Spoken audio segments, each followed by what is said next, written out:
that I demonstrated. In BOI, you don't have to know anybody. You can go online. You can also walk into the bank and get yourself into this and let them know what you are doing, your profile and everything. Once it's done, if you don't qualify for one loan, you'll be recommended for another, because the man at the end of the affair is always willing to work with SMEs until you are satisfied. Please don't leave. From standout custom pieces to everyday couture, the Light Fashion and Style has built a reputation for exceptional craftsmanship. The company specializes in impeccable ashwabi, fitted, bespoke, and premium ready-to-wear fashion. What began as a small street shop has grown into a fashion brand with multiple storefronts and an increasing international clientele. BOI Microfinance Bank is the best. It's the best because I have tried them, and in fact, they have really helped me. They have got me to this point I am today. I started from the streets. Those who are in this area, Ugudu area, knows me very well. I started from in the street in a very small shop, just doing some little things. I actually did not start with any capital. I started with no capital, but just little money. I was using it to do turnover and just managing it like that. And I was growing it. And I have these 3 Ds that have really helped me. Determination, discipline, and diligence. I am determined to make it to succeed. And the discipline is there. So those who knows me from this area, they know how disciplined I am. I always come out at the right time, set up the business and all that. I was in the street for about 14 years. Then suddenly, my mind began to push that I need to move forward. I need to come out. The path to expansion came with challenges, but with the reliable support of BOI Microfinance Bank, the Light Fashion and Style was able to scale its operations and expand its market reach. I've experienced a lot of challenges because at times it will be asked, how do I cope with this business? I need money to run the business. There are some new, this tailoring, we deal with tailoring materials, fabrics. You see, as you can see, we are into so many things in the store, and that needed capital, that needed money. So I'll be like, how do I meet up? There are some demand. Some people will come in to need to buy something, and some things are not available. So I tried my possible best to make sure that if somebody comes to look for 10 items, you should be able to get up to 7 or 8. So that you will be encouraged to come. And that has really helped, because that will help the people. We tell them, go to so-so store. If you go there, you will get what you want. Through the help of BOI Microfinance Bank, I am able to collect loan and grow this business like this. I'll be able to expand. In fact, as I'm speaking to you now, we have an operating shop in Ojota. Other staffs are there operating there. Not only that, we have an extension also where we make clothes. That is a factory. We have a factory that is on presently now. That's where we produce our ready-to-wear. We produce clothes. Some clothes are going outside abroad and all of those things. So BOI Microfinance Bank is still remain the best, and I love them so much. With a background in fabrication, OT George Uchechukwu founded George Star Global Service, a company focused solely on fabrication services. But as the business grew, OT identified a larger opportunity. I am a fabricator. So when the need for me to now start selling the product, so my friend introduced me to BOI Microfinance Bank. Before we talk about extension, you must have backbone, and I trust that the backbone is going to be BOI Microfinance Bank. When you hear of the interest rates of BOI Microfinance, in fact, you'll be highly interested to collect money because you know you can pay back. He noticed fabricators in his community struggled to access essential materials. Determined to bridge that gap, he set out to supply the materials they needed. When you have enough capital, which BOI Microfinance Bank is supporting me, you can see that machine over there that I used to bend the pipe. The machine now is over $1 million, and you see I have to. Sometimes I pull one out with my truck, go to the sites, as I'm bending over there, some people will come with their material to bend here also. So if not the support from BOI Microfinance, I won't have two of them. I'll provide business opportunities for others.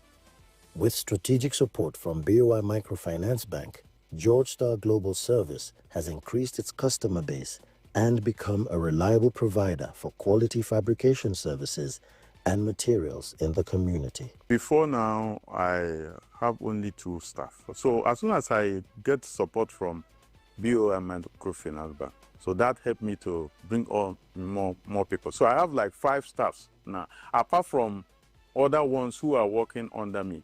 Maybe when I get more contracts, I still have to invite others who will come to work with me. So if you want to collect loan, the best place you will collect the loan is BOI Microfinance Bank. So as an Igbo man, I want to thank BOI Microfinance Bank in my own language by saying, BOI Microfinance Bank, Mama no, unemela o.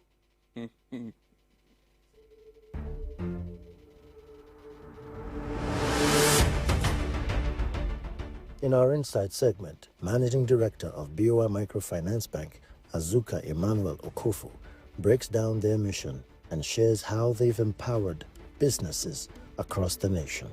BOI Microfinance Bank, recognizing the need to extend services to smaller businesses, micro-enterprises, the Bank of Industry decided to establish a subsidiary called BOI Microfinance Bank. In February 2008, BOI Microfinance Bank was incorporated by the Bank of Industry with the sole mandate of extending credits, to small businesses, micro enterprises, households, small income earners.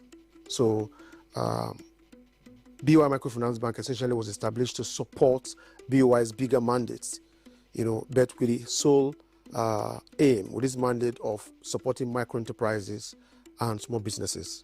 In a couple of months now, we've been running some of what we call our impact customers that we've actually made impact on the businesses. We have Bisco Beats, number of shops in the Ikorodu and its environs. We have Cosby Pharmacy, we have Etava, we have Mustako.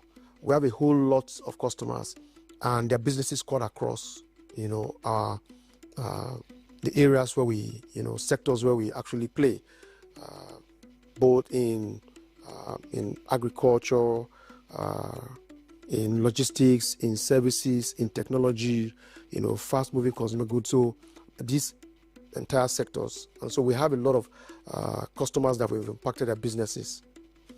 This year has been very impactful for BOI Microfinance Bank.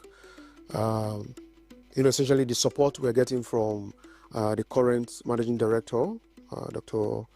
Olasuko Lucy, has been tremendous. With more equity, over 2 billion pumped into the microfinance bank to support our expansion and our reach. We disbursed, like you said, we moved from 6.9 billion to over 11.2 billion in 2025 alone in disbursements. We've also disbursed over 4,000 clients. Our portfolio also grew, from about 5 billion to over 8 billion. It tells you a lot about what we're doing. We've also developed more products to align with the thematic areas of the current management of the Bank of Industry. So we have more products that are directed towards women, women entrepreneurs. So we have a new product which we call CredHa, which is directly, to support women enterprises. We have some also that is essential to support micro enterprises. And so all these products, we've partnered with, a lot of our customers to create direct and indirect employment to people, and we're going to make an impact to support what BOI as a bank is doing. So in terms of impact, we've done quite a lot. When you disburse over 18 billion in 2 years, you know what that means to over 4,000 customers. from the picture alone, from the optics, and these are small businesses, micro entrepreneurs, cutting across all sectors: logistics, agriculture, fast-moving consumer goods, pharmaceuticals.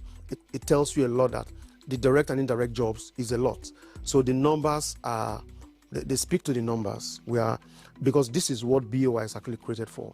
And so the Bank of Industry Microfinance Bank at that level, at the bottom of the pyramid, is supporting the broader goal of BOI. So yes, the impact has been enormous. What we've achieved in 2025 is tremendous compared to previous years, and we're not relenting. So the impact is enormous. Female businesses, youths, below 45 years old, we've done a lot, in terms of direct and indirect jobs with them. So, and we're very sure that come 2026, we are poised to doing more impact.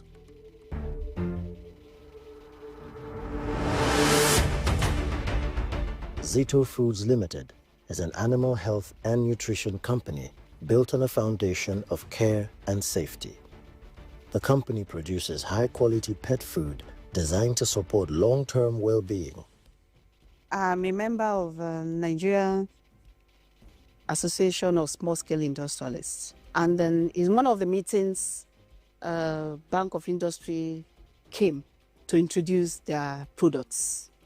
And along the line, 10 of us were selected for the loan. Previously sourcing internationally, the company decided it was economically better to produce locally. In 2003 to 4, we discovered the rates of dollar. And we decided to be producing those products in Nigeria, which birthed Zito Foods Limited in 2004. And the first product we produced was our canned milk, which was a replacer and was a relief to pet owners. So we breached the cap of importation and we stopped importing canned milk. To do that, they needed capital, which led them to BOI Microfinance Bank. When we were looking for how to start the funding to get the canning machine alone was our major issue. The support it has received has greatly influenced the growth of the company, and Zito Foods Limited has established its reputation as a reliable name in total animal care. For me, at first I thought it was a joke because Bank of Industry, microfinance, loan. But when they called us that we are going to have a meeting with the 10 of us, I thought it was a joke too. We came for the meeting at the office then, and they checked our books, and they told us if we fill those forms, our loans will be out in like 2 weeks. I thought it was still a joke until I heard a lot, bangang, bangang, after my one was not even up to 2 weeks. And since then, it's been beautiful from year in, year out. I want to thank God that in that short time, we have grown. Part of that first loan was part of the payment for this land.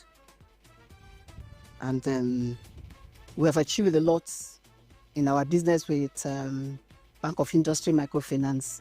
My account officer has been a wonderful woman.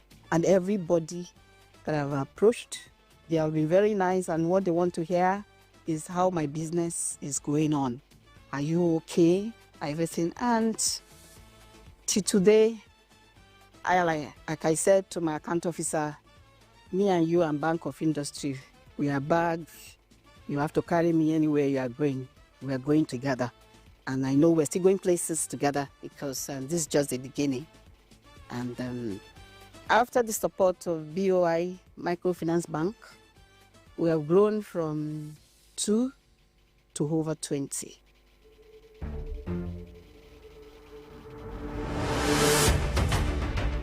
In today's news wrap, the Executive Director of Micro, Small and Medium Enterprises, Oluwatoyin Edu, visited some of the bank's renowned beneficiaries of the North. The visit gave him a chance to witness the impact BOI has had on companies across diverse manufacturing sectors, including food processing, packaging, and furniture. As EDMSME, what I do, for instance, I just came in from my degree this morning. I'm wowed by the project I see, particularly the industrial scale project.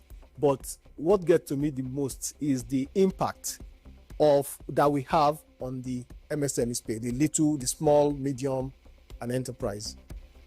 He used the opportunity to speak with the owners to get their unique experiences with running their businesses.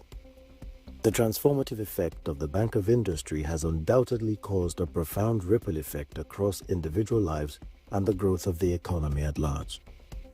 The visit showed the bank's success on its path to empowering the nation one business at a time. You see us like that development finance institution that wants to see how the industrial base of Nigeria will continue to grow through finance. And so we realize again that because of how pervasive Nigeria is, how big, and everybody, every aspect, every location in Nigeria has something to offer. So more like democratizing it, going to the grassroots. In one of the engagements I had in my degree yesterday was with the Northeast Development Commission. And one of the things that came out was that, look, we will not use one size fits all solution for everybody. As much as we are one Nigeria, the nuances are different everywhere. So what BOI does is look at your environment through our state offices, project officers, state manager, regional managers, and the divisional heads that look across those jurisdictions to see those nuances and embed them into what product we offer. You'll agree with me that in the North, for instance, interests, particularly for smallholder farmers, is not what they want to partake in. So what have we done? We've gone to the central bank, and we've also secured non-interest banking license, just so that we can make those products more available to those kind of people. This has been your BOI Impact News Wrap. And that's where we draw the curtain on this episode of BOI Impact. Through BOI Microfinance Bank, the bank's commitment to financial inclusion is a tangible reality for entrepreneurs in every corner of the country. If you'd like to explore how BOI can help turn your business idea into reality, visit www.boi.ng, follow us on all social media platforms, or call 0700 call BOI. To learn more about BOI's product offerings, please scan the QR code on your screen. Remember, choosing products made in Nigeria by Nigerians means choosing to sponsor our collective success. And Elo Odibomadeki. See you next time.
And many thanks for joining us on another exciting episode of Customs Duty, brought to you by the Nigeria Customs Service.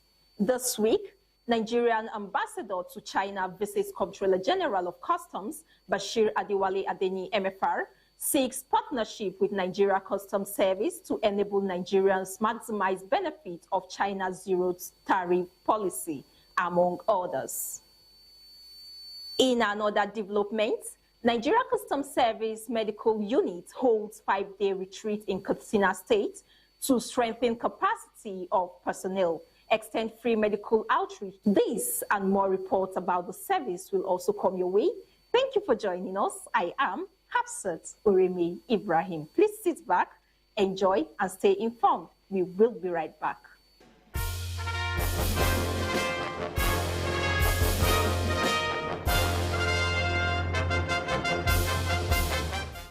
With Nigeria-China relations being on since its formalization over 5 decades ago, the Nigerian ambassador-designate to China, General Abdurrahman Dambazo, views the Nigeria Customs Service as a strategic agency that will help in making his job smooth as he assumes duty in Beijing. Hence the courtesy visit on the Comptroller General of Customs, Bashir Adewale Adeni, MFR, at the service's headquarters prior to his assumption of duty. I just came here to seek your partnership, seek your input, seek your support, so that if there's anything that has to do with China that concerns this institution, please let's put our heads together and deal with them accordingly, so that we advance the interest of Nigeria and Nigerians and maximize the benefits between China and Nigeria. Essentially, General Dambazo makes reference to existing trade and commerce relationship between Nigeria and China and, in particular, requests the Nigeria Customs Service to play a key role in enabling Nigeria and Nigerians take full advantage of the present zero-tariff policy by China, which Nigeria is a beneficiary of, while also deterring deviants who would attempt to take advantage of the policy to smear Nigeria's reputation by engaging in unwholesome practices. In his response, while acknowledging the great wisdom in the visit of the ambassador, Bashir Adeni, MFR, highlights divergent levels of relationship between the Nigeria Customs Service and China. We do maintain very, very close ties with China at different levels. We've talked about trade. In terms of strategic companies that are doing business in Nigeria, we also have so many of them on our AEO list. AEO is Authorized Economic Operator Program. And that is like a VIP, status of, importers and exporters who are conducting their business in line with the requirements, either in lines of requirement of compliance or in the lines of regulatory requirements and all of that. And we do have very, very big Chinese companies, who are operating in Nigeria. So C2C, the customs-to-customs collaboration, we do gauge the customs administration of China on a number of things, because theirs is an advanced customs administration. When we started our customs laboratory, they have a very good laboratory in China. In the course of the year, they actually had a very big exposition, and Nigeria Customs was part of the recent delegation. So all of this has led us to actually consummate an agreement, what we call CMAA, Customs Mutual Agreements, with agreement on assistance between Nigeria Customs Service and the GACC of China. The Comptroller General of Customs guarantees readiness for collaboration.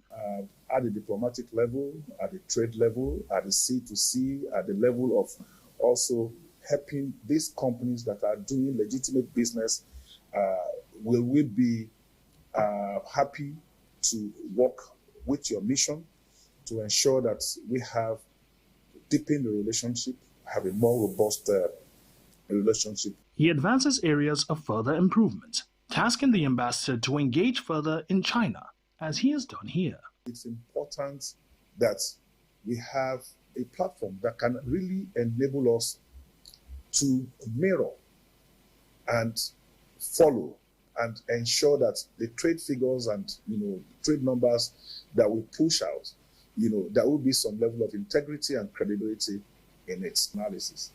So if we export 20 containers of yam to China, in our export declaration, there is 20 containers.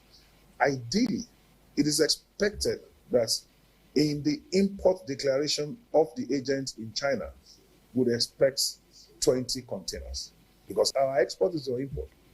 Conversely, if Emeka & Co.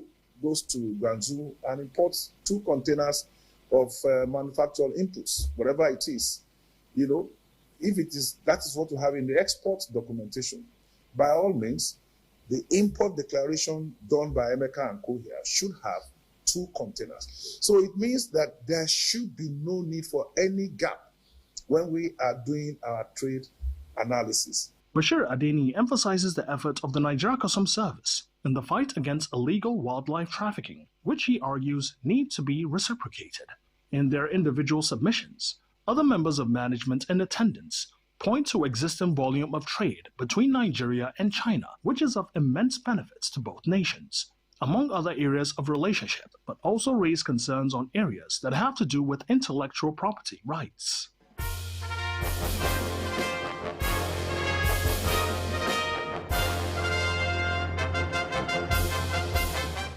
Officers and men of the Nigeria Customs Service Medical Unit converge on Katsina State for the unit's 7th annual Medical Corps retreat. The 5-day retreat seeks to strengthen the capacity of the medical personnel through professional engagement, policy review, strategic planning, and knowledge sharing among stakeholders, healthcare professionals, and experts. The choice of Katsina for the 2026 NCS Medical Retreat was not randomly made. It was rather informed by the extensive customs operations in this state and the need to foster closer relationships with the neighboring communities for greater success in the execution of the NCS mandate. Katsina 2026 with the theme Operation Wellbeing, Protecting Health to Protect Borders, is a gathering that promises to X-ray and redefine customs healthcare operations for safer borders. As he speaks, the Comptroller General of Customs, represented by Deputy Comptroller General in charge of Human Resource Development, Tijani Abe, while reaffirming the service's commitment to strengthening healthcare delivery and staff welfare, presents a paper titled Reputation Management, Medical Ethics, Confidentiality, and Thrust in Nigeria Customs Service Medical Unit.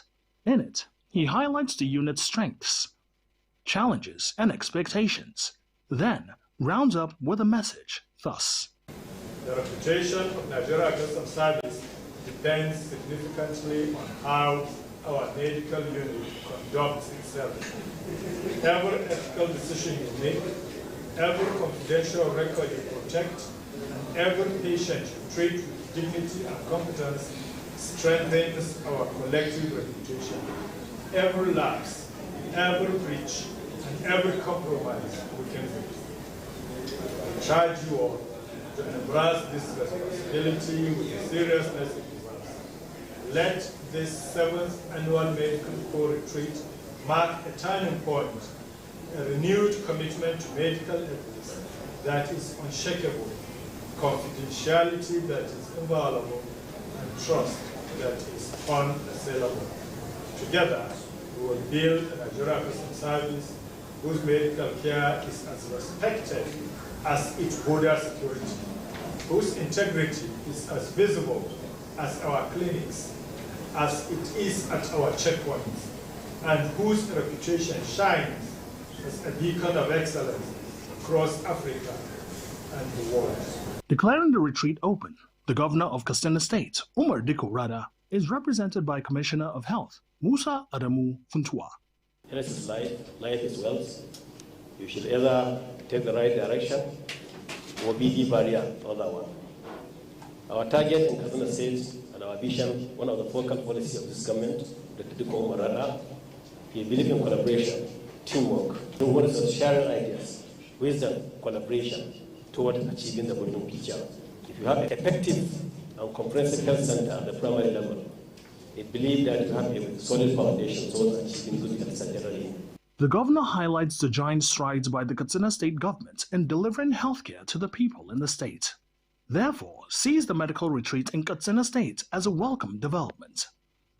He commends the Nigeria Customs Service for prioritizing the health and welfare of its personnel for better service delivery. The retreat features robust presentations on various topics and question and answer sessions with a view to expanding the scope of the medical unit personnel. It also features free medical outreach in Daura and neighboring communities.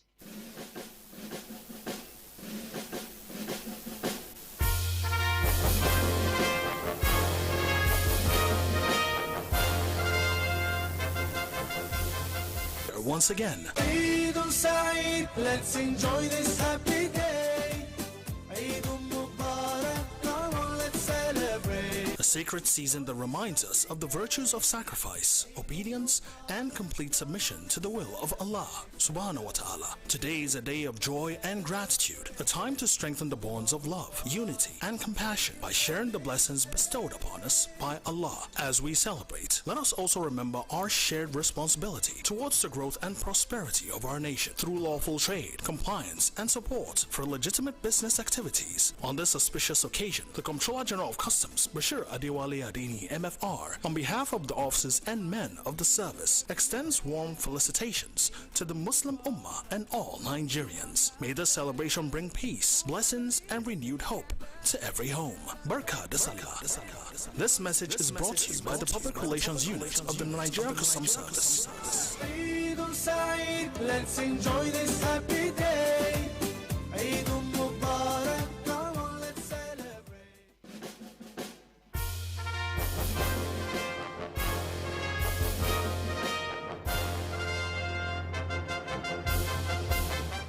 With modernization of the Nigeria Customs Services processes, thus technology sweeping through for better service delivery to the nation, the Nigeria Customs Command and Staff College, Gwagwalada, being the service's apex training institution, has since embraced technology and is moving on.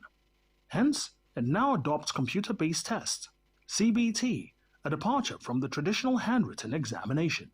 The policy thrust of the Comptroller General of Customs is talking about consolidation, collaboration, and innovation, which is equally in line with this, the 10 building blocks of the World Customs Organization. We are talking about technology now. We are in the area of artificial intelligence. So, if it is an area of artificial intelligence and if we are the think tank of the service, we are supposed to be the key driver. Assistant Comptroller General Dao Gora is confident that the standard set is sustainable. Members of the written staff are being picked from the first 8 best students. The first 8 best students from the senior course are retained in the college. And since they are not being brought elsewhere, they are being groomed from the college. Therefore, what they have inherited is going to be sustained. The only issue that you see there is no sustainability. When you bring someone, he will try to bring his own ideas. But these ideas are already inculcated in the college. It is handing over and taking over as what we know. The Commandant rejoices working with his directing staff as they strive to move the college to greater heights. Right from picking the directing staff, we judge by the character and learning. Your character, if it is doubting, no matter how brilliant you are, you will not be picked as a member of directing staff. But as you are brilliant, is your character in conformity with the college standard? If your character is in conformity to the college standard, you will be picked as a member of directing staff. By so, you will equally inculcate same to those whom you mentor and you teach. So, I commend them because they are the best of brain, not just in the cognitive aspect, but in character. But we advise each other. We teleguide each other. By so doing, you see the college growing. ACG Gora reveals that the college is working towards making computer literacy part of the criteria for gaining entry into the college, once approved by the Comptroller General of Customs, Bashir Adewale Adini.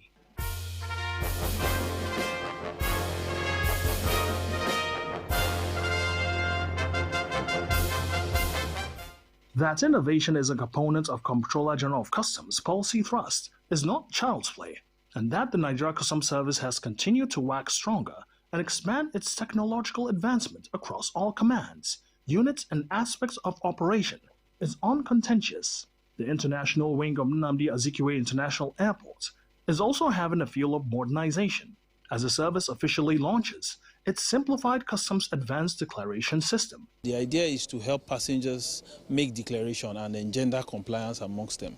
And of course, there's a very good risk management engine in the system which will help ensure that when passengers, once they are registered and over time, they are able to become compliant. Once we realize how compliant they are, they enjoy seamless passage at the airport without delays.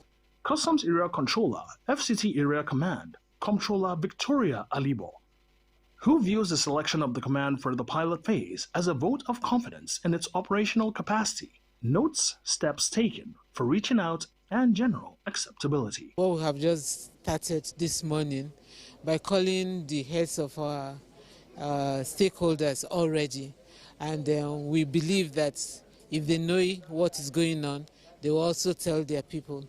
And then apart from that, a lot of sensitization will go on. I believe when the application is fully launched, before then we engage stakeholders, sensitize them, and draw up flyers, not just, in different languages for passengers to be able to understand. They're using FCTA as a pilot phase, but we also have, the nationwide, different languages are spoken everywhere. So we actually engage our stakeholders and the passengers themselves as they come in. For Deputy Comptroller General Oluyomi Adibaki, adopting the technology is necessary. This application is well necessitated because of the integrity of the officers and men of the service, because you cannot be collecting revenue on a vague system or on an application that is not so accountable for or reliable. But with this application, we can be sure that the integrity of the officers is well protected, and then the image of the service is also projected, because when it comes to global standard, the application is to position Nigeria Customs Service at the forefront, and it will help us in accurate revenue collection, reliable statistics, and then facilitate trade where the passengers would have declared their application, their consignment before coming, and even when they come, the few minutes that they are going to spend in declaring, it's just at the snap of their finger. The Simplified Customs Advanced Declaration System, which is an improved version of the passenger baggage entry system, is developed by officers of Nigeria Customs Service. Hence, indigenous, Deputy Comptroller General Adibaki emphasizes.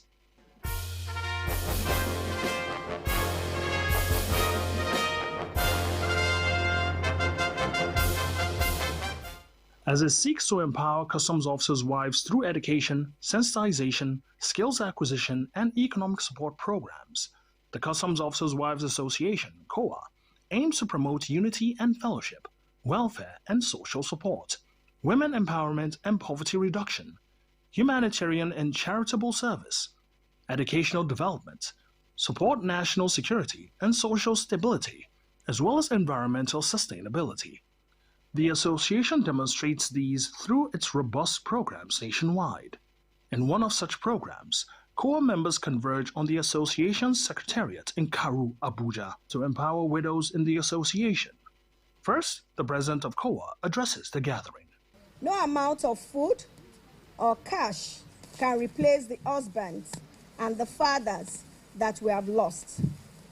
But please, know that you are not forgotten. You are not alone. You are a part of the COA family, and a family does not abandon its own. Mrs. Adeni reassures. Your children are our children. Their education, their welfare, and their future matters to all of us. We will continue to create opportunities, open doors, and ensure that no child of a fallen officer is left out. The high point of the occasion is the distribution of relief materials to widows by the association.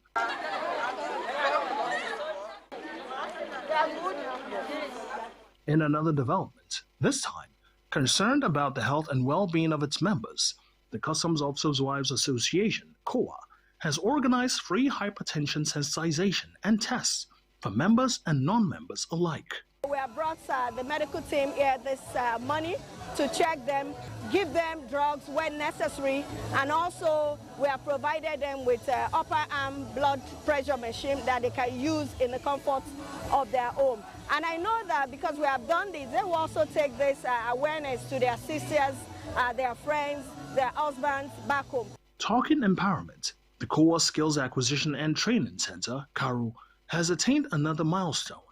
We are proud to celebrate the successful graduation of 17 ICT students, including 2 external students, 15 facilitator students, 24 bedding students, including 1 external student, 45 catering and pastry students, including 1 external student. This brings us to a total of 101 graduating students, made up of 97 COA members, and 4 external students. While commending the trainers at the Skills Acquisition Center, as well as all partners of the association, COA President uses the medium to task the graduates. I want you to be one of our instructors next year. I want you to come back here and say, I can do this.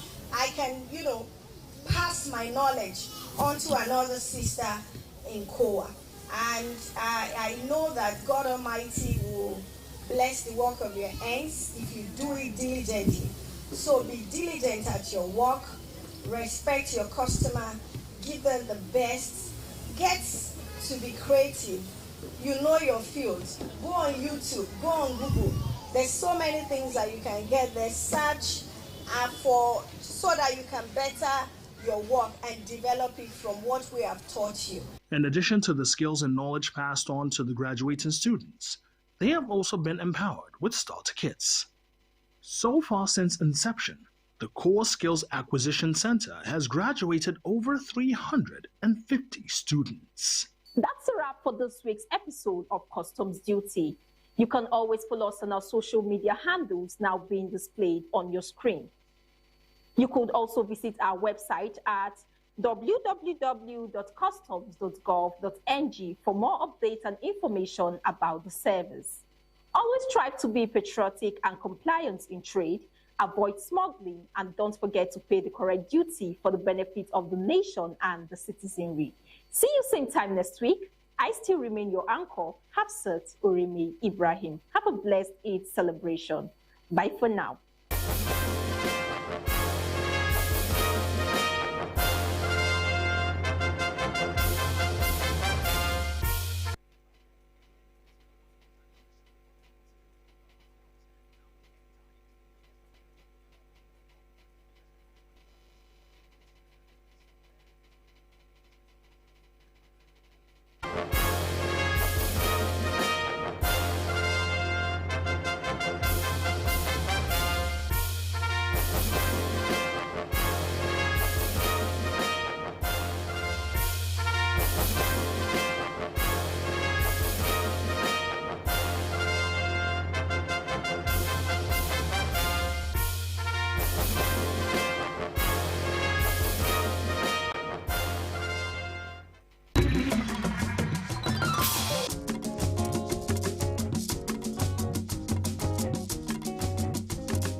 In a land of peace and harmony, we cherish our freedom and unity. But around the world, we've seen how protests can spiral into chaos. What starts as a peaceful protest can sometimes end in anarchy, tearing communities apart. My advice to these young people is please do not take us back to those harrowing days. So those who experience it we run away from. Let's learn from these experiences. Let's value dialogue over destruction. Together, we can build a brighter future. Let's choose unity. Let's choose peace. Join us in the Peaceful Future Initiative, because together we can make a difference. Services for footwear. We have been here for long. Since this market was built, we are here. Because what I can say that this market was built because of we shoemakers. The business is okay, the business is fine. We are very happy with this kind of business we're doing. These products testify to the fact that made in Nigeria goods are unique and durable. When you ask somebody to buy our product, you will say this is our handmade Nigeria product. All this things, in anywhere you take this, you will sell it. In anywhere you wear this, somebody know that you wear is palm slippers. It will be good quality, with good sole. We did it very well. You can see it here. People are coming themselves to come and buy from us. Come and request for their choice. Our leather is the best in the world. Our Nigerian leather is the best in the world. We have Nigerian leather. We have leather. Why is it the best? Because we know it. When you see the foreign leather, you will see the difference than our Nigerian leather. So even if you produce a palm with a foreign leather, and then you produce palm with a Nigerian leather, the person who will buy foreign leather will come back and look for another ones. The ones you did in Nigerian leather, you will sell long and it's still with the quality. So Nigerian leather is very good for us. On the whole, patronage is good, but business could be better if the challenges faced by these craftsmen are addressed. The challenge we have is, support from the government. Look at this, our area here. Look at the population we are as shoemakers, as people who are helping the country. I'm telling you, from at least almost 15 years we are here for this space here. Up to now, no any government organization come and help or support with a money or maybe what we use to work. And if we talk of banks, all these banks, a bank will give you 100,000.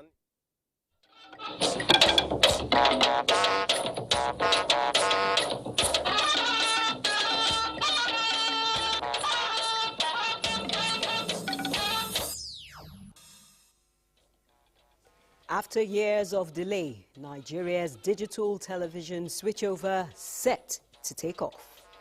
The satellite will be there to 2028. We are replacing it in 2028. If we also launch the new satellite, it's the same slot as well, 42.5. You don't need to touch your antennas. Nigeria, Turkey sign MOU to deepen cooperation in solid minerals development.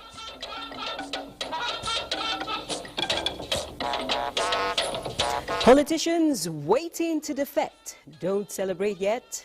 INEC appeals judgment, voiding timetable. You're watching the network news on NTA with me, Naja'atu Tijani. And Hingino John Adams is standing by in Lagos. While right here in our Abuja studios, Musa Abubakar and Francisca Bile have business and sports highlights. Musa? Nigeria's economic growth slows to 3.89% in first quarter 2026 as equities market begins the week in green. All right, how about Francisca? What's happening in the world of sports? Of course, the Super Eagles of Nigeria are set to face Zimbabwe in the semi-finals of the Unity Cup tomorrow. And those details will come in the course of the bulletin. Remember that this broadcast is being streamed live on our website, nta.ng/live.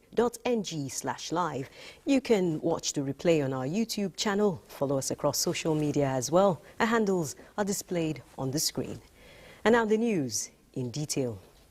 After years of delay and missed deadlines, Nigeria's long-awaited digital television switchover may finally be approaching a defining moment with a nationwide launch targeted for June 17 this year. Chimdinma Ndubisi has the breakdown on a new strategy as the 2028 analog switch-off deadline draws closer. 2015, the year Nigeria took steps to transition from analog to digital broadcasting with just digital switchover. In the years that followed, expectations were high for major parts of the country to cross over to the new path. More than a decade down the line, and only 8 cities are on board the digital platform designed to move millions of Nigerians from analog television to clearer digital broadcasting that will expand access to information and entertainment, unlock jobs in the creative economy, and position Nigeria for a fully digital future. Reasons for the delay: funding constraints, litigation, and lingering misconceptions about the digital switchover process. 2 years to go for an analog switch off. The National Broadcasting Commission and the Nigerian Communications Satellite are making another push with the big picture strategy. Stakeholders are being engaged and the public getting clarification on some misconceptions. The case in court has to do with the MOU and surrounding acquisition of boxes. But we're resolving that. The NBC is using an 18-month period, right, to be able to ensure the platform is set up, is sustainable, and then we draw up frameworks that will ensure that the process does not fail again. We hear people talk about it, as in, what will happen to the set-top box, what will happen to the satellite. The satellite will be there to 2028, we are replacing it in 2028. If we also launch the new satellite, it's the same slot as well, 42.5. You don't need to touch your antennas. This time around, it's a hybrid model, combining digital terrestrial television, direct-to-home satellite broadcasting, and internet-based platforms to expand national coverage so that the market woman in remote communities and the civil servant in the urban area can have equal access to free-to-air digital television with improved content delivery. In Abuja, Chimdinma Ndubisi, NTA News. In commemoration of the June 12 celebration and to ease transportation challenges across tertiary institutions, the federal government says plans are underway to distribute compressed natural gas buses to some northern universities. Special Advisor to the President on Policy Coordination, Hadiza Bala Usman, stated this at a one-day summit organized by the Northern Project Coordination Office for 38 student government leaders across the 19 northern universities in Nigeria. Take it lightly that we in the north are the biggest beneficiaries of NEL Fund. One, it speaks to the fact that we are going to school, meaning that we are in school and we're seeking for loans. So it recognizes the quantity of all of us, our children that are in school. We also recognize our humanitarian disbursements that are being done. And again, Northerners constitute the highest beneficiaries of the humanitarian disbursement that are being done. So you can see where every time you have interventions, the Northerners are key beneficiaries, and those areas of Northerners being beneficiaries are being done effectively and efficiently. These 40,000 students, half of these students are beneficiaries of NEL Fund. And as such, this has helped them a lot. They are getting to 6 or 7 colleges, which they need also this initiative of CNG buses. The student body says the Bola Tinubu-led administration's vision for education, infrastructure, agriculture and health sectors has brought renewed hope to them. Nigeria and the Republic of Turkey have signed a memorandum of understanding to strengthen bilateral cooperation in the solid mineral sector, marking a significant step towards deepening economic collaboration between both countries. The agreement was signed on the sidelines of the Istanbul Natural Resources Summit in Istanbul, Turkey. Nigeria's Minister of Solid Minerals Development, Dele Alaki, says Nigeria is ready to leverage Turkey's technological advancement and expertise in mining exploration, training, digitization, licensing and capacity building to accelerate reforms and growth within the sector. Turkey's Minister of Energy and Natural Resources, Alparslan Bayraktar, describes the new partnership with Nigeria as strategic and timely, noting that global energy security now demands stronger international cooperation and connectivity. Bayraktar commends the Nigerian government for the reforms and initiatives already introduced in the solid mineral sector, stressing that Turkish companies are eager to invest in Nigeria. Meanwhile, Pan-African groups in Abuja have marked Africa Day 2026 with a call on African leaders to fully leverage the African Continental Free Trade Agreement to increase intra-African trade and strengthen economic integration for the continent's 1.4 billion citizens. This year's celebration themed Unity, Youth and Sustainable Water for Africa's Future. 5th Africa Day is observed to commemorate the founding of the Organization of African Unity in 1963, now the African Union. It serves as a reminder that Africa's strength lies in its unity. 2026 Africa Day celebration brought together civil society organizations, diplomats, policymakers, business leaders and youths who argued that deeper trade ties are key to drive Africa's growth and provide jobs while ensuring basic services reach communities across the continent.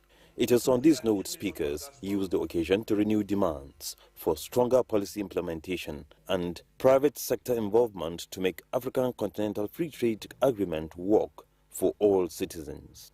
And by building the infrastructure of tomorrow, we are building an Africa that itself resilient, prosperous and united. The volume of trade within the African Continental Free Trade Area is about $3 trillion. Our generation must change the status quo.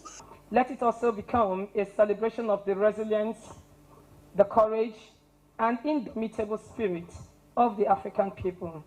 Beyond panel discussions and speeches, a series of activities were observed to mark the day, with a road walk, commissioning of borehole in Bori community, the launch of a Pan-African technology platform for exchanges, and a cultural festival showcasing the continent's diversity in Abuja.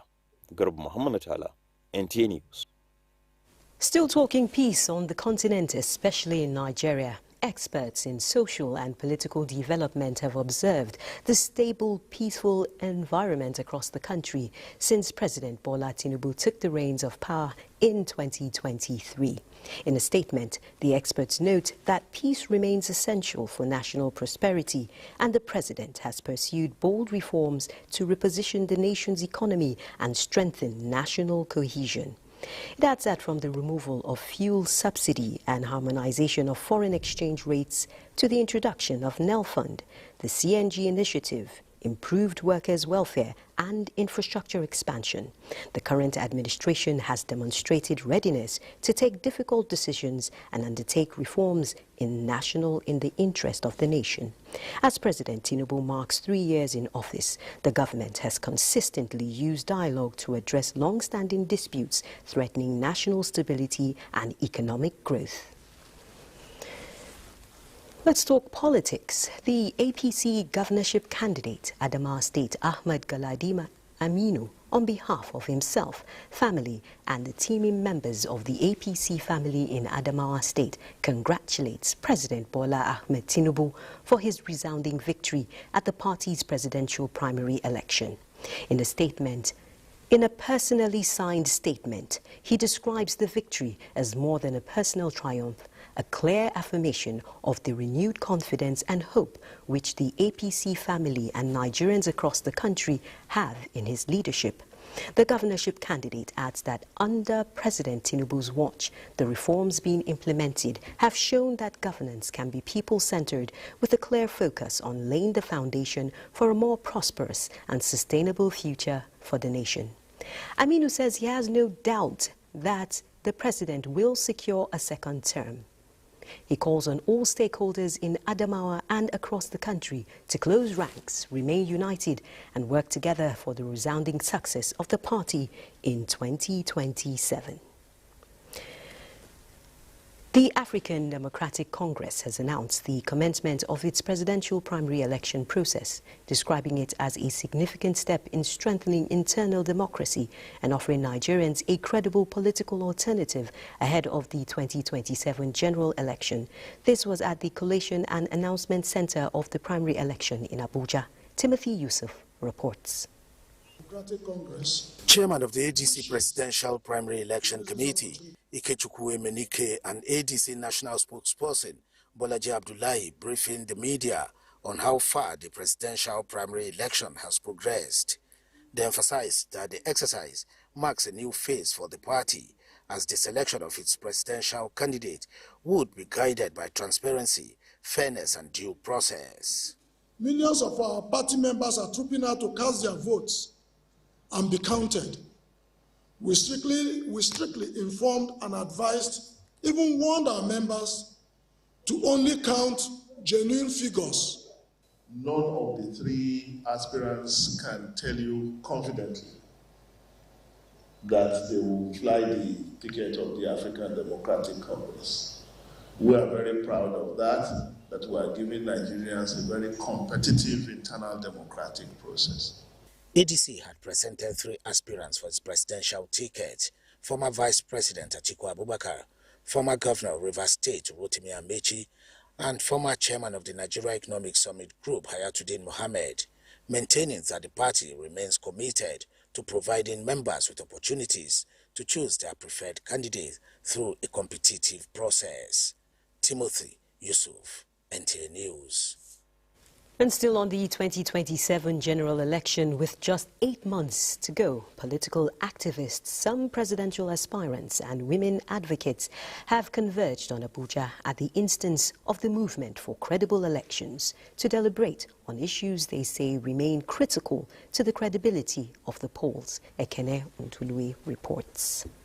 They are familiar faces within the opposition space, with their focus on the activities leading to the 2027 general elections. Top on the agenda are what they described as legal uncertainties that could threaten the participation of several opposition parties, and the need to strengthen citizens' participation in the democratic process. Democracy belongs to us, and that there is no place for negotiating the credibility of the 2027 election. Political parties represented at the forum identified some key issues to be resolved in the electoral process, while women groups remained resolute in their demand for the implementation of the 35% affirmative action policy. Key to the electoral reform is credible elections. Credible election depicts that the right voters register is being put in place. Again, women leadership is also critical to democratic integrity. So if we do not involve women in our political space, what are we saying? Is it that Nigerian women are not competent? At the end of the meeting, the organizers said resolutions reached would be transmitted to relevant authorities for necessary action. In Abuja, Ekene Ntulue, NTA News. And speaking of resolutions, INEC has appealed the verdict of the Federal High Court, which declared some provisions in its 2027 election guidelines null and void. The electoral body is asking the Court of Appeal to set aside the judgment of the Federal High Court, Abuja, which nullified part of the election guidelines put in place by the Commission for the Conduct of the 2027 general election.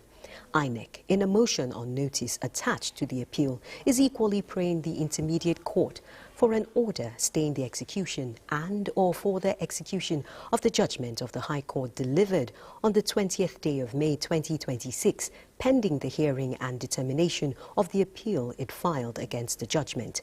INEC argues that the High Court erred in law when it failed to pronounce on the jurisdictional issue of the suit being hypothetical and academic, with failure occasion denial of fair hearing to the appellant.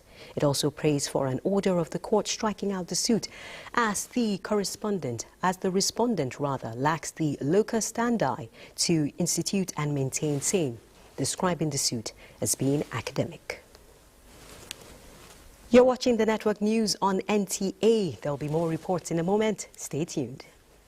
Heart of Owerri, business never sleeps. From sunrise to sundown, the wheels keep turning. And behind the scenes, vision meets action. Governor Hope Uzodimma's leadership has turned manifestos into reality, transformations that feel like a miracle. But progress needs peace, and in Imo, it's not left to chance. From land to sky to river deep, Guardians are watching, protecting dreams and opportunity.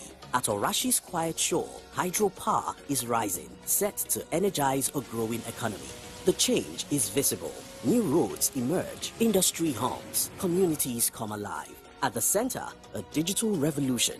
500,000 young minds trained each year to build the future. As Orashi rises, so does Imo and the hopes of a hard-working people. A new Imo is on the rise.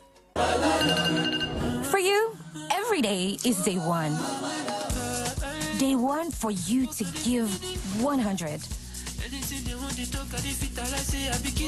100 on the tracks, on the road,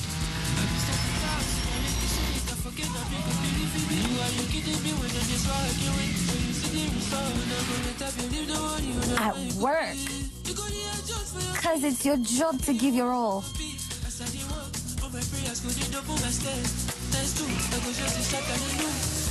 100 with the gang. And on the dance floor. Truth is, you're not wired to give less. Your future is now. So live it real, loud, full and free. You live it 100.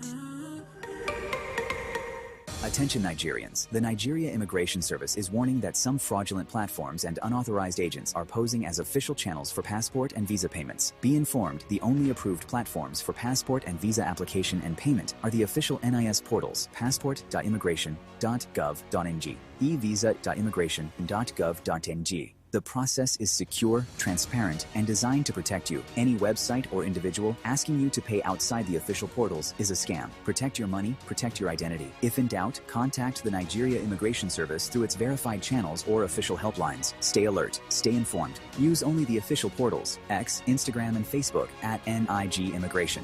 Contact center numbers 0912190, 0655, 091215, 56359. 09121477092. Available 24/7. Stay alert, stay informed, use only the official portals. This message is from Nigeria Immigration Service. Every day you wait, you're losing money. While petrol prices keep climbing, others have already found the smarter way. Drivers like you, don't confirm. CNG is not just an idea. It's a movement happening right now across the country. Is it safe? Yes. Is it verified? Yes. Does it work? Absolutely. Your engine stays safe and your pocket stays full. No need to pay all at once. With MoneyPoint, Credit Corp and NCGC, you can convert on credit and pay small while you save on fuel. Don't carry last. Join the thousands who have already switched. Visit your nearest conversion center or motor park today to confirm. CNG, not the way. Safe, walking, confirmed.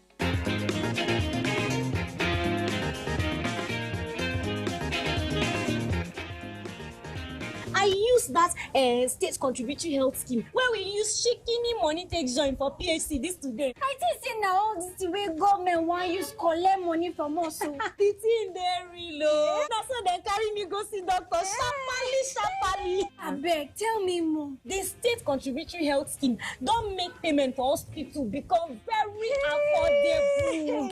Plus, if you register all your family members join, I dey go do my own sharp.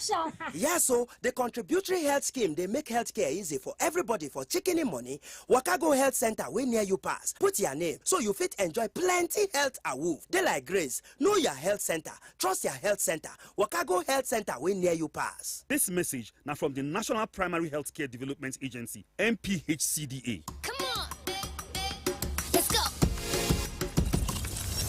Darling natural twists blend with her hair over time. Yeah, that's perfect. She's really more beautiful every week. Darling natural twists get better every day, just like you.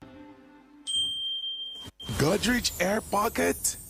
Wow! With Power Gel technology, keeps the bathroom fresh for up to 30 days. Godrej Air Pocket. Bye-bye bad smell, hello sweet fragrance. It's nice to know you're still watching the network news on NTA, and now let's take a walk down memory lane.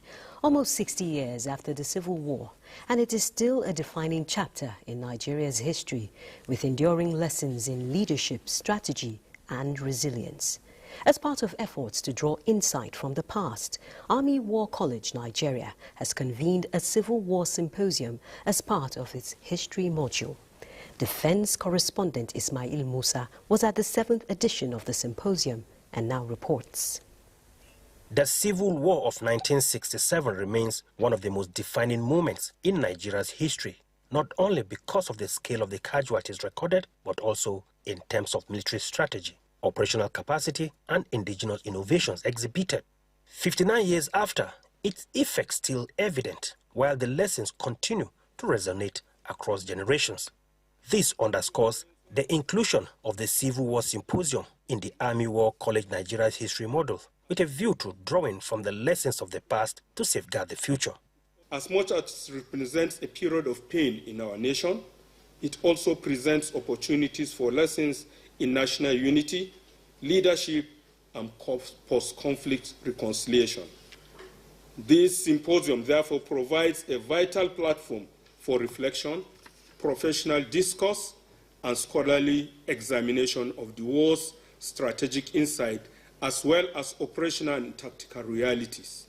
The improvisations and locally driven solutions witnessed during the Nigerian Civil War represent the foundation upon which we must build a robust indigenous defense capability. As we continue to confront complex and evolving security challenges, the Nigerian Army must embrace innovation as a core element of operational effectiveness. The symposium examines operational level leadership, assess indigenous innovations and creative strategies deployed during the war, and exploit lessons to strengthen present and future military operations. In Abuja, Ismail Musa, NTA News. Meanwhile, the headquarters Joint Task Force Northeast Operation Hatinke has issued a security advisory ahead of the Salah celebrations to ensure a safe and secure environment. A statement by the Media Information Officer, Lieutenant Colonel Sani Uba, notes that the advisory follows credible intelligence available to the command on a planned attack by Boko Haram and ISWAP terrorists. The theatre command assures the public that these threats have been anticipated and troops have been deployed to critical and vulnerable locations across all sectors of the theatre. Surveillance and ISR assets fully activated, patrols intensified, and security forces operating in close coordination with other agencies. Members of the public are strongly advised to conduct Eid prayers and festivities close to their homes and familiar localities to avoid large open gatherings, and exercise heightened vigilance in crowded public spaces like markets, motor parks and banking halls to avoid unnecessary movement as well. Now let's talk the 2026 Hajj. And our correspondent, Abdullahi Mustafa, is standing by at Mina, where the pilgrims are already at the tent plane ahead of the most significant rite of Hajj scheduled for Tuesday. Let's join Abdullahi Mustafa to find out more. Thank you very much. And this is Kano Camp in the tent city of Mina. And the movement of Kano pilgrims and, of course, other Nigerian pilgrims has already started. And they have been taken to the Arafat plains for the most important component of Hajj, without which the entire Hajj will be void, will be invalid. And the movement is deliberate, because even the movement to here to Mina from Makkah started on the Sunday evening instead of this morning. And so also for Arafat, instead of Tuesday morning, is taking place now because of the high temperatures. This afternoon, Makkah temperatures rose to 47 degrees Celsius. So in order not to stress the pilgrims, especially the sick and the aged ones, it is taking place now, and to ensure smooth free flow of traffic in accordance with the Saudi government's Hajj shuttle transport system, which aims to ensure smooth movement of the pilgrims and to ensure that every pilgrim, about 1.7 are performing this year's taking place in this year's Hajj, and anyone who fails to arrive there before noon automatically misses his or her Hajj. So this, at present, only the female pilgrims have been taken.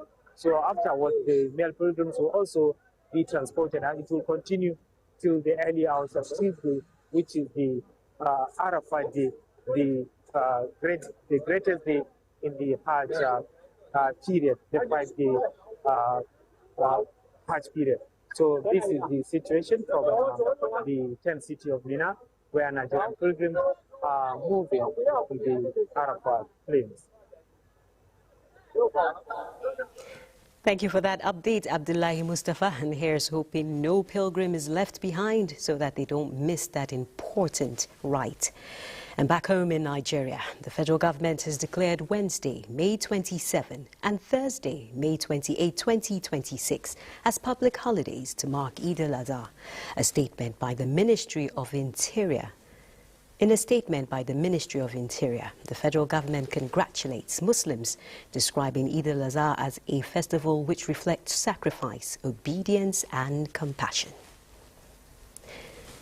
Meanwhile, the federal government has inaugurated the Governing Council of the Nigeria Police Academy and the Board of Trustees of the Nigeria Police Trust Fund as part of renewed efforts to strengthen police reforms, improve training and enhance internal security in Nigeria. Francis Form reports that the move reflects the government's commitment to building a modern, professional and people-oriented police force capable of addressing contemporary security challenges. Amid growing security threats, inadequate logistics, manpower shortages, and increasing public demand for a more professional police force, the federal government has intensified efforts to reform policing institutions and strengthen internal security across the country. As part of the reforms, the federal government inaugurated the Governing Council of the Nigeria Police Academy and the Board of Trustees of the Nigeria Police Trust Fund, charging both bodies to drive professionalism, accountability, and improved service delivery in the Nigeria Police Force. The responsibility placed upon the board is enormous and requires integrity, transparency, accountability and dedication. The expectations of Nigerians are high, and rightly so. Citizens expect improved policing, enhanced security response, better welfare for officers and men, and efficient utilization of resources allocated to the fund. We'll also ensure that robust governance systems are put in place to guarantee effective oversight, prudent financial management, and measurable outcomes. We are confident that your wealth of experience, leadership, and dedication will greatly advance the mandate and vision of the fund. The newly inaugurated boards were charged to drive reforms that will produce technologically driven, globally competitive, and service-oriented police officers in line with the federal government renewed hope agenda. Francis Form, NTA News. And the Nigeria Customs Service Ogun 1 Area Command has intercepted a luxury bus along Shagamu-Benin Expressway, fully laden with military camouflage and suspected cannabis, valued at more than 259.6 million naira. Abdul Hakim Jimo has the details. While addressing journalists, the acting controller, Nigeria Customs Service, Ogun 1 Area Command, disclosed that the luxury bus, suspected to be owned by a commercial transport company, was heading from Lagos to the eastern part of Nigeria before it was intercepted after being trailed by operatives of the command. The following items were discovered: 197 camouflage trousers and shorts concealed within unmarked cartons, 5 camouflage two-piece up and down, 32 mixed camouflage innerwear, 32 camouflage tops, 154 synthesized strain of cannabis indica, Canadian loud, coconut size, 7 parcels of synthesized strain of cannabis indica, Colorado. The estimated street value of the Canadian loud, Colorado, and camouflage is put at 259 million naira, 680,000. The acting controller explained that 2 suspects were arrested in connection with the seizure. Seizure of military uniform is particularly concerning, given the current security climate. He handed over the seized illicit drugs to the National Drug Law Enforcement Agency from Idiroko in Ogun State. Akim Jimo, NTA News. Now let's join Hingino in our Lagos Network Center for more on the curbing criminal activities in that zone. Hingino. Thank you, Naja, and welcome to Lagos. The Nigeria Police Zone 2 Command has arrested a suspected drug dealer in Lagos who was accused of specializing in distributing prohibited drugs within the state and other parts of the country. Mende, a quiet residential area in Maryland, Lagos, played host to officers and men of the Nigerian Police from Zone 2 Command, led by AIG Olondare Jimo. The exact location is number 10 Olori Adekemi Ajibola Street, Arojobe Estate, where one of the flats was used to store 425 bags of substances suspected to be Canadian loud. While briefing newsmen on the latest discovery, Assistant Inspector General of Police in charge of Zone 2, Olondare Jimo, said the suspected dealer, one AK Henry Ifeanyi, was apprehended through surveillance and intelligence gathering. According to the AIG, the suspect hid under the pretense of selling point-of-sales machine, printout paper, POP materials, and fake number plates to carry out the drug business. We've been training him. So on the 19th of May, we were very successful to be able to get him apprehended, and we were able to trace him to this. He is able to bring us to this location. And within that period and now, we have touched a lot of area that have revealed his full involvement in this illicit criminal act. Highlighting the damage that would have been caused if the drugs had found their way into the society, AIG Olondare Jimo said the command will handle the incident as stipulated by the Constitution. While efforts are ongoing to arrest all those connected with the sales and distribution of the prohibited drugs, the AIG promised not to sweep anything under the carpet in the course of investigation. Still talking security, but in the maritime sector, to sustain round-the-clock surveillance of Nigeria's territorial waters, which has been impregnable to piracy in the last 4 years, 669 officers from the Maritime Security Unit of the Deep Blue Project Task Group in Lagos and Rivers States have been trained to further enhance operational effectiveness.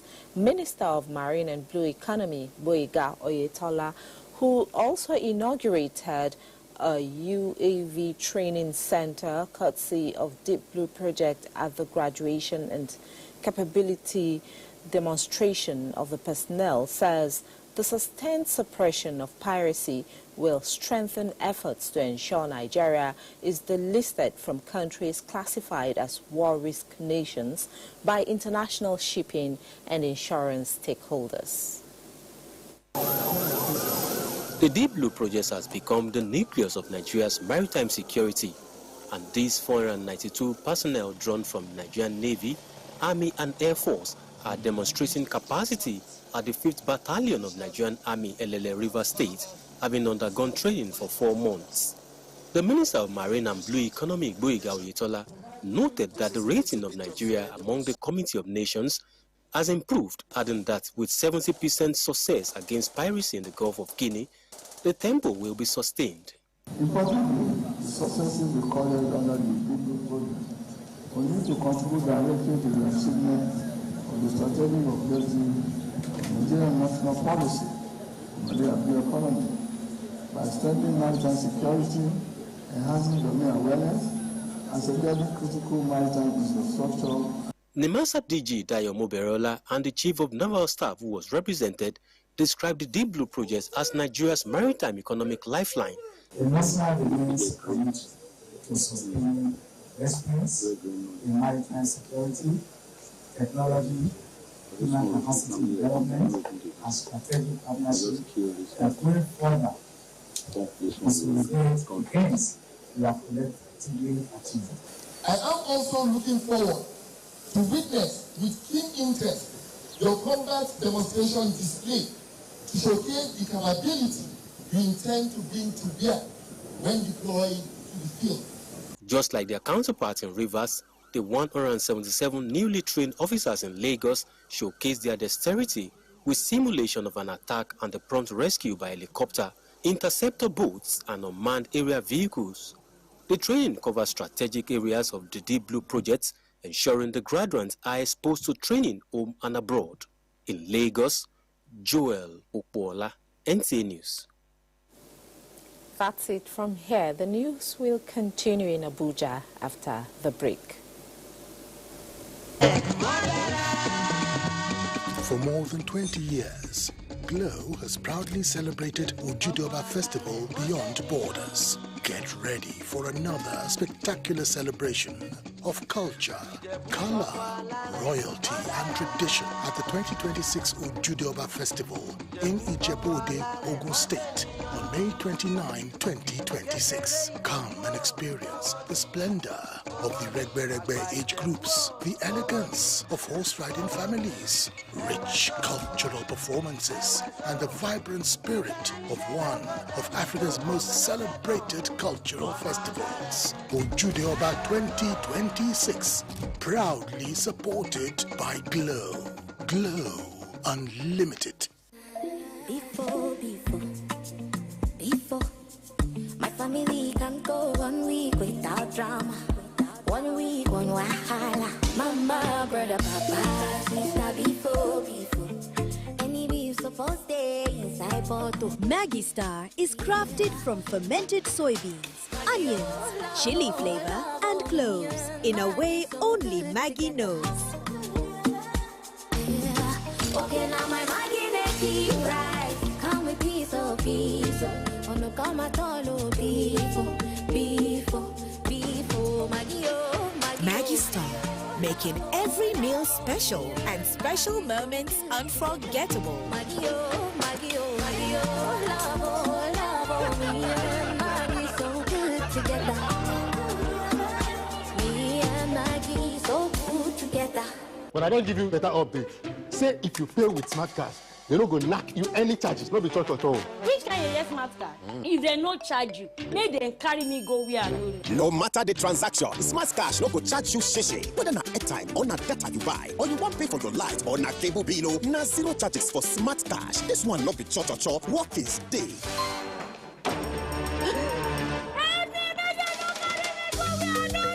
Make yourself download Smart Cash app. Sharp.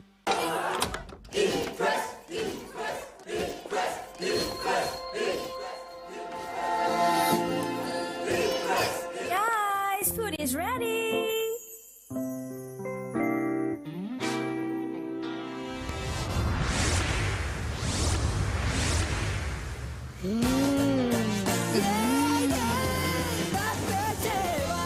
Cook to impress. Give more strength to your hair with Mega Growth Leave-In Strengthener. It's infused with nourishing oils and conditioning proteins, so you can say goodbye to hair breakage. Wow! Mega Growth Leave-In Strengthener. Introducing the new Jig Sachet. Whitening your whites has never been more affordable. Now you can keep whites shining brighter and disinfect by killing 99.9% of germs on your floors and other surfaces. Just jig it with Jig Sachet. Good, tasty food is worth living for. Worried about your oil? Every time you enjoy your favorite meal? Introducing Smart Balance. Smart Balance Rice Bran Oil is rich in Gamma Original. Golden Terra Smart Balance Oil reduces bad cholesterol. For you, every day is day one. Day one for you to give 100. 100 on the tracks. On the road.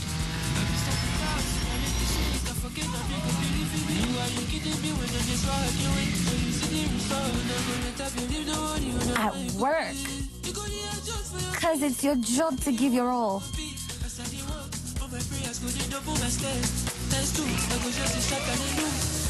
100 with the gang. And on the dance floor.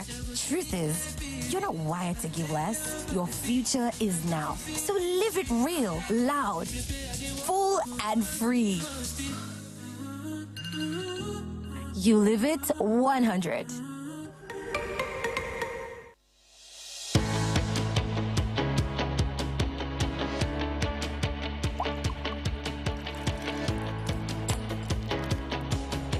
Cadbury 3-in-1 hot chocolate, the treat you deserve. Talking education now, and authorities in Jigawa State are celebrating major gains in girl-child education as the Agile program continues to return out-of-school girls to classrooms, equip them with skills and empower them for productive living. Minister of State for Education, Suwaiba Saeed Ahmed, commended these strides during a project assessment visit to the state. Muhammad Musa Askira reports. The minister, accompanied by the national coordinator of the Adolescent Girl Initiative for Learning and Empowerment, Agile, expressed satisfaction with the level of students' performance and the improvements in school infrastructure across the state. She noted that the program has positively impacted the lives of adolescent girls through increased school enrollment, improved learning conditions, and empowerment initiatives aimed at promoting self-reliance and societal contribution. Receiving the minister and her delegation at the Government House in Dutse, Governor Umar Namadi attributed the successes recorded in the education sector to the strong collaboration between the Federal Ministry of Education, the Jigawa State governments, and the development partners. The governor expressed optimism that if the current momentum is sustained, Jigawa State could become the first state in Nigeria to be declared free of out-of-school children. One of the major factors leading to out-of-school children is poverty. Now with the conditional cash transfer, that has been eliminated. And then we saw that the government and the state made a deliberate effort to ensure that girls that are out of school, not only girls, but children that are out of school are now enrolled back in school. Education is one of our priorities in the 12-point agenda of this administration. We have tried as much as possible not only to improve the learning outcomes in our schools, but also to reduce the number of out-of-school children in Jigawa State. The visit further highlights the growing commitments of both federal and the state government towards strengthening access to quality education and empowering the girl child for national development. In Dutse, Muhammad Musa Askira, NTA News. And let's join Musa Abubakar in his business corner for details on that circle. Musa. Thank you, Naja. Nigeria's economy grew by 3.89% year-on-year in the first quarter of 2026, according to the National Bureau of Statistics, slightly lower than the 4.07% recorded in the final quarter of 2025. The report showed a slowdown in both the oil and non-oil sectors, with average daily crude oil production also declining marginally to 1.55 million barrels per day from 1.58 million barrels in fourth quarter 2025. Although growth has improved from 3.38% in 2024 to 3.87% in 2025, it remains below the government's 7% target by 2027, as attention gradually shifts toward the next election cycle. To capital market, Nigerian stock market extended its upbeat momentum as the all-share index climbed to 251,125.02 points, signaling renewed investor confidence across the key sectors of the bourse. Market capitalization also advanced to 160.98 trillion naira, underscoring a stronger valuation of listed companies as the market maintained its bullish undertone. Airtel Africa led the gainers with 10% share price appreciation, closing at 3,655 naira 70 kobo per share. Now that concludes business news. Naja is back to you.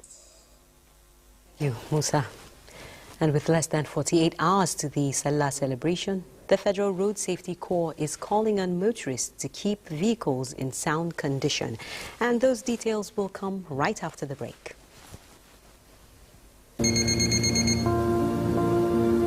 During this blessed month, we begin with prayer, with faith, and with the spirit of giving. Ramadan is more than just about fasting. It's about bringing hearts together.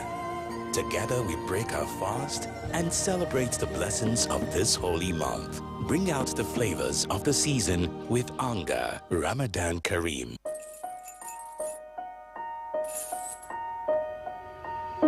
Super Malt Multivitamin Active Teens.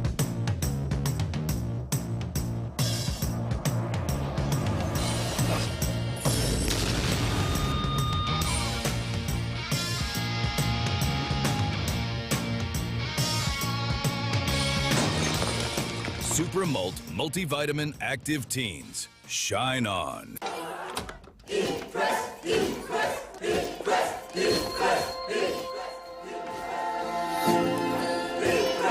Guys, food is ready.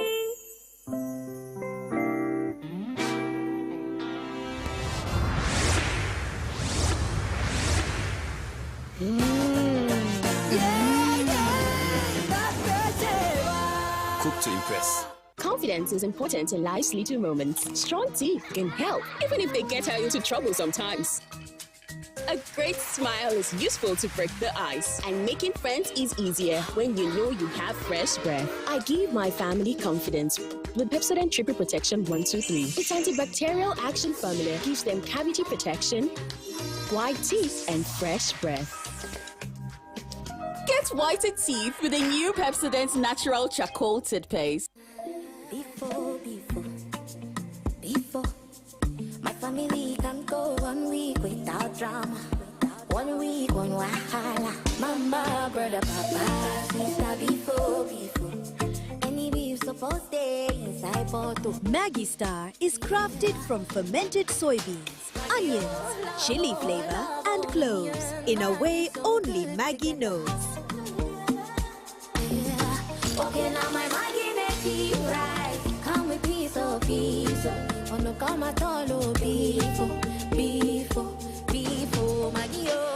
Maggi Star, making every meal special and special moments unforgettable. Maggi, oh, Maggi, oh, Maggi, oh, love, oh, me and Maggi so good together.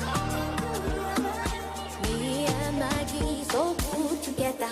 From my husband's germ-filled journey to work and the sweaty journey back home, what else can give you all-day-long protection? Germs are everywhere, but the Toast 12-Hour Protector Shield shields your family every day. That's all. Be 100% sure. With a splash of golden terra oil, mums make every dinner a grand family celebration. Her care nourishes you from within.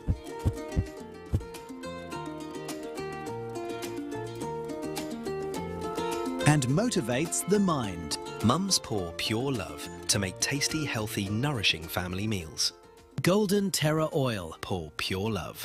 Give more strength to your hair with Mega Growth Leave-In Strengthener. It's infused with nourishing oils and conditioning proteins, so you can say goodbye to hair breakage. Wow! Mega Growth Leave-In Strengthener. Once upon a time, there was a land plagued by blandness. Food had lost its flavor and there was nothing left to savor. Just then, the taste maker arrives to restore taste to this land of blandness. All she did was sprinkle, stir, and serve. And from that day on, they knew one truth. All they need is sprinkle, stir, serve.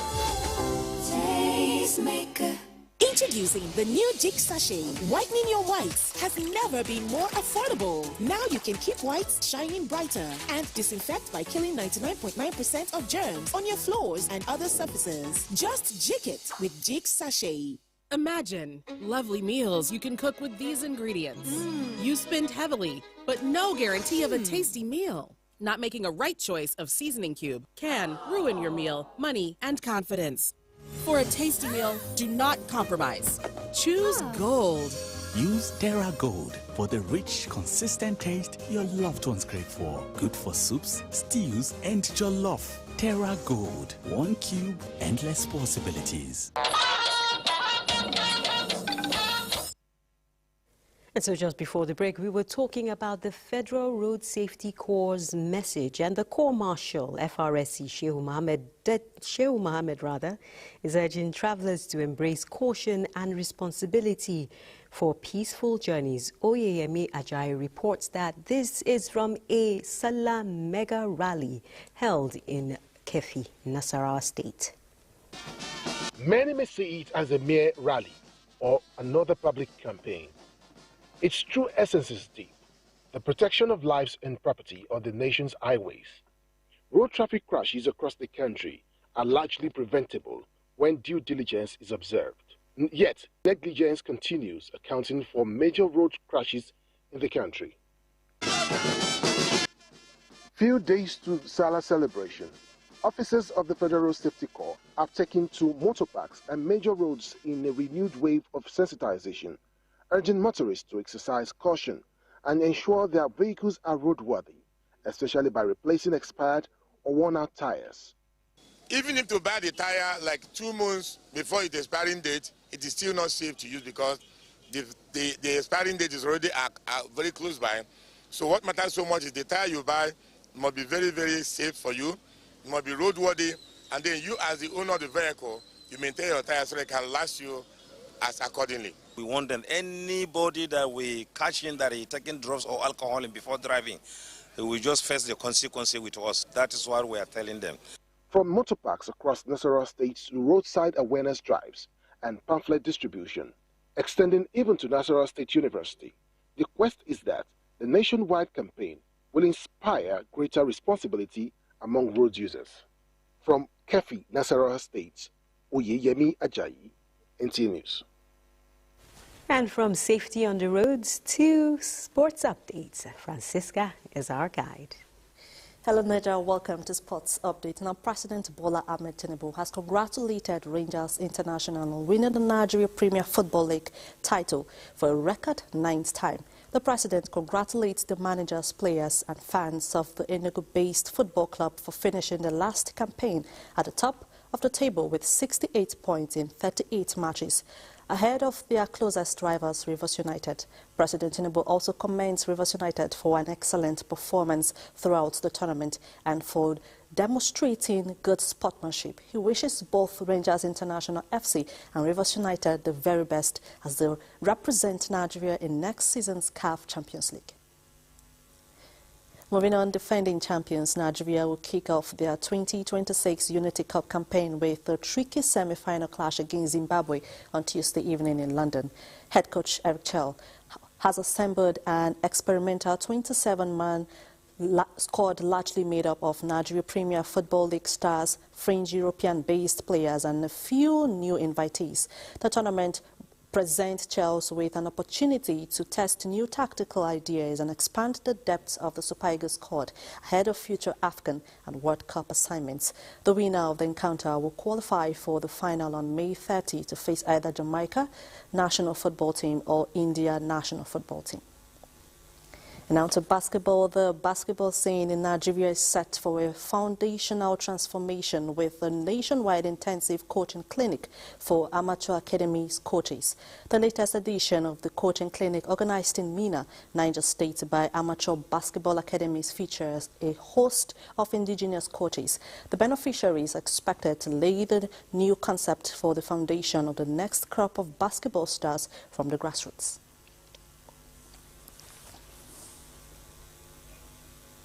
Of basketball begins at the grassroots level. We believe every community court can produce champion. We believe every trainer, that is you coaches, can become a transformed leader. We believe every child deserves an opportunity to dream through sports, here through basketball. Our mission is to build. But that's the sports. It's back to you, Nida. Thank you very much, Francisca. It did rain earlier this evening, so let's see what the weather has in store for Tuesday. And thank you for joining us. The rains are gradually becoming more organized across the country, and many areas have recorded a decent amount of rainfall over the past few days.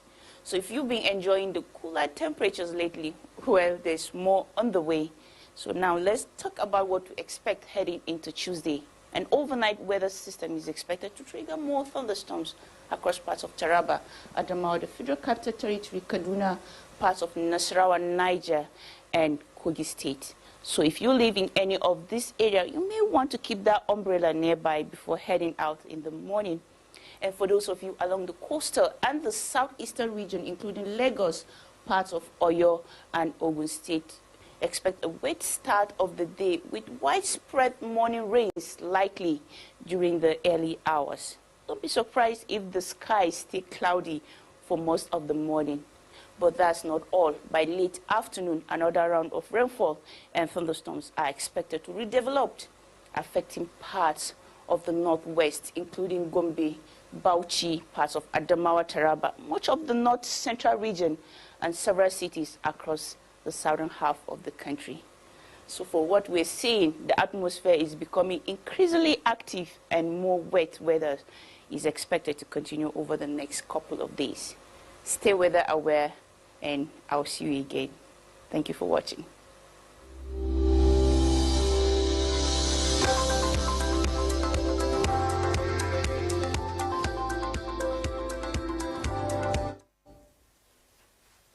More rainy days ahead, so get your umbrellas ready. And on that rainy note, we conclude the network news on NTA. Thanks for watching. I'm Naja'atu Tijani.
This is the network service of the NTA. The prestigious NTA Television College, widely recognized for its professionalism and excellence in media training, has achieved another significant milestone. In addition to its existing affiliation with Ahmadu Bello University Zaria for the award of a degree in mass communication, the college has now received official approval from the National Board for Technical Education, NBTE, to commence National Diploma, ND programs in mass communication and multimedia. Additional programs are also in progress. Admission requirements: a minimum of 5 O-level credit passes in relevant subjects. For National Diploma ND programs, minimum JAMB admissible score of 100. For degree programs, recommended JAMB score of 180 and above. This is a great opportunity to become part of the college's growing legacy in media and broadcast education. For more information, Visit our website at www.ntatvc.edu.ng or call these following numbers: 0803-838-4343, 0806-980-9897. Announcer Management. As the month of Dhul Hajj approaches, this is a special time to remember Allah and spend extra time in good deeds. This is a unique opportunity to sincerely repent, get closer to Allah, and combine acts of worship in a way that is impossible at any other time of the year. Furthermore, giving charity attracts great reward, especially in these first 10 days of Dhul Hajj. The world is facing global economic crisis with millions on brink of starvation. You can make a huge difference by supporting and sponsoring this year's Hadaya sacrificial animal to needy communities in our country. Prophet Muhammad, peace be upon him, said, "For every hair of the Hadaya, you receive a reward from Allah subhanahu wa ta'ala." Free Hafiz scholarship programs for youth is one of our development projects. With your support, we can build conviction in the heads of Muslims individuals and reunite as a community to benefit humanity. For donations to actualize these novel initiatives, Non-Violent Peace Initiative account number 1771660076, Bank Polaris Bank, or Guaranteed Trust Bank account number 0457070109. Management Announcer. A new edition of TV Guide is out, featuring an interesting personality with vast experience in the digital ecosystem. Professor Ibrahim Adeyanju, Managing Director and Chief Executive, Galaxy Backbone Limited, takes us through the gamut of revolutionizing the workspace through digitalization. Galaxy started in 2006. Started with pure research technology, satellite technology. We've been able to move from 2006 to providing fiber backbone, to having 2 data centers, to improving the bandwidth in terms of internet connectivity that we do to MDS. That is great progress. Power, privilege and public trust with Comrade Salihu Abdul Hamid Dembos, Director General NTA. Welcome to a world of fun and excitement as we also present an assemblage of professionals in the media space. Some compelling NTA programs, current trends in the fashion world, ICT, sports, entertainment, and lots more. TV Guide, very incisive, very educative, and compelling. Get a copy at the vendor near you or NTA stations nationwide. TV Guide, your indispensable companion.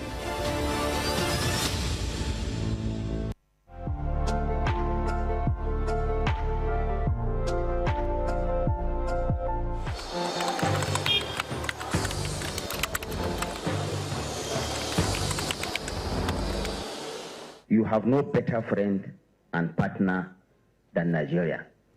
Let this unveiling today be a call to conscience. Let our practitioners hold the line of truth.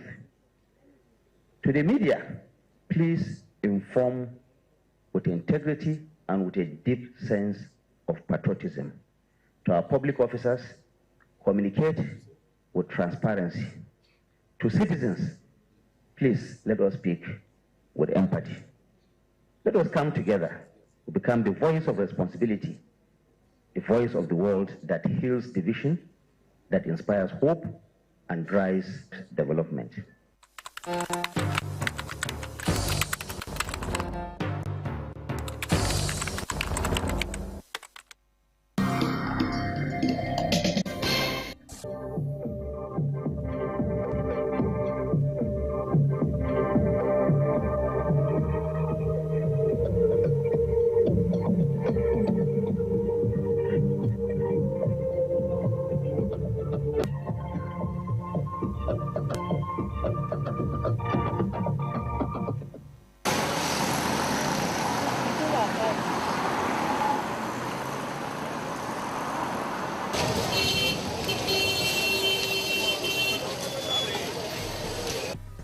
Humanity may be likened to the various colored flowers of a garden. Every society has ways of coordinating its events, especially cultural ones.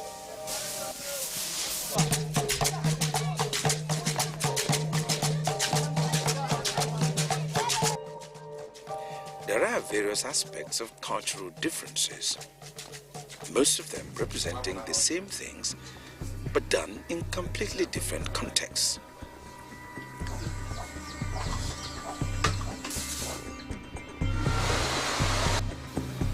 Nigeria is a country with a lot of ethnic groups, each of them varying in culture and tradition. Our history. Though tribes and tongues may differ, in brotherhood we do stand. The tongues are a lot, the cultures are a lot, and the things that make the cultures beautiful are a lot. Welcome to Our History. Today we'll be taking a look at that part of our culture that can be really very colorful, no matter the tribe you're from. Now, what part will we be looking at? You'll find out shortly. My name is Cordelia Obey, and I welcome you. This, Ausege, is Our History.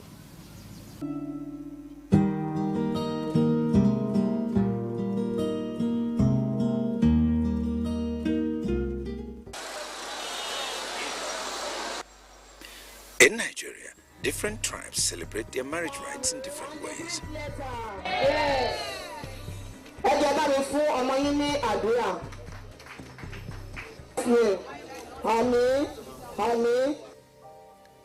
One major aspect of culture which Nigerians love a lot is dance.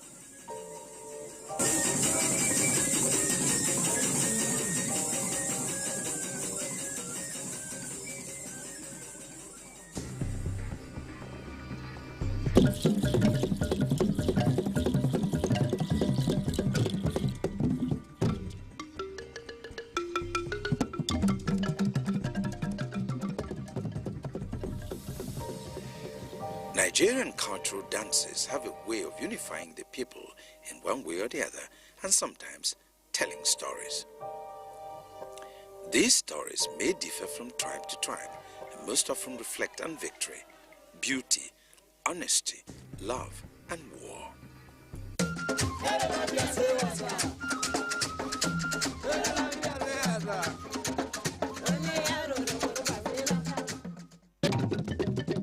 Sound, it punctuates sounds, and music produces sound, whether voice sound in terms of singing, whether the other kinds of sounds like we produce, and we call them percussions, but the production of sounds in a rhythmical way, that is in an organized way, that is music. If it's not organized, it's noise.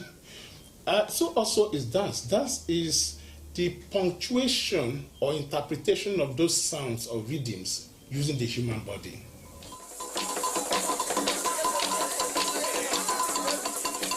Eleven categories under which our dances can be categorized. And these dances are masquerade, we have masquerade dances, maiden dances, coded or choreographed dances, ceremonial dances. We're talking about acrobatic dances, war dances, occupational, ritual dance, social dance, and then the elders dance. So every dances that you come across, whether in Nigeria as a cultural dance, they fall into one or two or three of these 11 categories. And then to that extent, every dance that you see, though may belong to, for instance, war, to document a particular war that happened in the history of a people, but you still saw some elements of it becoming social. Some part of it, you can still be a reminiscence of bringing in their occupational icons and nuances into it.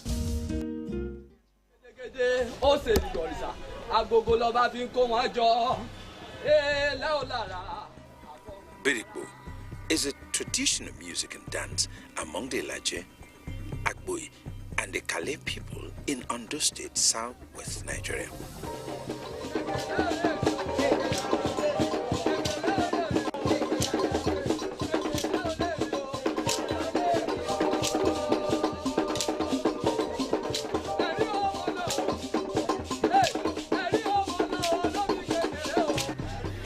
Birikbo is an essential part of the way of life of the riverine people of Ondo State. History has it that this dance has been among the people for centuries. Movement patterns themselves are done in a way that the Birikbo means going in a circle, so metaphorically speaking, therefore, Birikbo essentially talks about a complete circle of life, So even the name is talking about the people, how they see life. So nothing is lost. How they see life, the costumes are pulsed to it because normally they wear their normal kinds of danshiki, these days, but then in those days it is wrappers, that they must tie up with. And then within this, when they will, they costume themselves, give this umbrellic feature that curves. So yeah, all these are, and then they turn with it. So these are parts of it that says it's a Birikbo. Essentially and philosophically speaking, is talking about the completeness of the universe. You must be a complete person. You must have a total understanding of your universe to be called a true son of the land.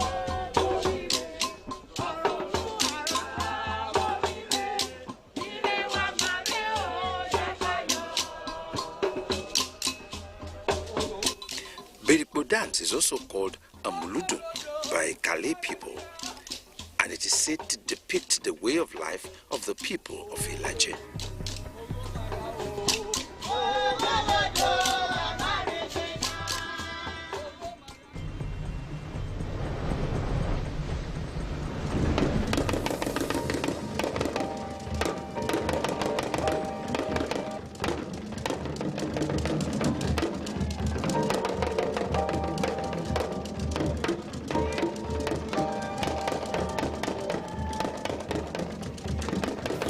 All societies have their peculiar dances which they pass from one generation to the other. Another unique dance among the Yorubas is the Bata dance.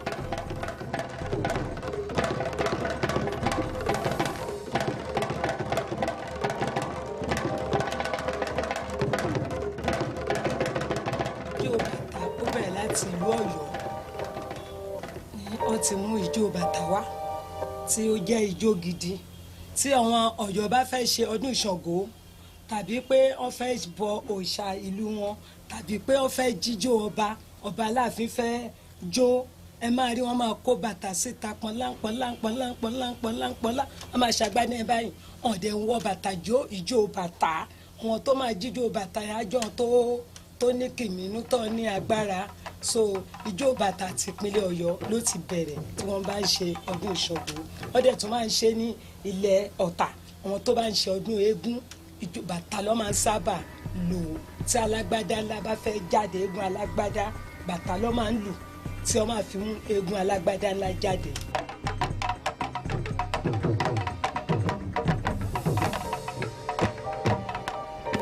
Ijó bàtà means bàtà dance.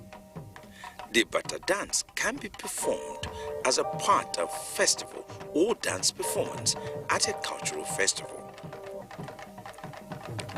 Although this dance has become a national dance, it is said to have originated from the Shango worshippers, who used the Bata dance as a means of communication between them and Shango, their god. Nǹkan tí wọ́n ṣe ń pè ní ijó bàtà kì í ṣe pé torí pé wọn ò wọ bàtà ló ṣe ń pè ní ijó bàtà o. Bàtà jẹ́ ìpìlẹ̀ tó ti bẹ̀rẹ̀ láti ayébáyé tí adé ayé bá ijó bàtà ni. Ó yàtọ̀ sí bẹ̀m̀bẹ̀, ó yàtọ̀ sí pé kọlu sẹ́lí àdáyébá ni ijó bàtà o. Bàtà tí wọ́n fún nìyẹn kì í ṣe pé ó jẹ́ ijó kan tó ní agbára ni wọ́n ṣe ń wọ bàtà jó.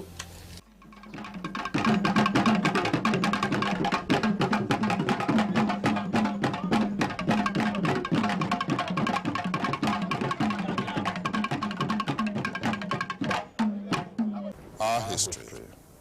Wow, I'm sure you've seen a lot of movement, right? Yes. So I chose to stay in one place because the movement is already a lot. We'll enjoy it from where I'm staying. You see the colors, costumes, movement, a lot of it we have in Africa. Nigeria is not left out. And if you may want to know, some of the movements we have in our today's hip-hop culture are from our African cultural dances. Anyway, let's see more.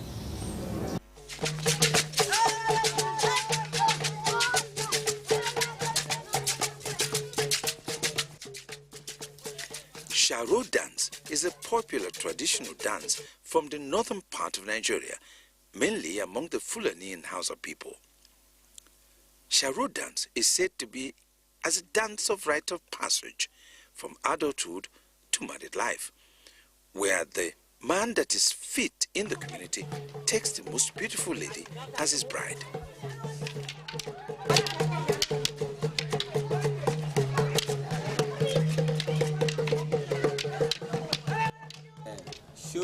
Shoro the Palam. That's the Fulani play that. That's before. We will not be now. They very sweet. They play them gentle. They beat themselves. Yes, and I play. You can see them. They carry koboko, all this stick. They beat them body. When you see they play the dance, they beauty. You see they carry the dance. The women, they follow, support them. They share money for them. Then they're happy.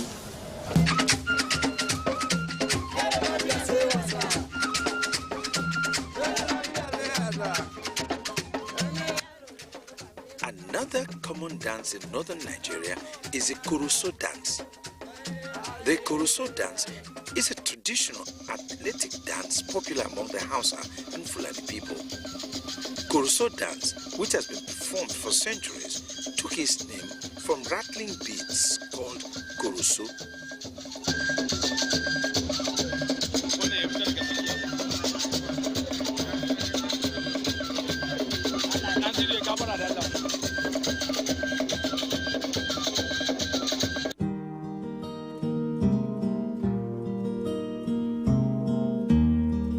Our history. The customs, traditions of the Igbo people of southeastern Nigeria include their visual arts, music, attires and language. Their cultural dances include Egedege, Abriba dance, Atilogo and more.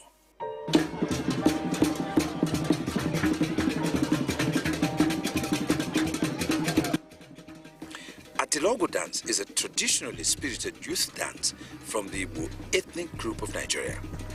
It is one of the most entertaining Igbo dance that focuses on vigorous body movement and often includes acrobatic flips and high jump. It was these high acrobatic flips that gave rise to its name, Atilogo. Is there magic involved? Is there taboos involved? No. The truth is no. Hey, I asked this particular question to Festus Wanko, the founder of Igbo. I said, people have been accusing you of, because there are some acrobatic displays you will see, you will say, come on, this is not ordinary. Luckily, when I was asking him this question, we were sitting in the yard, cordoned place they do rehearsal. He told me, now look at what these boys are practicing. Look at, they do it, they fall down. They try again, they continue. There is no taboo. What you see in dance, like in pocket and all this Atilogo is result of constant rehearsals and practice. Just like you see in the Chinese. When the Chinese kids from age of 6, 3, you see them, you know, tumbling, doing all those kind of stuffs.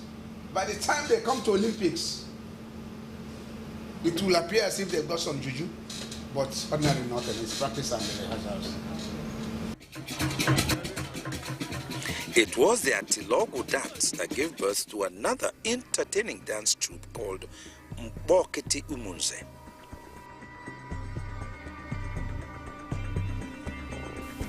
Bokiti Munze is a unique cultural dance from Umunze town in Anambra State. Bokiti dance, from my research in 1990, started about 1964. 1964. It was a form of Atilogu dance created by a school teacher, Mr. Festus Nwankwo. He actually, it was a kind of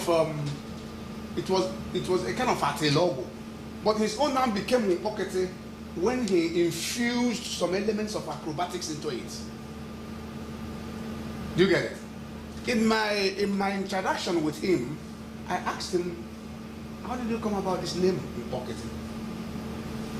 And he said, in view of the kind of exhibitions, in view of the unique nature of the dance they do, in view of the strength they apply, what other word could have been better if not Bokiti, which symbolizes strength, strong, solid.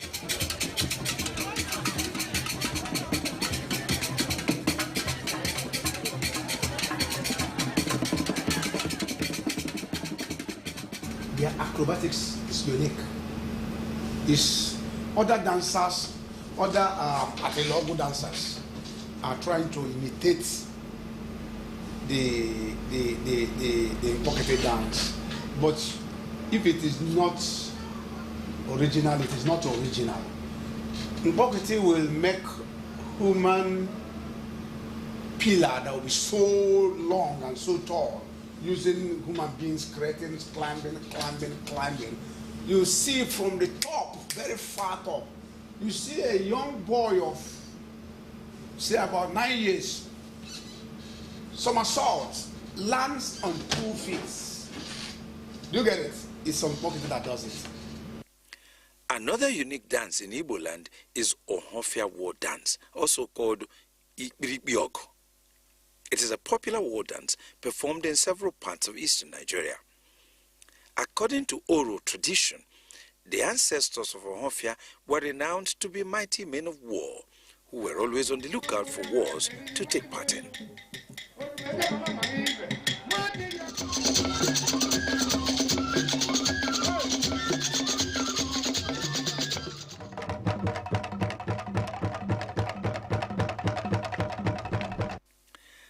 The cultural dances displayed in this episode is a taste of the iceberg. As Nigeria is blessed with other numerous colorful cultural dances like the Swange from Benue State, Bakira among the Hausas, Ohoho dance from Edo people, Okwata dance from Delta, Gese among the Yorubas, Ogene among the Igbos, Ekombi dance among the Efik of Calabar, to mention just a few.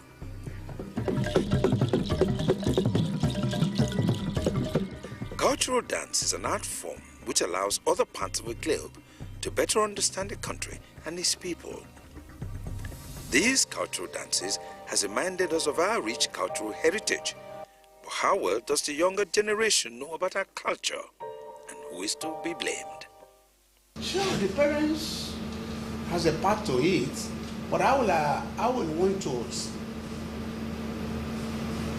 believe strongly that much encouragement should come from the government. Do you get it? Yes. The parents have a lot of blame too, because it's so shameful that some children who are in our houses don't even know they are from this culture. They are from that culture. The way we kind of throw away our culture is going to create calamity in the future. I'm going to blame that on my kind of people, because basically some parents decided not to take their children back to their community, to their origin, because of certain reasons. So if a child wants to go when they are grown up, a youth, it's their choice. But sometimes some parents do not still agree until their child is actually adamant and say, oh, I want to go, I want to know my origin. What is it? Why? What are you hiding? And that's all. Basically, I would not blame that on myself. For myself, I've not gone to my village since I was young. Really, I can't remember anything. Our minds, we should be open-minded. in the sense that our parents should be open-minded to want to teach us, and we as the youths, as the children, we should be open-minded to want to learn. Because these days, most parents, they don't even have the time to teach their children anymore. So I feel, both parents and their young ones should explore and just learn new things, including their language. The issue now is how we can bring back the glory of our cultural dances. Competitions, dancing competitions, arts competitions. Make it compulsory that year in, year out, it's an annual event, that year in, year out, the dances that is brought in from states, that is under the cultural or traditional dance categories, they are not repetitive. For instance, if Lagos State should go with, take for instance the Akoto dance this year, then they should go with maybe the Hunso dance next year. You understand? That way, it's still a dance of the people of Badagry or Ekpe, or as long as it is within Lagos. When we promote our cultural dances, the world come to appreciate our rich heritage better. It is also the way the other people could have respect, knowledge, and give importance to our traditions and norms.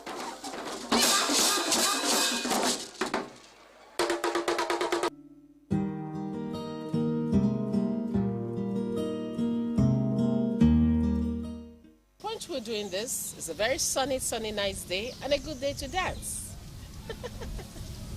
We've heard, we've seen all the stories about our cultural dances. Now, a lot of people are wondering, how do we keep them alive? How do we ensure they do not die? How do we bring back the spirit of what we did in Festac and so on? I have a very simple answer to that worry. We still have our African dances present with us. As I told you earlier, hip-hop has a lot of it. Your own dance has a lot of it. So wherever you are, keep what you have alive, and together it forms a complete whole that is called the African dance step. My name is Cordelia Obey. I'll be dancing out of here. I'll see you next time. Bye-bye.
This is the network service of the NTA.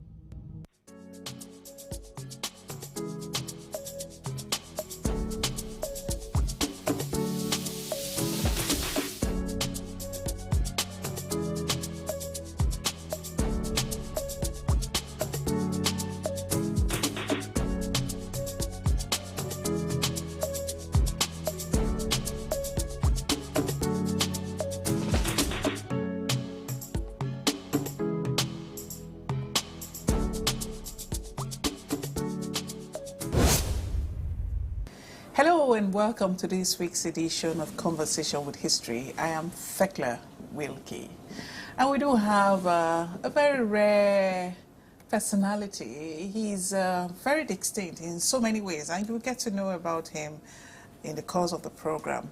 He's an engineer, he's a broadcaster, and a military personnel. That's a combo. It's like putting a goosey, ogbono, and all of it together. But we will get to know why all of this happened all at once in his life. And we're speaking of none other than a former Director General of the Nigerian Television Authority, the NTA, Engineer Chingo Wigwe. It's a pleasure to have you on Conversation with History, sir. I'm pleased to be with you too. Thank you. Wow. You know the interesting thing about you? I have been with you for some time now, and I've just been observing you. The way you talk, your command of English, your choice of words. And I said, perhaps broadcasting would have been, because I've weighed the options: engineering, broadcasting, and military. And I believe broadcasting was just it. And it's a good thing you cut your teeth there, and you made the best of your time while you were in the broadcast industry. So it's such an honor to have you here on camera, on set. Now the microphone is on you. I have that privilege of putting the microphone in front of you to ask you questions. Am I not privileged? That's interesting. That's interesting. So thank you for honoring us, for making us, inviting us to your home to have this conversation. Thank you so much for that. You're welcome. Thank you. And by the way, our revered Director General, former Director General, is from Port Harcourt, from Rivers State, Port Harcourt. Yes. He is also the father of the late Herbert Wigwe, who was the former MDC of Access Bank. And so if you're just joining us, this is Conversation with History, and we are going to deep dive into so many aspects of this great man and, you know, find out what makes him tick. And the question that, you know, begs for an answer is, why would you even, I mean, you started off as an engineer, radio engineering, and then you moved on to television, and afterwards you left the house a civilian, you came back as a military man to your wife. I mean, what would have informed that transition from a civilian who left his house and said, honey, I'll be back home, and then you come back as a military man and say, okay, I'm militarized now. What informed that decision? I think that's a very interesting question. And indeed, this particular event almost broke my marriage.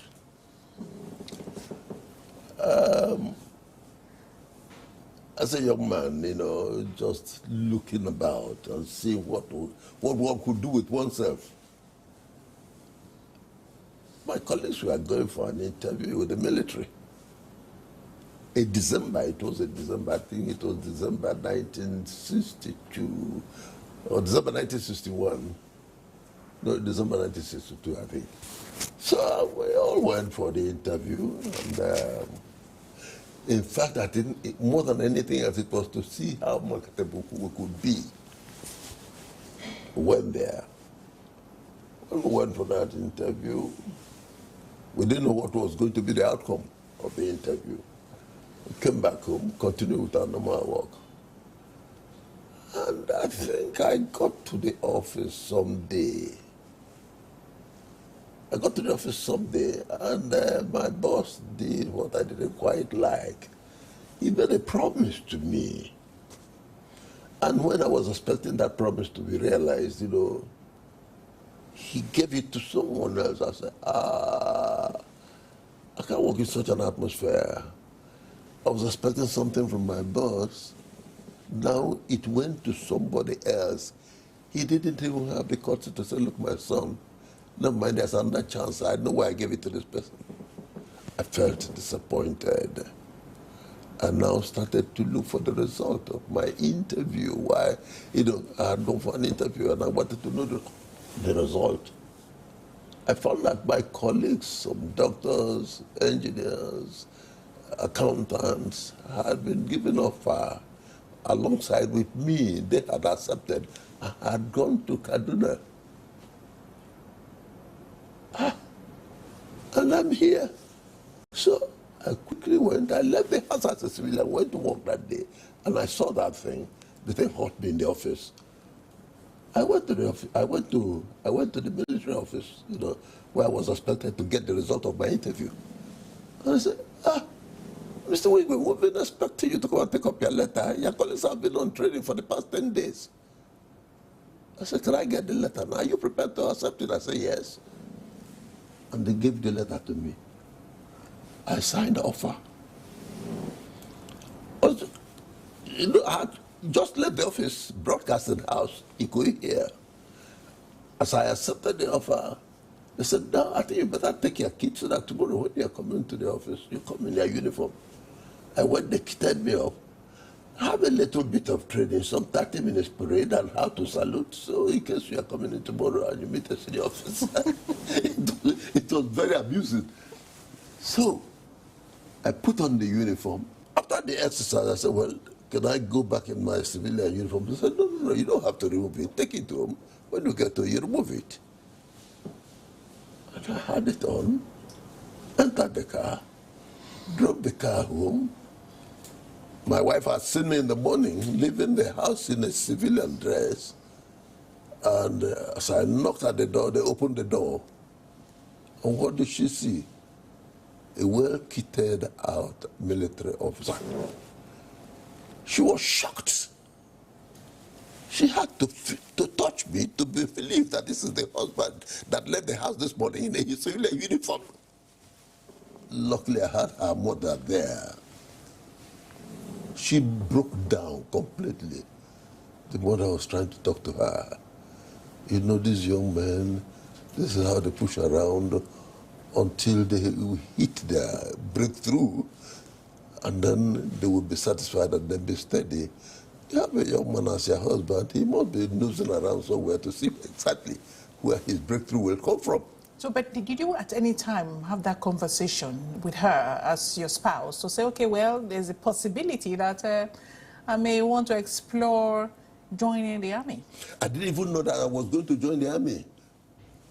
I had forgotten the fact that I went for an interview until that thing happened in the office. So I said, look, I might as well check into this office and find out if my letter of appointment is waiting for me there.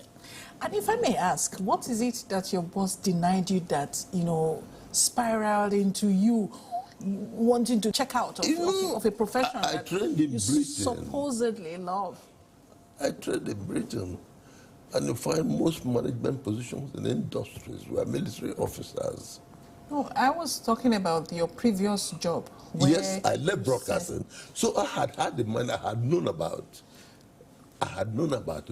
what happened to most military men after they retired from the military. So what did your boss deny you that you gave to your colleague?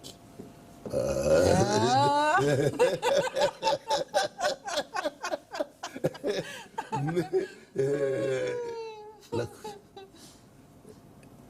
it's not everything that you saw on television, you know. No, it's a particular job. My boss said, Mr. Wigwe, I'd like to send you to that position to go and work in that place. And I'll let you know when the time comes. And meantime, I'll say, this is the promise of my boss. I'm looking forward to it. You're waiting for it. He has sent somebody else. I was told. He has sent somebody else. Oh my God, I felt disappointed. But there are ways you could have put it to say, you could have approached him and said, well, you promised me this. Is there something I have done, you know, to deserve the denial of this promise that you already made? No, I thought if my boss made a promise, he had a responsibility to me and to himself too, to make sure that he kept to his promise. We started off, you explaining how you crisscross from being a broadcaster to being in the military, you know, and then going back to broadcasting at some point. Let's understand, you know, how all of that played out. Okay. What informed your going into engineering in the first place? Let's start from there. Engineering. Engineering was a last resort. Maths was my second nature. But because I was working in broadcasting engineering department, and they would not recommend me for scholarship if I was going for mathematics. So I might as well put in for engineering. Where I know, and I knew that if I applied for engineering, that would be recommended. So I did. That was how I got into engineering. And I went in and completed my professional training in engineering. Yes. And then when I finished it, I came back home, back to Nigerian Broadcasting Corporation. I was with the Broadcasting Corporation, entered their training school, was a senior lecturer at Nigerian Broadcasting Corporation Engineering Training School before I got into the army. And then I continued my career there. I continued with the army until the war. After the war, I was asked if I wanted to come back to the army, and I said, no, I've had my fill. I've had my fill because a lot of disruptions in the army. You didn't know if you were going to wake up tomorrow, not because God wanted this to, but because somebody else decided to take your life. So I said, no, I think I've had enough with the army. And I went back. Well, I didn't quite go back to my first love, broadcasting. I said, if I could work in the army, then I could work on my own and make a living. Went into private business, civil engineering, construction. Went to the Public Works Department in Port Harcourt. I registered as a contractor. And they gave me the assignment, a job, a contract of excavating, constructing drainage along a bad road there. My wife had gone and was with her parents in Calabar, nursing, with my little kids at the time when we were in incarceration. You know, Nigerian army officers who fought on the side of Biafra. So when they released us, and I decided to now go into private business, I said, I think I'll make more money. I was able to put on, putties for 18 out of 24 hours during the war. I stood that stress. I can do it as a private man and make money for myself. The governor of Rivers State, Data Spiff, came calling, said for me, I want to start off radio and television station in Rivers State. Can you help us? I told him I'm all yours. And that was it. That was how I went back to my first love. Was it really a love? Or was it a decision you made out of some kind of necessity? He could have called me for something else I could refuse. But this, I just saw it God at work. Okay, so let's say you just touched the surface, you scratched the surface of that, your experience in the military. We want to, use some really strong broom to punch it and see how much we can excavate from your experience as a military personnel. Yes. Now, it is also established that you worked with the likes of Obasanjo, President Obasanjo, who was in the military at that time. You were also contemporaries with some very big names in the military, Buhari, Eziogu, and some very important names that have also colored pages of the Nigerian history. We would like to know more about that. Now, President Obasanjo and I belong to two different corps. President Obasanjo belonged to the Nigerian Army Engineers, which you would consider the equivalent of civil engineering. I belong to the Nigerian Army Electrical Mechanical Engineers, and my boss was a sweet man. He was Colonel Victor Banjo. He was my boss. Well, I was in this business, of my days in the army. I met people like Ozogo. For me, he was a gentleman to the core. Ozogo told you something, go buy it. You can take it to the bank. You must have had fond memories there. And the way you have spoken about Chukwuma, yes, Eziogu, yes, you must have had a personal relationship with him. Oh, yes. Can you let us into that? Now, when I was in Kaduna, they gave us an apartment because I stayed in the officers' mess. a 2-bedroom apartment, and then the parlor in the central place. Each time we ate together. We ate together. So I found him very studious. I looked at his books. They are not engineering books. They are not just something about, you know, well, those were not my type of books. So, Zogu was a very interesting character. And I was always jovial. I would visit him in his office, know more about the army and all that. So we were quite close because we stayed just in an apartment together.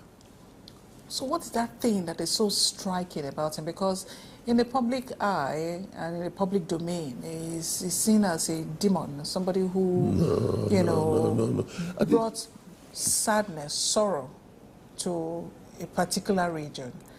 And you that knew him from across the room, yes, it would be interesting to find out what your opinions are, apart from the ones you just listed, of that man named Eziokwu.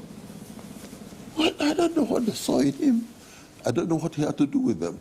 But as far as I know, dealing Zogu with me with Zogu, purely military, Zogu was a very interesting fellow. Interesting is a very pregnant word. I don't mean the loaded one. I don't mean... When I mean Zogu was a very interesting character, because he would discuss some of these military escapades, and so on and so forth. I had never seen him angry. I never saw him angry. I would come back, we'll discuss, and so on. I go to bed, he go to bed. The next time we'll see with me when we return from office the following day. Is it possible, by the long stretch of the imagination, that perhaps your impressions of him, which of course, is a contrast to what quite a number of people have about him, could it also be that perhaps your impressions are colored by sentiments, ethnic sentiments? Not ethnic sentiments. I come all the way from Port Harcourt, too. Somebody's coming all the way from Asaba area. But you're still in the same region. They will say he's your brother. I mean, if you see a Sule, for instance, and you see an Uzogu. I can mention some other people who were friendly with me, not Yoruba chaps who were friendly with me. And, well, not a lot of Hausa chaps, because I didn't go to school that way. So when you hear and read about some of the things that have been alluded to him, when you talk about the history of that coup that happened, that very, very, very historical coup, which of course has his name as a poster boy and the one who the whole thing is tied around. What goes on in your mind when you read some of these things? Because whether we like it or not, history is history and is something that we'll live with. And it's something that would also shape our future.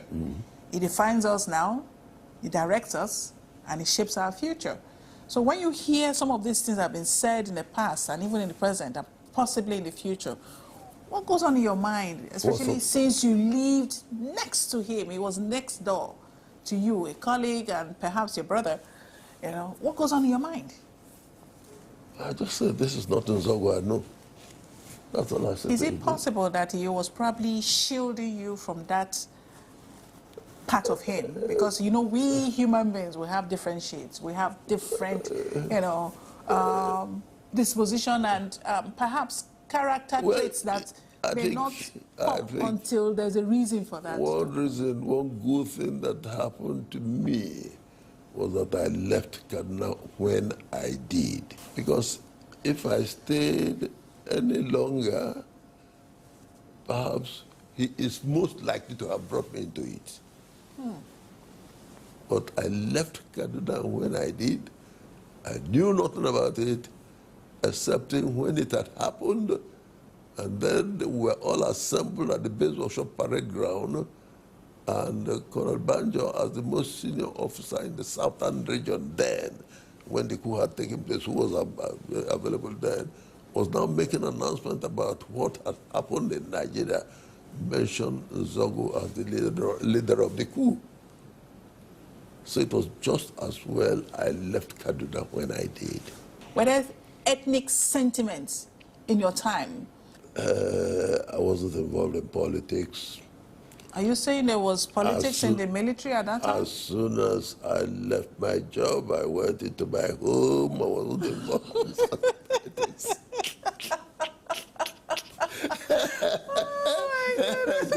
A journalist that you want to get.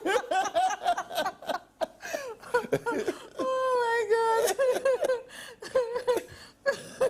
I work with journalists. Okay. I work with people like you. What do you want to hear from me? So what informed the publication you made at that time of, that was titled Wisdom in Silence?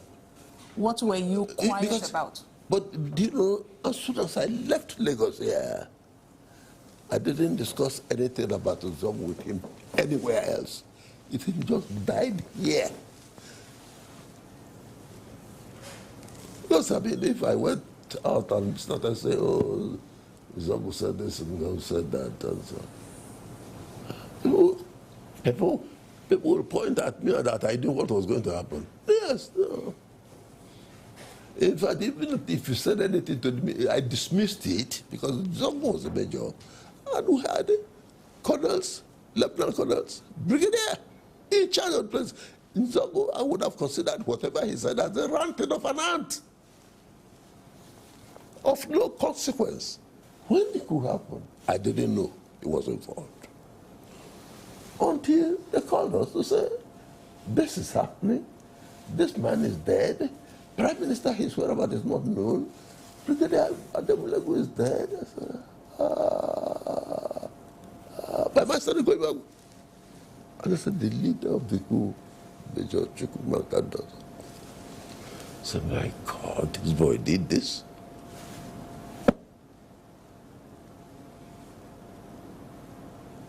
I was shocked. I was shocked, the courage. The courage. Particularly when you start hearing about the drama, how he went in. So you don't joke with this infantry boys. Because I would think that was an impossibility. Having listened to you talk, about Zogo and your closeness to him, I'm tempted. In fact, we'll have to ask this question. Did you have any kind of interaction with the Southerners? Because we know that Zogo was very close to Southerners. So if he was close to Southerners and you were close to him at that time, was there any kind of link or any interaction? I didn't know that he was that close to the Southerners. Because invariably he told me that most of these senior officers were political officers. If you went to Southern Place in the morning, you would see them in Rankadeli. Otherwise, I didn't venture into political terrain. I didn't go there with him. I didn't know Father he knew him that much. Anyway, let's move on because we have so many points to touch on. And one of it is the Civil War. Okay. Yes.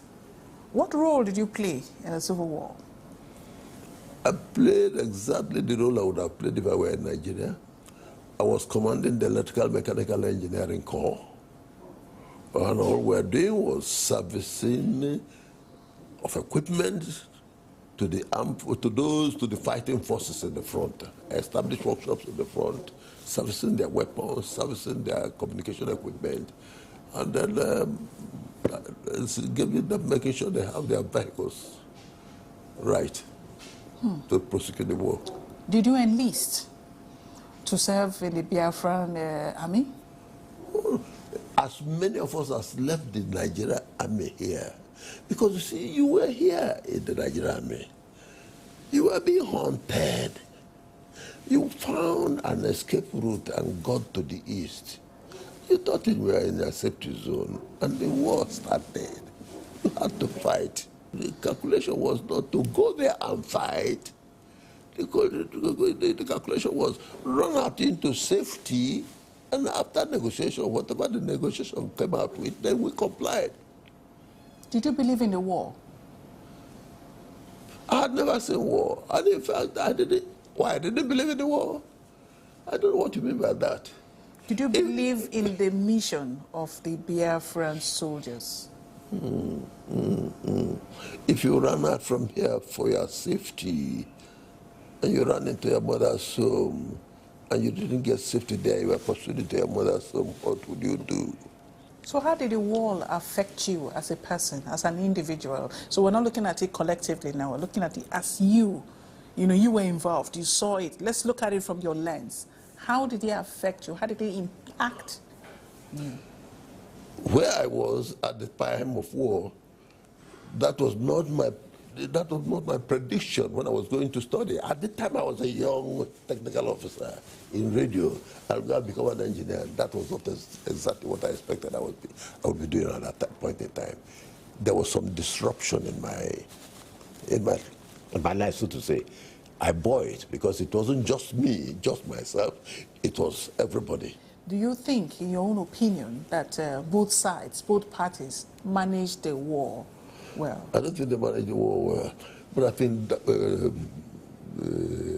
Gowon did a good job. Yes, he said, no victor, no vanquished. We didn't see a lot of us executed, but at the same time, actions, activities after the war did not make use of the gains of the war. There were losses, there were gains too. If you came to Biafra at that point in time, they were manufacturing things. If they harnessed that group of those who was there, I think would have been way up. Rather, we dwelt on the, you know, what would I call it now? Things that happened during the war, the negative things that happened. We didn't look at the positive sides.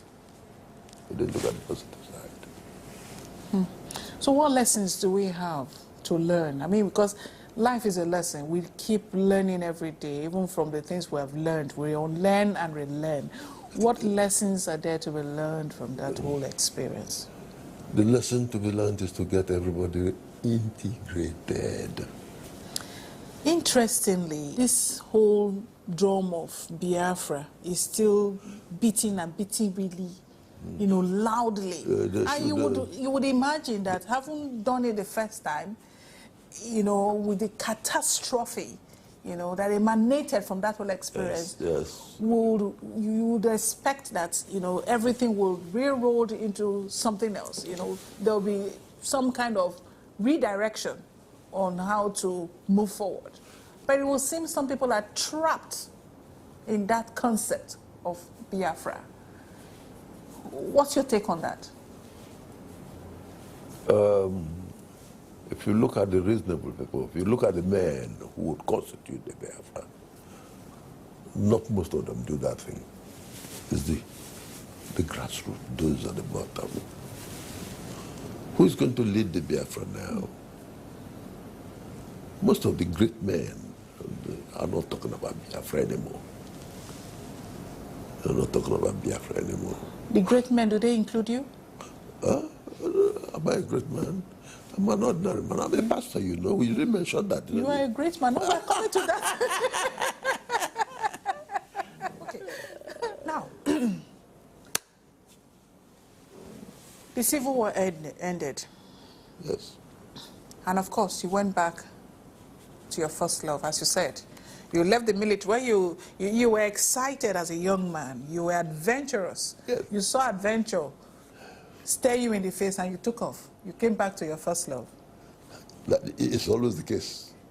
So when you came back, were there any surprises in terms of how the broadcast industry has moved, you know, while you were busy trying to hold the gun and, you know?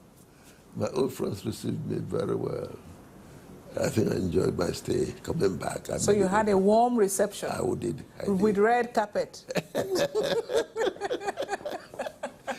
Particularly when they said the television stations were to go back to the federal government. I moved on to the television. Yes. So how did you get to the position of the Director General? Because that doesn't come cheap. How did you earn it? I mean, there were other contemporaries who could have also become Director General, but they chose you. What, in your own opinion, earned you that stripe?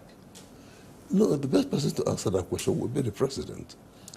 Of course, you would probe. As a journalist, you would have probed to say, how did I deserve this? This journalist is trying to get what's out of me.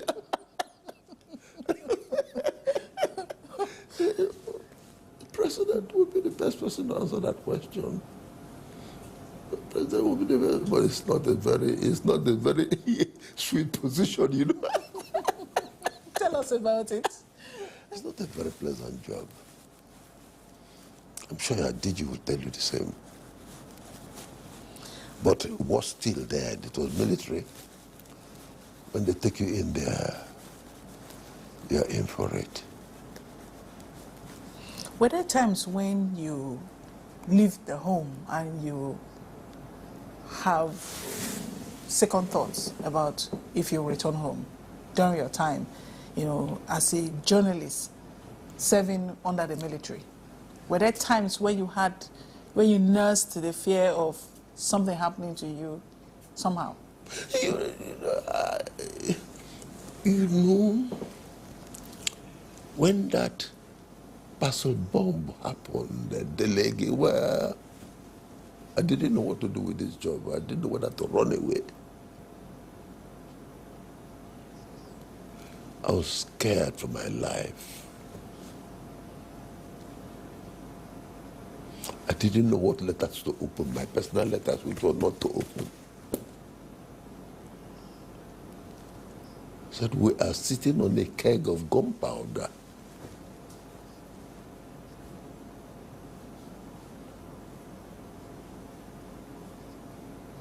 Did you have a relationship with the head of state at that time? Was there any relationship with him? Not closely, but I had a relationship. How was if it? I had called me by first name. In general, working under the military as a journalist, you've talked about the parcel bomb, which is, of course, is one aspect, and of course, it's something that keeps resonating, you know, in the annals of history when you talk about journalism in Nigeria. Were there times when you yourself, because of course, as before you even rose to the position of Director General, you were in other positions. Did you ever feel threatened directly that something bad could happen to you? That's not for this television. It's in the past. And you are a 90-year-old man who nobody can do anything to you at this point. Nobody can do anything. You'll say, he's an old man. Have you been 90 before? Have you been 90 before? We've seen 90-year-old men. We've seen 90-year-old men around. I don't think I like to say it here. I don't think I like to say what I would have said. Purely private business. You're surprised. Was that a threat to your life, death threat to your life? Imagine threat, but it never happened. Imagined. Speculative? What? Was it a speculated one? Did anybody whisper anything to your ears that frightened you to your skin, that you thought of just kicking your bags? Let me tell you, general managers of stations, they risk. They have a lot of risks. During your time as a broadcaster, did you experience a coup, and how did you manage it? In fact, we didn't have any coup until I retired as my position as general manager. So when I retired that we had a coup, so I didn't have that experience. April 1990 what? April 1992, 93. Okay, so as the Director General, what would you say were your landmark achievements in terms of reforms, policy direction that impacted on the image and the brand of the NTA? The brand of the NTA. One of the things we thought about broadcasting is that broadcasting was to lead the direction in which a country may develop. And those were the paths we maintained. Would you say the amalgamation of the regional broadcasts into the national, platform was a good decision? It was good, it was bad. Because those days, you have the stations in the regions announcing election results the way they have seen it. Oh yes, this station will announce this result. The other one said, look at the result. This is the authentic result. Didn't you know that? So the amalgamation was, I think, in a way, supposed to really subdue those views and took one view nationally. So it depends on who is handling the show. Now, going beyond politics, we know that at one time NTA was the only national broadcast. Yes, yes. Today, we have several others. Right. At that time, we had some core values, guiding and binding on practitioners at that time. Do you still can you still identify those values in the way journalism is being practiced today? Yes.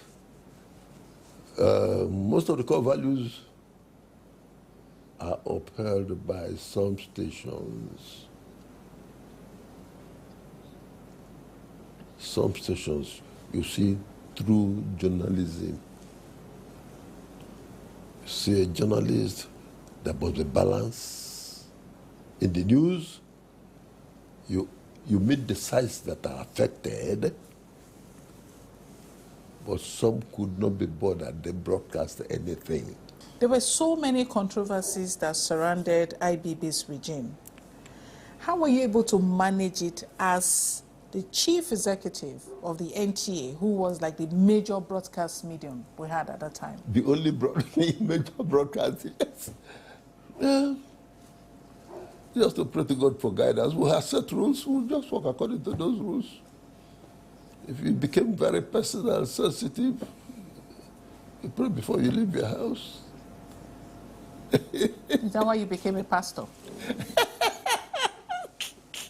You're trying to get words from I've been gauging your person.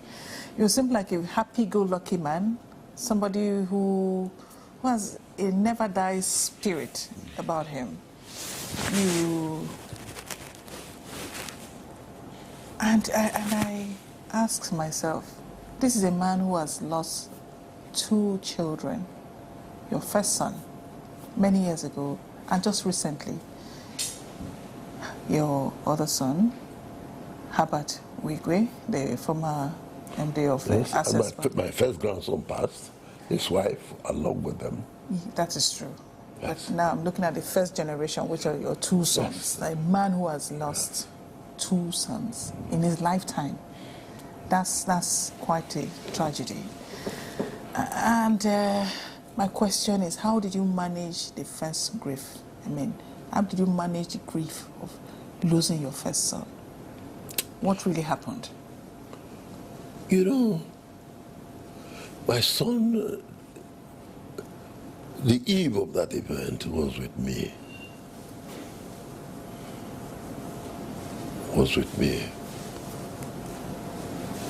And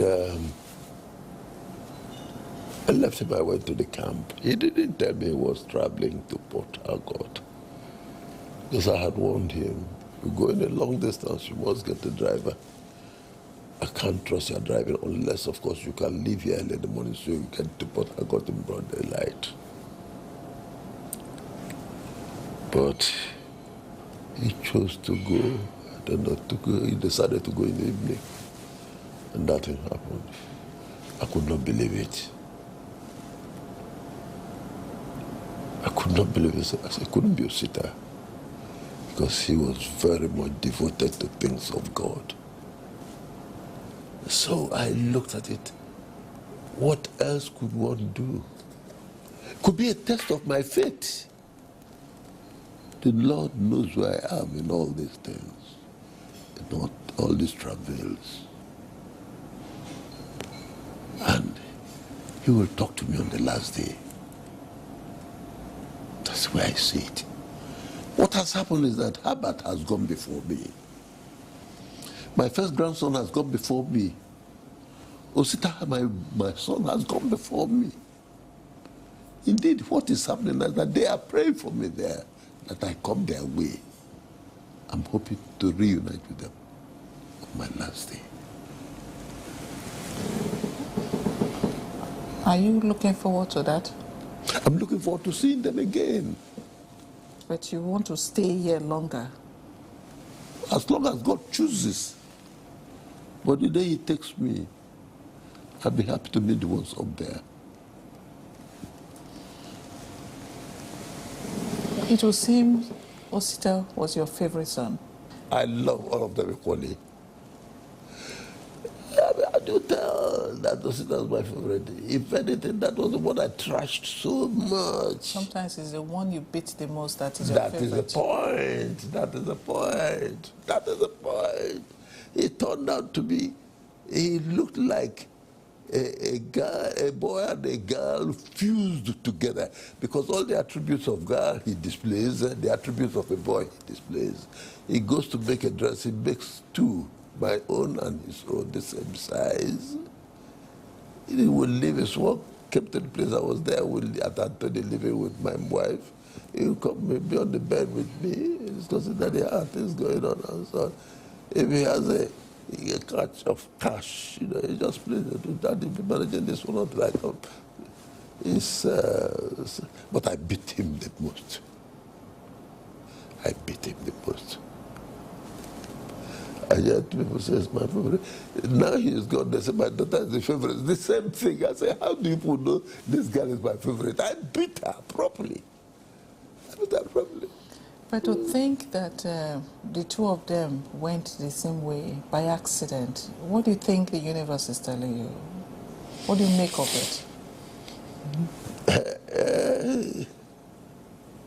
God chose to take them that way. As a father, did you have any kind of premonition, any sign? As parents, there's just this... In the case of Herbert, I had. You did?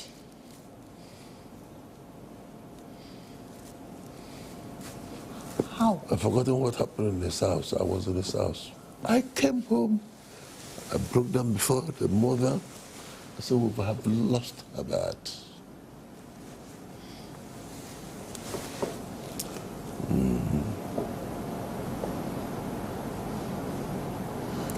Did you try to warn him? Because I got to the new house. I was not happy. It was very ostentatious. I didn't like it one bit. I don't like a child when too many eyes are focused on the child. When it happened, so I told you. Did you try to caution him? I tried, but it was too late. Started building that house, I knew nothing about it. He didn't tell you? He knew what that you wouldn't disapprove.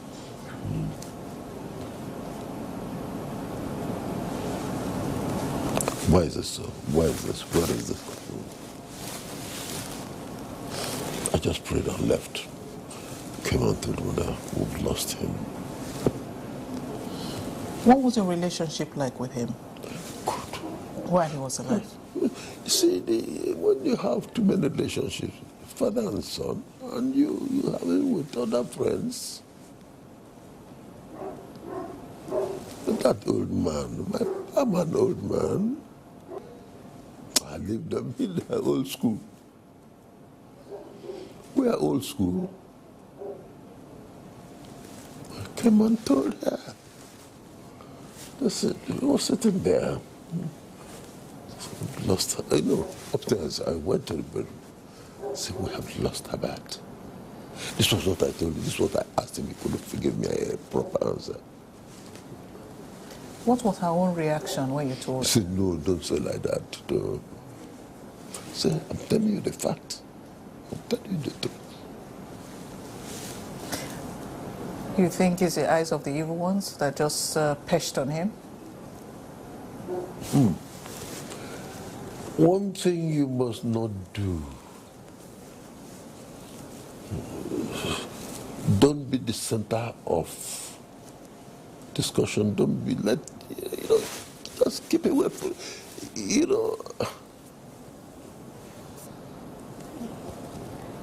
I don't know how to put it.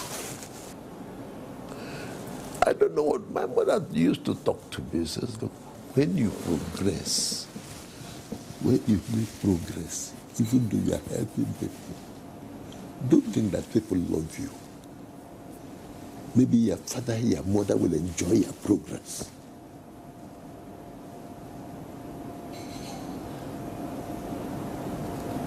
You better make that clear to you, to your mother, your father.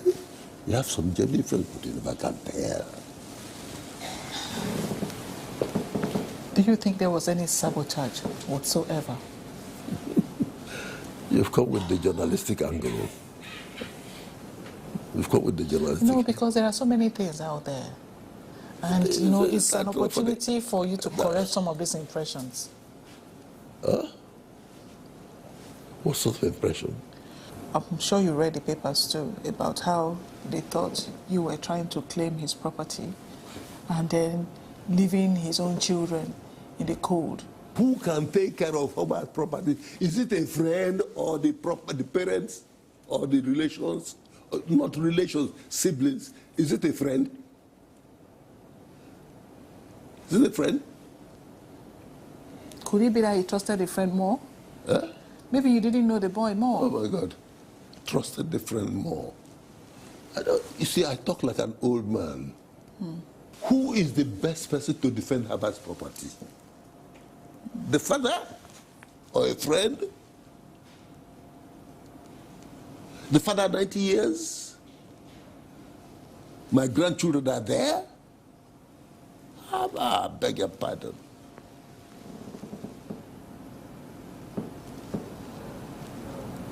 How many more days have I got to live? So what will I do with Hubert's property?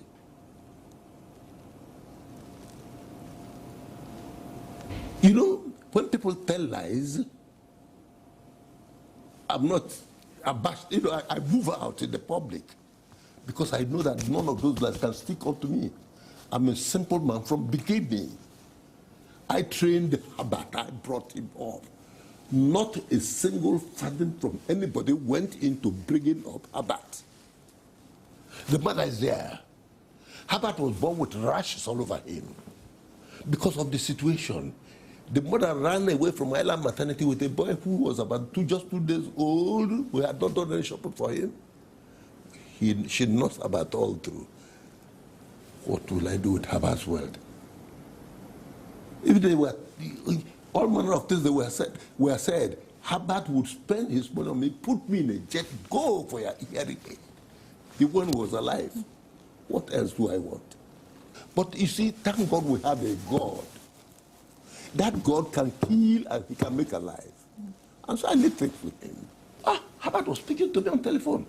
Daddy, it doesn't appear I'm hearing you well, or it doesn't appear you're here. Come, look, you have to go to Spain tomorrow. Go to your hearing aid doctor. That is Hubert for you. I don't use glasses. That is Hubert for me. What is it Hubert could spend on me? It is possible those who never took care of their fathers like that. You can see a heart stroke. Heart stroke. I was very well. Just taking a walk here. But for Paul, who was by my side, and for the presence of God in my life, and I'm still alive. If Herbert were alive, he would have flown me out. Are you still being taken care of? To some extent, to some extent. It's as if it were Herbert that I was this ill, he would have taken me out. Taken me out to see that everything is restored. But are you in touch with the children? Are you in touch with them? Do you communicate with them? Occasionally. Do they reach out to you? They try to influence the children. Come, we're looking after your father's thing here. Look at your father's thing. Talking of me, an old man, the father of Herbert. I'm sure he'll be rolling in his grave there. The first one died. Nobody ran after me to come and protect. It's indebtedness, a company and all that. I pay off. This one died because they had plenty of money. Then they come and protect the children from me. I can see the irony of it all. Maybe they will change the name of the children to their own children. Sometimes I imagine human beings. I say, I don't know how many people would like to wear my shoes. How many people would want to wear my shoes? You can accept such misfortune. You say, you can see mother, father, children die the same time when the house collapses on them. But this type of pain I have, look, you know, this is where your faith in God is tested most.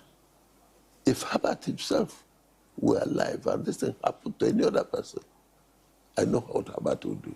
Herbert did not know he would die before us. But if you come, your friend is dead, do you shun it over the parents of your friend? You handle them with care. But how was your relationship with this friend before all of this happened? But I wasn't that close to them, but their parents, very good. Parents very good. You know, some mothers, they don't have children like themselves. What has life taught you? What has life taught me? Yes. I've learned many more in the past 18 months than I learned in the 80-something years. Life has taught me one thing we had always learned, even in moral instruction: do good, do for yourself; do bad, do for yourself. Even all this they have done to me, they will pay for it. There's no getting out of it. How are your other children coping with the loss of their brother? Miserably, very miserable. So let's get out of that mode. I want you to, talk to Nigerians. There are people who look up to you, who, see you as a mentor, who see some virtues in you that they want to emulate or are already emulating. I would like for you to share a word or two with them. Nigerians generally. What I would like to tell Nigerians, if you don't have God now, I would plead with you to whatever you will deny yourself to have God, go and have God. He is the only friend you can have. But because in this world you'll go through all manner of tribulations. The only thing that will secure you victory in the end. And the end, we're not talking about this earth. Talking about eternity is God. God sent you to me. God sent you to me to vent out some of my spleen. I think God sent you. I didn't know who would touch that side. But God sent you. It is well. But it's been a wonderful program. I don't think I've had one like this before. I've not had one like this before, I can assure you. I don't think I had one like this. And I enjoy it very much. It will be well. And on that note, we want to say thank you so much for being in a conversation with history. God bless you. God bless you. Thank you, Minister. I've Thank you very thoroughly much. enjoyed my conversation with You've you. been wonderful. And you've shed some light on some grey areas and controversies that, have no basis from what you have said. Yes. Thank you so much for granting us the pleasure. audience. It's been Thank a you so pleasure. much. Thank you. And to our viewer out there, we want to say thank you so much for spending time with us on Conversation with History. Until next time when we come up with another guest, I am Thekla Wilkie. And like I'd always say, be kind to one another and stay well.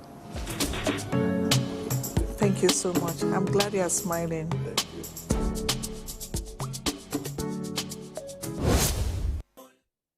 We cherish our freedom and unity. But around the world, we've seen how protests can spiral into chaos. What starts as a peaceful protest can sometimes end in anarchy, tearing communities apart. My advice to these young people is please do not take us back to those harrowing days. So those who experience it will run away from it. Let's learn from these experiences. Let's value dialogue over destruction. Together, we can build a brighter future. Let's choose unity. Let's choose peace. Join us in the Peaceful Future Initiative, because together we can make a difference.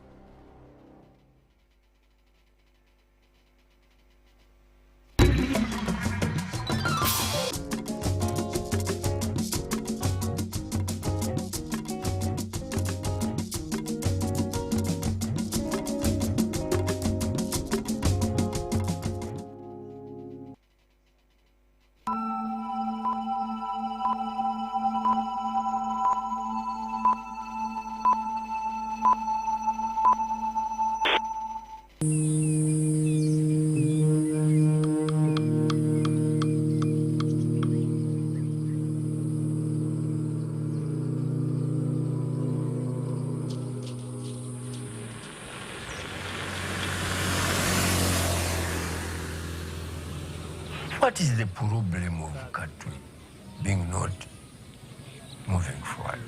There must be something. Very, very, very, very chronic disease, which we need to find out and delete it completely.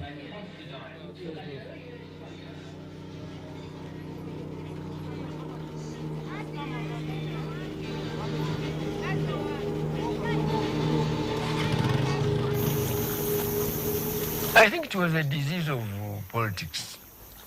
A disease of politics.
So I'm planning this for praise, for her to show.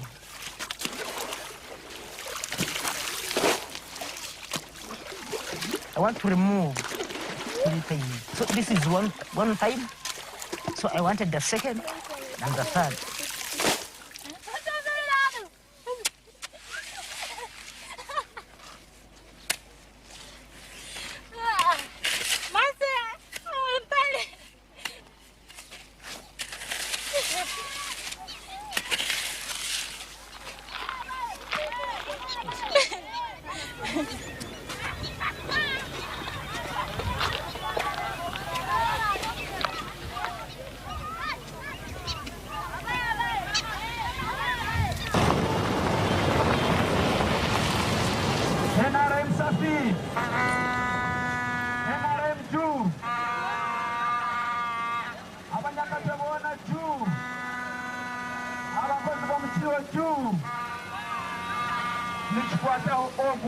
Akubagira mu ntebe y'obwebembezi enkulu ya Kato Kabatoro okugara abanyakatwe abamuramwa obwobumu ansindikire ahasimu ebihandiko ebikuoleka kuko Museveni amazire kutekerezaho abanyakatwe nibagonza kwija kurora nko kubagaraho faktore eyekisura nuko ito ekisura kyaitu ekitukuya mu nyanja mu mahonde ekisura ekitukuya mu maziba sobole okukiguzaga aba mafaktore basobole okukisemeza nibakora value addition okutulindira His Excellency President Museveni okubora faktore okuyasobora okukora.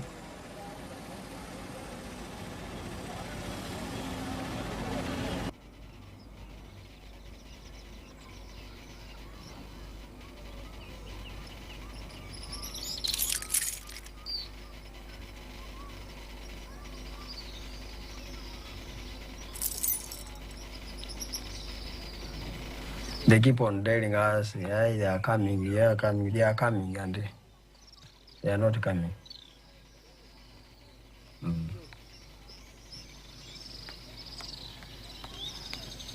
Now it is a long time. It's a long time. So I understand we have waited for more than 30 years.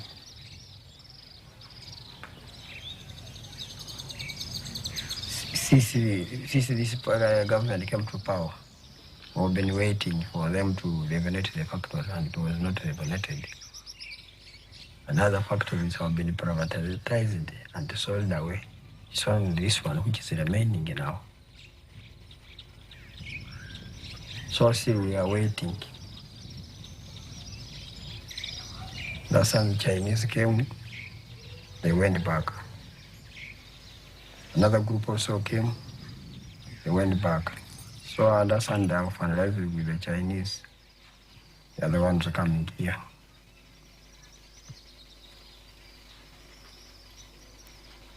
The Chinese also make salt.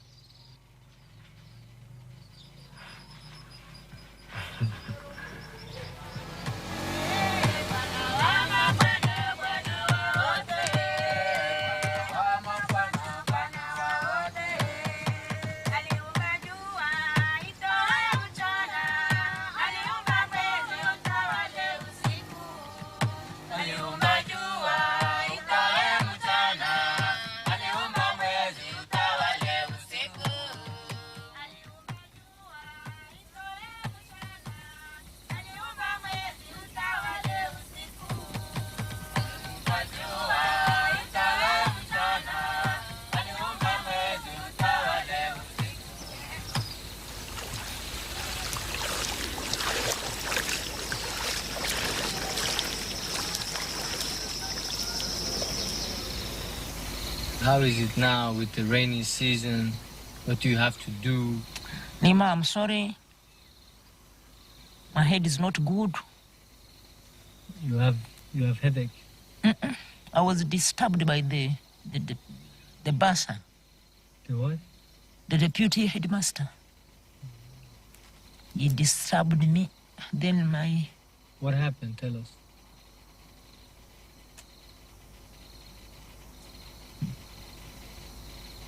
they were chasing that girl, my brace, because of school fees.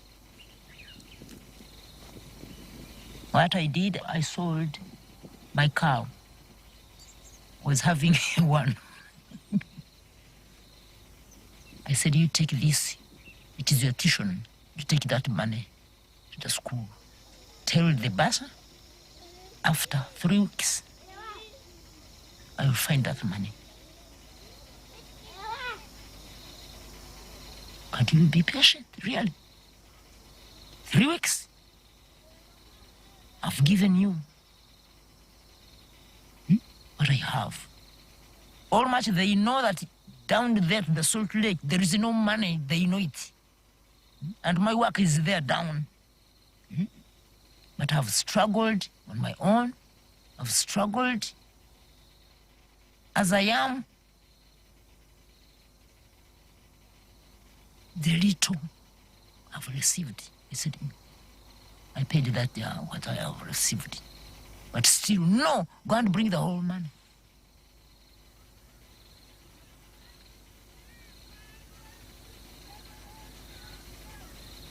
They don't want someone to develop.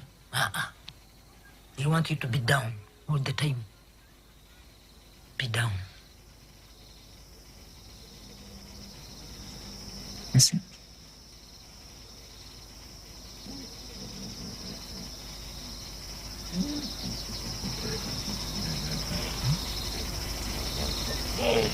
They're almost coming out. Those are hippos. They're almost coming out. And this is their place.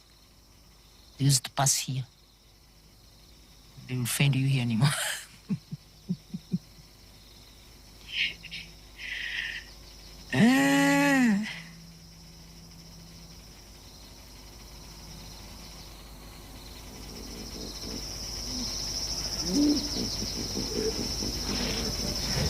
Nima, you know, I was asking yesterday when I was coming to the Salt Lake. I said, oh God, help me. Next time, I'm not going to vote anymore. To vote for what? For what?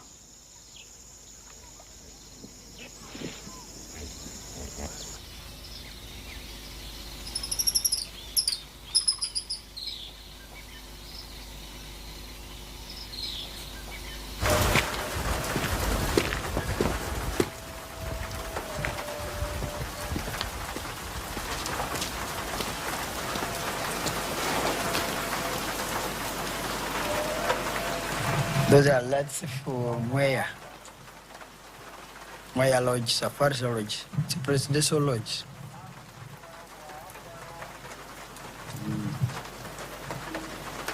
So it has never stopped lightning. It has ever been light time. We have been processing water from the mountains, which is going to Mwea. President's order. The water is going to Mwea, special from the mountains.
Rain is the enemy. Now you see. It has now destroyed my soul. I'm no longer having hope of selling this.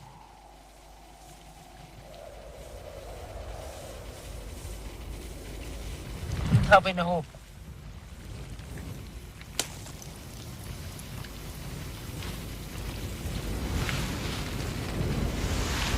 Because by now it has changed to mud.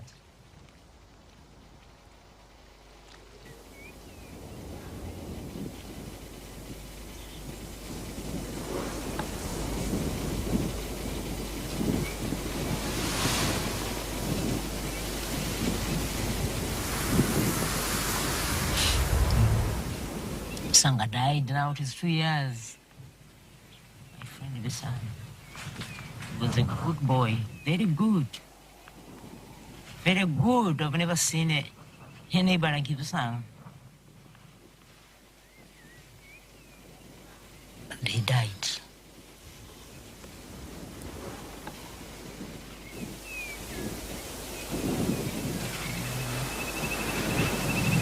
Is anyone using his salt pan? I heard that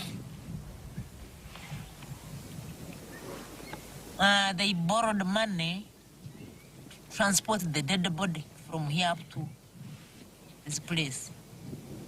So that one who borrowed them the money was removing salt. The salt inside of Sanga's salt pan. It paid that loan.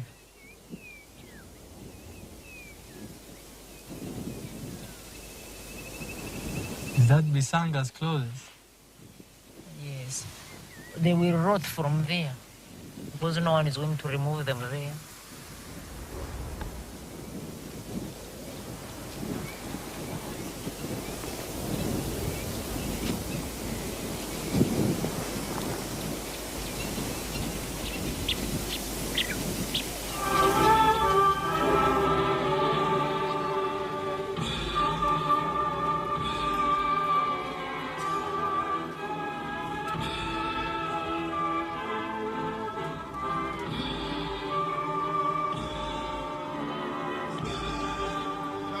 Celebrating the 57 years of independence right here in Katwe.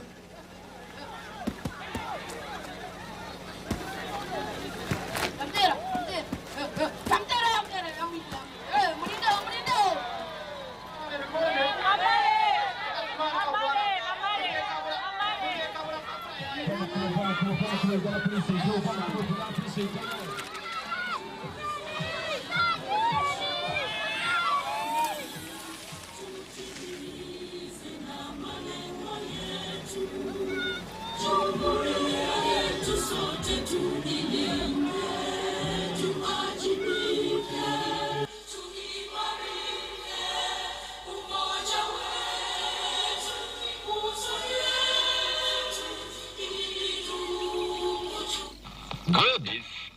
Talking from Mumbale, every Ugandan happy Independence Day. Asante sana. Happy Independence to you people. Even you and to every Ugandan. Happy birthday to Uganda. Oh, to take it.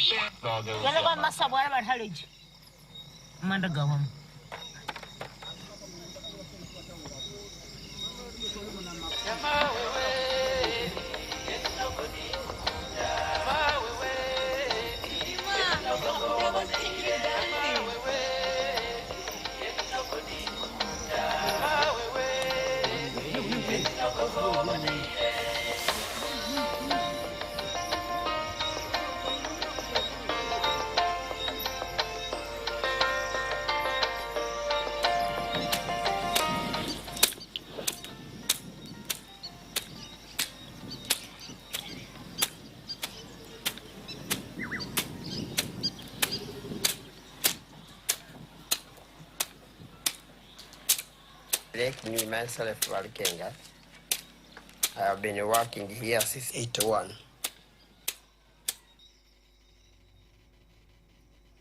And I came here when I was 19 years. Up to now, I'm still keeping the property of the government. The government of Uganda have not known who do we left behind. Whereby even me myself, I suffered and fought for it. So this is my complaint. We are people whom the government cannot mind about. They pass through us like a road.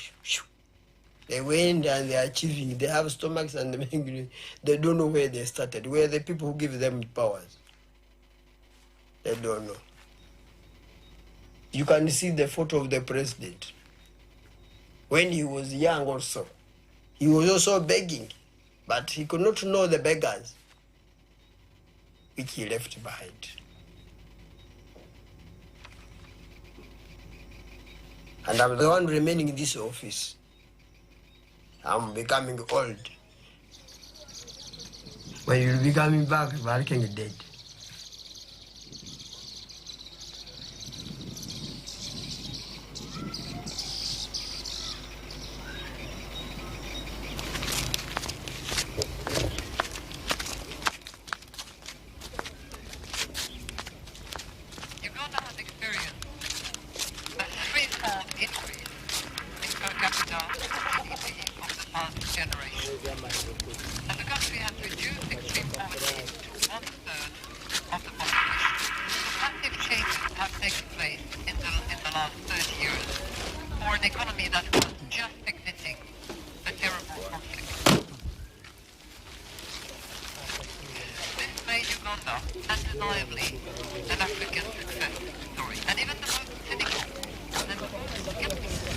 Edebe noba wagize 50 ombwire bw'omushana edebe tugize mitwaro 5 ekizama abantu genzo uwo yatandika mu byaki tukura ngo batugezo aha katundara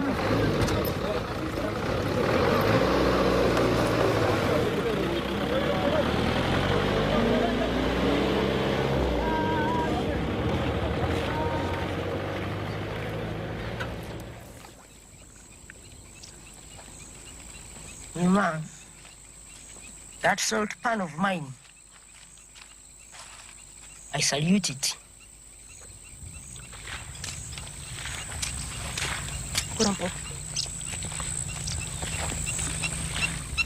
With everything I want, I get from there. Everything. Everything.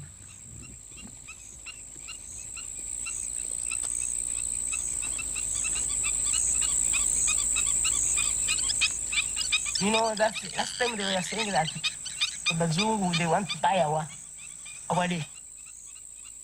And it is not good. Us.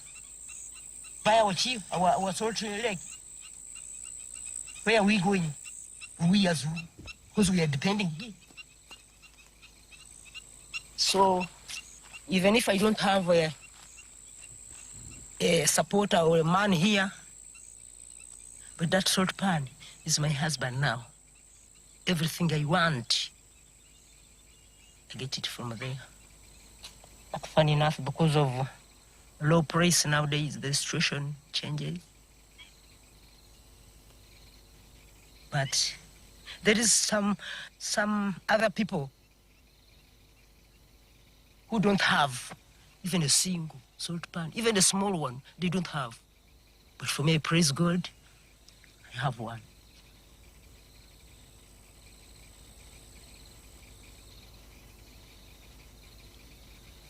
So, a man, it is not important to me. No. That one is important to me. It's my husband. Because everything I get, from there, go.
Well, hello. It is great to be back with you again on Lens on Africa. Let's zoom our lens on its political history at this moment. Algeria did not have a centralized political structure prior to its colonization by France.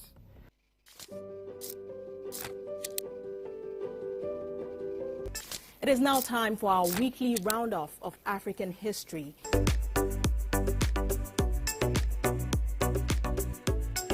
Welcome to the interview segment on Lens on Africa. Examines its relevance, the pathways to achieving it. To sustain productivity, there must be continuity.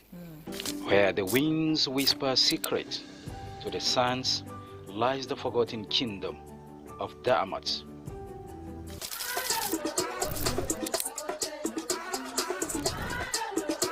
It is on this note that we conclude Lens on Africa today. Thank you for spending your time with us.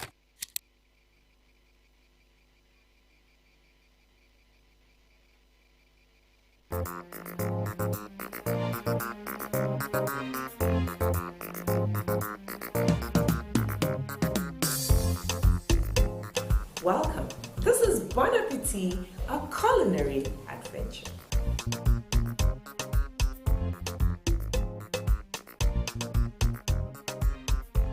All of them are quite different and unique, especially when it comes to native foods and cultural delicacies. Their food mainly depends on the ingredients that are produced in that particular area.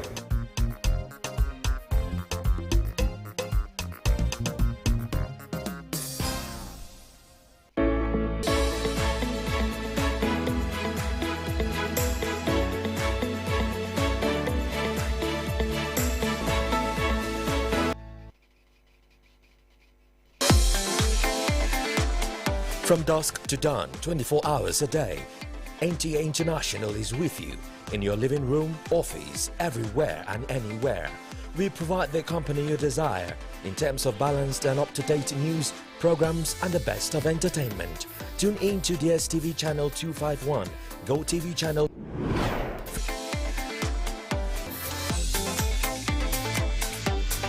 You can also see us on Facebook and YouTube for quality content on the go. NTA International, Africa's window to the world.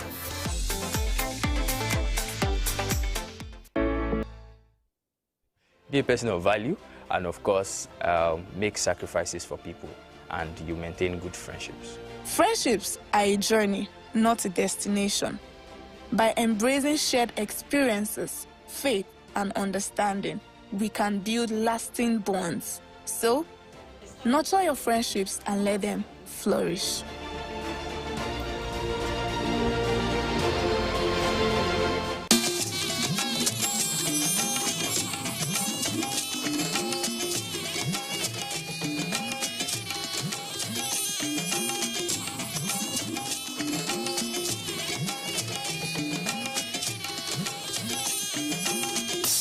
This is the network service of the NTA.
Hello, ladies and gentlemen, I'm Leon Aziz, and this is Young Hearts, the show that brings you music, dance, comedy, on the streets, sports icon, celebrity corner, and so much more. Stay tuned, we'll be back.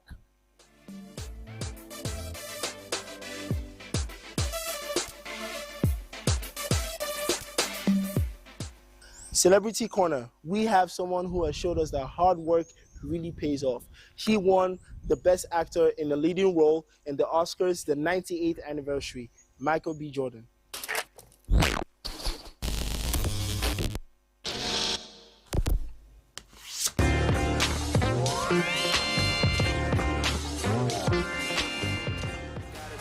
Some of my methods you might disagree with me. These are family ties, I recognize mine, I know that they needed me. Traumatic stress, watch it manifest, got my only fear, I ain't scared of that. Did you hear me yet? I ain't scared of that. Did you hear me yet? What you gonna do, threaten to take my... Michael B. Jordan, born on February 9, 1987 in California and raised in New Jersey. Michael started out as a child model before stepping into acting. He first gained attention through popular TV shows like The Wire and Friday Night Lights, but his career reached a new whole level when he starred as Adonis Creed in Creed. His performance showed not just strength, but passion, discipline, and emotion. You took everything from me.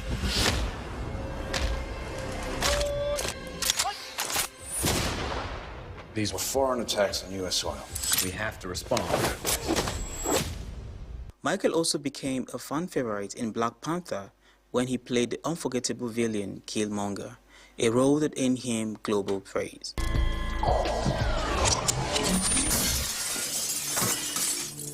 That's just a taste. Michael B. Jordan won his first Academy Award for Best Actor at the 98 Oscars on March 15, 2026 for his role as Twin Smoke and Stark in the vampire thriller Sinners. The win marked his first Oscar nomination and featured a memorable acceptance speech. Beyond acting, he is also a producer and director, inspiring young people around the world with his talent, hard work, and dedication. The Oscar goes to Michael B. Jordan.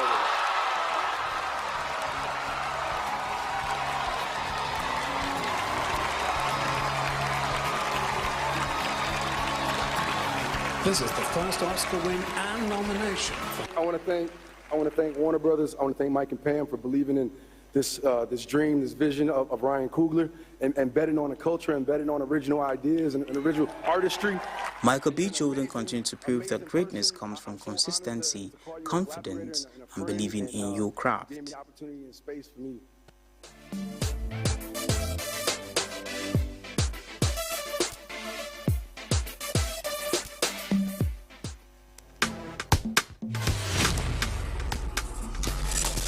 Welcome to Young Hearts, where vibrant minds converge to ignite the flame of innovation. A program designed to inspire, educate. Join us on a journey of exploration and empowerment on Young Hearts. At Young Hearts, we believe in the power of youth to shape the future. You can say we are too young and we know too much. There are so many young people who are very skilled and talented. Join us. Join us. Join us as we embark on this transformative journey of discovery and growth.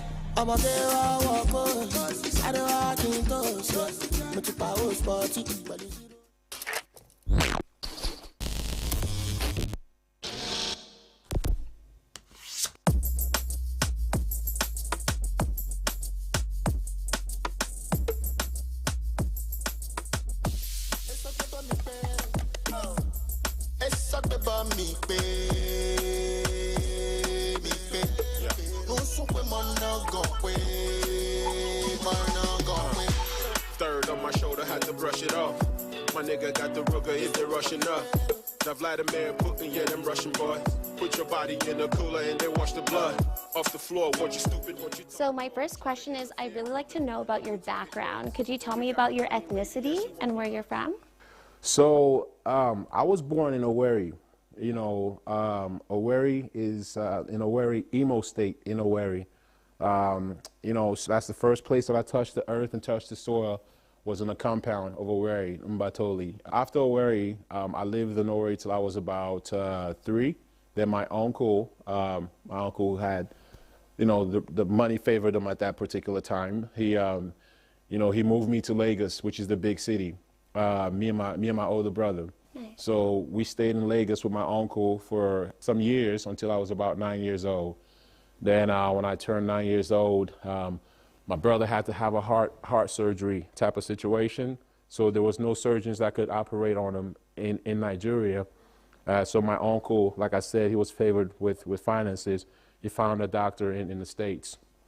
So then my brother didn't want to go without me. Oh. So my brother said he would not go without, he'd rather just face the consequences. So my uncle had no choice but to ship us both to the States. But at the time, my mom was already in the States. My mom had traveled in the States. My dad traveled first, then my mom. So me and my older brother ended up going to the States, and we landed in Maryland. You know, and I tell you, the culture shock that I got when I was smaller, you know, seeing the people in Maryland, you know, with the spiked hair and like just the different type of clothing, and just it was wild. You know what I'm saying? It was a culture shock for me. So it sounds like you grew up in a very close-knit family. Was your family musical at all? The music bug only bit me, and through me, the music bug ended up biting my dog. The only musicality in my family was just when my mom played the albums. My mom used to play like these records when she used to clean on Sundays and stuff like that, and she always played these records. It's like old African songs, Nigerian songs. People's Club, I don't know, people know what I'm talking about, People's Club. Played those type of records, and played gospel songs and stuff. So there was always singing around my house, but there was nobody that's actually musical, except for when the bug bit me, and that's when I, you know, got into music and stuff like that. Tell me a little bit about how you got into rapping specifically. Like, when did that all start? I came to the United Hoods of America, and the cultural dexterity and the richness of the culture in the States at that time was mainly NWA, Ice Cube, DJ Quick, those type of songs and whatnot. This is before the Jay-Z's and the Biggie Smalls. And also, like, if you take it back to like the songs that I used to listen to before that era was like Rakim, you know, Kool Moe Dee, Kool G Rap, some of those type of. But I had friends that were listening to those things, and mind you, like, I was just adjusting to the culture of the States. So then I started listening to these songs, like I said, NWA, Ice Cube, and them, and so forth, and Tupac, before Tupac. One day it just dawned on me, and I'm listening to these things, and I started to realize that these guys are talking about situations that I'm around. Every time that I see you, you one in a million, the rest wanna be you. The finesse got you feeling young and dressed like a diva. Yeah, but age ain't nothing but a number. Put my name on your stomach when you bathe in the summer, and you're more than a... So who would you say are your musical influences? Well, like I mentioned before, NWA, you know. Yes. But in terms of rapping, for me, the rhyme schematics, I started learning that with Rakim, the way Rakim puts his rhymes together. He structures it like he's an architect with the rhyme flow and so forth like that. And then the lyricism, I started kind of gathering that with Kool G Rap, the way he puts his words together. Like, he's just like, and you know, put so many words together and so forth. The storytelling, I started gathering that from Nas, you know what I'm saying? Nas being able to pen like life stories and just paint a picture for you that you could see. And then the finesse and the essence of mixing street life with like flamboyance. I learned that from Big L, but then I also learned that from Biggie Small, from Notorious, you know what I mean? And then the relatability, the relatability aspect of music and the passion of it, I got that from Tupac. So I'm a blender, you know what I'm saying? And when I write, I'm able to channel. That's why I can ghostwrite for a lot of people, because I can channel people's like aura. And I can channel the aura of music with my pen, and that dictates, like, when I hear beats and so forth, it kind of dictates what comes out for me based on how the beat. It's like I got a Rolodex of emotions in my head, and once I hear the beat, that Rolodex goes to a certain Rolodex. Oh, pain, joy, party, hate, this. You know what I'm saying? The Rolodex just picks which one the beat kind of meshes with, and then I have an experience that comes with that. Third on my shoulder, had to brush it off. My nigga got the Ruger if they're rushing up.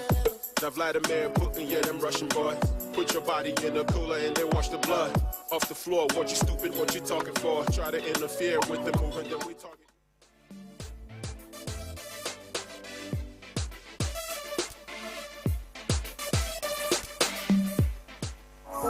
This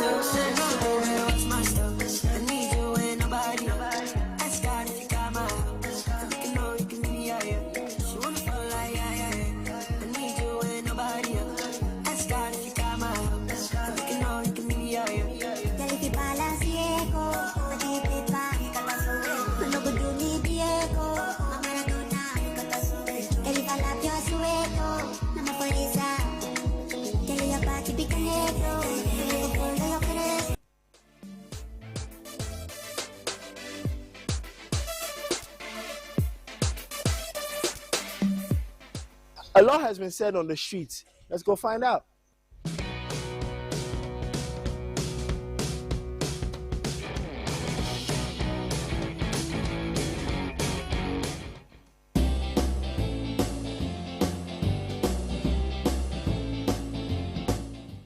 Substance abuse affects young people medically, physically, emotionally. Yes, I've been pressured by friends to try drugs, and I was like, no, because without, some of my friends, they'll be like, without taking maybe weeds, they'll feel like they cannot eat, they'll not feel that confidence, they feel like they're just down. Saying no is difficult for some people, not for me, because sometimes if you say no to those your friends, they feel like, oh, you can't be in our gang. I think the best way to say no is discipline. When you have discipline and you know where you're going to in life, you know how focused you are, you can say no to drugs. Walking away from certain friends is always necessary, in the sense that friends who don't share the same idea with you, don't share the same passion with you, and instead they are leading you to drugs and other substances, you have to walk away from them.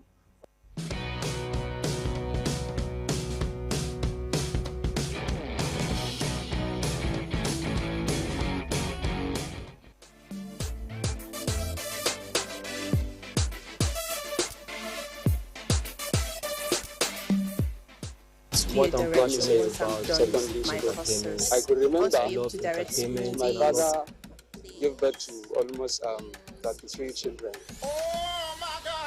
Good day, everyone. This is Chatterbox, and my name is Halima Zakari.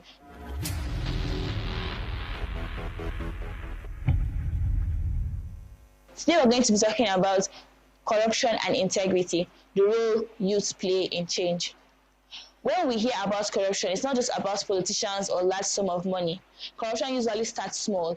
It could be cheating in an exam, getting paid what you did not earn, or using connection for an unfair advantage. These are harmless situations that slowly builds up into a culture that affects the society. So where do youth come in? Youth are not just the leaders of tomorrow. They are the one that shapes how tomorrow will look with their culture, their attitudes, and their values. Integrity is about being good and doing the right thing even when some people are not there. It is about choosing truth over everything. We need to remove the mindset of everybody is doing it to make a better society.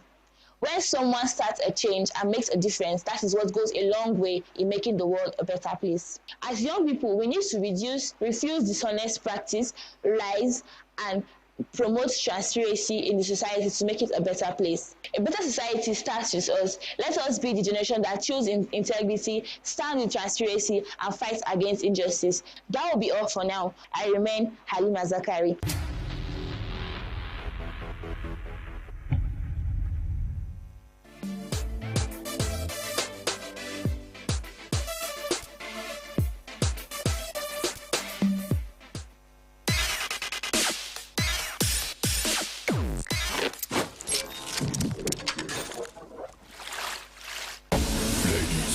Gentlemen, may I have your attention, please?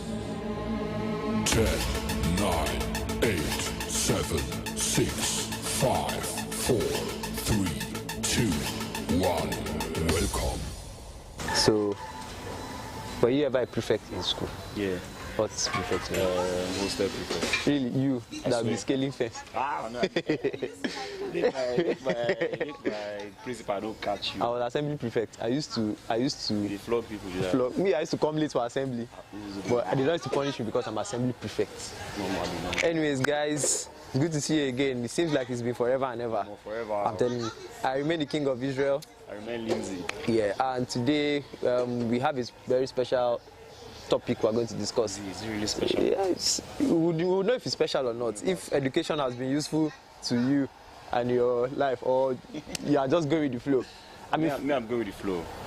For me, I mean, you guys might not believe, but I'm a lawyer sometimes, and I'm not bad at it. Some might say I'm good, lawyer at day, footballer at night. Yeah. But yeah, I would say for me, education has been useful in terms of like knowing the basics, you know, knowing what I need to do, life skills, knowing how to speak English. Education is always useful now. Always. But then in this Nigeria, do you think it's very, very useful? It is. It is. Are you sure? Very sure. Or are you sure if you are a big man speaking, that's enough? That is enough for you? If I'm a big man's child, that's enough education. I know they go school again. I mean, there's no need. It will not really help me at that point because it's money. The normal way of life is to go to school, have job. Yeah. It's like a very weird cycle. So if I can jump the school part, I just have money. But for me, I just feel what we can change is like our education system. So for me now, I have a passion for football and some other stuff. So I feel if it was structured that way, who knows, maybe I might have been Osimhen now. Maybe instead of here, you guys might have seen me playing ball. Yeah. But well, he's a good player. I try my best. But I feel our education system should be structured differently. So if people have passion for dancing or singing, you know, you can have like schools. Yeah, exactly, so special schools. Yeah, you are dancing, you are schooling, you are playing ball, you are academies and all those. Yeah, rather than just you must be a doctor, you must be a lawyer, you must be because at the end of the day, footballers make more than lawyers. But you're making more than some. No, please, Chelsea.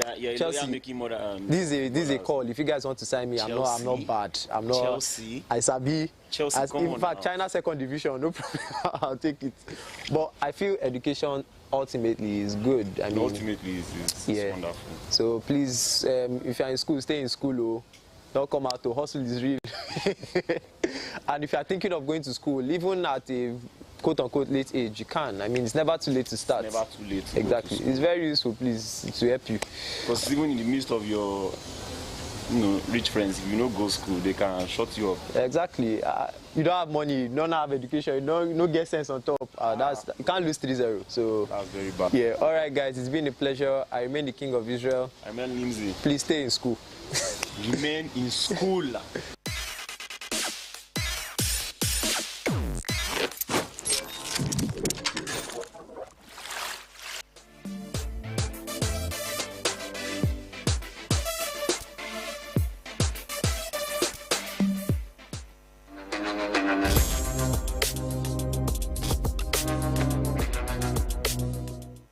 People, you are welcome to this segment of True Talk, and because it is True Talk, we must talk. My name is Blessing Ehioche, and we have a very, very pivotal topic before us today. I call it pivotal because this topic is almost never spoken about. It is rarely talked about. What is this topic? Now let's dive in. This topic is about you. It is your mental health. How often do you do a check on your mental health? And this is the reason most people, young people like you and I, fall into depression, anxiety, unnecessary worries. This has led to some people taking their lives. Now, what is the cause of anxiety? When you are overly stressed and you pay attention to your losses other than your wins. Like you just pay your attention to the battles before you, the things you cannot afford. So you are worried, sick, you are overwhelmed. Anxiety is unnecessary worry, and you should not let that seep down into you because it has a thing with your health. Your mental health is as important as the water you drink. You should take it seriously. And that is why we advise that you seek a therapist or you meet someone who is a counselor figure that can speak with you when you have down moments, when you are depressed or you are weighed down by the issues of life, because you are not the only one going through problems. So it is wisdom to always seek help when the time is right. Do not wallow in pain. Do not be ignorant of the things going through your mind. Watch out for your mental health. Until I come your way next time, I hope this helped. I am Blessing Oche Ehi. Bye for now.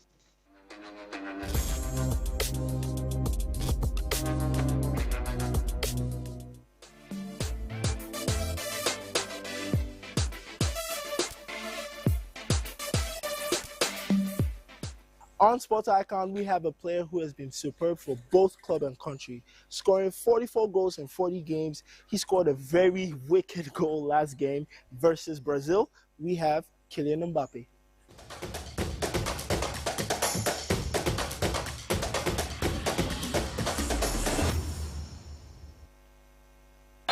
To leave party for dead. Bellingham's effort is blocked. Mbappe. Must be a goal and it is. Rudiger. 2-1. Real Madrid back in business. Ceballos. And here's Mbappe. He's hooked it in. Real Madrid are on terms. Bellingham tries to lay it through. Great chance for the opening goal here for Real Madrid. Mbappe scores. Trying to pick the pieces of that fell broke. Tell me that you didn't go and lose hope on me. Can somebody help me out? This world is spinning round, can't think straight. And it's all for you. Can you help me through? Deadly move. Kept alive now by Bellingham. It's Mbappe coming on and scoring!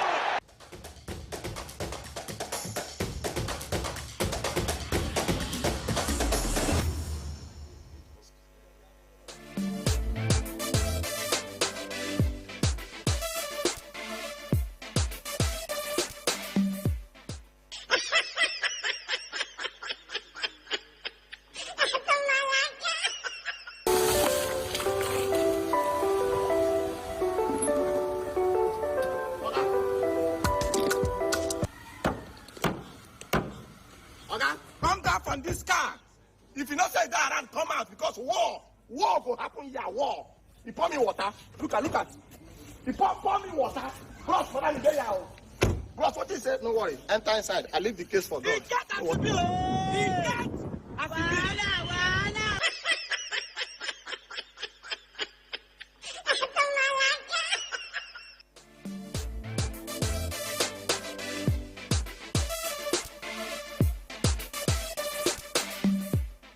I really had a lot to take in, and I'm sure you did too. I'll see you again, same time, same place, next week. I remain Leon Aziz. Bye.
The federal government of Nigeria warns vandals of national assets, electricity transmission towers, cables and other facilities to desist from this act of sabotage. Vandalism is a serious crime punishable under the law. Vandalizing electrical equipments will affect millions of Nigerians, including your loved ones. Remember that national assets belong to all of us, hence the need to protect them. Report all cases of suspicious movement around electrical facilities to security agencies. When you see something, say something. This message is from the Federal Ministry of Information and National Orientation in collaboration with the National Counter-Terrorism Center, NCTC, Office of the National Security Advisor.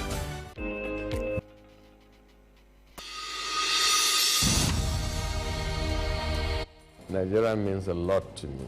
And Nigeria means peaceful cohesion. My country. We continue to pray, and then hopefully we will come to understand that unity of purpose, unity of living together. Our ethnic beliefs and background and culture is our strength. Ever since the amalgamation period of 1914 to date, about 109 years ago, the people of Nigeria live very peacefully with one another. I think diversity helps a lot to enhance robust development in Nigeria. All over the country, you have so many ethnic groups, over 250. That is enough to tell you that this is a blessed country, and God has kept together as one indivisible entity.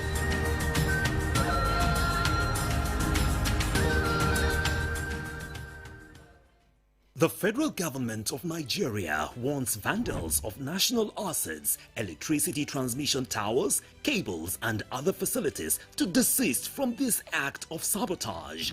Vandalism is a serious crime punishable under the law. Vandalizing electrical equipments will affect millions of Nigerians, including your loved ones. Remember that national assets belong to all of us, hence the need to protect them. Report all cases of suspicious movement around electrical facilities to security agencies. When you see something, say something. This message is from the Federal Ministry of Information and National Orientation in collaboration with the National Counter-Terrorism Center, NCTC, Office of the National Security Advisor.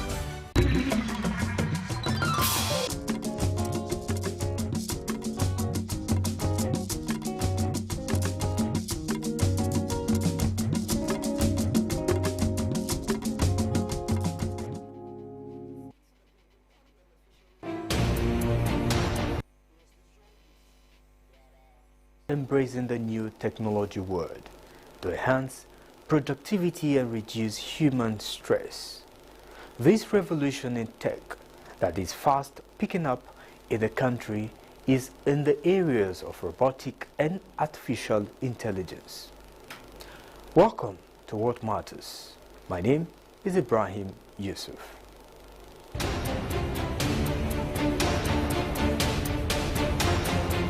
The revolution in robotics is gaining momentum in Nigeria, and as a result of that, we decided to find out from Nigerians how knowledgeable they are on robotics. Let's hear them.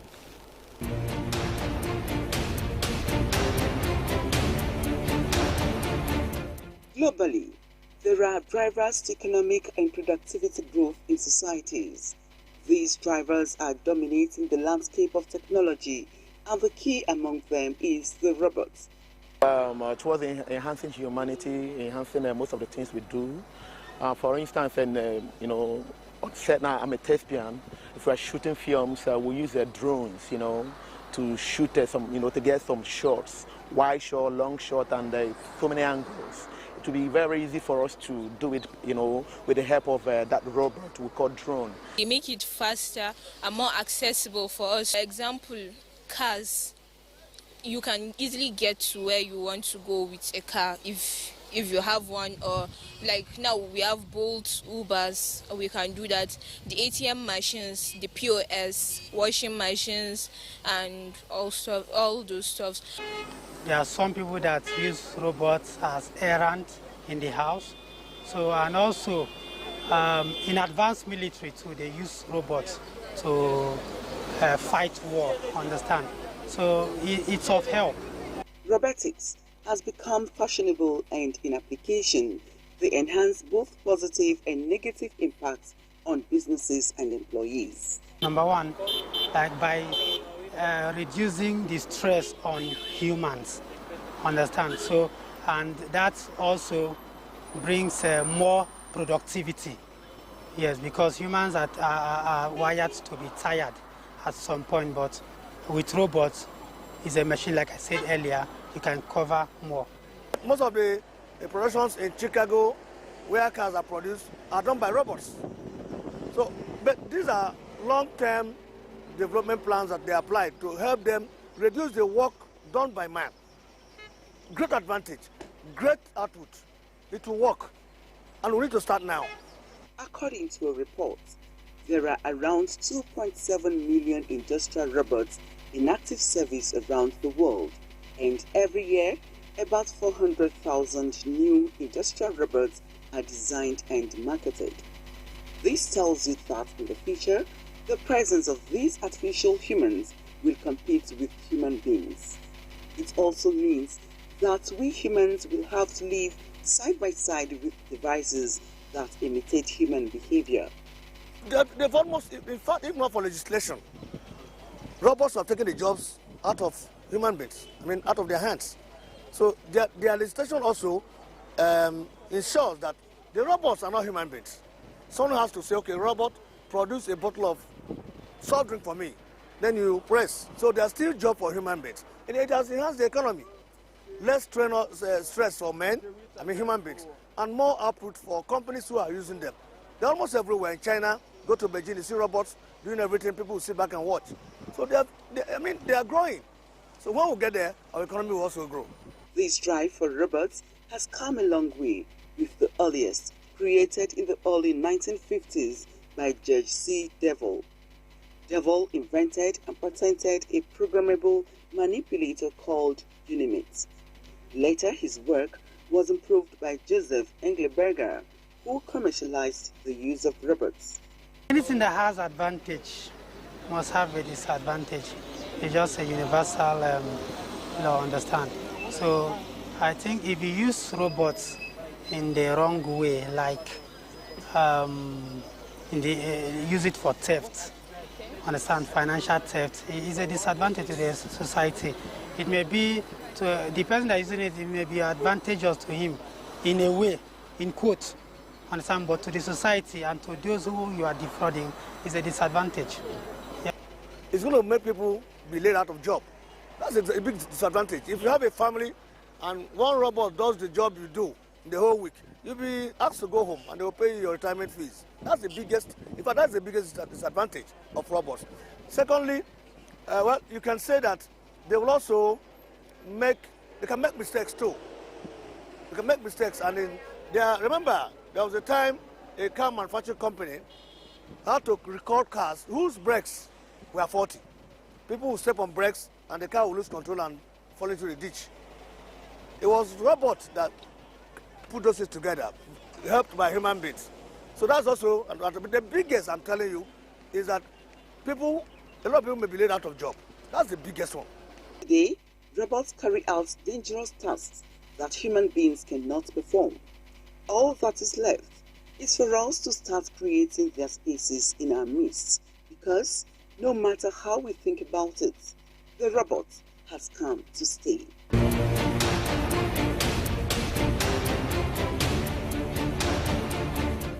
Of course, the use of robots have become fashionable, and we need to plan on how to accommodate them in our midst.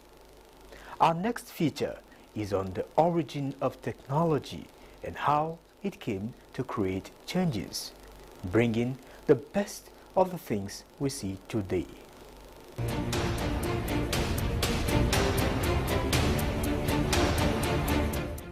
Technological changes are an old form of making life easier.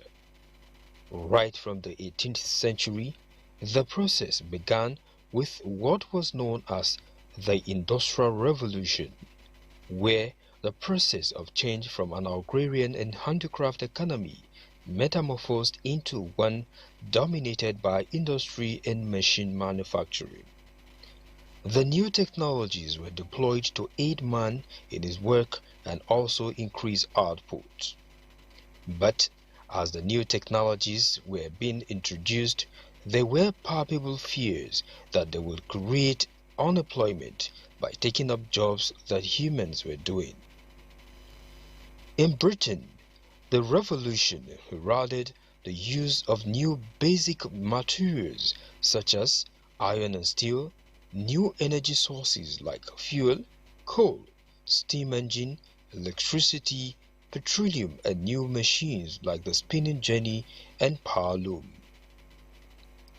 Man's quest for new life was infinite. It was necessity leading his fears all through, and paradoxically laying the fear of unemployment in the world. Incidentally, similar fears are in the air as to the extent of unemployment that the introduction of robots will bring to mankind. The wonders of these creatures are seen in all aspects of human endeavors. The trod where man's efforts are limitless. In science, engineering, health, education, space, and even marine. All these areas are lightened up with the milestones of robots. Nigeria has also made tremendous efforts in the human development of robotics and artificial intelligence (AI). The future is bright for the country as it joins the global community in the new revolution in science.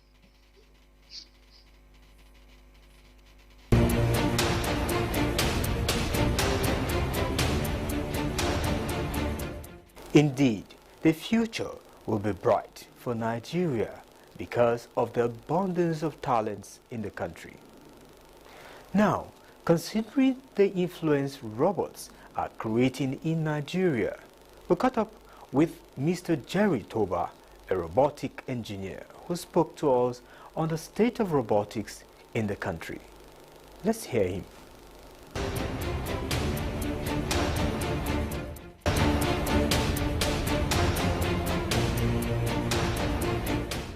A robot is a machine. Oftentimes, we want to see the machine like resembling a human or an animal. It's a combination of hardware, software, and sensors to make that same machine perform tasks or make those tasks easier for us as humans to do. So, but in a layman language, a robot is a machine that allows us to do jobs or tasks easily. In Nigeria, we are still at the developing stage. I would say developing stage because when we put ourselves side to side with more advanced technological country, we are still in the developing stage. But we are still developing. We are good to go. We are at that developing stage in Nigeria for robotics.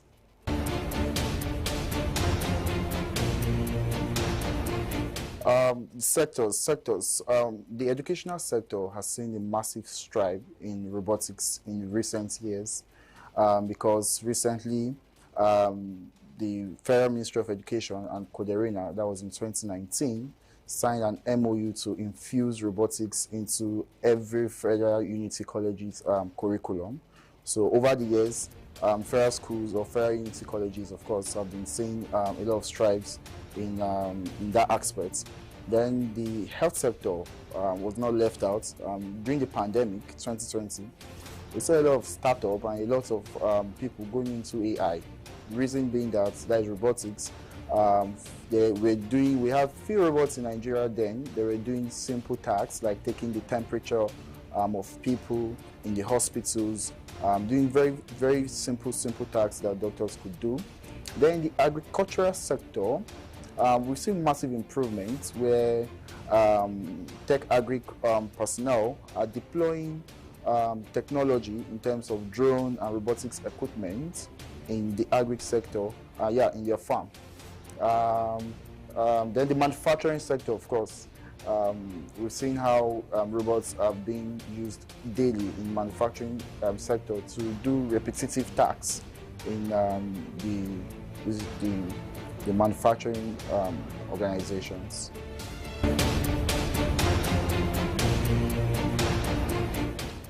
Number one, we have infrastructure.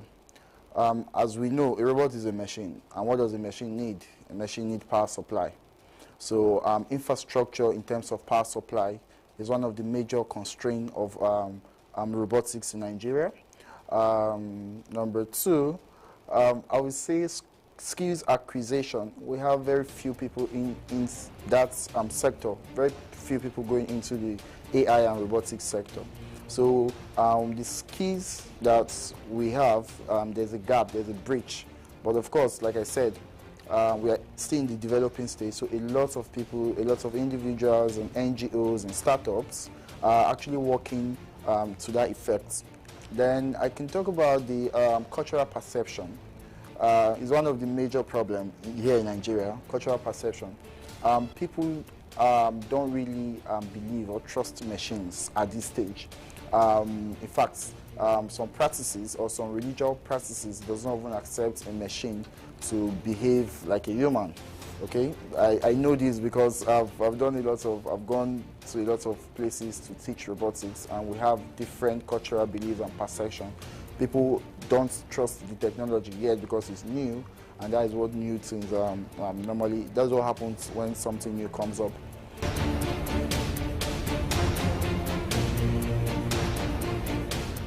First and foremost, I think we have to go through the education and training method.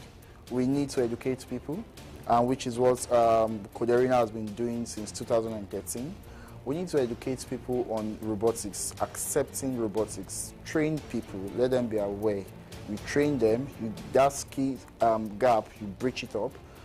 More and more people need to understand robots, more and more people need to work with machines, more and more people need to accept the machines. Number two, infrastructure. We can't deny the fact that we need infrastructures, especially the power supply. We need infrastructures in Nigeria for robotics. Number three, we'll talk about we need public awareness. The public needs to know the importance of robotics. They need to know that, they need to accept that. Just the way we did with the BVN, the way we did with the banking sector, we need to do that with robotics. Rigorous public awareness needs to be done. Skills acquisition. We need to train more and more people in the sector of robotics. More and more people need to be aware. More and more people need to be trained in that sector to get the knowledge and actually utilize that same knowledge. So, and we need great policies from the government. We need government policies to enable robotics to thrive in Nigeria. We need those policies to be on ground. One of the things we need to start looking at locally resourced materials that we can use to achieve this, because we have very high costs of robotics material when we import them down to Nigeria. So that cost is, I think, is making people to run away from that sector, because your sensors, the hardware you need to use to build your robots, the sensors you need to use are quite very expensive when shipping them down to Nigeria.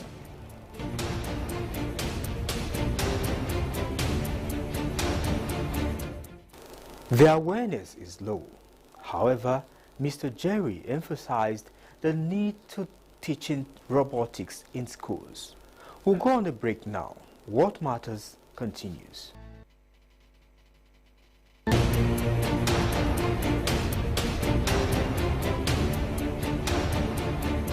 You're watching What Matters on NT International, and our focus is on Nigeria's adventure into robotics. Now, let's take this feature on the relevance of robots in our midst.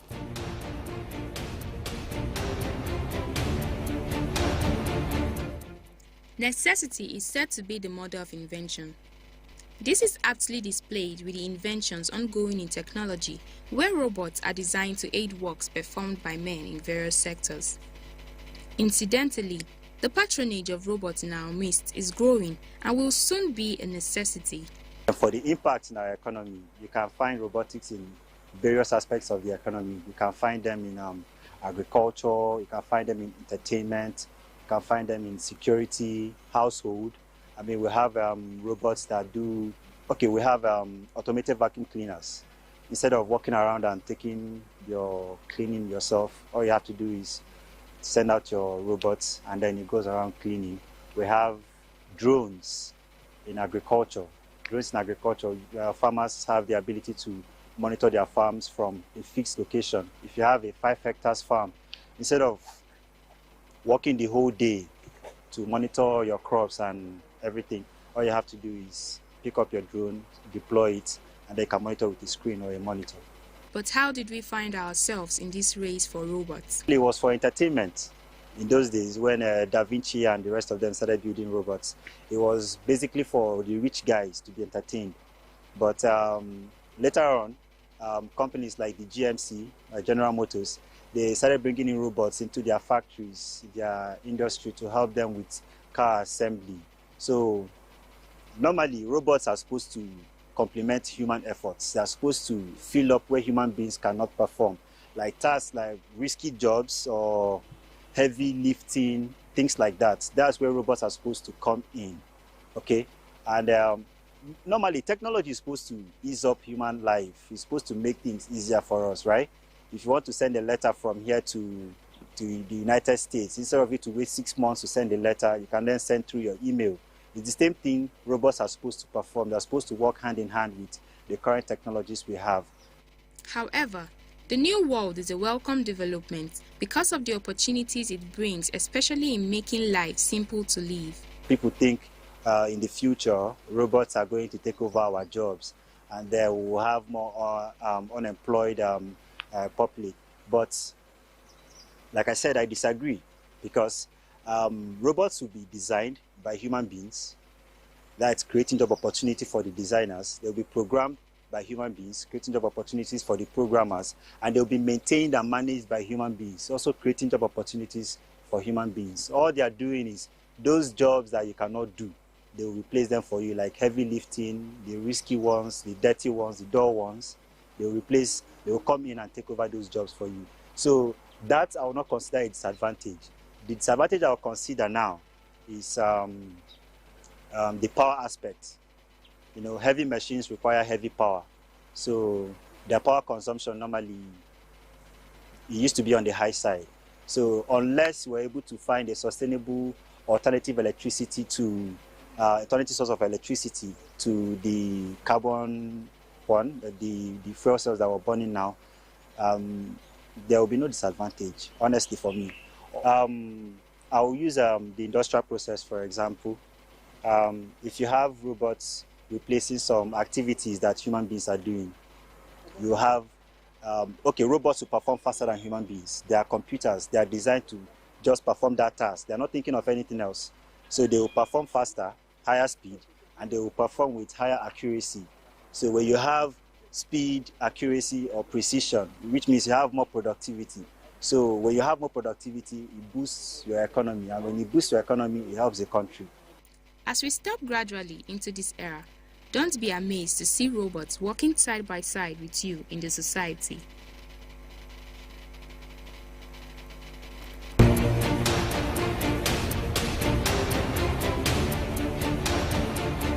Do you know that Nigerians are fast integrating into the world of robotics? We have great works to these testimonies, and I want you to see them.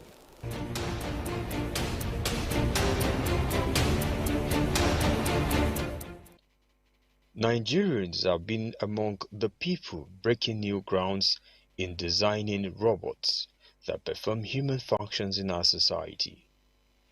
Here are a few of these great scientists from Nigeria.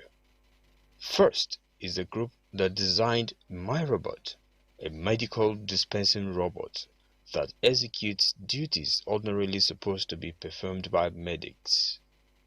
It was designed during the COVID-19 pandemic by secondary school students to perform multiple tasks at once. Morning, how are you? How are you doing today? I'm feeling fine. There is a place you put your hand to take your temperature. Let's know what your temperature is saying. 35.9. Okay, your temperature is fine. So check inside the compartment. You see your normal drug you take. That yellow one. My robot can communicate with the patient, take his or her temperature, and issue drugs. Another breakthrough was the design of Mechamon by Silas Adekunle, a robotic engineer. His design was a four-legged robot that provides a video game of life characters. Also troubled by the spate of insecurity that has become a global menace, is the invention of a robotic guard dog that walks and barks at any motion.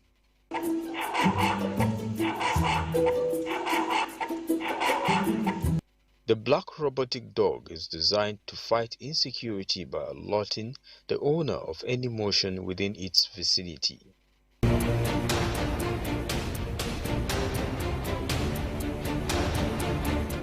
You will agree with me that it is amazing how Nigerians are designing robots to enhance activities in our society. You can also be part of those creating this artificial world. Let's do this again next week as we bring you another episode of What Matters on NTA International. Stay safe. I am Ibrahim Yusuf. Goodbye.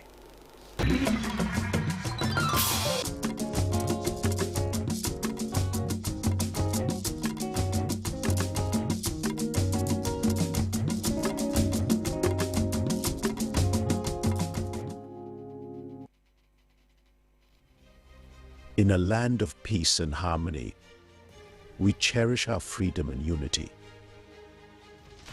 But around the world, we've seen how protests can spiral into chaos. What starts as a peaceful protest can sometimes end in anarchy, tearing communities apart. My advice to these young people is please do not take us back to those harrowing days. So those who experience it will run away from it. Let's learn from these experiences. Let's value dialogue over destruction. Together, we can build a brighter future. Let's choose unity. Let's choose peace. Join us in the Peaceful Future Initiative, because together we can make a difference.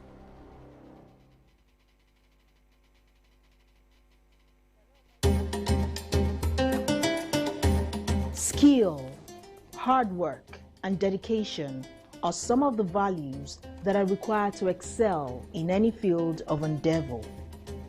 These qualities are evident in the members of the footwear producing cluster of Area 1 Shopping Center, Garki, in the FCT.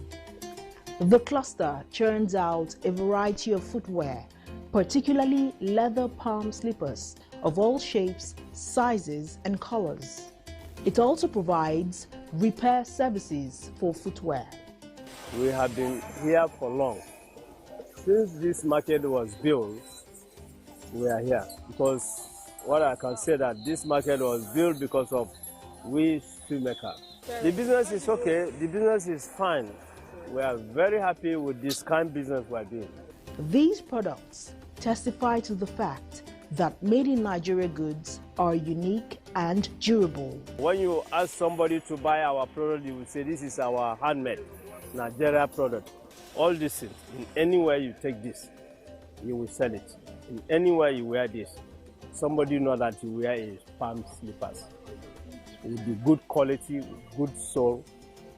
We did it very well. You can see it here. People are coming themselves to come and buy from us.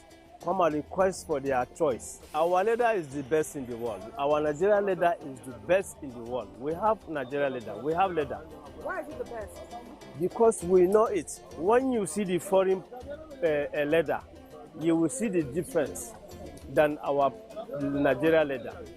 So even if you produce a palm with a foreign leather, and then you produce palm with a Nigerian leather, the person who will buy foreign leather will come back and look for another ones. The ones you did in Nigerian leather, you will sell long and it's still with the quality. So Nigerian leather is very good.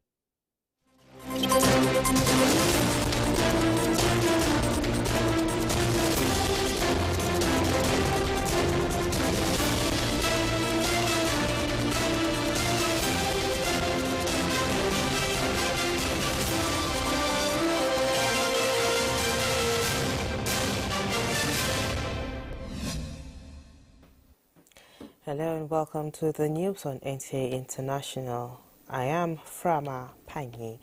Let's begin with the headlines. Africa Day 2026, advocacy for true liberation underway. More Nigerian pilgrims move to Mina ahead of full Hajj rites. And Iran accuses United States of contradictions and shifting its position, insisting that Tehran and Washington had reached understandings over a deal for ending war.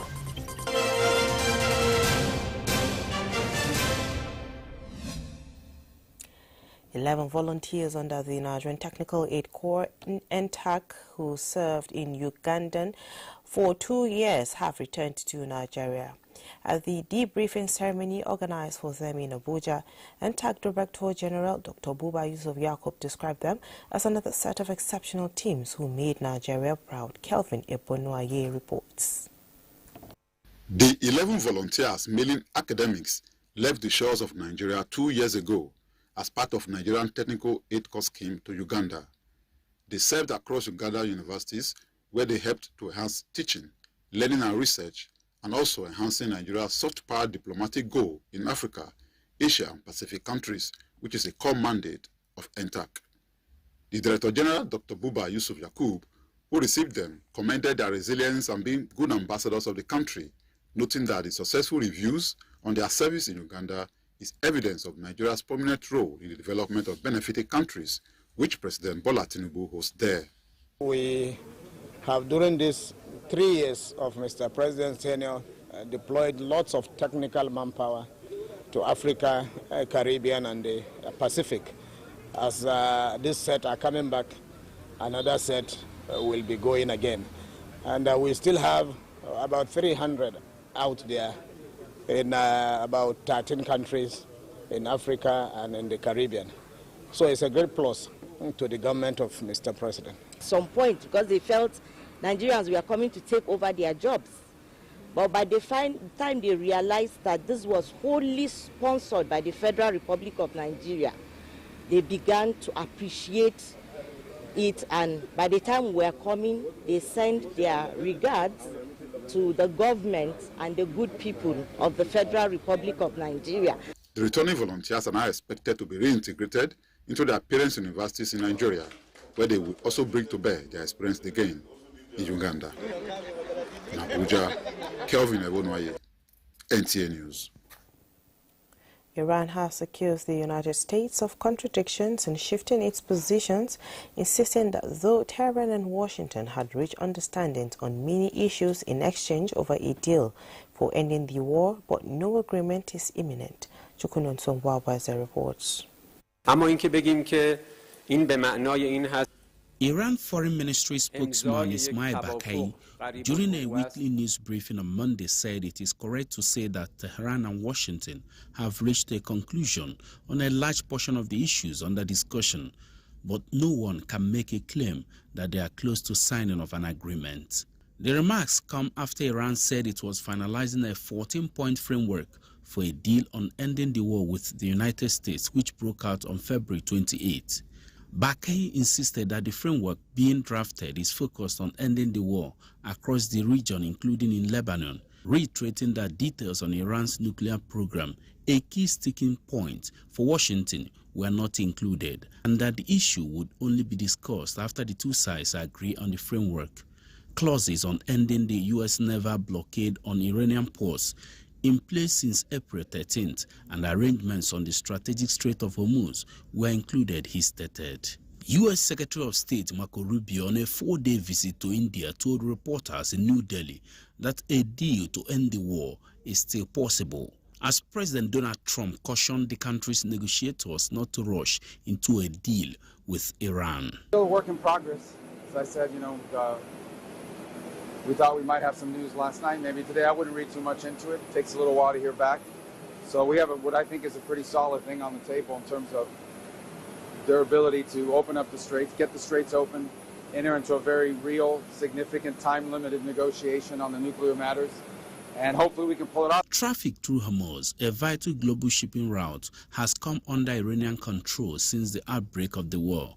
Iran, which has only allowed a trickle of ships to pass through the strait, has insisted that vessels obtain permission from its armed forces before transiting the waterway, denying imposing tolls on ships transiting the strait, but rather collecting fees for navigational services. Chukwunonsonwa Bueze, NTN News. Pope Leo XIV has called for the disarming of artificial intelligence in his long-awaited manifesto on the rapidly developing technology, warning of new forms of slavery behind its rise. Just as China intensifies search for missing people after a gas explosion killed 82 in a mine site. Chukwunonsonwa Bueze again has the details. Pope Leo, while presenting his first encyclical titled Magnificent Humanity in person at the Vatican, alongside AI experts, warned against a race for ever more powerful algorithms and larger data sets driven by the desire to secure geopolitical or commercial dominance. The pontiff also raised an alarm over AI-directed weaponry, saying it was not permissible to entrust lethal decisions to tech. Disarming AI means freeing it from the mentality of armed competition, emphasizing that to disarm does not mean rejecting technology, but preventing it from dominating humanity.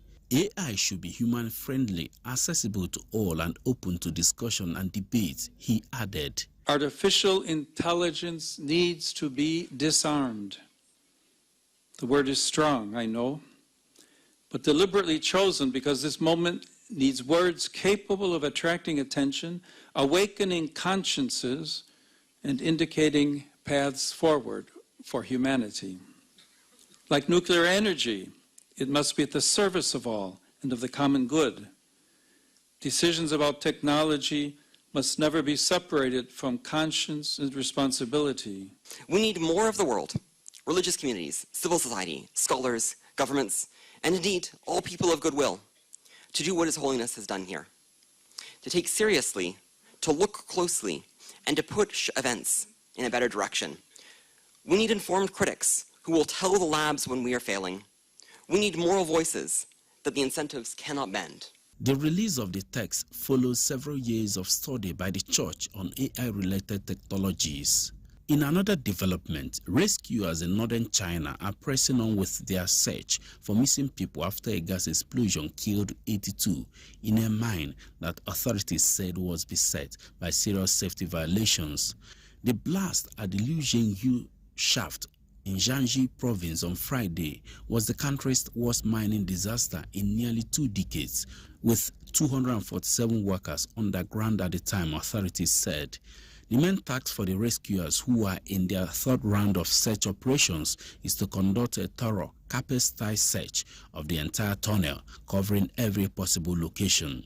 Authorities launched an investigation into the blast, saying preliminary findings showed the group operating the mine had committed serious illegal violations. China is the world's top consumer of coal and the largest greenhouse gas emitter, despite installing renewable energy capacity at a record speed. Chukwunonsonwa Bueze, NTN News. And African countries join the rest of the world in celebrating Africa Day 2026 with leaders and stakeholders renewing call for unity, peace, economic growth and sustainable development across the continent. The day observed every May 25 commemorates the founding of the Organization of African Unity in 1963, now known as the African Union, and recognizes Africa's journey towards freedom, unity and self-determination. Celebrations are taking place in several countries through cultural displays, youth engagement, policy dialogue and community activities aimed at promoting African heritage and regional cooperation. In Nigeria, government institutions, civil society groups and cultural organizations are participating in events designed to promote African values, unity and development. Africa Day continues to symbolize the continent's resilience, diversity and shared aspirations for a more prosperous future. Earlier, Dr. Michael Teonga David, Executive Director, Global Initiative for Food Security and Ecosystem Preservation, was in our studio to discuss Africa Day. Unity and peace remain the major focus for us as Africans. And if you look back 63 years after, if Kwame Nkrumah was to be alive today, he will ask himself, was this the dream we had? Yes, some part of that dream have been fulfilled, especially freeing Africa from colonialism. In this case, many countries since after 63 years have gained independence, including Nigeria. But when you look at the issues around peace, you look at issues around integration, free borders. I mean, many countries in Africa today, you need 54 visas to go around. I'm happy that a few countries are having, open borders. But even for us as Nigeria, apart from West African countries, that can come into the country, many others cannot. So the focus for this year, I think, is very commendable by the AU that thought that it was wise for us not to celebrate the political style of marking the day, but to look at a critical issue that is affecting the continent 63 years after, and that is water and sanitation issues. So let's even delve to that water availability and safe sanitation, which is very crucial for development across nations on the continent. So would you say nations are actually tilting in that direction to achieve targets, so to say, for their respective nations? Unfortunately, the trajectory has shown that we cannot achieve Agenda 2063 without addressing the issues of water and sanitation. Now, the statistics from the UN and World Health Organization clearly shows that over 400 million Africans don't have access to safe and clean water. That is like double the population of Nigeria, right? And then when you look at the sanitation side, it's even higher. It's like 700 million Nigerians. And so water is life, like they say. Without water, nothing can be done. So we're looking at food and agriculture. We're looking at health. We're looking at, the sanitation itself. Now, with issues of climate change at this time, no African country should, play around issues with water because it is purely climate adaptation. Investment should be made. Water should be a right. Unfortunately, we are seeing the commercialization of water in such a way that ordinary people cannot have safe and clean access, to save water, which is a very big issue. Okay, yes. So Dr. David, if you let me come in there, the goal of achieving Agenda 2063, like you mentioned, it's not looking it, so to say, but the focus also has to do with integration, shared responsibility. So how can nations work together in synergy to achieve this Agenda 2063? So the fact is that African countries or Africa does not need sympathy for its development. So it simply means that the leaders of Africa must truly come together, not political come together, but truly come together and speak with one voice. To achieve these issues, we don't have to depend on global north to be giving us handouts, to achieve clean water in our communities. It is what we can do for ourselves and by ourselves. Yeah. And that starts with strong unity and strong cohesion among nations. If you look at the three major rivers that provide water, for the rest of the continent, River Niger, the River Congo, River Zambezi, River Nile, all of these pass through different countries, So it means our countries must work together to protect the water resources that we have. And the good news is that most of Africa's water is fresh water. So we don't need to spend so much, doing desalination and all. But if we don't take serious action on our continent, action on climate adaptation, which should be seen as a survivor issue and not just an environmental issue, then we would not be doing justice to ourselves and our people. So our leaders must work together to achieve this, must speak with one voice when we go for conferences and negotiations. Right now, we'll pause here, take a short break, more reports right after.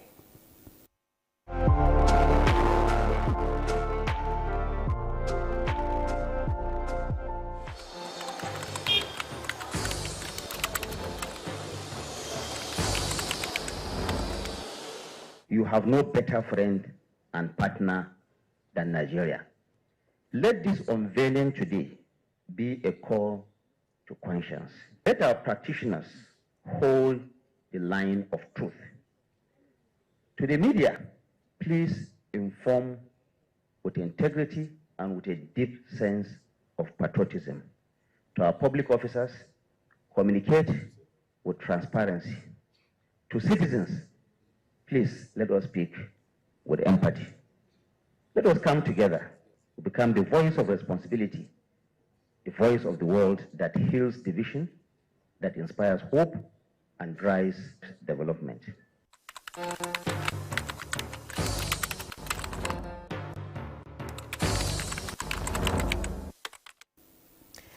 Nigeria and the Republic of Turkey have signed a memorandum of understanding to strengthen bilateral cooperation in the solid mineral sector, marking a significant step towards deepening economic collaboration between both countries. The agreement was signed on the sidelines of the Istanbul Natural Resources Summit in Istanbul, Turkey. Nigeria's Minister of Solid Minerals Development, Dele Alaki, said Nigeria is ready to leverage Turkey's technological advancement and expertise in mining exploration, training, digitization, licensing systems and capacity building to accelerate reforms and growth within the sector. Dele Alaki, who also serves as chairman of the African Minerals Strategy Group, noted that reforms introduced in Nigeria's solid minerals sector over the past 3 years have transformed the operating environment and made the sector more attractive to genuine investors.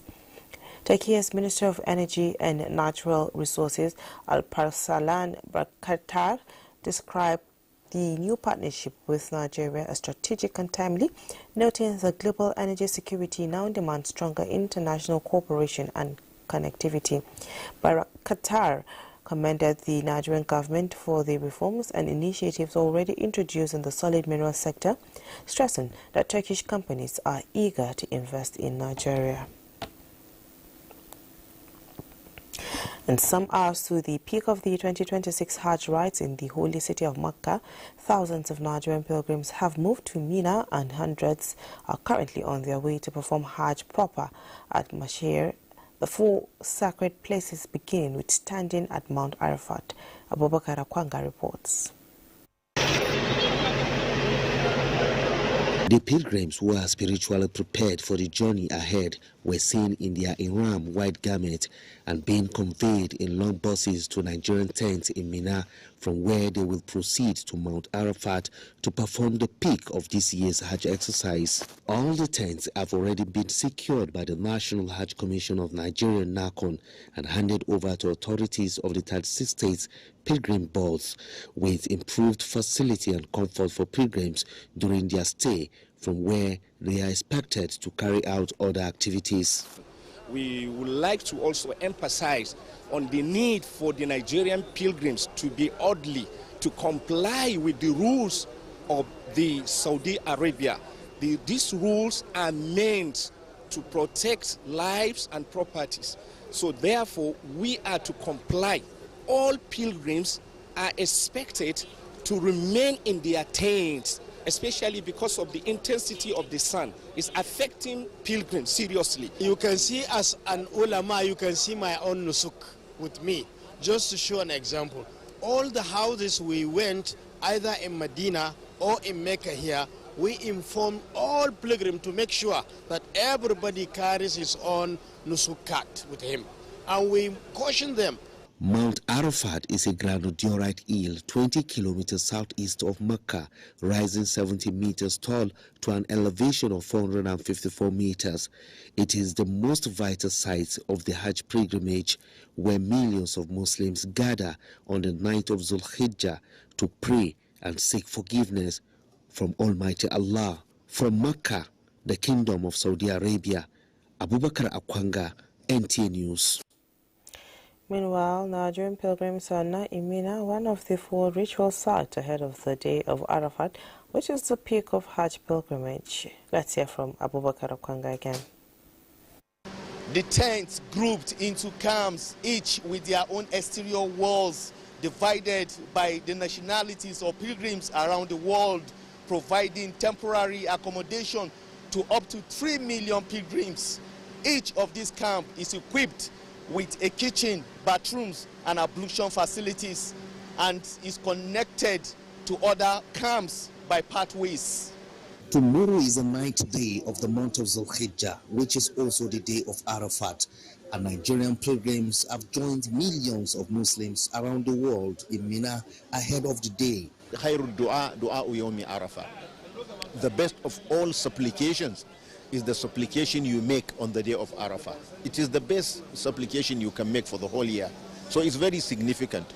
You know, somebody may have his prayers answered, and that will be the key to his success forever in this life and in the hereafter.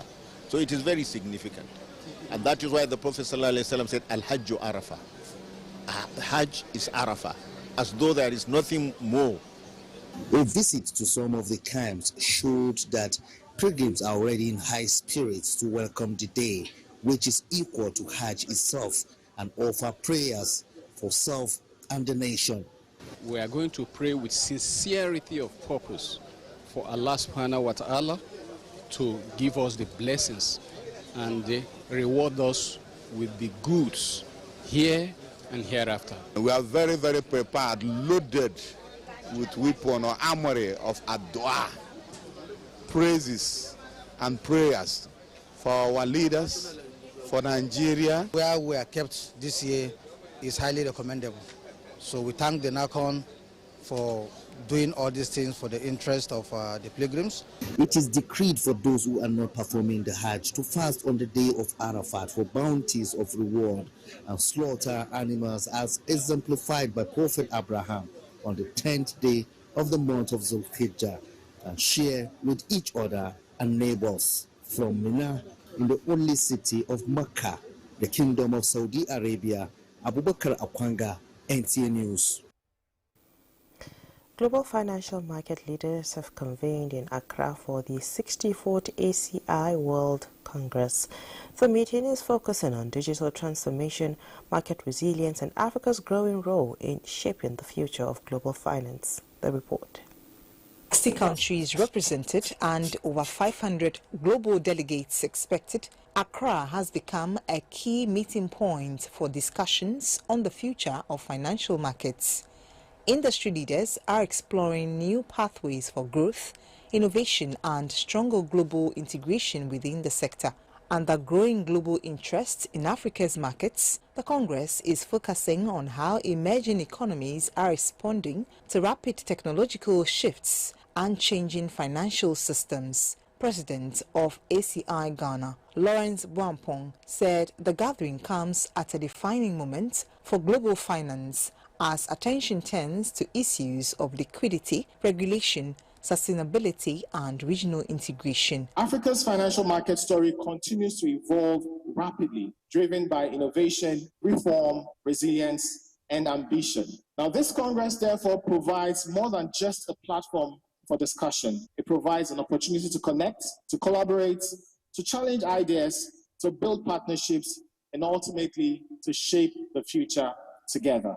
Governor of the Bank of Ghana, Dr. Johnson Isiama, explained that macroeconomic stability remains the foundation for financial markets development, explaining that without it, capital markets remain shallow and innovation constrained. The conventional story of financial markets in emerging economies has been one of catch-up, adapting frameworks designed elsewhere, importing infrastructure built for other systems, accepting standards set in other rooms. That story is ending, and it is ending because the tools that are now reshaping global finance are no longer being built only in New York, in London, or in Frankfurt.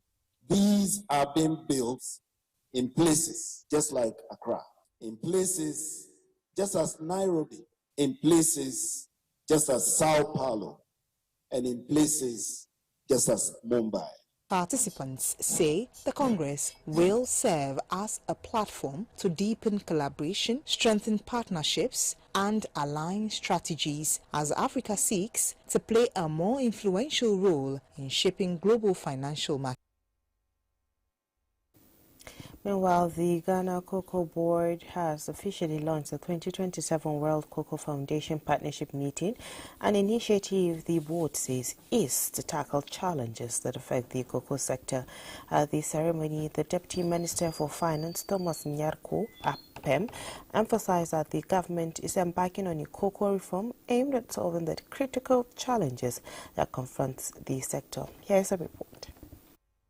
The meeting focused on key issues including climate resilience, traceability, farmer livelihoods, disease control and evolving global regulations shaping the cocoa sector, particularly in major producing countries such as Ghana. The country director of the World Cocoa Foundation for Ghana and Nigeria, Dr. Maoli Kofi, emphasized that choosing Ghana as the host reflects a shared commitment to the future of cocoa and millions of farming families whose dedication sustained the global economy. The chief executive of Cocoa Board, Dr. Randy Abe, stressed that the quest for a financial viability should not only be the sole burden of the producing industry, hence the need for a partnership. At the 2027 partnership meeting, Cocoa Board will call on our international partners, chocolate manufacturers, and global buyers to step up.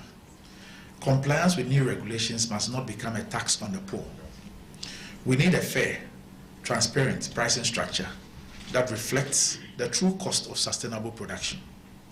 We will make the case for investing in a domestic value chain, including value addition, rehabilitation and rejuvenation of diseased and moribund cocoa farms in Ghana. The Deputy Finance Minister, Mr. Thomas Nyarko, stressed that the World Cocoa Foundation plays a pivotal role in sustaining the sector. For Ghana, cocoa is not just an export commodity. Cocoa is a strategic national asset. For generations, cocoa has supported livelihoods, financed development, and contributed significantly to Ghana's economic transformation.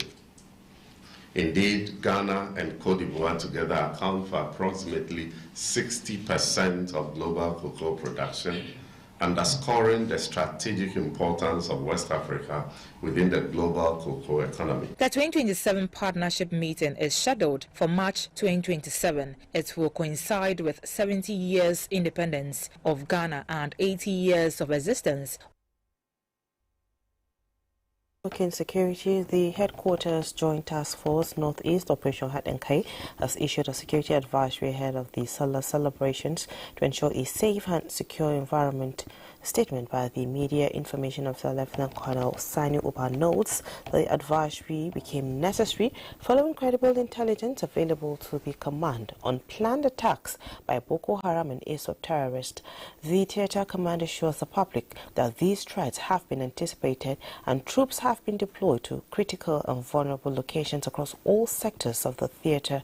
Surveillance of ISR assets have been fully activated, patrols intensified, and security forces are operating in close coordination with other agencies. In addition, members of the public are strongly advised to conduct Eid prayers and festivities close to their home and familiar localities and avoid large open gatherings and exercise heightened vigilance in crowded public spaces like markets, motor parks, and banking halls, as well as avoid unnecessary movements. Similarly, the theatre command urges traditional and religious leaders to actively engage their communities and encourage the timely reporting of credible security information during the celebration period. And in furtherance of Nigeria's commitment to advancing regional peace and security through strategic partnerships, the National Counterterrorism Center Office of the National Security Advisor is hosting an induction and orientation training for members of the Committee of Experts of the African Union Peace and Security Council. The training is aimed at equipping participants with the requisite strategic insight to effectively support the Peace and Security Council in addressing emerging security challenges across the African continent. The program provided a platform for experts to deepen their understanding of the Council's mandate, operational frameworks, and the mechanism for conflict prevention, peace building, and counter-terrorism cooperation among African Union member states.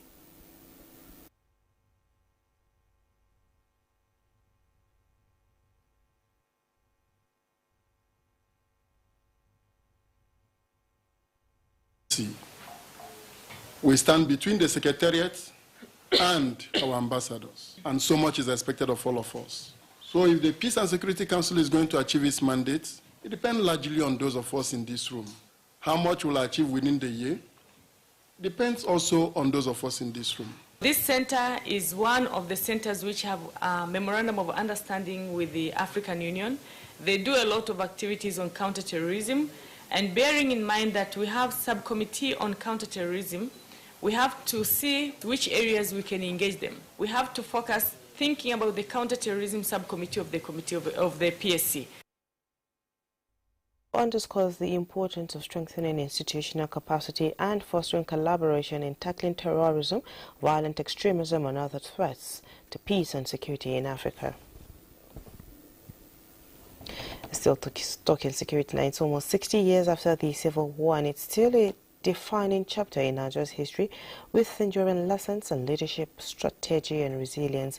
As part of efforts to draw insight from the past, Army War College Nigeria has convened a Civil War Symposium as part of its history model. Defense correspondent Ismail Musa was at the 7th edition of the symposium and now reports. The Civil War of 1967 remains one of the most defining moments in Nigeria's history, not only because of the scale of the casualties recorded, but also in terms of military strategy, operational capacity, and indigenous innovations exhibited. 59 years after, its effects still evident, while the lessons continue to resonate across generations. This underscores the inclusion of the Civil War Symposium in the Army War College Nigeria's history model, with a view to drawing from the lessons of the past to safeguard the future. As much as it represents a period of pain in our nation, it also presents opportunities for lessons in national unity, leadership, and post-conflict reconciliation. This symposium therefore provides a vital platform for reflection, professional discourse, and scholarly examination of the war's strategic insight, as well as operational and tactical realities. The improvisations and locally driven solutions witnessed during the Nigerian Civil War represent the foundation upon which we must build a robust indigenous defense capability. As we continue to confront complex and evolving security challenges, the Nigerian Army must embrace innovation as a core element of operational effectiveness. The symposium examines operational level leadership, assess indigenous innovations and creative strategies deployed during the war, and explore lessons to strengthen present and future military operations. In Abuja, Ismail Musa, NTA News. The Federal Ministry of Works and the Nigeria Police Force have reinforced collaboration on the protection of federal road infrastructure nationwide as the Inspector General of Police, Olatunji Disu, paid a strategic courtesy visit to the Minister of Works, David Mahi, in Abuja. The engagement focused on improving security architecture around major highway construction corridors, including the federal government's flagship leadership program under President Bola Ahmed Tinubu.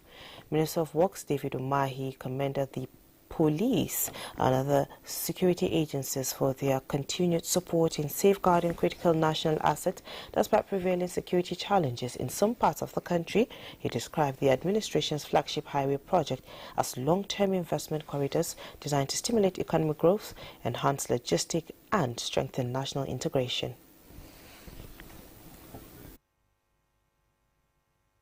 From past administration, some, as far back as 2000, 2015, 2017, and so the president took all of them because they are major, arteries, for the economic revolution of this country. The Minister of State for Works, Bello Mohammed Goronyo, described the visit as timely and strategic, noting that road infrastructure remains central to the administration's economic transformation agenda. The assumption of office of the Minister of Works, Engineer David Mahi, he has been making every effort, everything possible to ensure that with the support of Mr. President, change the narratives of our roads infrastructure in Nigeria.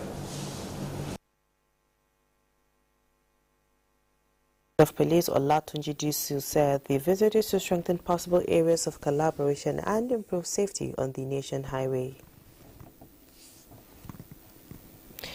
We'll pause here, take a short break. More reports right after. Thanks for staying tuned. In commemoration of the June 12th celebration, as well as to ease transportation challenges across tertiary institutions, the federal government says plans are underway for the distribution of compressed natural gas CNG buses to some northern universities. Special advisor to the President and Policy Coordination, Adizabella Usman, stated this at a one-day summit organized by the Northern Project Coordination Office with 38 student government leaders across the 19 northern universities in Nigeria.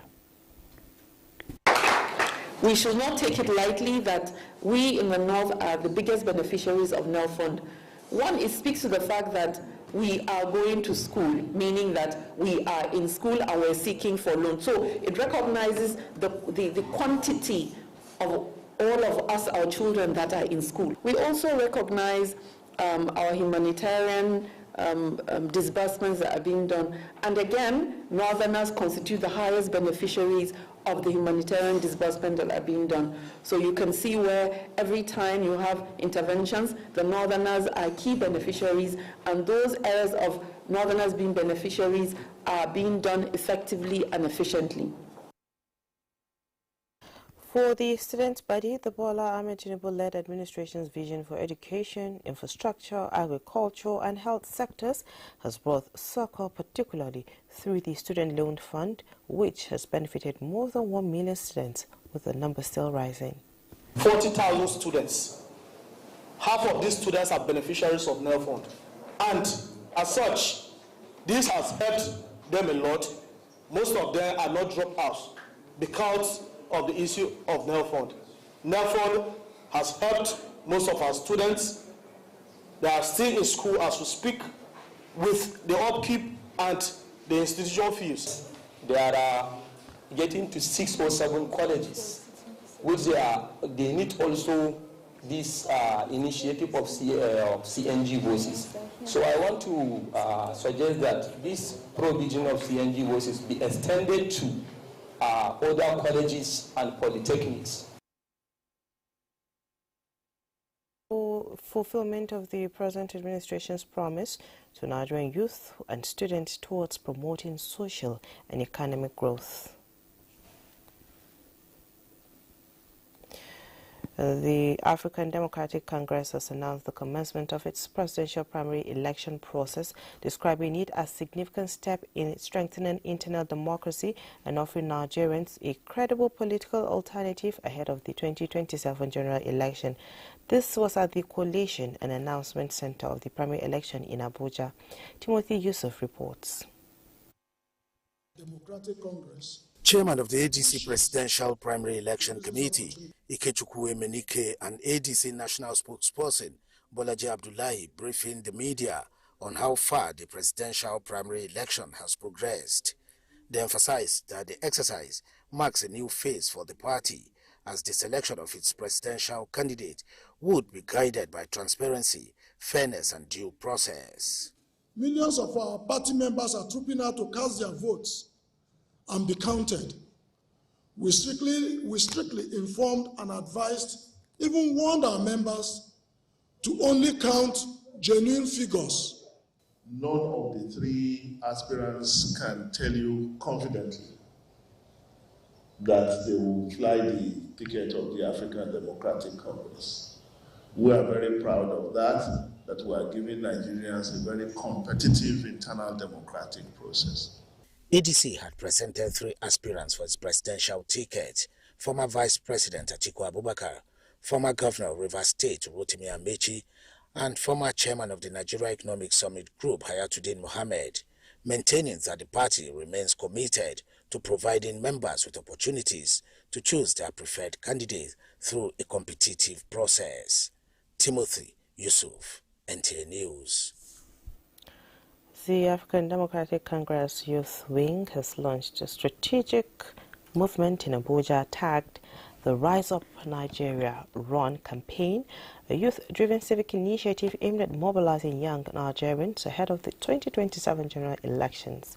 Speaking at the launch, the coordinator of the movement said the campaign, themed Leadership That Works for a Nigeria That Works for All, is designed to inspire citizens, especially youth, to move from being passive observers to active participants in the democratic process.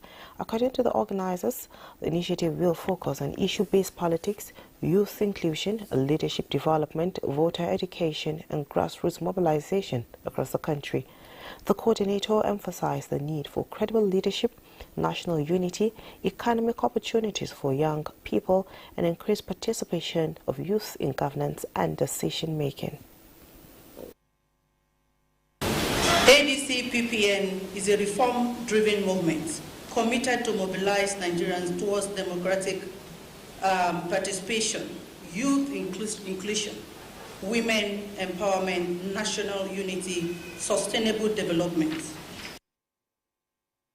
Attracted key political figures, youth advocates, civil society representatives, students and party supporters who described the initiative as timely movement capable of reshaping Nigeria's political landscape ahead of the 2027 elections. Participants also called on young Nigerians to take ownership of the nation's future by actively engaging in the electoral process and supporting leaders with clear vision and integrity.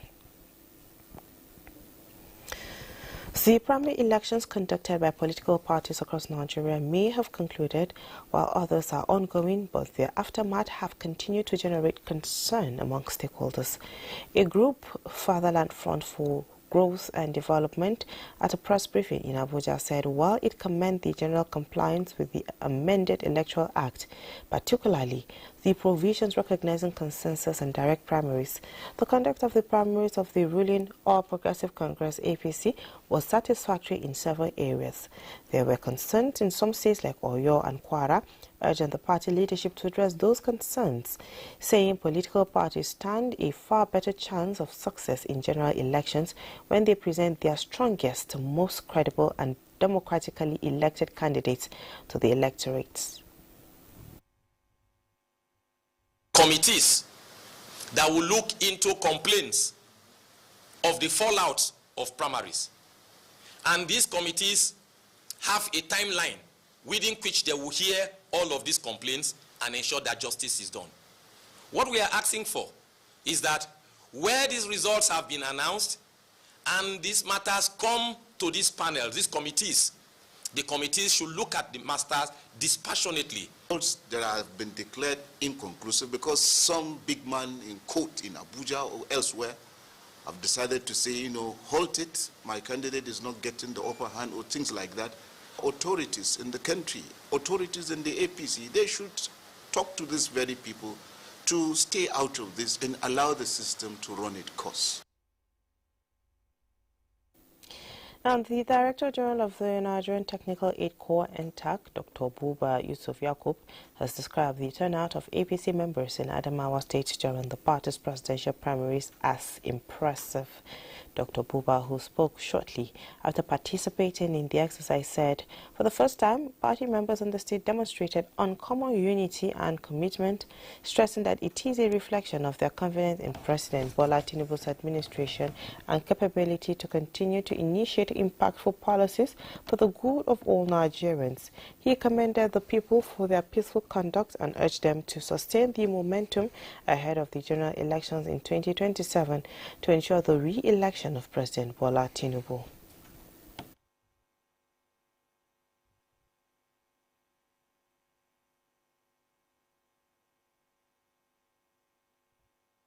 Constituency, they have all come out in mass to vote for our dear President, President Bola Ahmed Tinubu. And I'm sure by the grace of God, the general election will go in the same way. So we wish to thank all our people for coming out and supporting Mr. President. The People's Democratic Party, PDP, in Nasarawa State has affirmed Dr. David Emmanuel Mbugadu as its governorship candidate ahead of the 2027 general elections. The chairman of the Governorship Election Committee in Nasarawa State, Abdulmalik Danga, made the declaration at the party secretariat in Lafia. Bilkisu Umar Kurku reports. According to the chairman of the election committee, Abdulmalik Danga, the affirmation followed consultations and endorsement by party stakeholders and supporters across the state, who expressed confidence in Mbugadu's leadership and political strength following his performances in the 2019 and 2023 governorship elections. You, that Right Honorable Dr.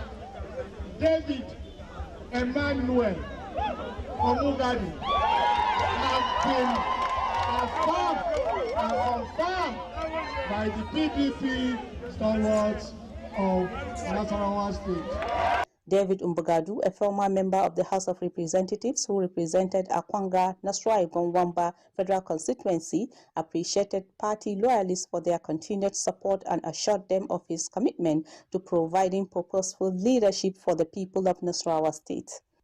Working committee that are all here, we want to sincerely thank you for your hard work, for making this day a reality.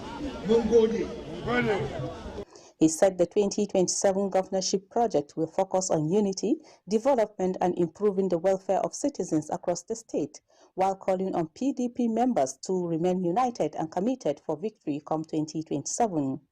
Party leaders at the gathering described Mbugadu as a credible and experienced politician capable of leading the PDP to victory in the next governorship election.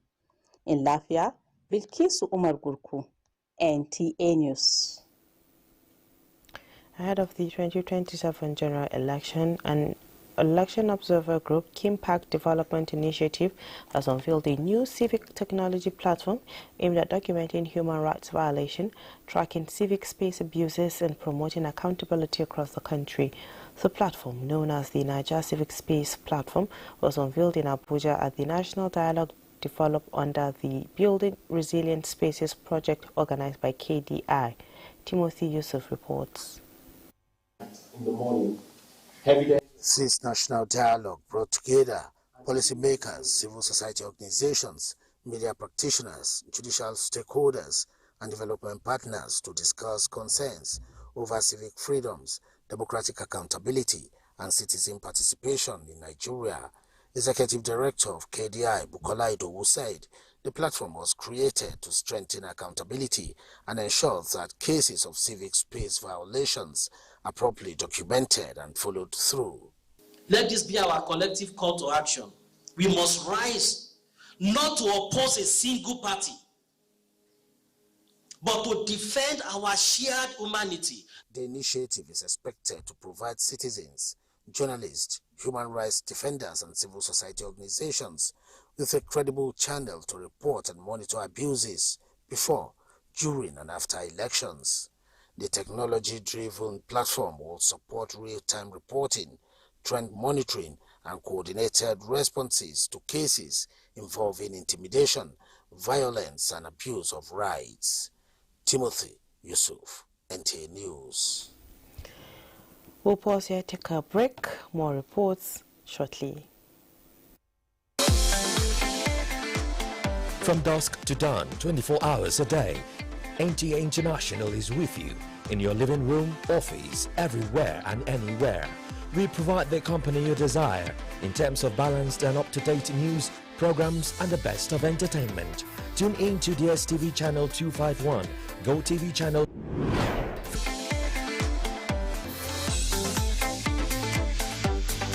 You can also see us on Facebook and YouTube for quality content on the go. NTA International, Africa's window to the world.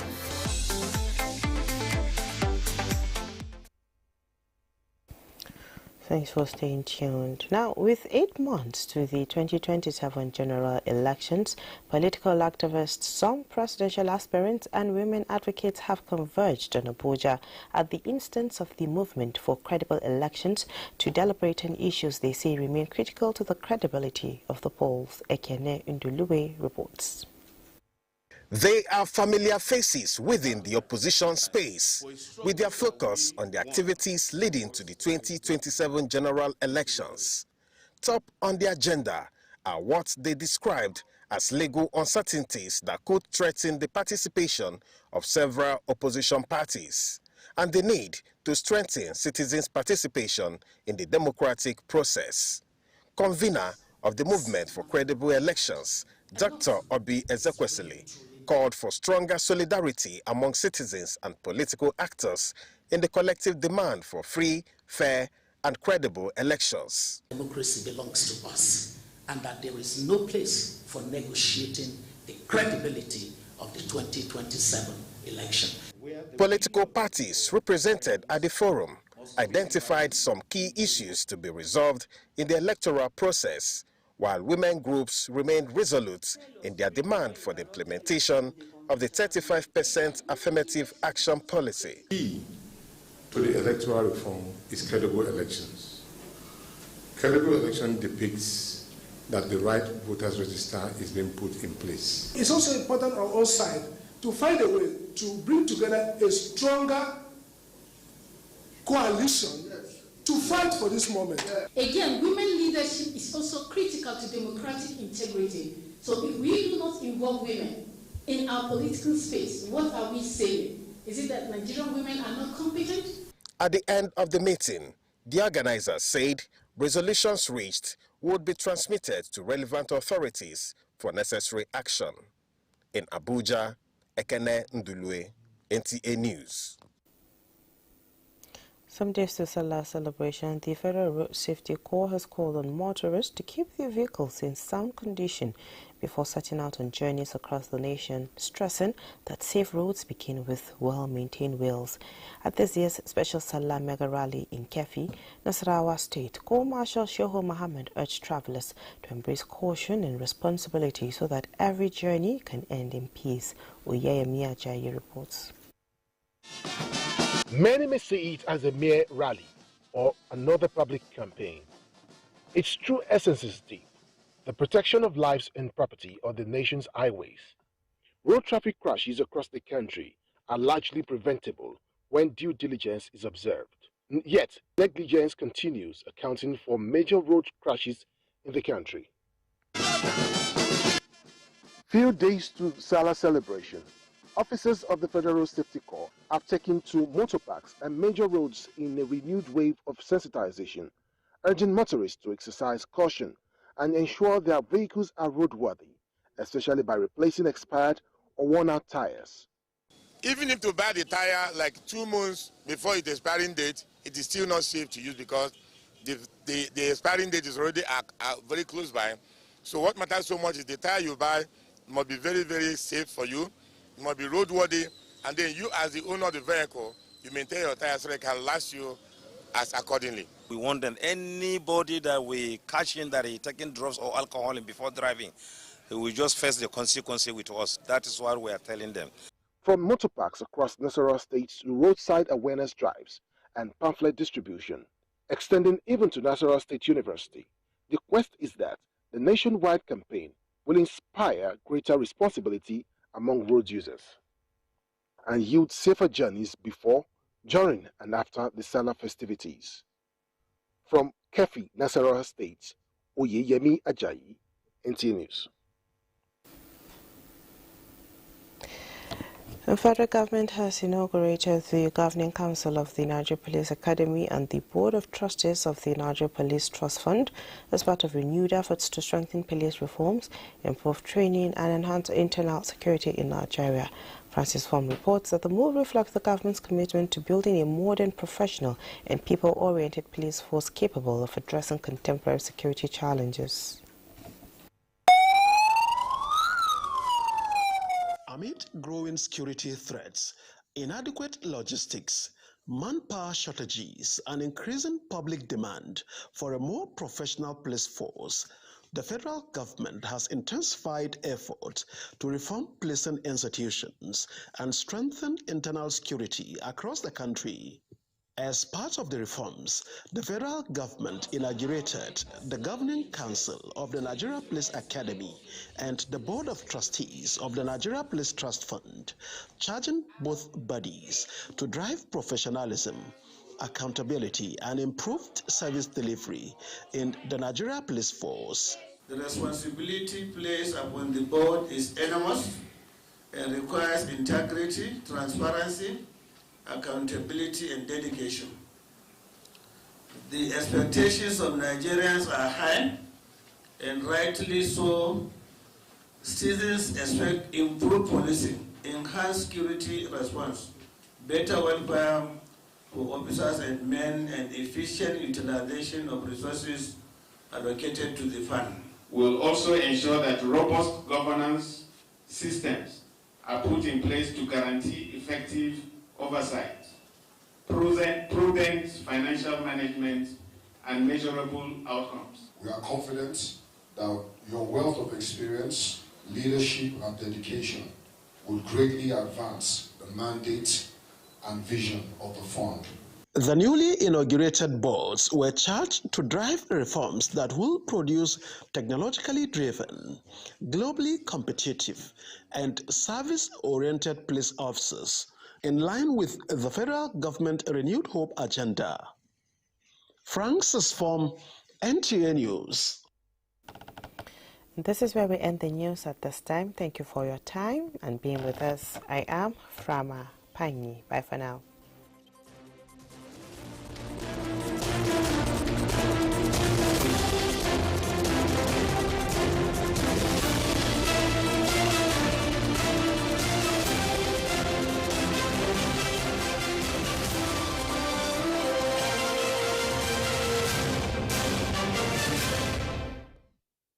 Office everywhere and anywhere. We provide the company you desire in terms of balanced and up-to-date news, programs, and the best of entertainment. Tune in to DSTV channel 251, GoTV channel.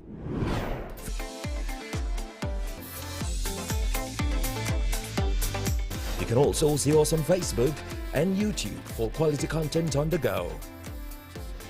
NTA International, Africa's window to the world.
is one of the ingredients that gives taste to our food. While some take it in moderation, others use it in excess out of ignorance to satisfy their taste. Due to the danger inherent, in 2008, the World Action on Salt, Sugar and Health, WASH, a coalition of health experts from across over 100 countries, highlighted the health risk of eating too much salt, that is sodium, to cut deaths from hypertension, stroke, heart disease, and kidney damage.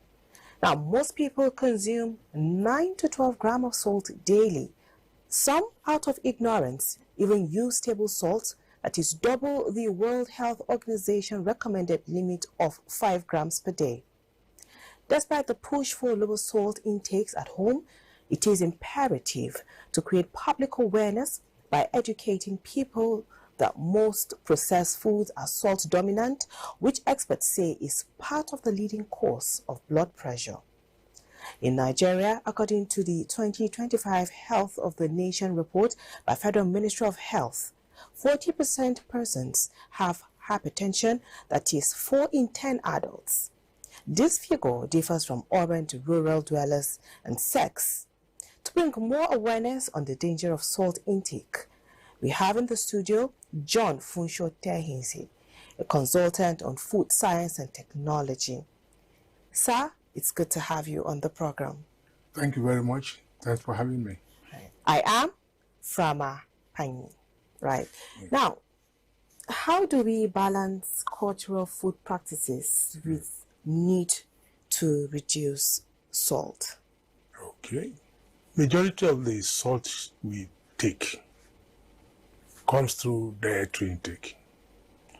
And whether it is cultural or it is modern, whether it is through our cultural practices or through our normal dietary consumption, there's need to control the amount of salt you take.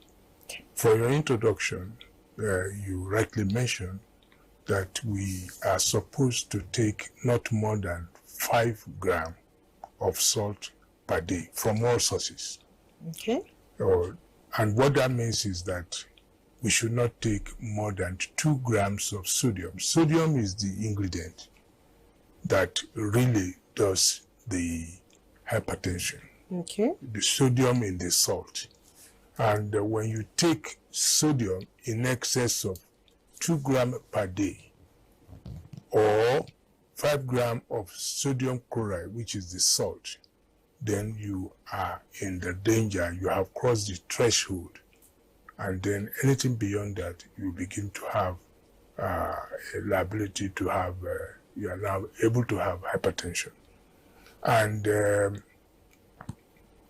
what are the foods that we take, whether through cultural practices or through our normal diet, is that Nigerians are used to high salt intake.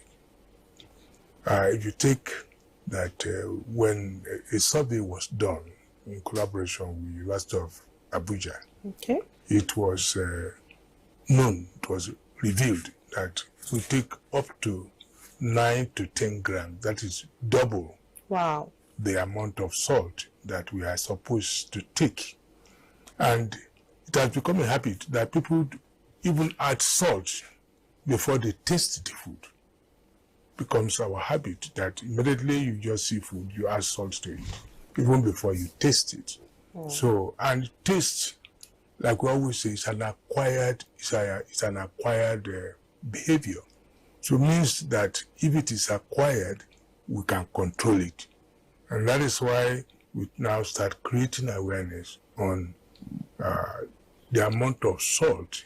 If you take excess salt, it's injurious to your health. It's injurious to your, it doesn't matter.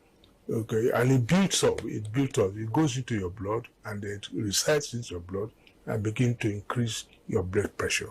And when your blood pressure exceeds certain threshold, then certain non-communicable diseases started to manifest. You begin to have stroke, you begin to have people, irrespective of age, they will sleep, they will say he sleeps, he's unable to wake up. In those days, it used to be the elderly. maybe 70 and above.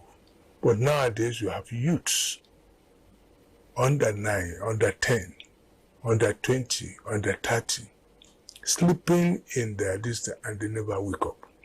And this is because of the effect of excess or hypertension, or what the doctor would say, high blood pressure.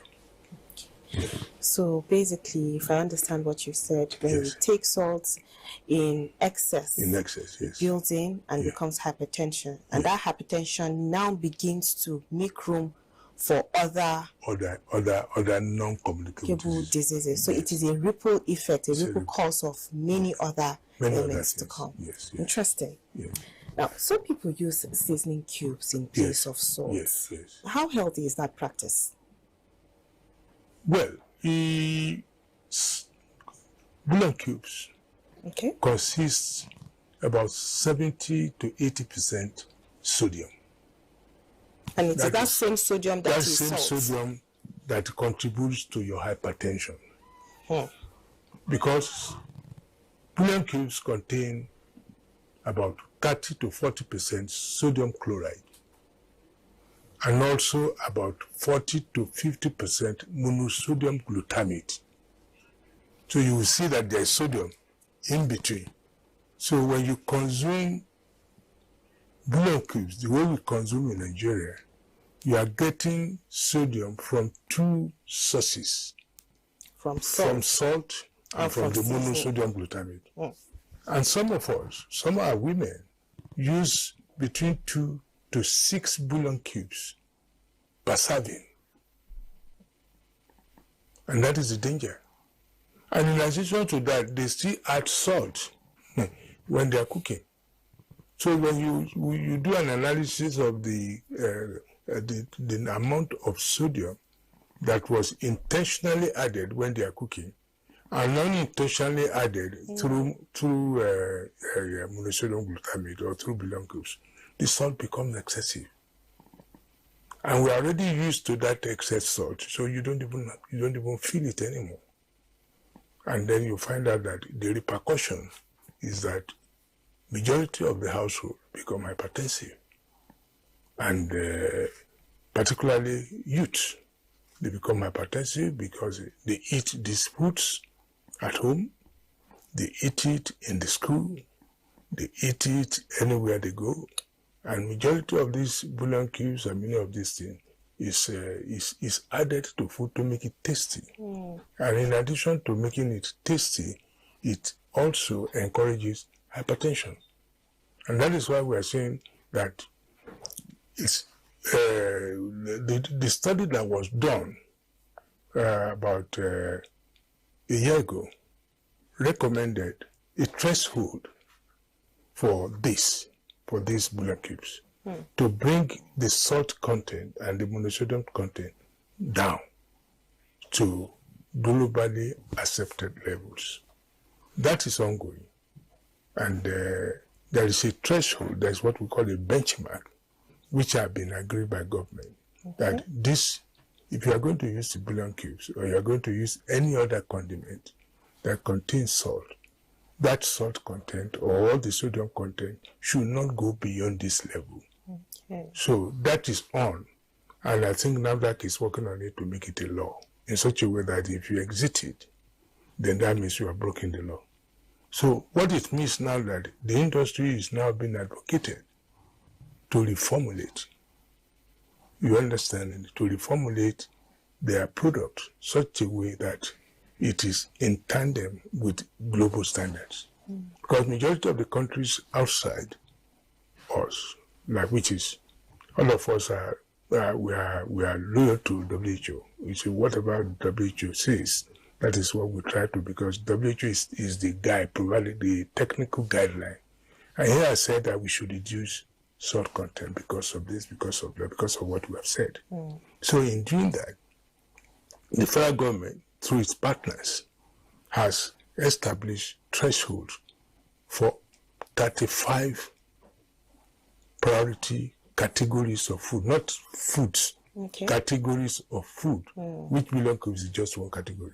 Wow. And then they have now got this threshold and made it into what we call guideline for salt reduction in Nigeria. So because of this guideline, it has provided you with what you should do, where you should, how much you should take. Even you as individual in your household, you cannot go beyond so. So if you take some of these high salt content foods, like meat products, for example, sausages, you understand, it's generally very salty. Yes. So if you are going to, it's not that you shouldn't eat it, but by the time they see the salt content, okay, the threshold for salt content, they will need to reformulate. And you as the consumer, if you are taking 5 before, then there's a need for you to make a reduction to cut down. So those are some of the things that we are doing currently to create awareness. Number one, it's not that you should cut salt. Salt is very important for our health. Also, when it is in excess, it becomes dangerous. It's a double-edged sword. Okay. Yes. So if I'm cooking and I'm using the bouillon cube, yes, I can use the bouillon cube and omit the salt. You can use the bouillon cube and omit the salt. Or you use the salt and omit the bouillon cube. But chances of using it in excess is using both together at the same time. Both at the same time, yes. Now, generally, let's just assume that to a layman or to anybody, how do you begin to, in your kitchen, how do you begin to measure the quantity to use at a particular? How do you know that you're not supposed to? Is there a stipulated that if I'm cooking certain amount cup of rice or cup of soup, this is what I should use particularly? Yes. Some seasoning cubes are made from natural flavors. How do we begin to know that this is what it contains, this is the amount of salt carried, and how do we measure this to know that we are not using it in excess or less than we should? That's very good. Number one, the WHO recommends that the total salt you should use a day is 1 teaspoon. 1 teaspoon. That is, when you put the total salt in the teaspoon, a level teaspoon should not be higher than a level teaspoon. So from the aggregates of your ingredients, it should be behind your mind that the amount of salt you end up at the end of your cooking should not be more than that level of that teaspoon level.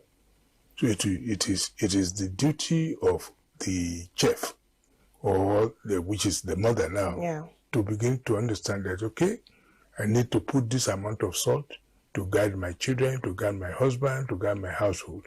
So that at the end of the day, they do not consume more than what WHO has recommended.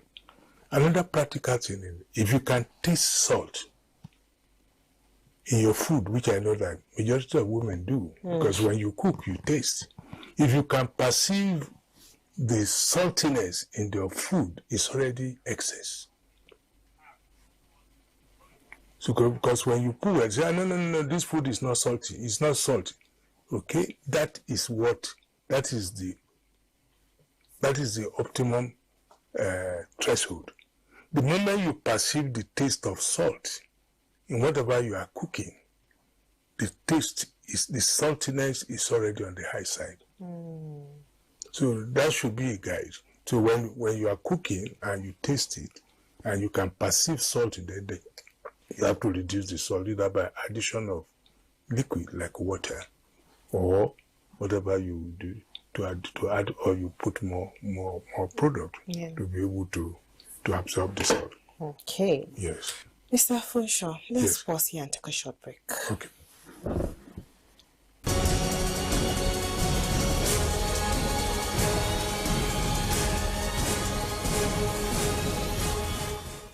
Welcome back. If you're just joining us, the program is Frontiers, and today our discussion is dwelt on dangers inherent in excess consumption of salt. Before we went on the break, we were talking about the health implications of excess salt. You've highlighted some of the dangers, the implications, the diseases, that can be caused or brought about to our bodies by intake of excess salt. What are some of the food we can eat to help us, our bodies? Because we talked about food and food categories. What are some of these food categories that we can take? Okay. There are, like I told you, a lot of studies have been done, and we have categorized Nigerian food systems into about 35 categories. And each of these categories, they have different salt content. I'll just tell you some that they are excessive. Okay. For example, bakery products, your bread, your snacks, because they contain a lot of salt, because you need salt to be able to have the type of structure when you are making those products. So salt is added to it to be able to get the structure to make bread. Salt is added to flour to be able to get the type of structure you need to make cakes. Salt is also added to be able to make the type of structure for you to be able to make some snacks. Now, we need now to begin to see what type of food do we eat. What else are you going to eat? Now, you eat in moderation. Okay? And then you need to understand that children that are growing up may not be able to eat the same quantity of food that you are eating. So the type of food you prepare for your children and the type of food you buy for them is not at the same rate. So those are some of the unhealthy habits. Now, there is what we call minimally processed foods.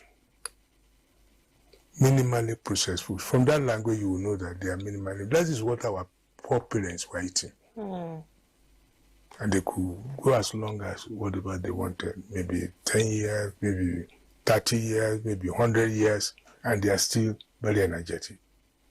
But things have changed. Our mothers don't have time anymore to do these minimally processed foods. They want to come from work, from their banking work, they want to come from their studio work, and Junior is hungry, Daddy is hungry, everybody is hungry, so you want ready to eat.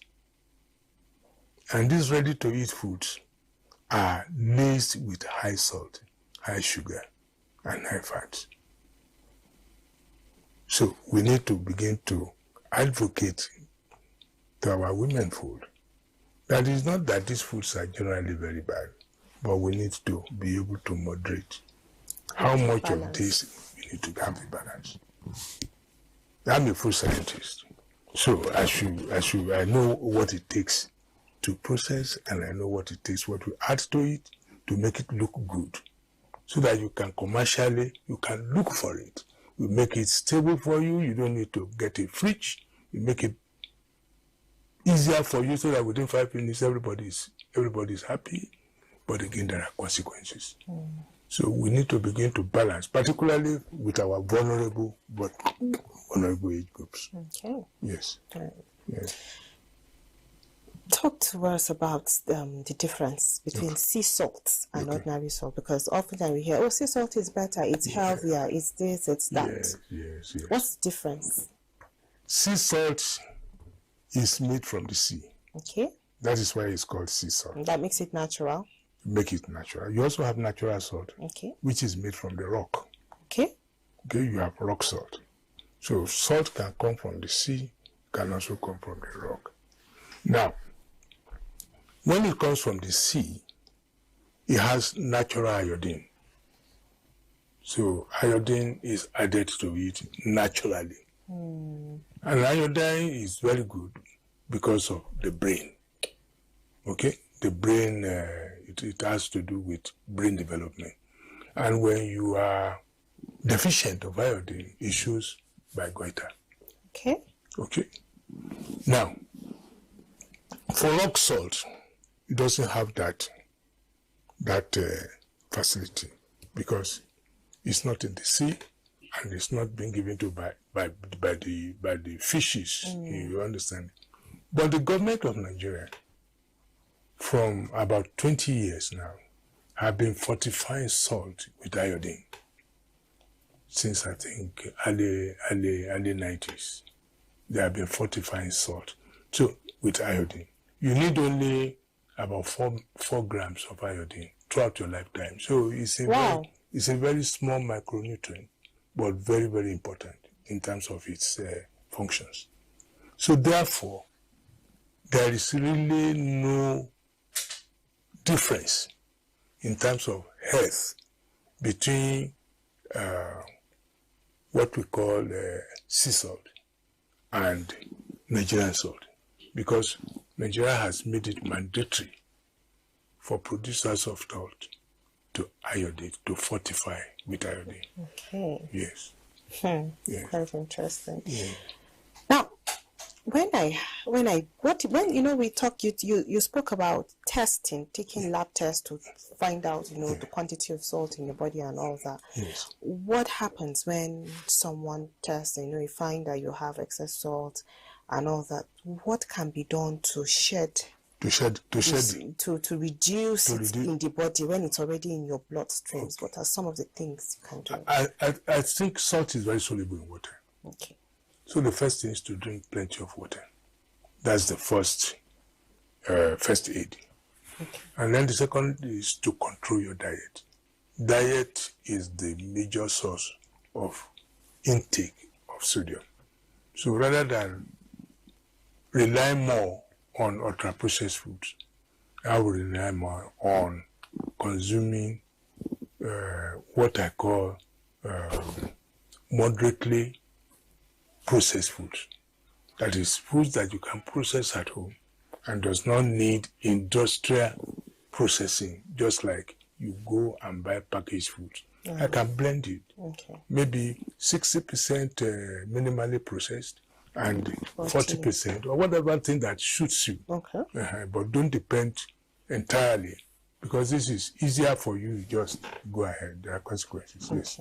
So what if I decide that I don't want to take salt, I'm avoiding salt or bouillon cube or seasoning? What can I take that can replace salt or bouillon cubes to sweeten that acquired taste or to sweeten my food?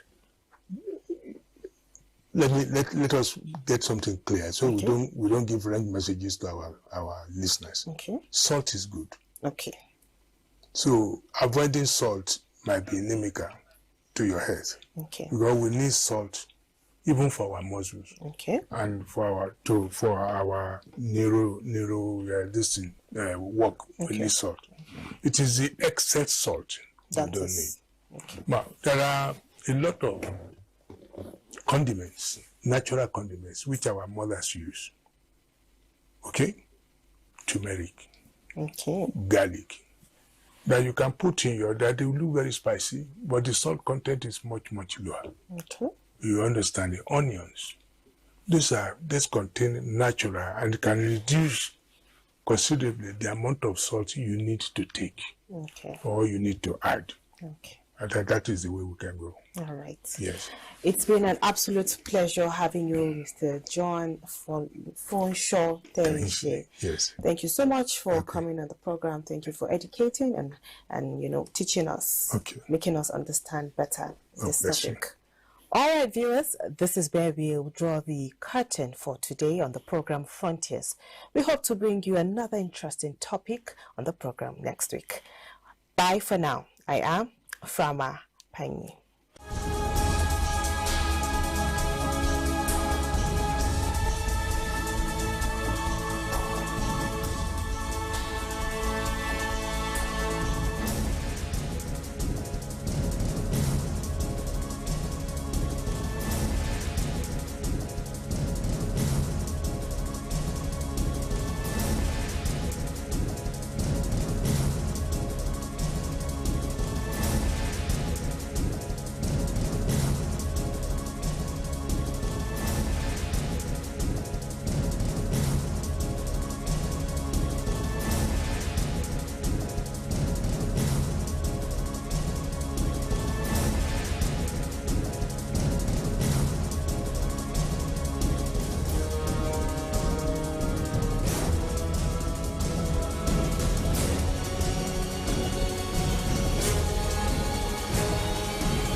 In a land of peace and harmony, we cherish our freedom and unity.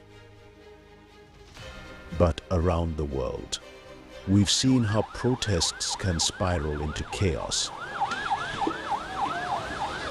What starts as a peaceful protest can sometimes end in anarchy, tearing communities apart.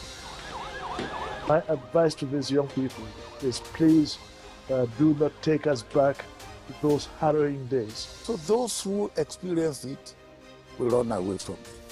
Let's learn from these experiences. Let's value dialogue over destruction. Together, we can build a brighter future. Let's choose unity. Let's choose peace. Join us in the Peaceful Future Initiative, because together we can make a difference.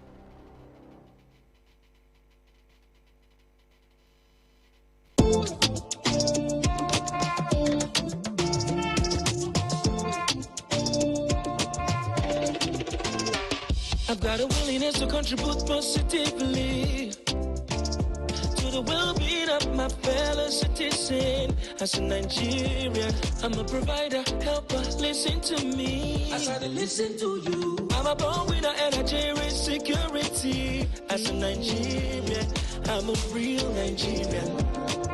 Born Nigerian, a resilient Nigerian. I live by the citizens' code. I'm a real Nigerian, accountable Nigerian, a caring Nigerian.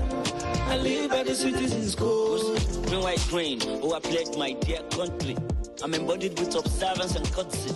There is nothing in this world above me, if no be God. Pushing against all odds till my goals are attained. Nigerian spirit, Nigerian dream. Nigerian spirit, Nigerian dream. I know if you forget Nigerian promise to me. I am reliable. Oh, I know I'm responsible for my actions. I am strong, healthy. Can't you see I am blessed? I'm a real Nigerian, born Nigerian, a resilient Nigerian.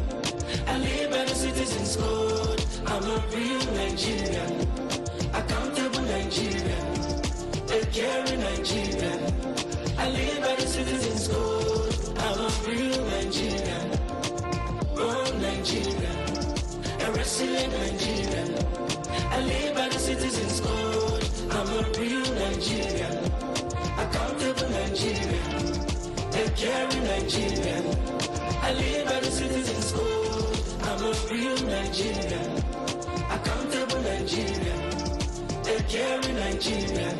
I live by the citizens' code. I'm a real Nigerian, accountable Nigerian, a caring Nigerian. I live by the citizens' code. Moving Nigeria to greatness.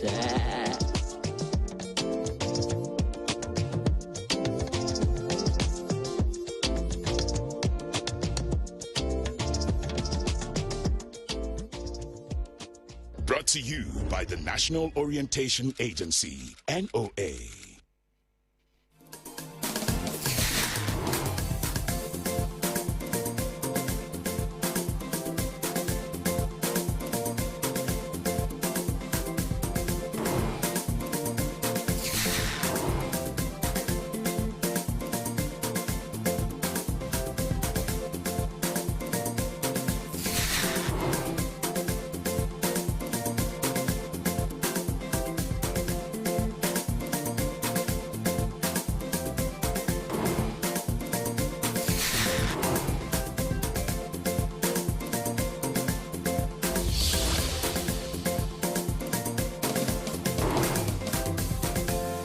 The Africa Magic Viewers' Choice Awards may have come and gone, but it certainly left its mark so much that the narrative on the timeline, not just from Nigeria, but as far as England and even the Americas, is that the AMVCA topped the Met Gala in every form.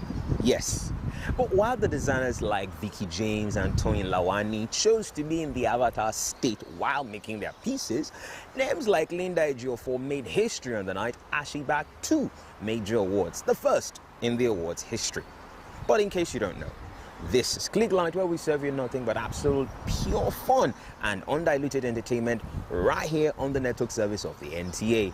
I am Daniel Adiri, and yes, I know you were about to ask, where is Eniojo? Well, she's unavoidably absent, a little under the weather, if you know what I mean.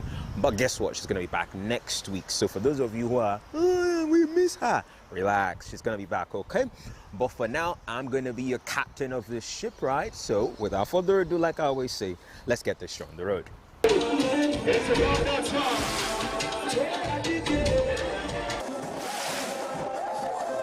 So next up, E-News.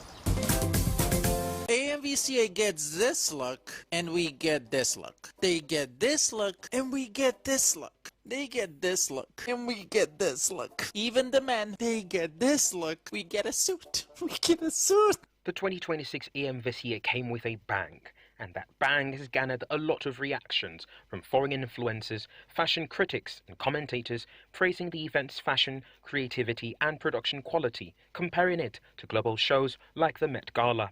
They were impressed by the level of glamour, bold African fashion statement and cultural storytelling on display. Mary, Mother of Jesus. It's a balloon, a dress made of balloons. Mary, Mother of Jesus, as I live and breathe. Oh, love, what in the gas giant molten lava the sun eclipse is going on here? Not the sea life dress. Fish tank dress. How many chickens contributed to this dress? She's also posing with actual chickens. Recycled watches. She's got a dress. Watch her dress. Celebrity fashion designer Vicky James and her husband Femi Atere have welcomed their first child, a baby girl, born on the 2nd of May 2026. The announcement was made via Instagram by the designer.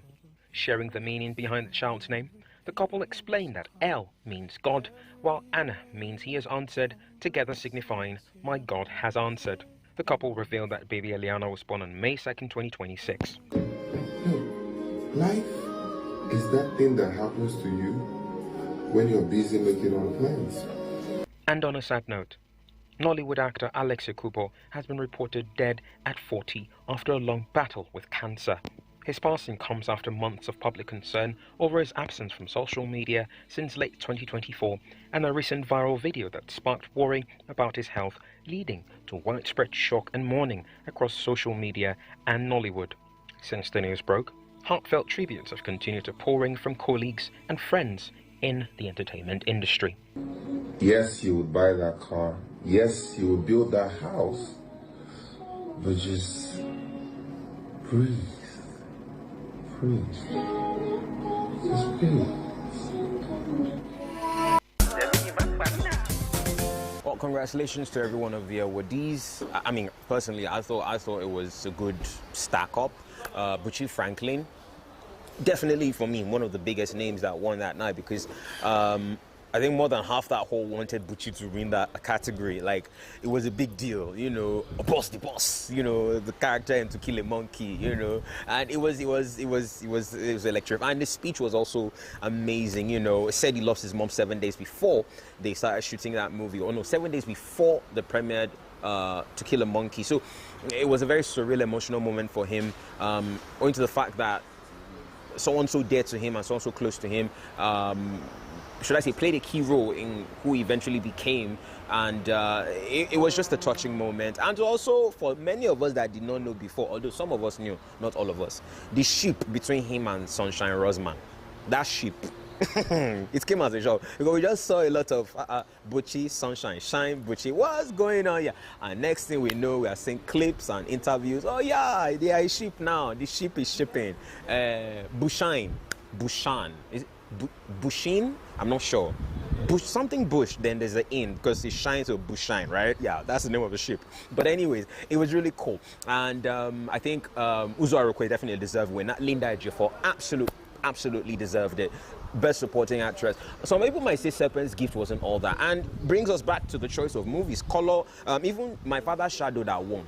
Some people are still saying, why would that movie win 5? Like, what was so special about the film? You know, people are asking questions. Some were saying that they cheated people like Funke Akindele, you know, with her movie BTS, that's behind the scenes, right? And then there was also Ginger, you know, from Kiki, you know. But I won't say the judges or the general council, people involved. Joke Silva was definitely part of that board. Quite a number of other big, veterans in the industry were on that board. And mind you, this is an African thing, so it's not just Nigeria alone.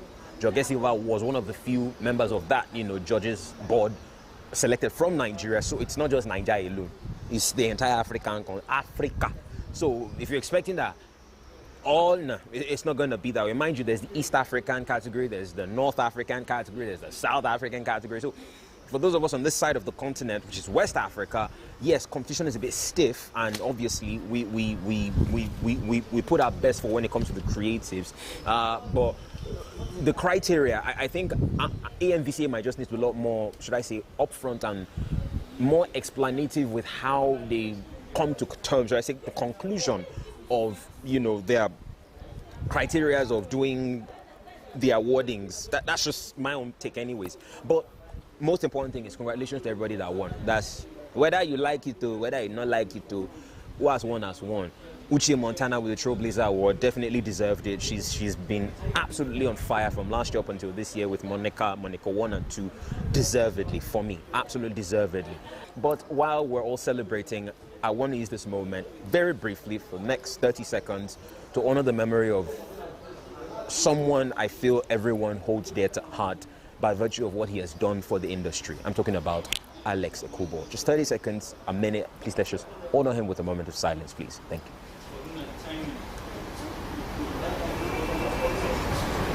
May the soul of the departed rest in perfect peace.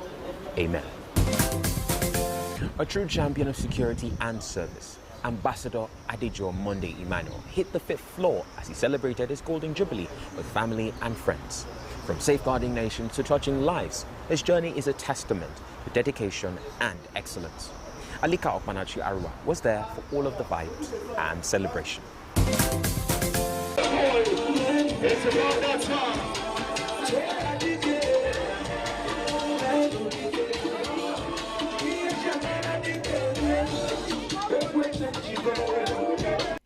Colorful attires, live music, cultural displays set the tone for the grand celebration of the 50th birthday of Chief Ambassador Adejo Monday Emmanuel. The event, which attracted dignitaries from different walks of life, was filled with excitement as guests described the celebrant as a man of honor, peace and community-oriented. Friends and associates took turns to share testimonies of his kindness, leadership qualities and support for the less privileged. He's transparently honest, he's reliable and he's dedicated. He's a very simple man and a good husband. He's a very nice person. He relates with everyone, both juniors, seniors. He's a community developer, somebody who invests into security of the community. We wish him greater heights, that this is just the beginning of celebrations in his life. It's a day of celebration, and we're going to urge him to continue to keep his faith in God, to continue to, talk to God, and continue to rely on the sincerity of his heart to do what is good for mankind.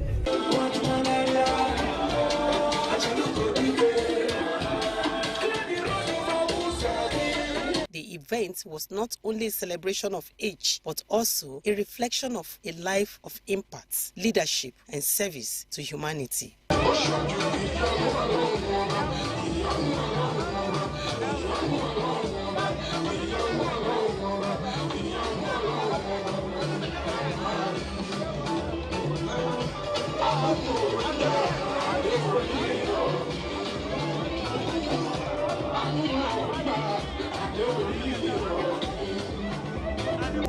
I'm wishing him all the good things in life. May God grant him his heart desires. We all grew up in the same place. He's a nice man. He's very generous. And he's a lover of peace. And he likes the development of his community. He's one of the great pillars in our club.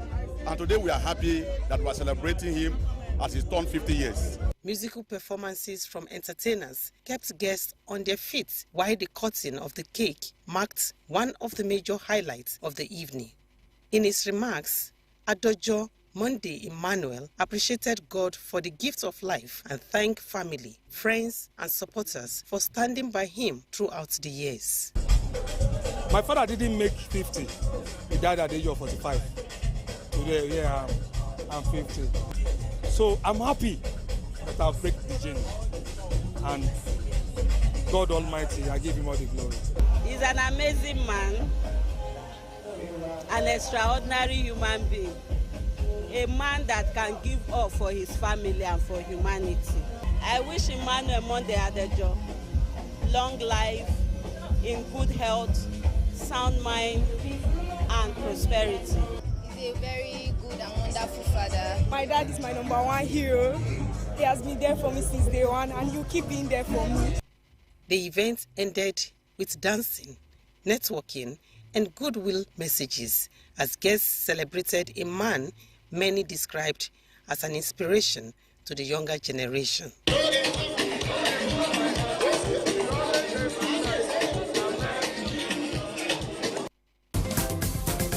You know them as tax collectors, but for this next package, we will refer to them as vibe seekers, because the Chartered Institute of Taxation of Nigeria, CITN, organized its 28th annual tax conference at Gala Night, which brought together tax professionals, government officials, and business leaders from around the country. Suleiman Abdul Wahab was there for the sights and sounds.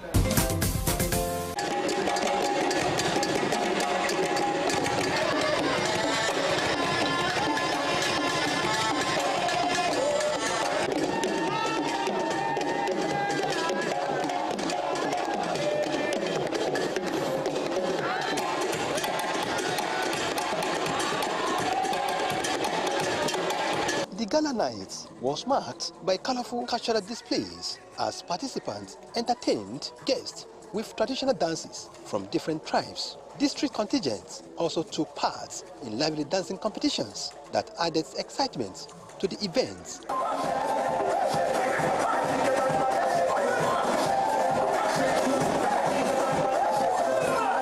The president of the CTIN, Innocent Ohawa, highlighted the need for collaboration among tax authorities. The tax reform is an important one for this country, and it requires the support of all of us who are here and all the links we have, because if we move the message around, you know, at the end of the day, we'll find out that the country will be better off. Flagship program every year, and of course the theme is tax reforms and global relevance, positioning Nigerian tax system for a sustainable future. So meaning that we are trying to clear the air about the initial apprehension, the misconception of tax reform, and to tie it to global relevance. You know, we speak about cross-borders. The advice I have is that we should all be united. We should work with our integrity and stand out among others. We should be seen to stand out, and we should really stand out and be very proud of our profession.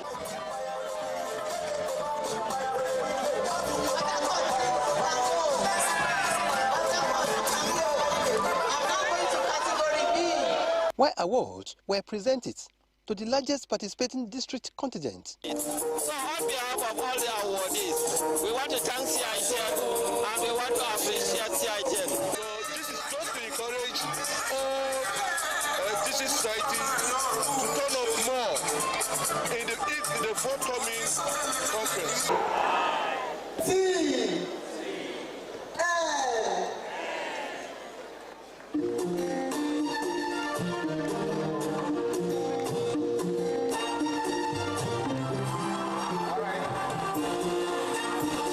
And for the first time, Nigeria is really going full force into taxation as a mainstream of revenue generation.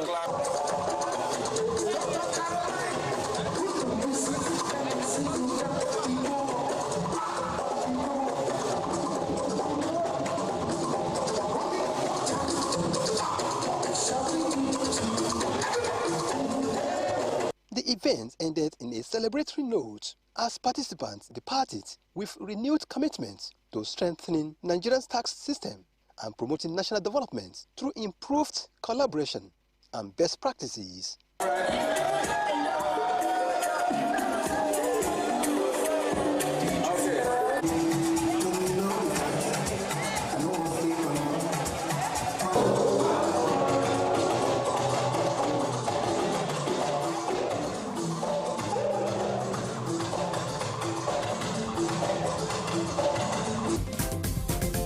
From the absolutely breathtaking to the simply outrageous, the AMVCA served nothing but hot and sizzling. And while fashion certainly and most definitely took center stage, the night saw some of the industry's biggest stars and veterans bag awards in the various categories. So here's a review of the recent 2026 AMVCA Awards.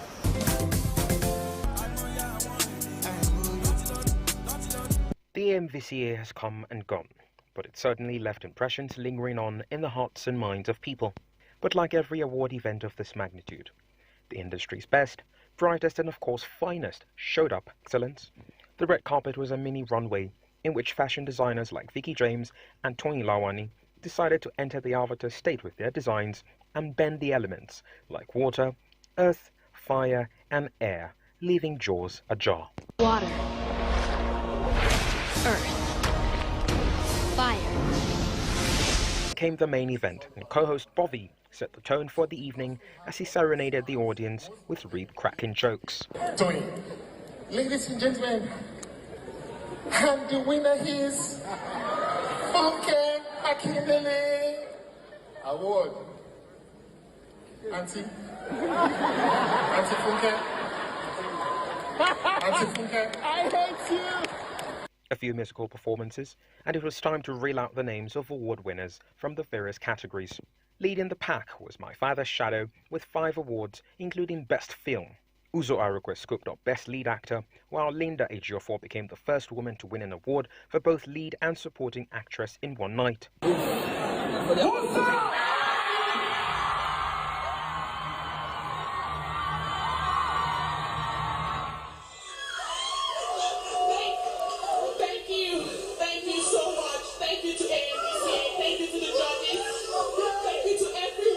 Lisha B also won awards for Best Makeup and Best Indigenous Language. Akinola Davis Jr. won the Best Director for the movie My Father's Shadow, while Buchi Franklin picked the award for Best Supporting Actor in To Kill a Monkey. To that creative, wherever you are, most especially you in the Niger Delta, because the Potako boy I be, Potako raised me. Whatever it is you are doing, you need to go and cry. Just keep doing it. Don't stop. Don't stop. Don't stop. Don't stop. Uche Montana won the Trailblazer Award, while industry legends Shola Shobowale and Kanayo Kanayo won the Industry Merit Awards. Emmanuel Kanaga and Sophia Chisum won the award for Best Content Creators. Thank you, Jesus. Thank you, Lord. Thank you, African Magic. Thank you, AMVCA. So yeah, there you have it. The AMVCA definitely hit like bang da dang. Let me borrow our big brother Speedy's words. But I mean, beyond all the thrill and glam, you know, because for the likes of Vicky James, mind you, Vicky James just put to bed. I mean, you already saw that, right? So the question I was asking myself, like, was she doing all those pieces while she was heavily pregnant? Like, how was she able to come up with those, particularly Osazi's dress? Because, I mean, she was the one who put Osazi's dress together, right? The red, you know, twirly thing, the one she made with 400 iron sponge. What is it called? Cocoiring. I think that's still one of the maddest ideas I've seen any designer come up with, like iron sponge, and you make a dress, not just like a real dress out of it. And then there's this Mosanin with the bread. Guinness Book of Records said that I think they're actually going to possibly consider her dress as the biggest cake dress. That's what they called it. So she's actually up for a possible Guinness Book of Record as the person with the biggest cake dress. Bread, yes, and people said she was actually advertising her product because she sells bread anyways. So everybody with their own, all kinds, name it. It was absolutely, and everywhere from America to UK to Australia, it was the reviews were just I was giggling all through. But that's what we want. This is the kind of narrative we want to come out of Nigeria. This is what we want to be known for. So it's an emergence. We've entered the chart, like W's in the chart for Nigerian fashion. Yeah, W's on the chart. This is who we are. We've been there. They just didn't know, but now they know. So it's like they have to accept, because like I said, it's an emergence. And now we've entered the charts. Yeah. So guys, it's never enough time having fun. But please, before we go, please guys, I want to borrow one word. And for those of you who are Kingsmen, College Old Boys, Florida Collegium, there's one aspect of our school anthem that says, service to the living, honor to our dead. Alex Ekubo served us in his lifetime. So I know it's upon us as humans, first of all, and then as fellow creatives in the industry, whether it's in music, whatever, to honor his memory and his legacy the best way we know how to. This banter about this lover said, this person said, they said, he said, can we just let's dead it. He's dead, he's gone, he's not coming back. He served in his lifetime, now let's honor him in his absence. That's the least we can do. Honor to the dead. Well, there's never enough time talking. There's never enough time having fun on the show. I wish Annie was here. But anyways, that'll be next week. Hopefully when she's here, we'll talk about that. But there's never enough time talking and having fun with you guys. Next week will be another wonderful time. So please stay tuned, stay blessed, and more.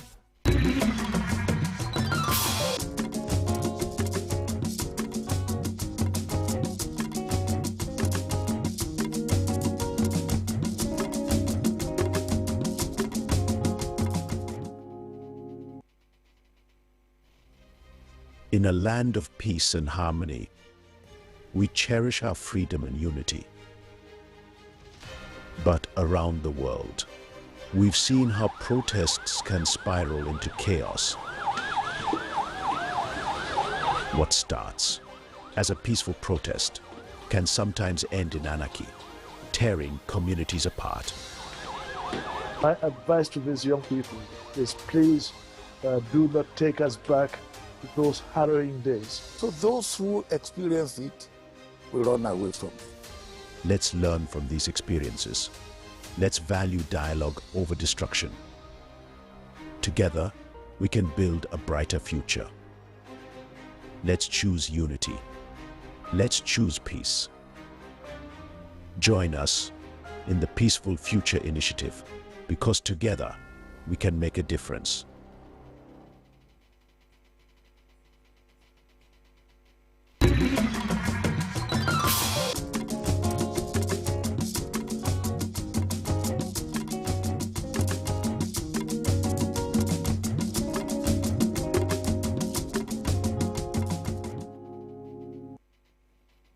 The federal government of Nigeria warns vandals of national assets, electricity transmission towers, cables and other facilities to desist from this act of sabotage.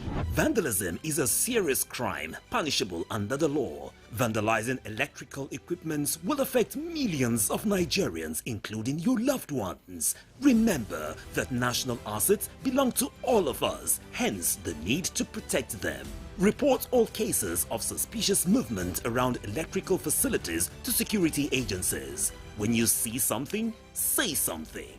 This message is from the Federal Ministry of Information and National Orientation in collaboration with the National Counter-Terrorism Center, NCTC, Office of the National Security Advisor.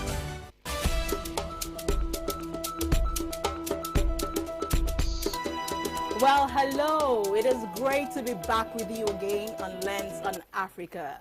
Let's zoom our lens on its political history at this moment. Algeria did not have a centralized political structure prior to its colonization by France.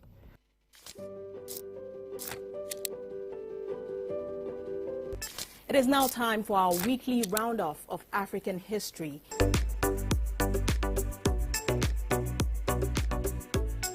Welcome to the interview segment on Lens on Africa. Examines its relevance, the pathways to achieving it. To sustain productivity, there must be continuity. Where the winds whisper a secret, to the sands lies the forgotten kingdom of Da'amat.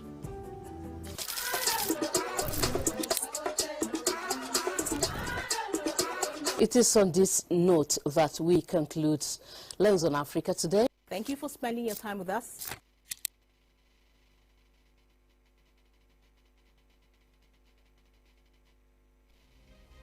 In a land of peace and harmony, we cherish our freedom and unity.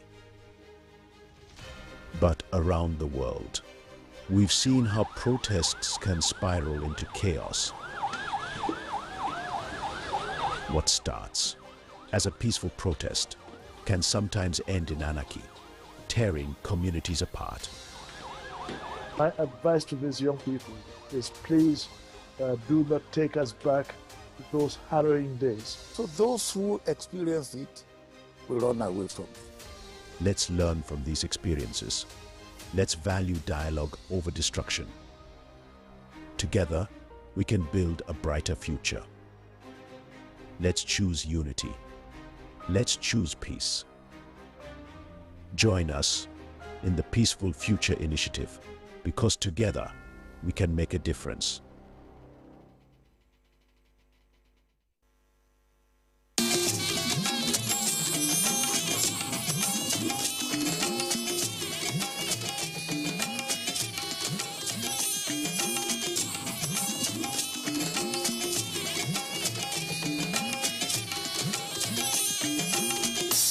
This is the network service of the NTA.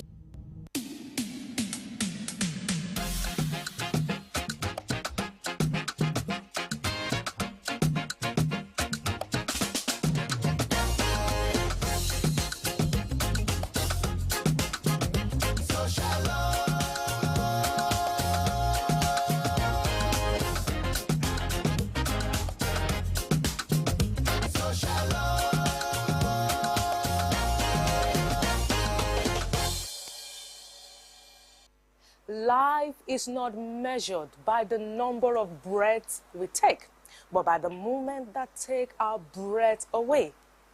Remember, every celebration reminds us that happiness grows when shared with others. Hello, amazing people. Welcome on board your favorite event blog, coming to you always on the network service of the NTA. I am Funke Oyeyele Ashaleye. And this is Social Love, your sure way to socialize.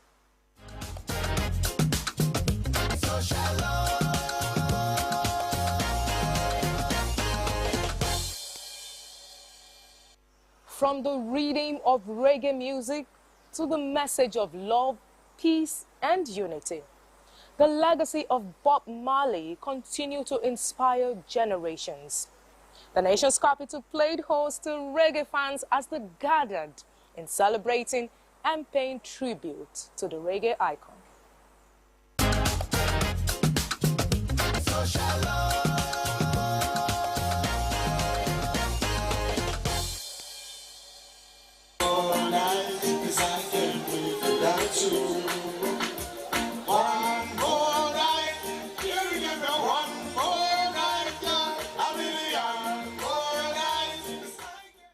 Bob Marley was a Jamaican reggae legend, songwriter, and activist who brought reggae music to the global stage through timeless songs like One Love.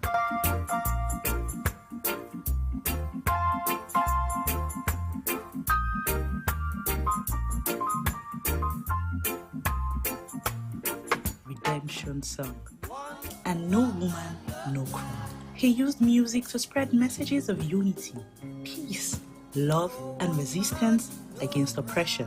Marley passed away on May 11, 1981, but his legacy continues to inspire generations.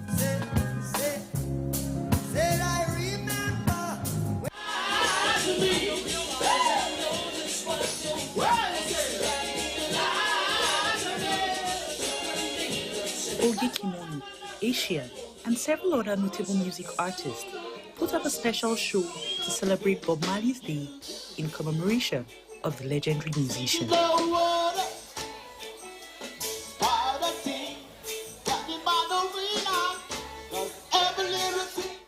Different artists took to the stage to perform songs by Bob Marley, each performance honoring his message and reading.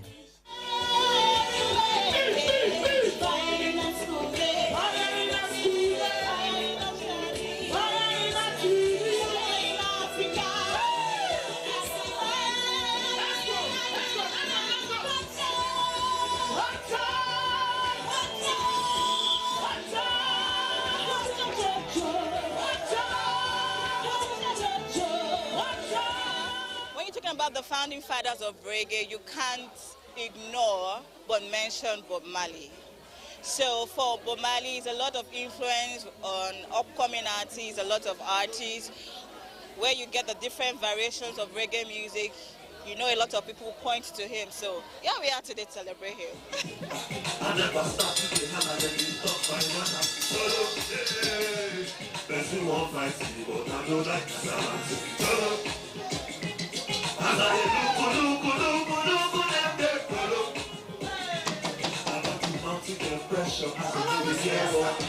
You like everybody goes to carry go. I don't shoot, I don't carry one. One thing, yeah, blow. You tell them one thing, them still don't go, yeah, boy. That's like for you, everybody with the problem. And the problem now, I bet who could help me solve. I mean, aside the fact that man's a legend, I grew up listening to Bob Marley. Big shout out to my dad because he put me on. He would tell me the importance of, you know, music in our community. In fact, it's one of the things that has shaped my music because I make sure I try to, you know, make an impact, like, you know, put in a reasonable message behind any song, you know, so, and we're here celebrating him. Okay, obviously I didn't meet Bob Marley, but of course, like what all of us heard, that he was a great man. He was an innovator in terms of music and sound, dance, and of course raga, reggae are associated with him, Rita Marley, and of course the rest of his family. But beyond that, Oge, Kimono and Asia are doing us proud. Anywhere I hear Oge, I hear Asia, I know it's fun, and today is no different. It was a night of memories, powerful music, and pure entertainment that reminded everyone why Bob Marley's legacy still lives on.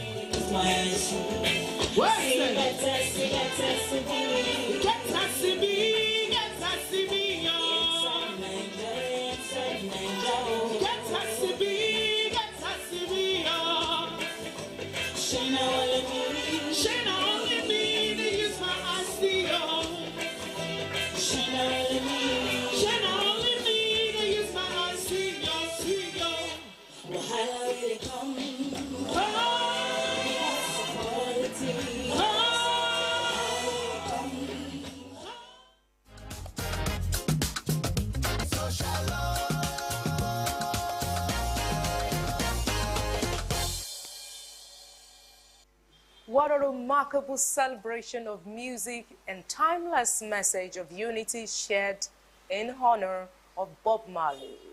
From the vibrant sound of reggae, let's move to the world of style and glamour.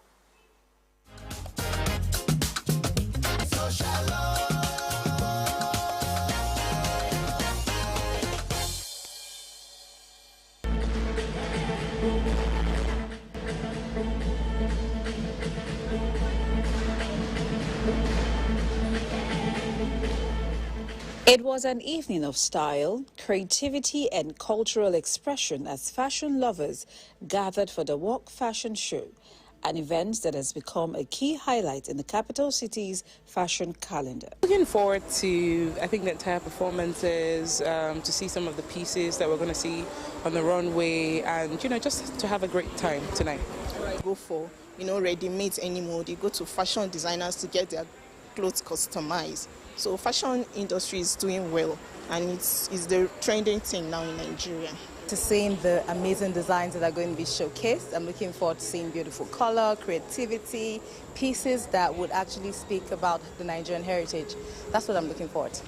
This year's edition, which is the 6th, was themed Aura and Essence, and it celebrated individuality, confidence and inner beauty. The runway for me is life. Yeah, because when you're in front of the runway, you get to be anybody. You get to be, you're not limited by time, by space, by resources. On the runway, you are your own boss. All eyes are on you, you are the main attraction, you're the center of all attention. So for me, every time I'm on the runway, I consider it a privilege, and I really enjoy it. It's something I enjoy doing. So happy, although I'm a bit stressed because of all the backstage drama, but it's a great privilege to be working at the Walk Show 6th edition this year. So I feel happy about it. That defines true fashion, with designers showcasing breathtaking collections that blended innovation, tradition and contemporary flair.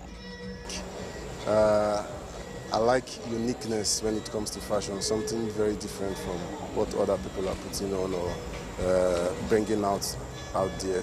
So I think about aura, very nice bespoke wear, and I'm focused mainly on native male outfits. So I try to bring out the best. I love telling African fashion story, true storytelling. So when I heard about the team, Aura and Essence, it speaks to me personally. So I was like, okay, how do I express this as a design? So I came up with 6 beautiful designs from my emotions. From contemporary gowns and bold accessories to striking streetwear pieces, each collection told a story of creativity and self-expression. For the first, second, third, there were like serious challenges we faced.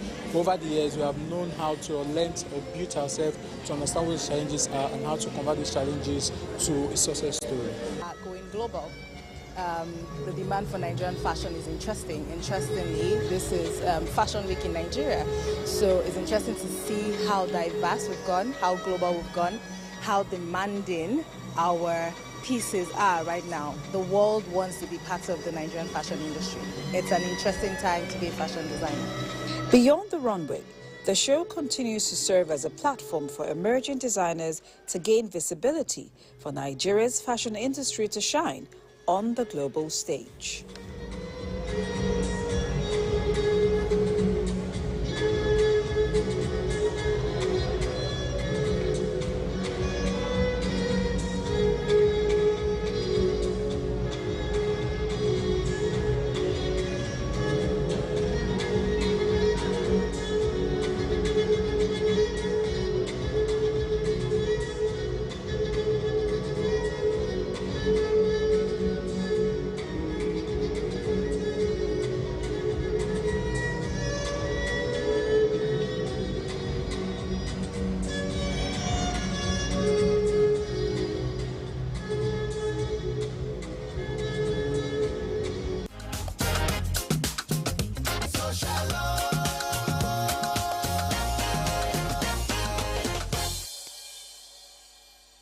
Indeed, it was a breathtaking display of creativity, elegance, and style as designers and models transformed the runway into a celebration of passion and self-expression. Now up next is art.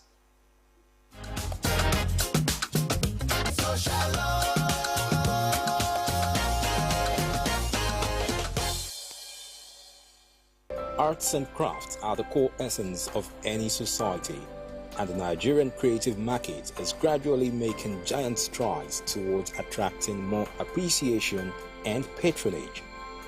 Recently in Abuja, an outdoor arts and crafts expo was put together by Cottage One to provide an opportunity for Nigerians and foreigners to experience the vibrancy of the creative markets in Nigeria. So it's an African showcase brand of African vendors to come together just to display the beauty of African art and display what we have in Nigeria, especially be it clothing, painting, and even down to interior decoration. So it's basically a celebration of African art and just especially like to showcase it to the international community so that when these people go back to their countries, they always have like a nice gift to bring back to their friends, and it's like we basically just like putting Africa on the map.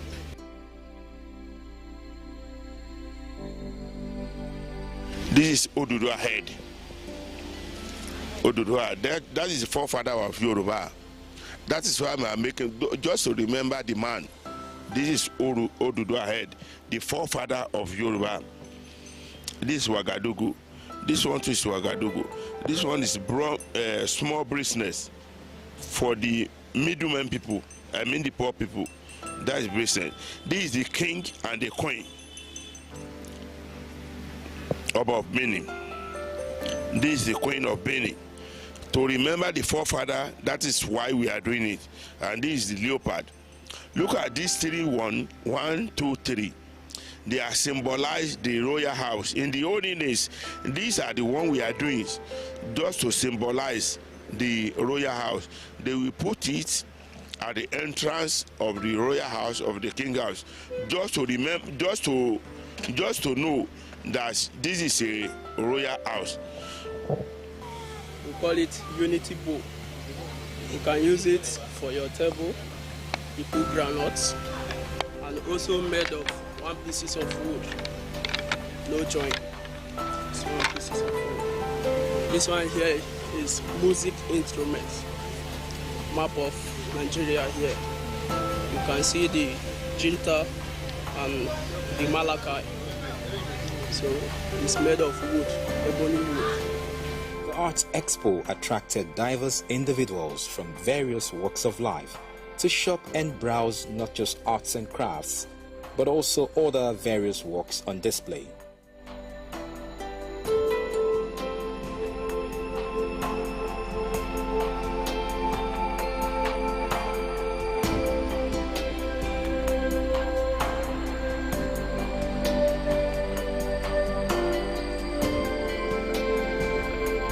Nigerian craft is rich as its culture. So living in Nigeria for almost a decade, I've appreciated art and crafts in all different forms and worked with different youth corporations and NGOs together, always trying to push a better narrative, a local narrative about the richness of Nigeria's culture, and always coming to markets and seeing the great work that is put out by artists. I feel we should encourage this, and we need better platforms for this.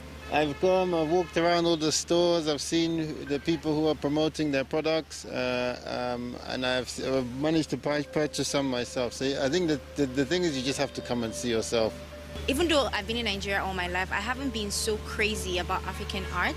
But I guess it's just something that comes with exposure, because I wouldn't have thought that it was like so beautiful. And not to say that it wasn't beautiful, I just didn't know about it basically. I didn't know how to get in contact with it. I didn't know how to use it in interior decoration. I feel like people, and Africans especially, should get on board, because it's not always the Western themed design. There's a way you can incorporate, the new and the relatively longer in existence. I don't want to say old, but Africa has a lot to offer, and especially our art is so beautiful and our history is so beautiful. And I feel like we ourselves should celebrate ourselves, because if you don't celebrate yourself, I mean, who will, right?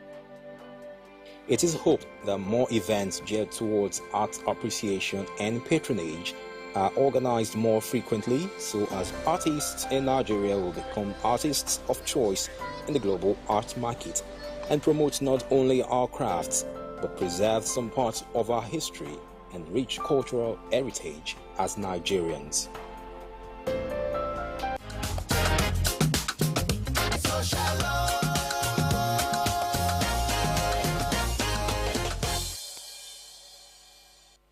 Beautiful one there. Closing the program today is a captivating stage performance where talented actors thrill the audience with outstanding performance.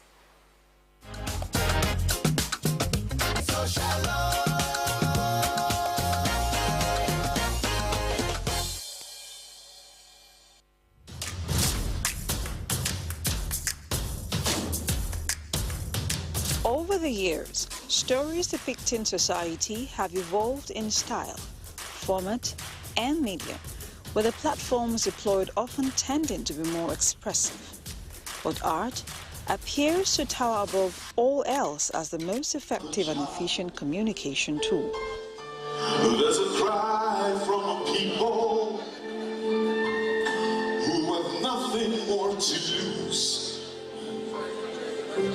Everything that they live for has been wasted and abused. Here is a typical work of art that yet again seeks to address some delicate human issues, probably not sufficiently spoken about, but definitely not loud enough. And since humans respond more to what they see, why not stage? One Good Man is a typical relatable Nigerian story told on stage in finely curated lines of art, laced with humor, music, and romance.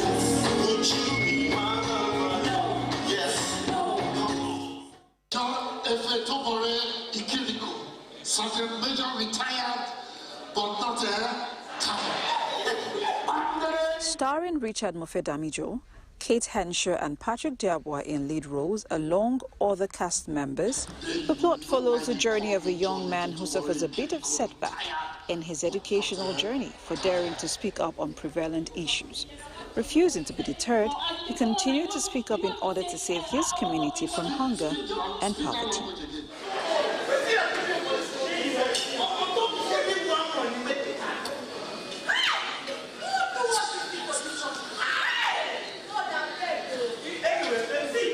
The audience went along every act, scene and line of the stage play as they could in some way see themselves in several characters depicted on the stage. I found the love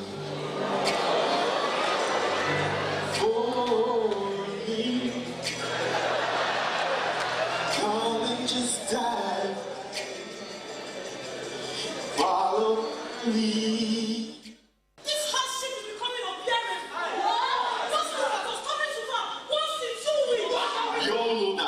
Everybody in this land is hungry. So let us begin with Operation Put Food On. And with adequate security, I promise you that there will be enough food in this land from our farms for everybody.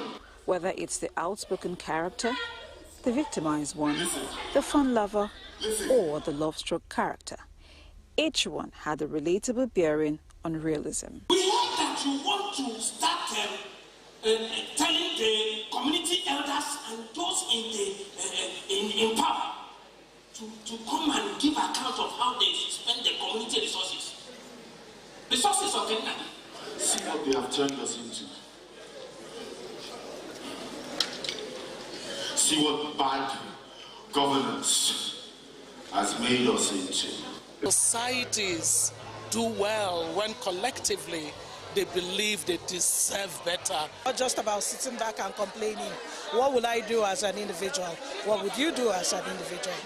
For the cast and crew, every line, every song, and every dance move was geared at pushing the message deeper into the minds of the audience, because selling the truth may be hard, but when served like this, it is easier to understand and believe. We all need one good man in every space we find ourselves in, because that's the only way, really, we can all have the life that we desire. This journey can be cut short if some good men will just pop up like Tega and take the bull by the horn. Nigeria's story resonates with everybody, because if you're not feeling it from one point of view, you're feeling it from another. If you're not feeling it as a parent, you're feeling it as a child. Brought Nigeria on stage this evening. It's like a melting pot of different issues and solutions for Nigerians. If you refuse to participate in nation building, those things that you want, those things that you see in other great nations, you will not have them. Lessons learned: everyone or society needs one good man, and if we always find them, our lives will be better for it. I've only come to tell you a story. Nigeria will be great again.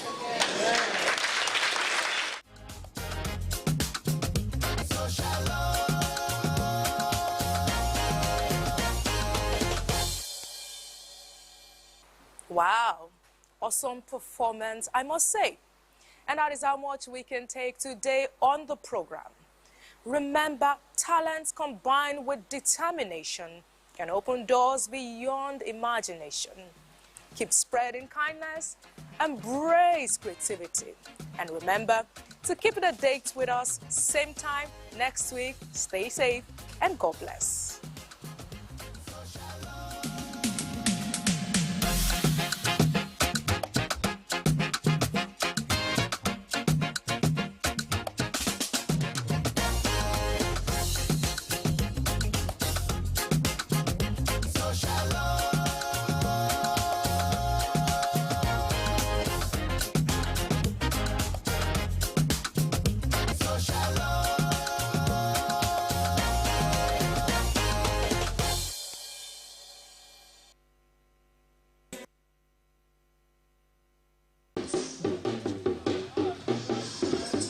Ekiti, the land of honor and integrity, rich in cultural heritage and timeless tradition, is blessed with numerous wonders of nature interpersed with dense and untapped forests and lands. At the heart of this serene and culturally vibrant land flows one of Nigeria's most extraordinary natural wonders, the Ikogosi warm spring. As virulent as leprosy could be, we who are indigenous, we believe in the therapeutic power of the spring, that they all have healing properties. There was an outbreak of cholera and guinea worm in the early 70s. I remember vividly cholera ravaged neighboring towns, but there was not a single case of cholera in Ikogosi because we drink out of this spring. Ikogosi, where nature defies logic, is a place where warm and cold springs meet in harmonious mystery. This unusual phenomenon is a combination of 4 different water sources culminating in the cold and warm spring. We have 3 conferences that we call meeting points, and we have the meeting point of warm and warm, that is the warmer spring and the warm spring. We have the meeting point of the cold and the colder, and we have the meeting point of the warm and cold. And you'll be surprised that you can only see the meeting point of warm and cold. A symbol of unity in diversity, Ikogosi has become a choice destination for tourists and lovers of nature. From research, scientists believe the warm spring is heated by geothermal activity beneath the earth. They also believe the cold spring probably originates from rainwater. The Ekiti state government, towards building a strong tourism destination, has demonstrated commitment by allowing private investment to develop and manage the tourism potentials of Ikogosi. Today, the Ikogosi Warm Spring Resort, under the management of Gloshent Hospitality, has transformed the once remote and dreaded natural site into a choice destination, featuring a modern resort with chalets, conference centers, swimming pools, spa, amphitheater, basketball, hiking field, a bar, and many more. Beyond its beauty, Ikogosi represents the importance of environmental preservation. We all know that the warm spring is the one and only in the world and very unique. UNESCO has come to visit and saying how it is going to help boost tourism here in Nigeria. Ikogosi Warm Spring in Ekiti State stands as one of the nature's rarest and most captivating wonders of nature.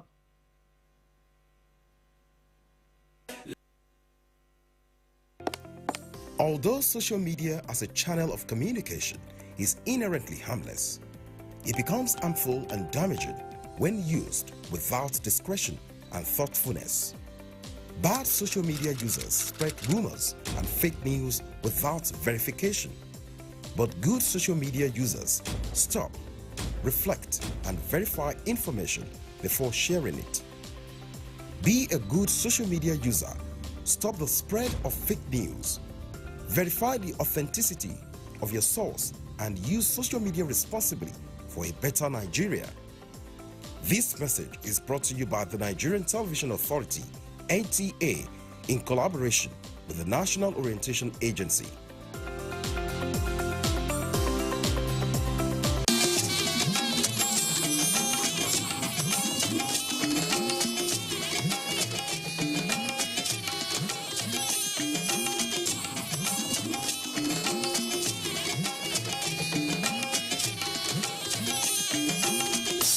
This is the network service of the NTA.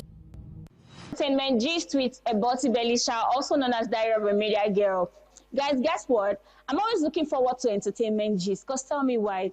I'm tired right now. Do you know why? I'm exhausted. I've been running from the streets of Instagram, TikTok, Facebook, all of the platforms, just to get the tea for me to spill. So what you have to do right now is stay glued to your screen while I spill this tea in details. And if you don't have popcorn, do well to grab one, because right now with me, I have my own popcorn. That's by the way.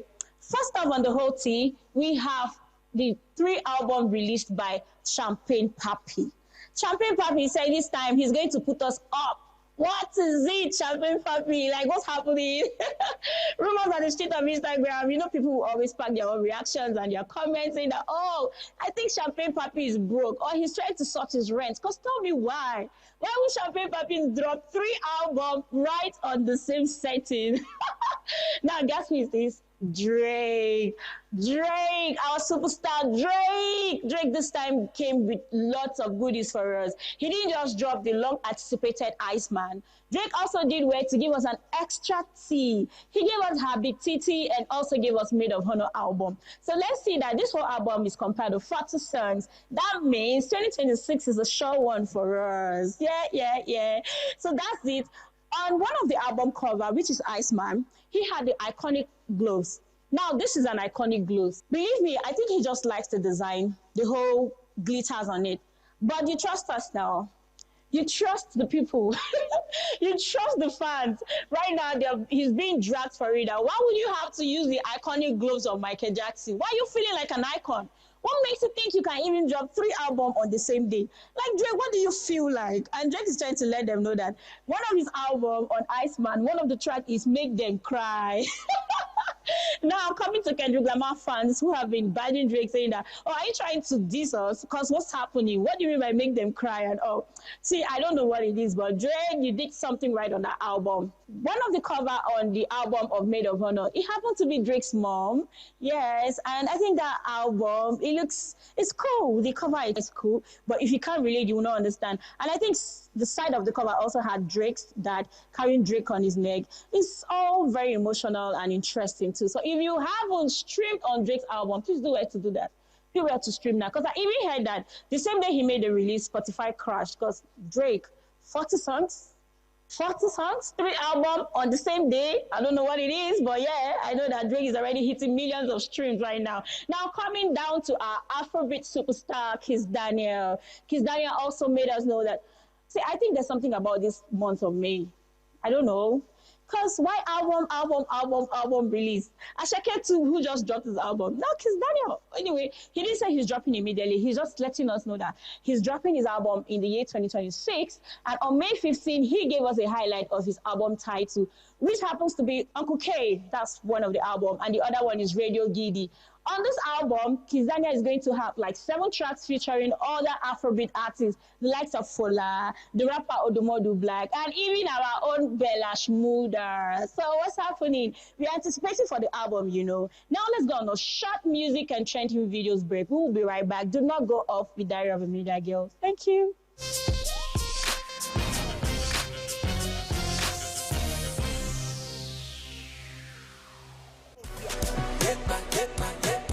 Everything's move like some paper. Money no dey finish like your data. Oluwa don't answer my prayer. Paper. You know I dey like to check on my PayPal. Say you not go fear my vendetta.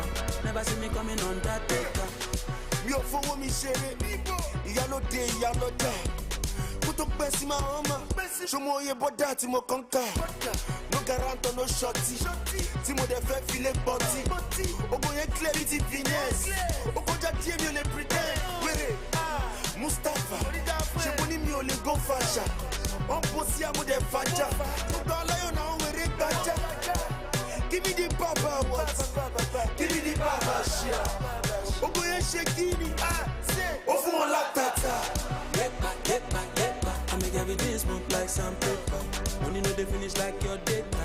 Oluwa don't answer my prayer.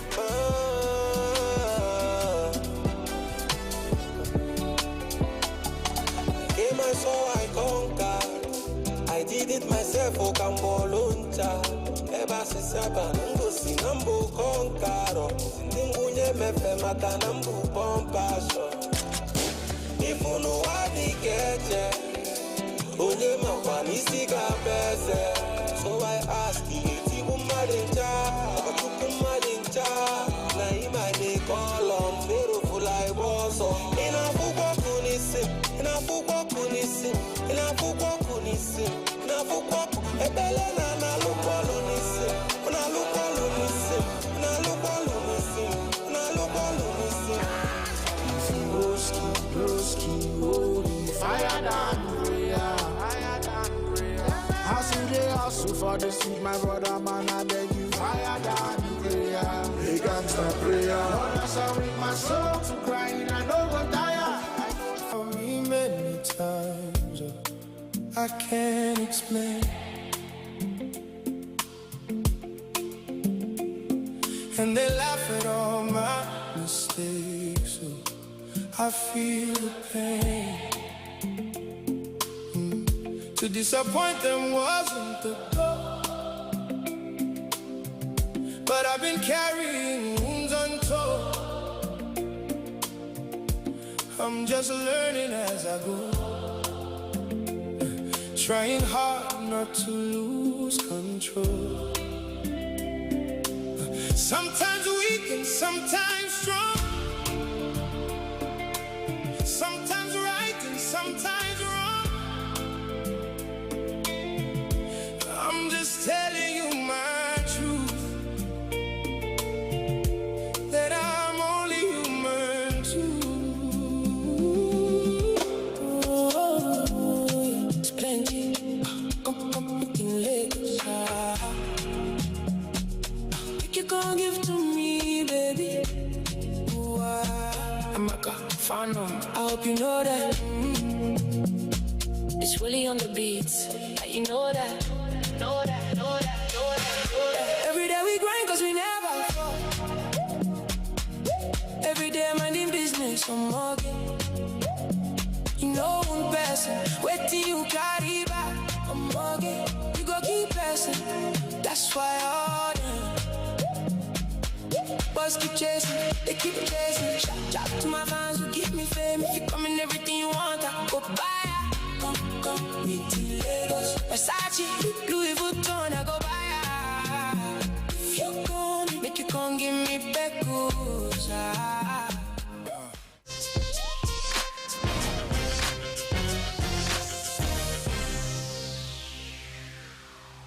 Welcome back again on the screen with Diary of a Media Girl. I believe you can see the whole excitement on my face. Like I said before, I'm not even tired of this aproko. I just want to give you guys all the tea because I have a whole lot of tea on my agenda. So first off on this one, we have our popular, beautiful actress. Guess who she is? Yes, you're correct. The most elegant, beautiful, outstanding actress in Nollywood. This time, she has been mentioned as one of the cast in BBC Wahala.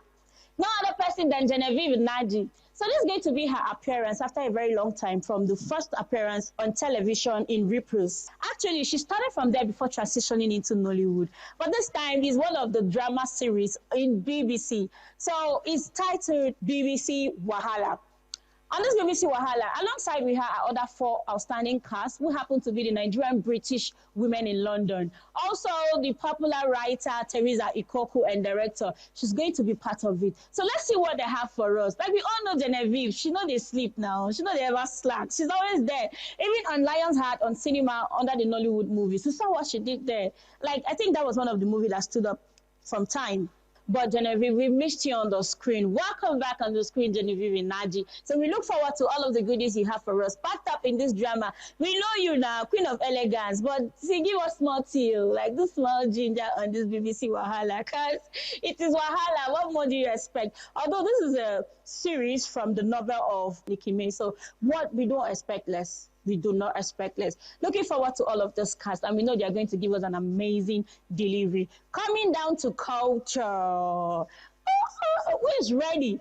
I think if I have my way, I want to get married to a Yoruba man. Please pardon me on this one. I'm not Yoruba, so I might not be too correct with the words and pronunciation. But then again, I think all road leads to Ijebu Ode because this time the Ojude Oba festival is around the corner. Like I said before, pardon me, I might not get the pronunciations correctly, but I believe you know what I'm talking about. I think on this festival, I wouldn't want to miss out on it because did you see the one from last year?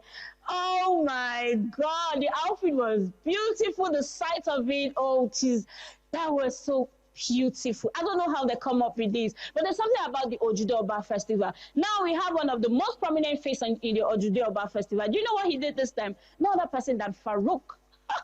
Farouk Oragbala. Farouk has dropped us beautiful and amazing pictures, counting down to the Ojude Oba festival. You know he doesn't play with it because this festival is the King's Court. It's a festival that explains horsemanship, age-grade possession, heritage. It brings out the indigenes of the Ijebu Ode in the same place, like from all continents. Now Farouk said, okay, as the king of steals, he's not called king of steals for no reason. Farouk has dropped us one very beautiful photo shoot, counting down to this festival. Who else is looking forward to this festival?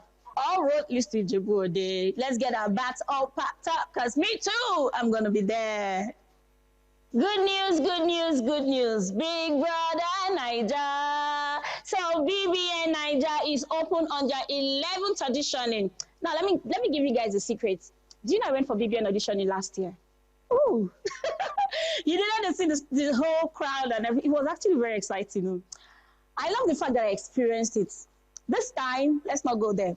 So please, if you're listening to me right now, I think it's a better opportunity for you to start applying, because MultiChoice just announced that the BBN season 11 has been open for everyone. The registration began on May 16th till May 20th. So you still have all the time to apply, because auditioning begins from May 22nd. So what are you waiting for? We all know what the Big Brother Naija platform offers. It will give you a whole lot of gigs and every other opportunities too that you could imagine. I don't think you should sleep on this season 11. No. We know how it is. It's always coming with one drama to the other, interesting games and everything. So what are you waiting for? Why not tap on it? I think you should go online. They have the link on their page, so you can actually go register and then be part of the auditioning. Big Brother Naija. This time we are going to stay glued to the screen, because we don't know who the cast might be. Because I can't wait to see my friend there on the screen too. Yeah, I can't wait. Now let's go on a short break for a movie trailer. We will be right back. Stay true on your screen.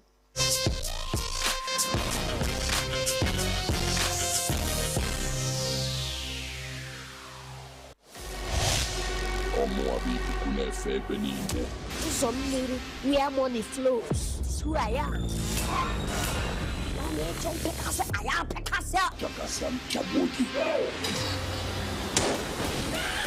My family has the capacity to wipe out your entire generation from the surface of this earth. Egonesis, we go cheer. I can allow every other thing to slide, but this will not slide. The corpse is in my possession. Torture their mother, shoot her in the leg. Honor Koili, shoot her second leg. Why did you steal your sister's corpse?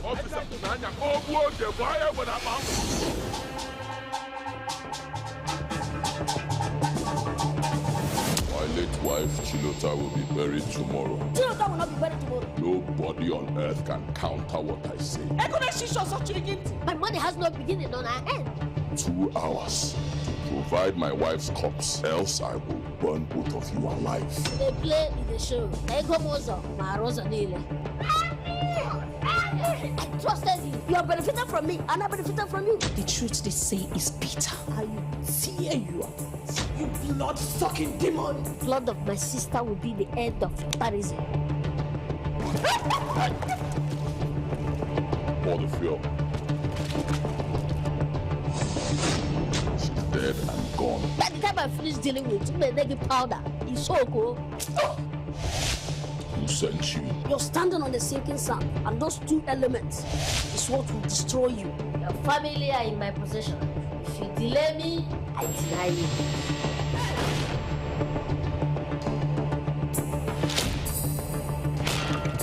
I go everywhere and I see everything. Akufecha Odhara.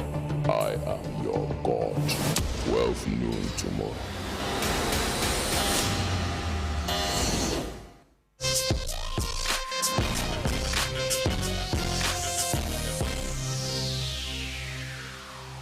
Welcome back again. With you is still Diary of a Media Girl. This time, let's raise a cheers for Shakira. So our beautiful superstar Shakira said in her words, this long-awaited orchestrated campaign to ruin her reputation, her health, her music career, and all of it. She said this time that she's been cleared of the fraudulent case. And you know what? It has already been arranged that she's going to be paid the sum of $64 million to compensate her from all of the whole trauma, because the judges has already made it real that the prosecutors cannot give any evidence. There's been no evidence that Shakira was in Spain in 2011 to get such huge amount of taxation. Like she also said that she has been through this up and on, and this time she's happy that her name has been cleared from any fraudulent activities. In her words, I was never involved in any fraudulent activities, and I don't think I would ever be. Aside that, there's another good news on it too, because this time Shakira is coming back again on FIFA. So we all know that instead of her to be weighed down with all of this orchestrated campaign, let her put in the energy for FIFA World Cup 2026, because right now we all know that she just had a release of the anthem with Burna Boy. So Shakira, we look forward to you. It's more cheers to you and more congratulations. Because on my end, I'm also happy for her. At least no fraudulent activities, and there is no proof for that. So which means officially she's been cleared. Congratulations, Shakira. Coming to Blessing CEO. Like, what's wrong with this woman? Our relationship therapist, coach, and influencer, she's back at it again. She's always known from one controversy to the other, because I don't know what's happening. Blessing CEO. Few months ago, we were all looking out for her, saying, oh, this lady has cancer. She came out with a fake result at the end of the day to say she had cancer. This time, it's been said that she made a list of a property worth 36 million naira to a client in person of Mrs. Ifeyiwa. That was in July 17, 2024. Let's see what's happening. Like, why always you? Why always you and the controversies? The way we actually gave her the recognition on social media was how she claimed someone else's house back then to be her own property, putting it on social media. Now this time she has gone way beyond that. For her to list a property she doesn't have access to, what 36 million naira? But do you know what? We all know Blessing CEO now. She always say, no, I'm not guilty. I'm not guilty. I didn't do it. She always has something to justify her action. Even when she came out to embezzle funds, because tell me why you're going to collect money from your fans in the name of having cancer when you do not have one. And then she still came out to say, I'm not guilty. Yes, I actually thought it was stage 4 cancer. But on this one, you're not guilty. So why did you make refund of 24 million naira? Because, yeah, she's been able to make refund of 24 million naira, even while pleading not guilty to Mrs. Ifeyiwa. So we just look forward and hope that she's able to balance up the rest. Because why would you even do that? Why would you go as far as that? Like, do people still trust Blessing CEO? First of all, that's the question. Because if you're online, you're following with Blessing CEO, you see what she does. When she's in a controversy, she deactivates her account and just go off. When she's done, she comes back again. Why? Who is trusting? Who has to trust Blessing CEO in this time? So anyway, I just hope that she's able to pay off her debt, and I hope that this should be the last, because we Nigerians in general are actually giving her too many chances. This time is for the bull of the bullless. Chike, oh Chike, this is hard for me to say. Bull for the bullless said, please, Nigerians, pity me.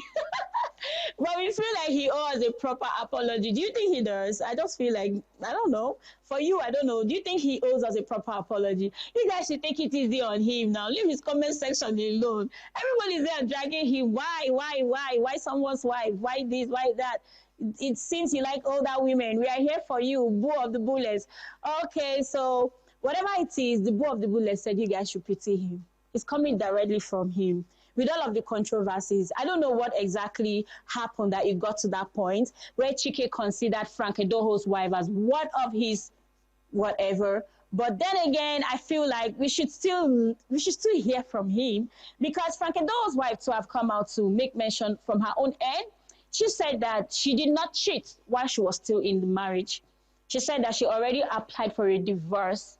So we don't know what it is. Maybe she did, maybe she did not. So whatever it is, I think we should pity Chike, because he has come out to say, pity my soul. We don't know what that means, but then again, let's give him a break. I think everybody should just go on and take accountability of their own wrongs. We will be right back. Let's go on a short comedy skit break. Please stay on.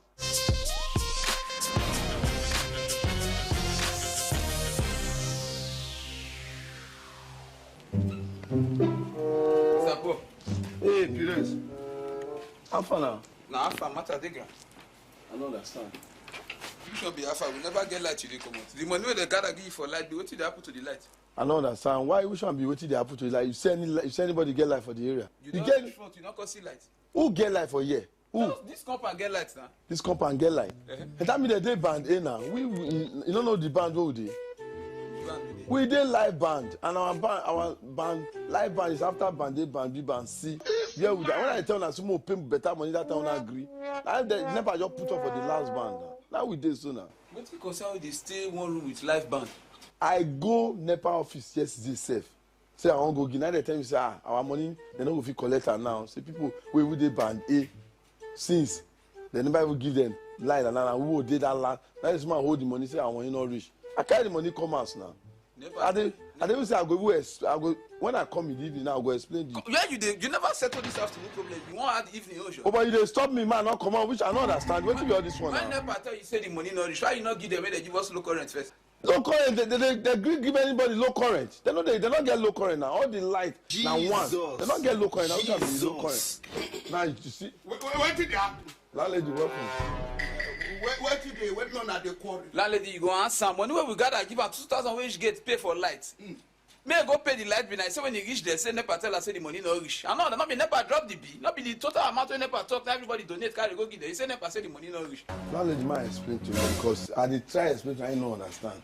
They give me the money, I reach NEPA office. NEPA say that money, where would the money would the light would they consume? Say that money no reach. Now cause okay, no one I can carry the money come out. Me na even come out, see they go see there now. I reach out yesterday. Now I put the money under my pillow. So say if I dey comot the next day I'll carry am. But as I wan sleep, heat too much. Now I open window. The window I open and I mosquito start to rush enter. They just rush enter. Brrr. Now I say, oh, this mosquito think say they get sense. Now I lock them inside, lock the mosquito inside. Because heat there, I don't say heat.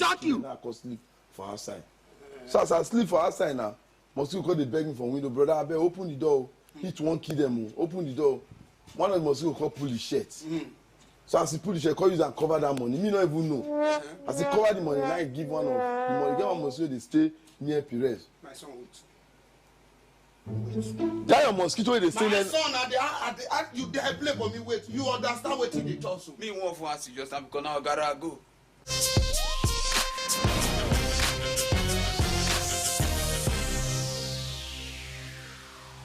Welcome back again. One of the greatest actors of our time, Alex Ekubo. We just lost Alex Ekubo to cancer again, same as South Sultan the other time. Like, what's happening? I think there should be more awareness on cancer because it's really devastating that we get to lose prominent people. We get to lose people we love, people that are already here, that are existing to give us the best part of them to cancer. May his soul rest in perfect peace. May his soul rest in perfect peace. This is such a huge loss for Nollywood.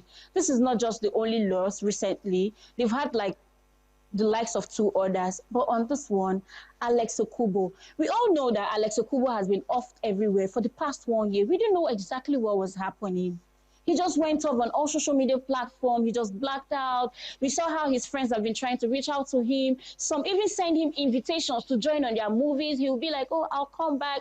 And do you know one thing? He was part of the cancer awareness team in 2024. He led the team alongside with Ice Prince Zamani. Ice Prince came out to say too that I saw Alex Ekubo, but I didn't know that he had cancer. He was a victim to cancer. He was struggling through the pain. He came out, he led the team on the street. Like, whatever it is, we did not expect his return to be like this. This one has been a huge one on everybody, on his fans, on everybody, on all social media platforms. May his soul rest in perfect peace, Alex Ekubo. Thank you for staying true with me on Entertainment Gist. Do not go off. Next week, I'm coming back here again to give you lots of tea. Like I said before, I will continue running around for all this Aproko gist for you because my only job is to spill the tea. You so fine, I want you all the time. Something they dish your body where they attract me, where they attract me, where they attract me. Something they dish your body where they attract me, where they attract me, where they attractive, yeah. Allow me in your space, and I need all your grace. I just need small time. Wait, well I am on my way. Shit, I love you to all my babes. That's by like all my babes. That cover my face, my vibe giving on. Are you a tech enthusiast? Perhaps you want to know more about the devices and gadgets you use. Tech Mode will bridge that gap. Connect great minds while exploring everything about technology as it concerns you. It is Tech Mode. Tech Mode is unlocking your tomorrow today.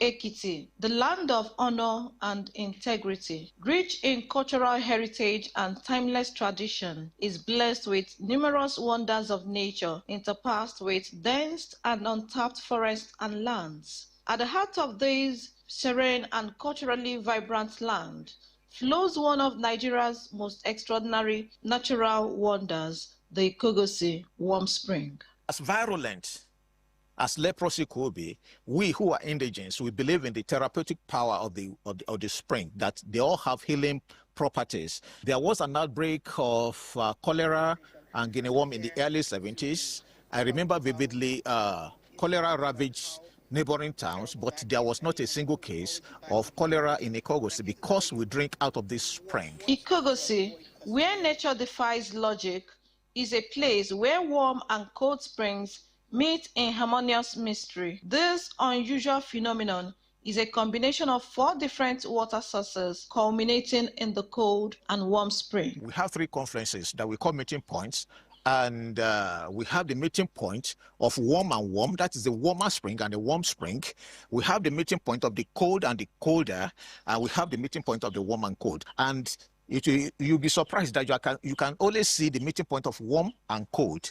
A symbol of unity in diversity, Ikogosi has become a choice destination for tourists and lovers of nature.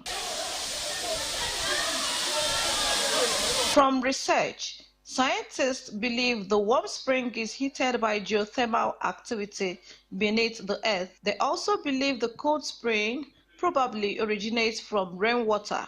The Ekiti state government, towards building a strong tourism destination, has demonstrated commitment by allowing private investment to develop and manage the tourism potentials of Ikogosi. Today, the Ikogosi Warm Spring Resort, under the management of Gloshent Hospitality, has transformed the once remote and dreaded natural site into a choice destination, featuring a modern resort with chalets, conference centers, swimming pools, spa, amphitheater.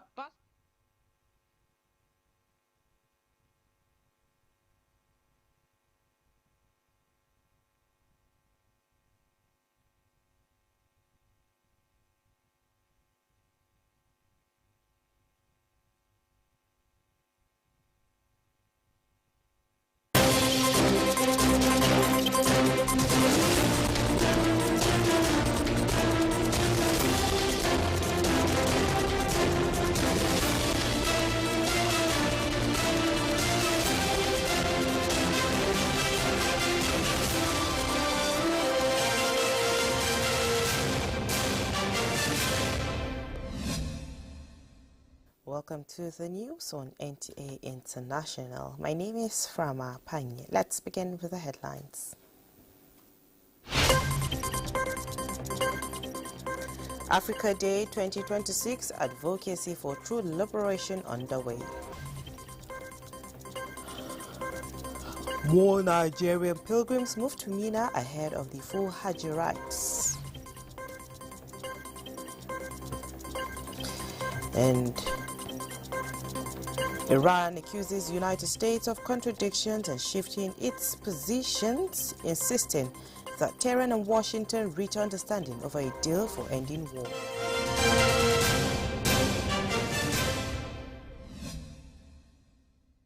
Volunteers under the Nigerian Technical Aid Corps, NTAC, who served in Uganda for 2 years, have returned to Nigeria. At the debriefing ceremony organized for them in Abuja, NTAC Director General Dr. Buba Yusuf Yakub described them as another set of exceptional teams who made Nigeria proud. Kelvin Ebonwai reports. The 11 volunteers mailing academics left the shores of Nigeria 2 years ago as part of Nigerian Technical Aid Corps scheme to Uganda. They served across Uganda universities where they helped to enhance teaching, learning and research, and also enhancing Nigeria's soft power diplomatic goal in Africa, Asia and Pacific countries, which is a core mandate of NTAC.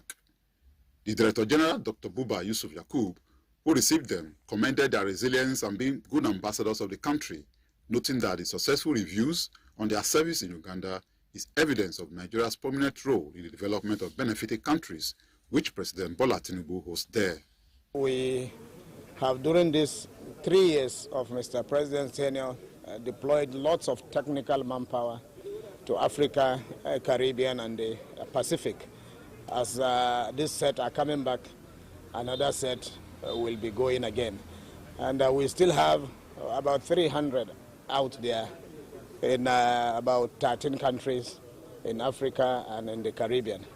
So it's a great plus to the government of Mr. President. At some point, because they felt Nigerians were coming to take over their jobs.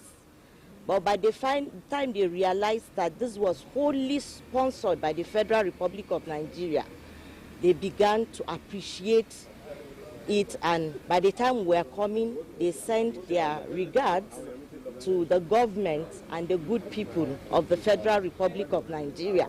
The returning volunteers are now expected to be reintegrated into their parents' universities in Nigeria, where they will also bring to bear their experience again in Uganda.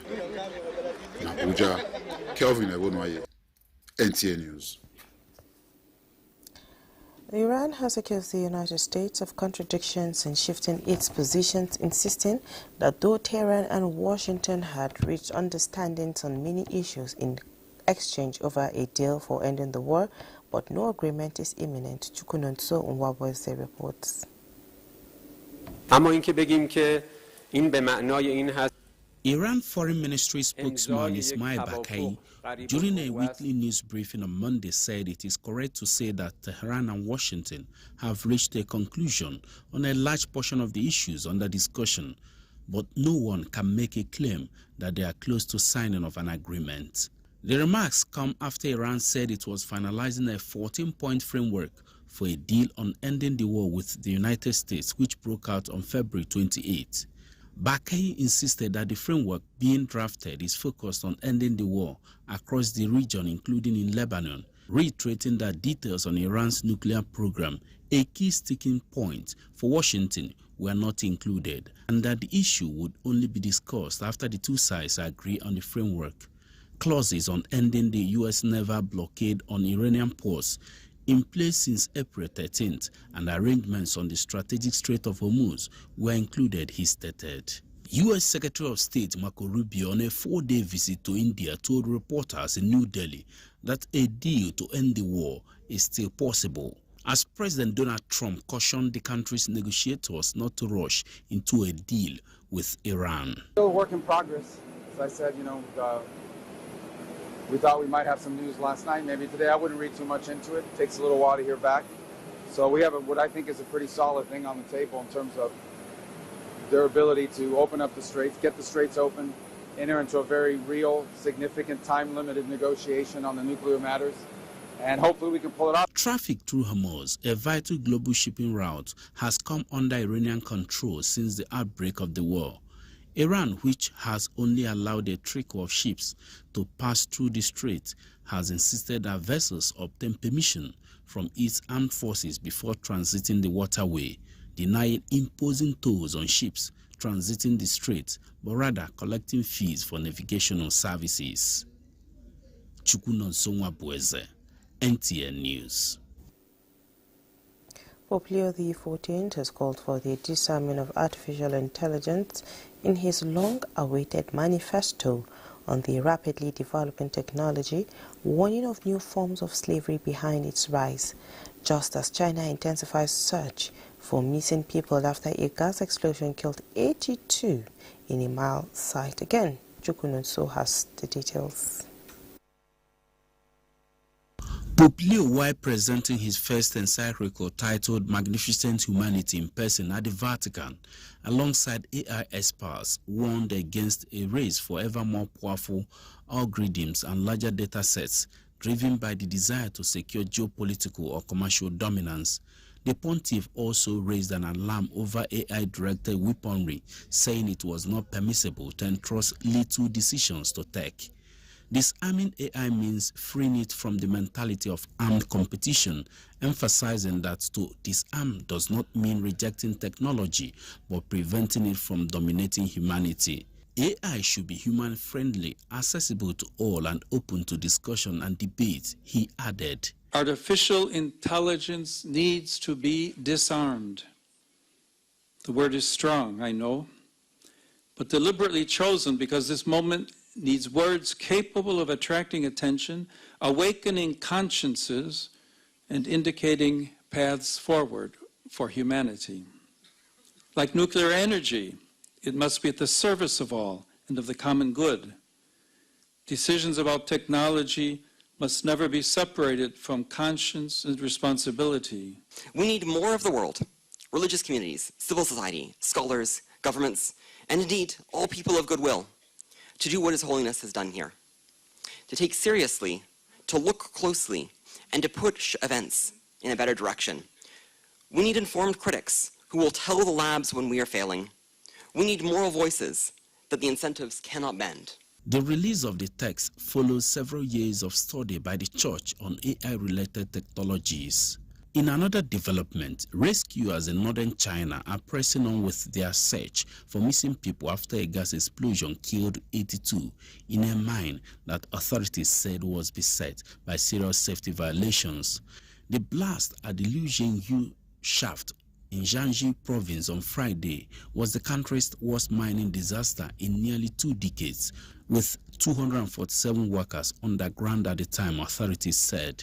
The main task for the rescuers, who are in their 3rd round of search operations, is to conduct a thorough carpet-style search of the entire tunnel, covering every possible location. Authorities launched an investigation into the blast, saying preliminary findings showed the group operating the mine had committed serious illegal violations. China is the world's top consumer of coal and the largest greenhouse gas emitter, despite installing renewable energy capacity at a record speed. Chukunonsonwa Boise, NTN News. African countries join the rest of the world in celebrating Africa Day 2026, with leaders and stakeholders renewing calls for unity, peace, economic growth, and sustainable development across the continent. The day, observed every May 25, commemorates the founding of the Organization of Africa Unity in 1963, now known as the Africa Union, and recognizes Africa's journey towards freedom, unity, and self-determination. Celebrations are taking place in several countries through cultural displays, youth engagement, policy dialogues, and community activities aimed at promoting African heritage and regional cooperation. In Nigeria, government institutions, civil society groups, and cultural organizations are participating in events designed to promote African values, unity, and development.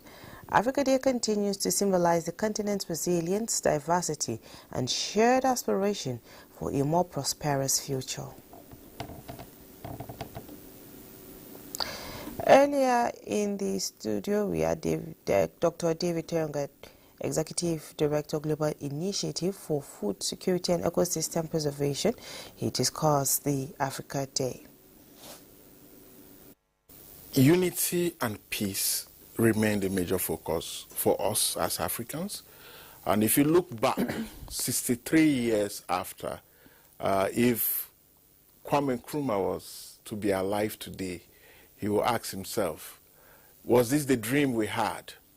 Yes, some part of that dream have been fulfilled, especially freeing Africa from colonialism. In this case, many countries since after 63 years have gained independence, including Nigeria.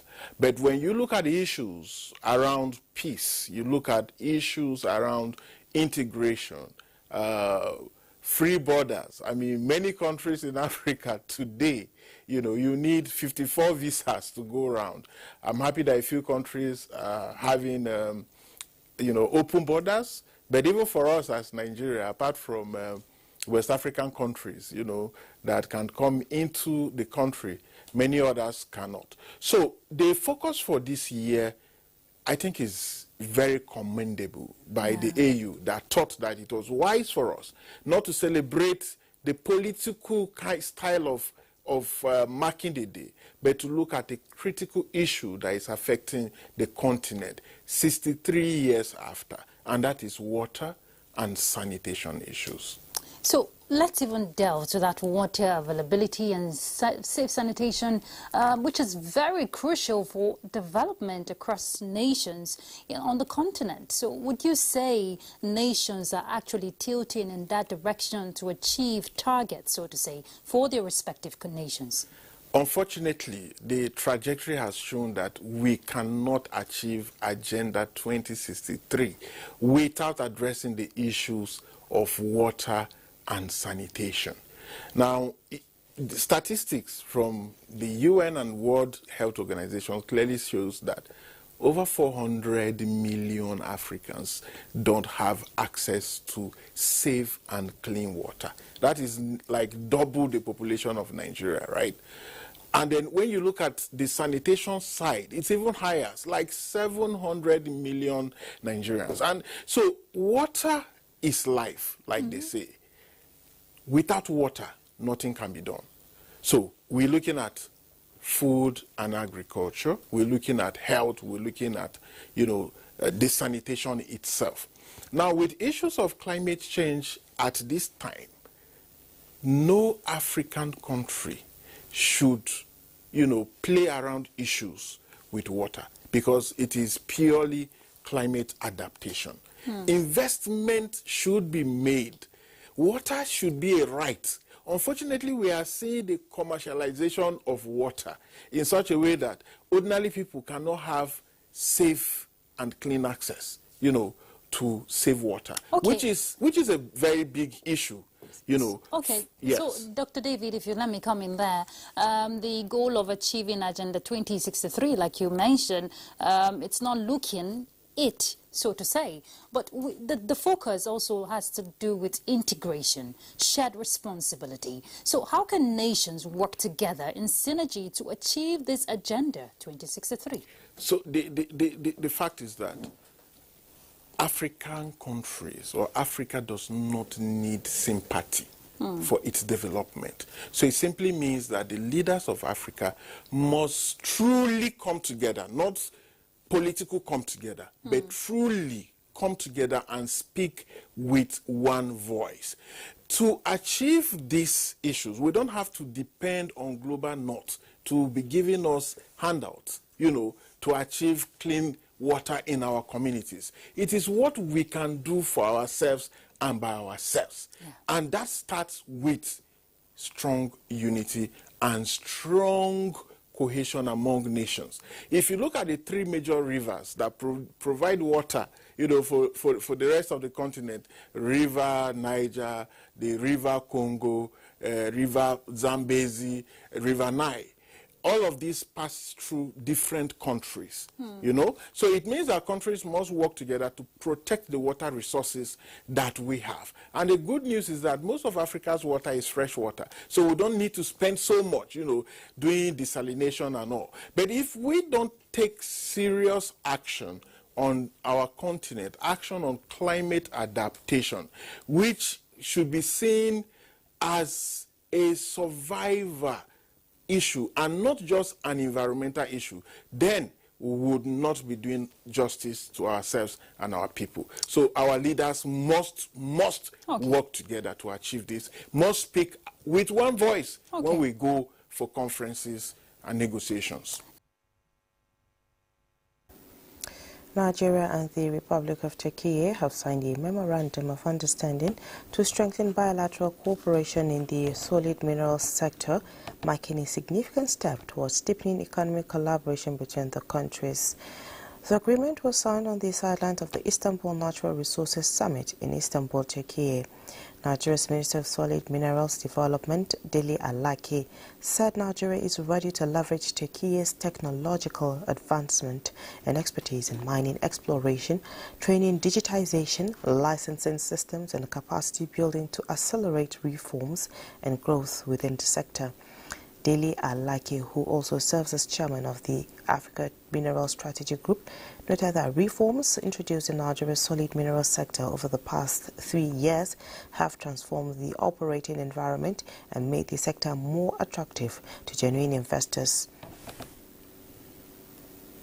Turkey's Minister of Energy and Natural Resources described the new partnership with Nigeria as strategic and timely, noting that global energy security now demands stronger international cooperation and connectivity.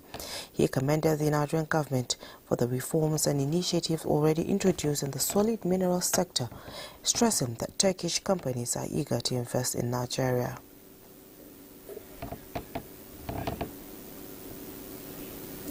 We'll pause here, take a short break, more reports shortly.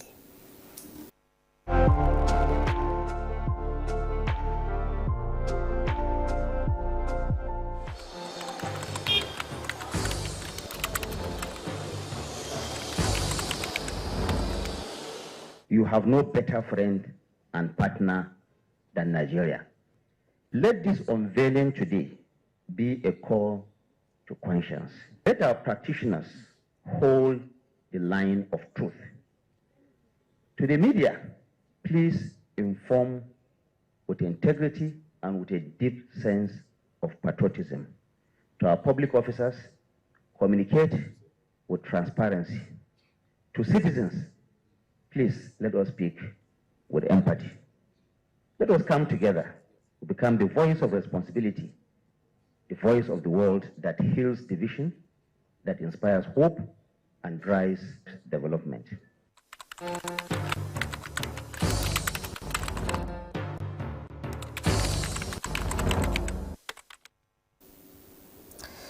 Thanks for staying tuned. Now, some hours to the peak of the 2026 Hajj rites in the holy city of Mecca. Thousands of Nigerian pilgrims have moved to Mina, and hundreds are currently on their way to perform Hajj proper at Mashair, the four sacred places, beginning with standing at Mount Arafat. Abubakar Akwanga has the report. The pilgrims who are spiritually prepared for the journey ahead were seen in their ihram white garment and being conveyed in long buses to Nigerian tents in Mina, from where they will proceed to Mount Arafat to perform the peak of this year's Hajj exercise. All the tents have already been secured by the National Hajj Commission of Nigeria, NACON, and handed over to authorities of the 36 states pilgrim boards, with improved facility and comfort for pilgrims during their stay, from where they are expected to carry out other activities. We would like to also emphasize on the need for the Nigerian pilgrims to be orderly, to comply with the rules of the Saudi Arabia. These rules are meant to protect lives and properties. So therefore, we are to comply. All pilgrims are expected to remain in their tents, especially because of the intensity of the sun. It's affecting pilgrims seriously. You can see as an ulama, you can see my own nusuk with me, just to show an example. All the houses we went, either in Medina or in Mecca here, we informed all pilgrims to make sure that everybody carries his own nusuk card with him. And we caution them. Mount Arafat is a granodiorite hill 20 kilometers southeast of Mecca, rising 70 meters tall to an elevation of 454 meters. It is the most vital site of the Hajj pilgrimage, where millions of Muslims gather on the night of Zulhijjah to pray and seek forgiveness from Almighty Allah. From Mecca, the Kingdom of Saudi Arabia, Abubakar Akwanga, NTA News. The National Hajj Commission of Nigeria, NACON, has formally launched a cloud-based call center with a full-scale operational staff to entertain and process complaints from pilgrims during Hajj exercise. The center is structured to give priority to Nigeria's major language and has a speed of taking more than a call at a go, with direct number available to all pilgrims in the holy city in Mecca on issues pertaining critical accommodation, health, welfare, and other pressing demands are top-notch.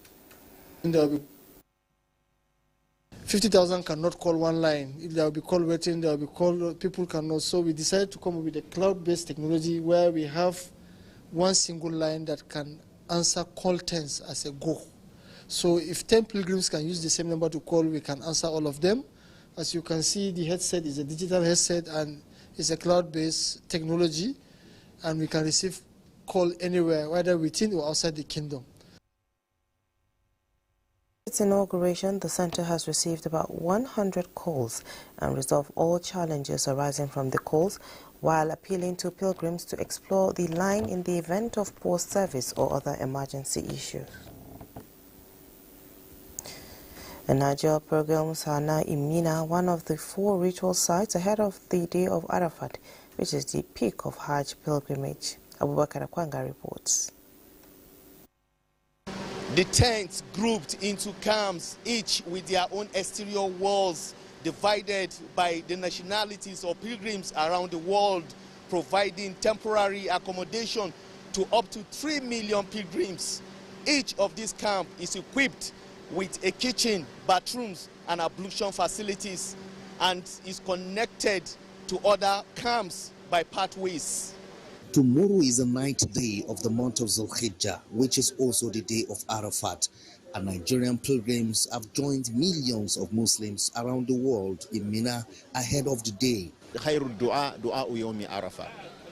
The best of all supplications is the supplication you make on the day of Arafat. It is the best supplication you can make for the whole year.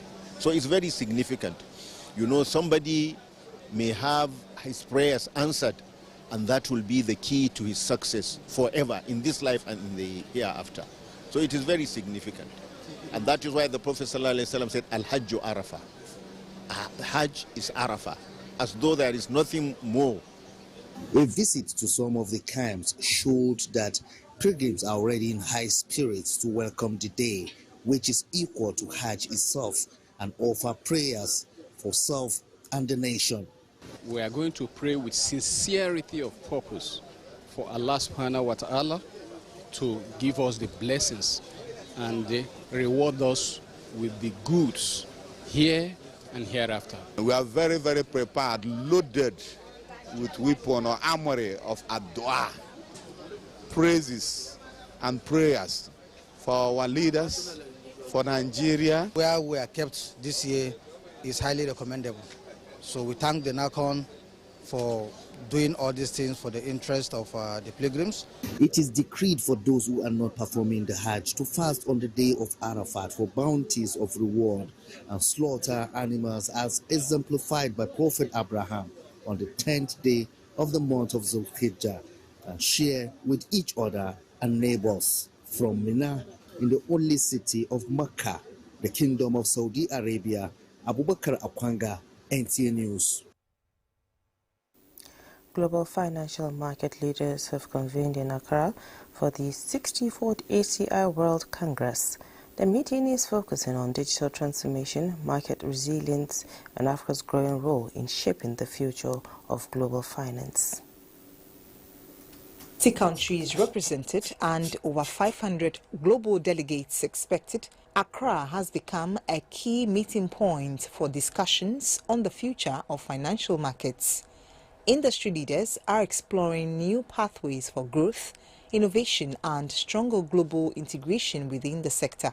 Under growing global interest in Africa's markets, the Congress is focusing on how emerging economies are responding to rapid technological shifts and changing financial systems. President of ACI Ghana, Lawrence Bwampong, said the gathering comes at a defining moment for global finance as attention turns to issues of liquidity, regulation, sustainability, and regional integration. Africa's financial market story continues to evolve rapidly, driven by innovation, reform, resilience, and ambition.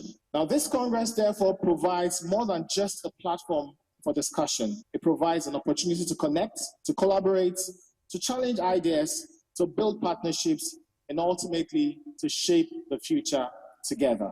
Governor of the Bank of Ghana, Dr. Johnson Isiama, explained that macroeconomic stability remains the foundation for financial markets development, explaining that without it, capital markets remain shallow and innovation constrained. The conventional story of financial markets in emerging economies has been one of catch-up, adapting frameworks designed elsewhere, importing infrastructure build for other systems, accepting standards set in other rules.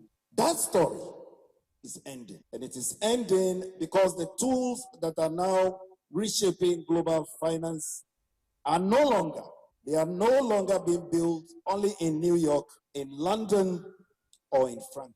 These are being built in places just like Accra, in places just as Nairobi, in places just as Sao Paulo, and in places just as Mumbai. Participants say the Congress will serve as a platform to deepen collaboration, strengthen partnerships, and align strategies as Africa seeks to play a more influential role in shaping global financial markets. Meanwhile, the Ghana Cocoa Board has officially launched the 2027 World Cocoa Foundation Partnership Meeting, an initiative the board says is to tackle challenges that affect the cocoa sector. At the ceremony, the Deputy Minister for Finance, Thomas Nyarko Ampem, emphasized that the government is embarking on a cocoa reform aimed at solving the critical challenges that confront the sector. Here's the report. The meeting focused on key issues including climate resilience, traceability, farmer livelihoods, disease control, and evolving global regulations shaping the cocoa sector, particularly in major producing countries such as Ghana. The country director of the World Cocoa Foundation for Ghana and Nigeria, Dr. Maoli Kofi, emphasized that choosing Ghana as the host reflects a shared commitment to the future of cocoa and millions of farming families whose dedication sustained the global economy. The chief executive of Cocoa Board, Dr. Randy Abe, stressed that the quest for a financial viability should not only be the sole burden of the producing industry, hence the need for a partnership. At the 2027 partnership meeting, Cocoa Board will call on our international partners, chocolate manufacturers, and global buyers to step up. Compliance with new regulations must not become a tax on the poor. We need a fair, transparent pricing structure that reflects the true cost of sustainable production. We will make the case for investing in a domestic value chain, including value addition, rehabilitation and rejuvenation of diseased and moribund cocoa farms in Ghana. The Deputy Finance Minister, Mr. Thomas Nyarko Ampem, stressed that the World Cocoa Foundation plays a pivotal role in sustaining the sector. For Ghana, cocoa is not just an export commodity. Cocoa is a strategic national asset. For generations, cocoa has supported livelihoods, financed development, and contributed significantly to Ghana's economic transformation. Indeed, Ghana and Côte d'Ivoire together account for approximately 60% of global cocoa production, underscoring the strategic importance of West Africa within the global cocoa economy. The 2027 partnership meeting is scheduled for March 2027. It will coincide with 70 years independence of Ghana and 80 years of existence. We'll pause here, take a short break, more reports right after. Please stay tuned. Now, in furtherance to Nigeria's commitment to advancing regional peace and security through strategic partnerships, the National Counter-Terrorism Center, Office of the National Security Advisor, is hosting an induction and orientation training for members of the Committee of Experts of the Africa Union Peace and Security Council. The training is aimed at equipping participants with the requisite strategic insight to effectively support the Peace and Security Council in addressing emerging security challenges across the African continent. The program provided a platform for experts to deepen their understanding of the Council's mandate, operational framework, and the mechanism for conflict prevention, peace building, and counter-terrorism cooperation among Africa Union member states.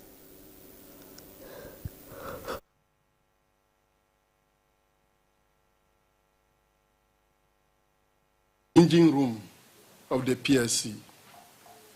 We stand between the Secretariat and our ambassadors, and so much is expected of all of us. So if the Peace and Security Council is going to achieve its mandate, it depends largely on those of us in this room. How much we'll achieve within the year depends also on those of us in this room. This center is one of the centers which have a memorandum of understanding with the African Union.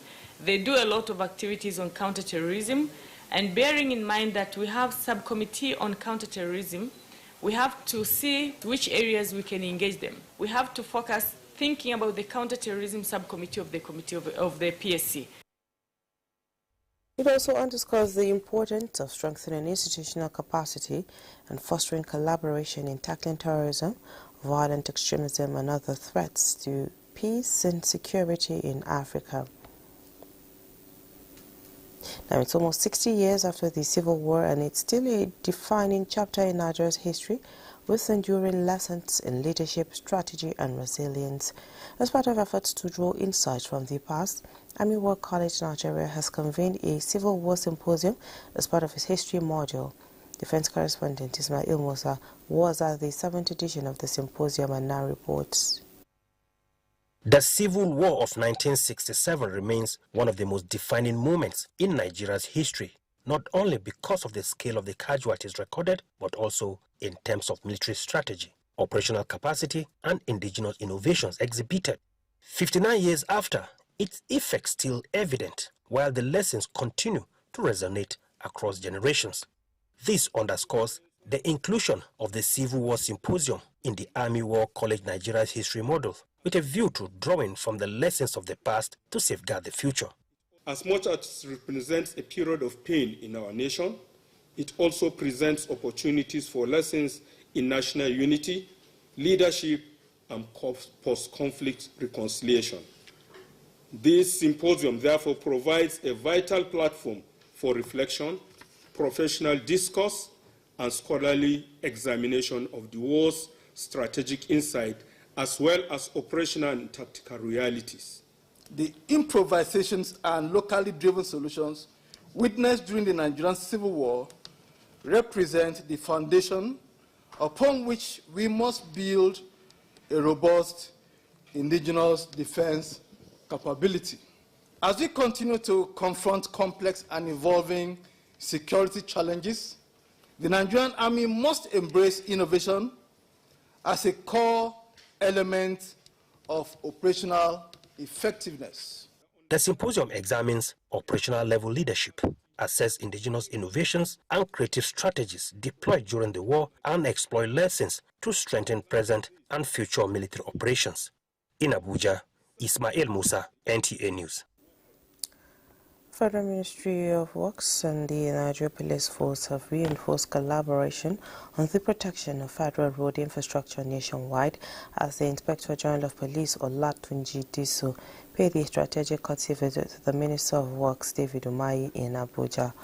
The engagement focused on improving security architecture around major highway construction corridors, including the federal government's flagship legacy project under the President Bola Ahmed Tinubu administration.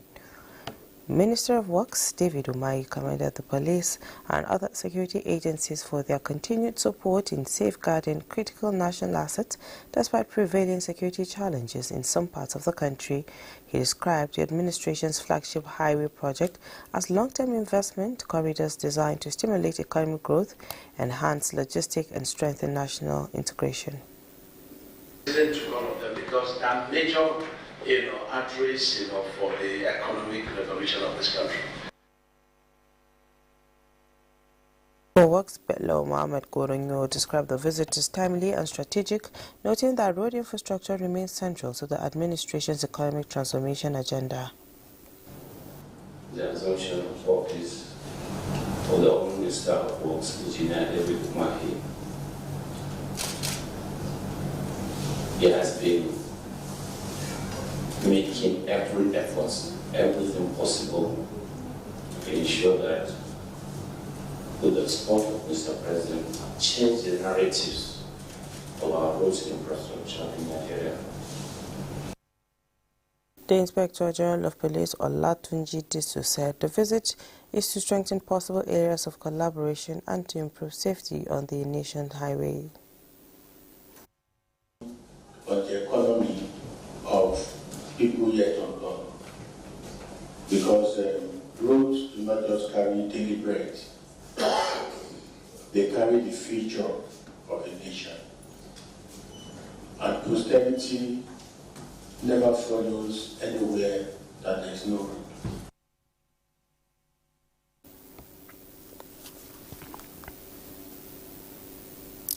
In commemoration of the June 12 celebration, as well as to ease transportation challenges across tertiary institutions, the federal government says plans are underway for the distribution of compressed natural gas (CNG) buses to some northern universities.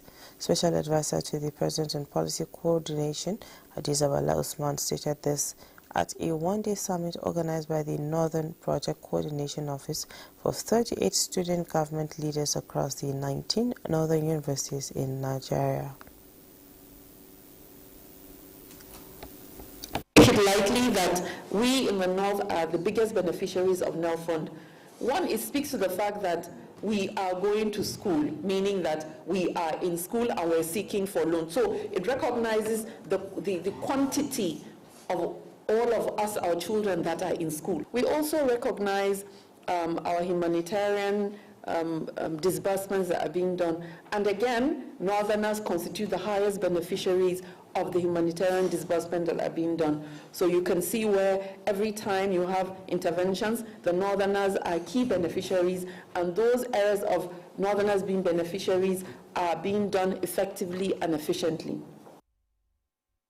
For the student body, the Bola Ahmed Tinubu-led administration vision for education, infrastructure, agriculture and health sectors has brought succor, particularly through the Student Loan Fund, which has benefited more than 1 million students, with the number still rising. These 40,000 students, half of these students are beneficiaries of NEL Fund. And as such, this has helped them a lot. Most of them are not dropouts because of the issue of NEL Fund. NEL Fund has helped most of our students. They are still in school as we speak, with the upkeep and the institutional fees. There are getting to 6 or 7 colleges, which they need also this initiative of CNG buses. So I want to suggest that this provision of CNG buses be extended to other colleges and polytechnics. The initiative is in fulfillment of the present administration's promise to Nigerian youth and students towards promoting social and economic growth. The African Democratic Congress has announced the commencement of its presidential primary election process, describing it as a significant step in strengthening internal democracy and offering Nigerians a credible political alternative ahead of the 2027 general election.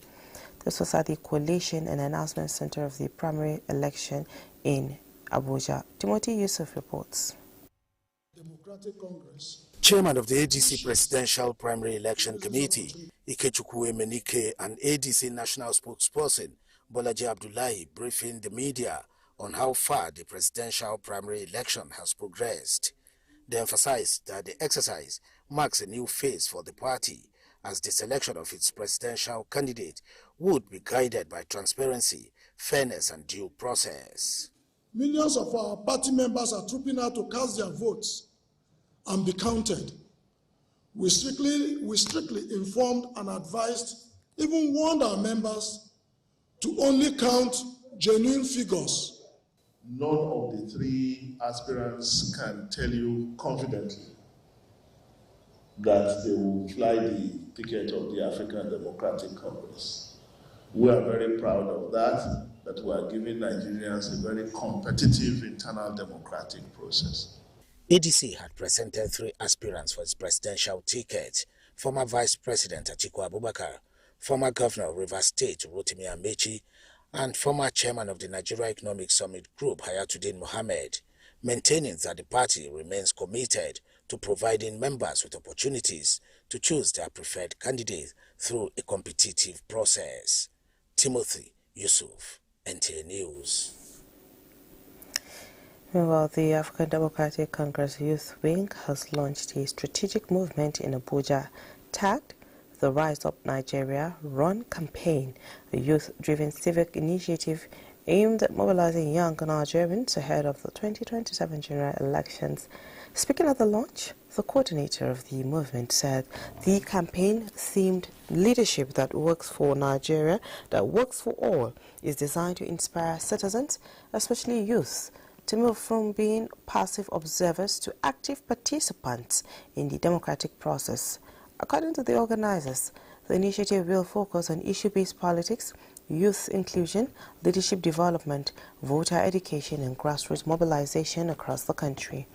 The coordinator emphasized the need for credible leadership, national unity, economic opportunities for young people, and increased participation in youth in governance and decision-making.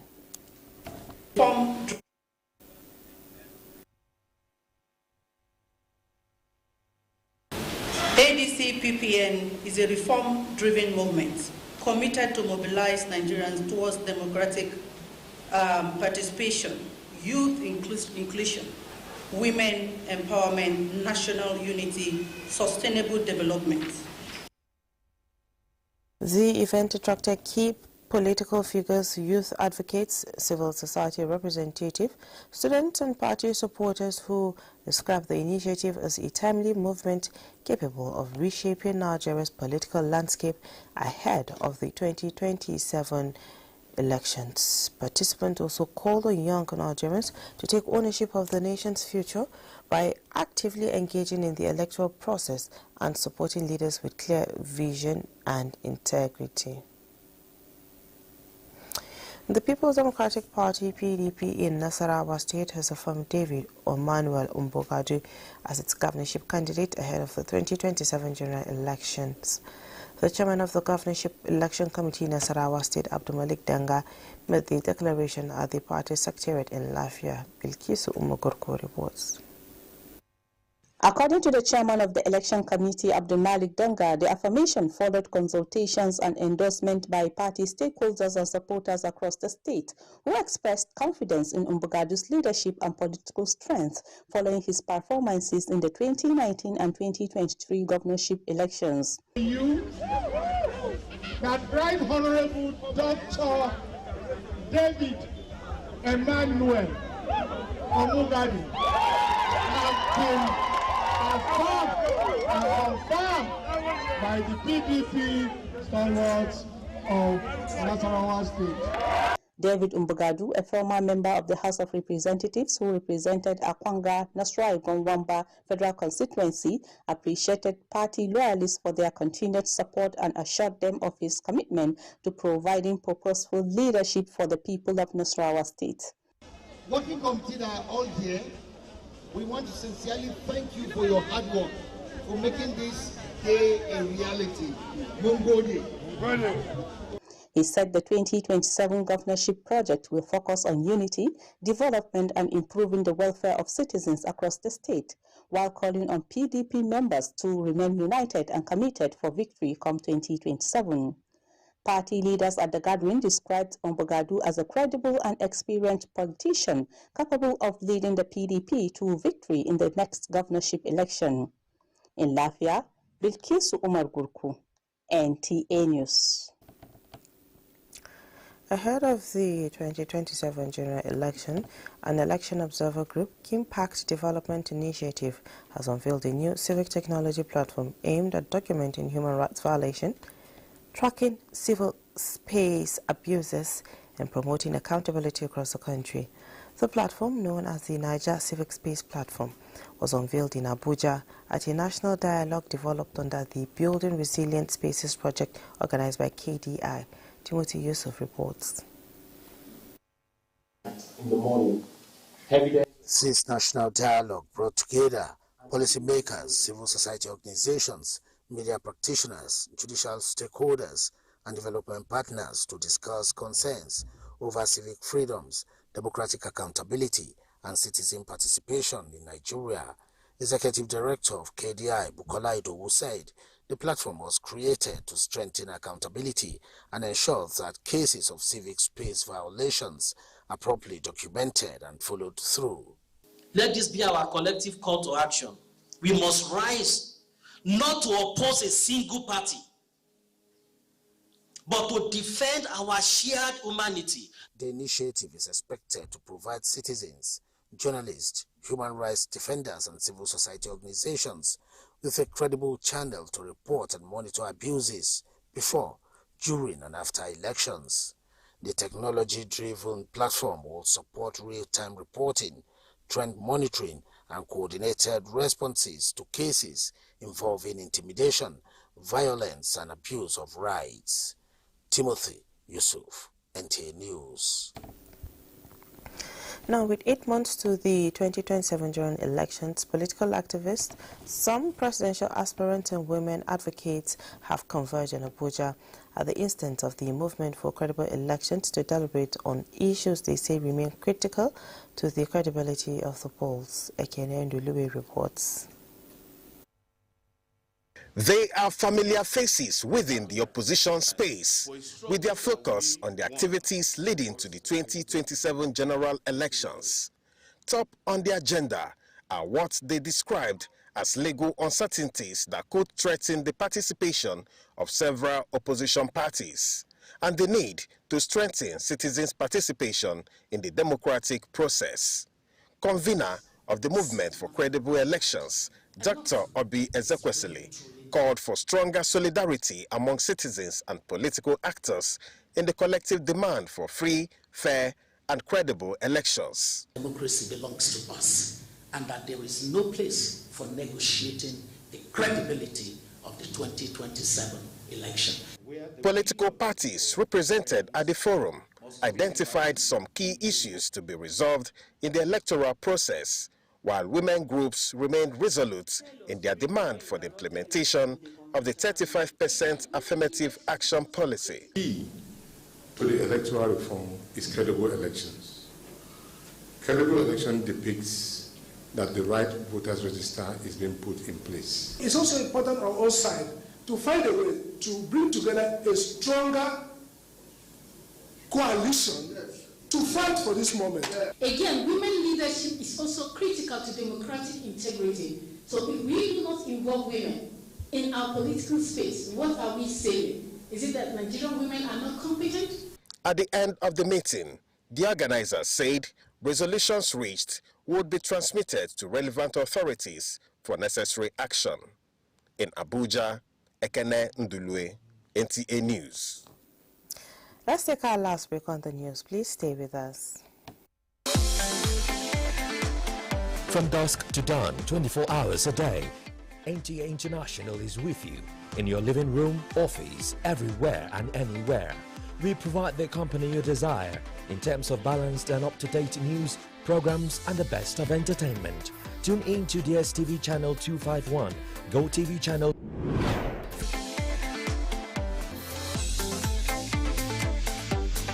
You can also see us on Facebook and YouTube for quality content on the go.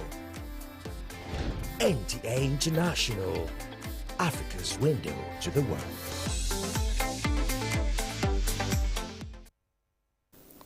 Thanks for staying tuned. The federal government has declared Wednesday, May 27 and Thursday, May 28, 2026 as public holidays to mark Eid al-Adha. In a statement, the Permanent Secretary at the Ministry of Interior, Magdalene Ajani, says the declaration was made by the Minister of Interior, Olubunmi Tunji-Ojo. The minister congratulates Muslims in Nigeria and the diaspora, describing Eid al-Adha as a festival that reflects sacrifice, obedience and compassion. He urges Nigerians to use the period to pray for peace, security and prosperity of the country. Tunji-Ojo calls for unity, peaceful coexistence and sober reflection during the celebration.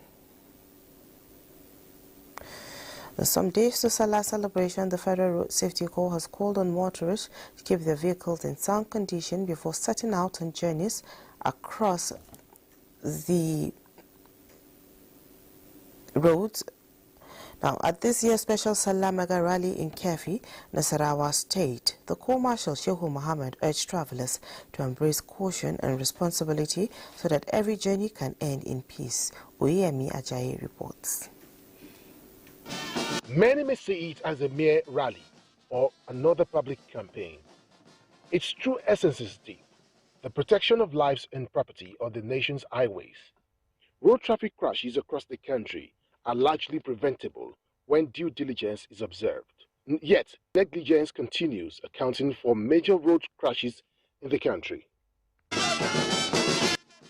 Few days to Salah celebration, officers of the Federal Safety Corps have taken to motor parks and major roads in a renewed wave of sensitization, urging motorists to exercise caution and ensure their vehicles are roadworthy, especially by replacing expired or worn-out tires. Even if you buy the tire like 2 months before its expiring date, it is still not safe to use because the expiring date is already very close by. So what matters so much is the tire you buy must be very, very safe for you.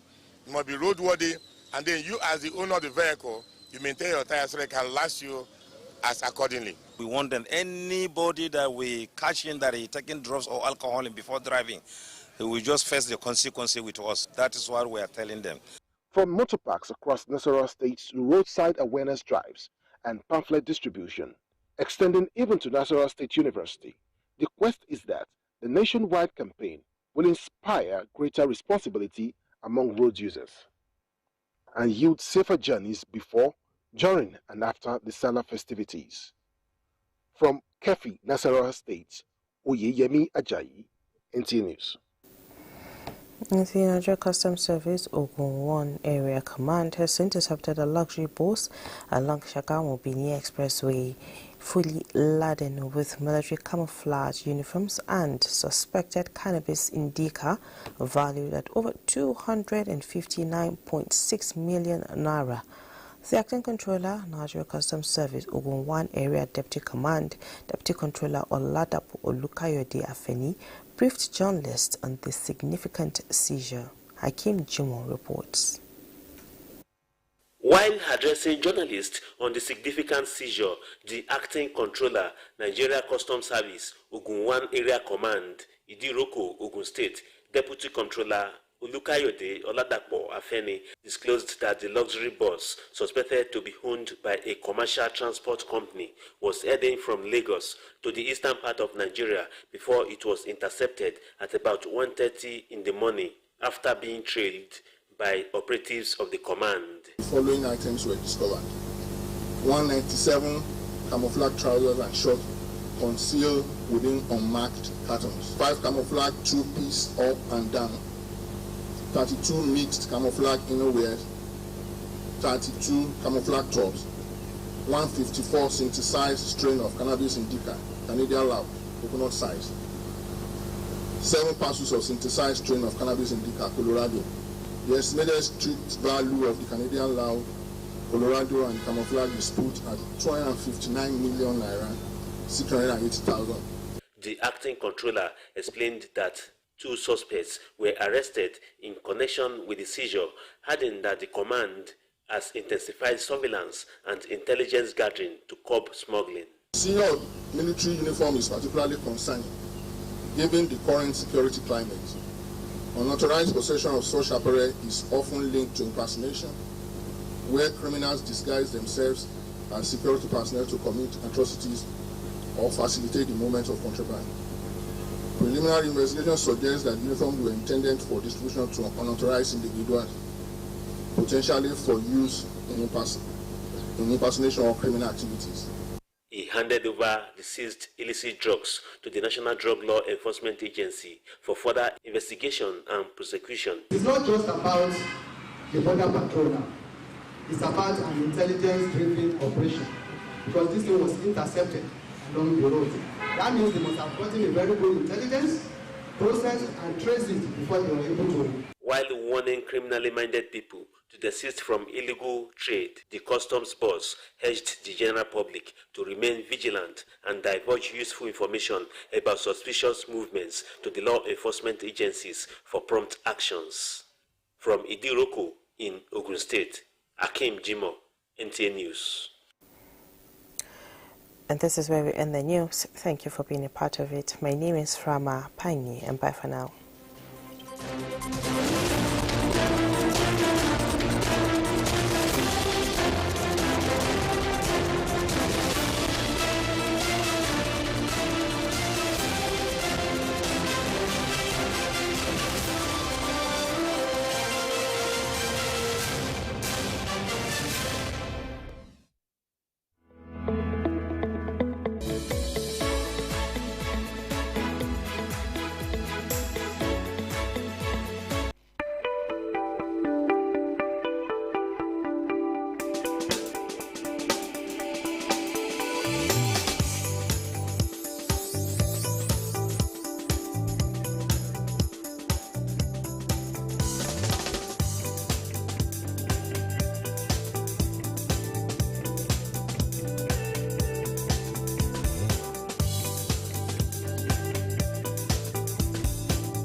This is the network service of the NTA.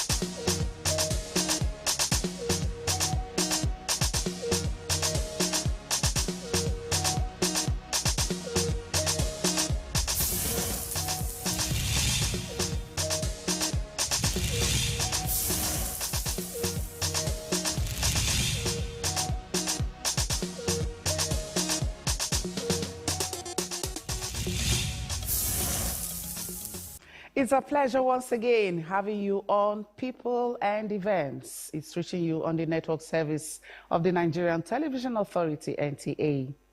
Ogochukwu Kaona is my name, and I warmly welcome you to another episode which is going to majorly celebrate incredible persons who have made positive marks in society in their different endeavors. But sadly, I know more. But first, let's go to the holy city of Medina in the Kingdom of Saudi Arabia, where thousands of pilgrims are observing this year's pilgrimage. Abubakar Akwanga takes us through the historic sites which continue to reflect the rich heritage of Islam and their timeless relevance to millions of faithful across the world.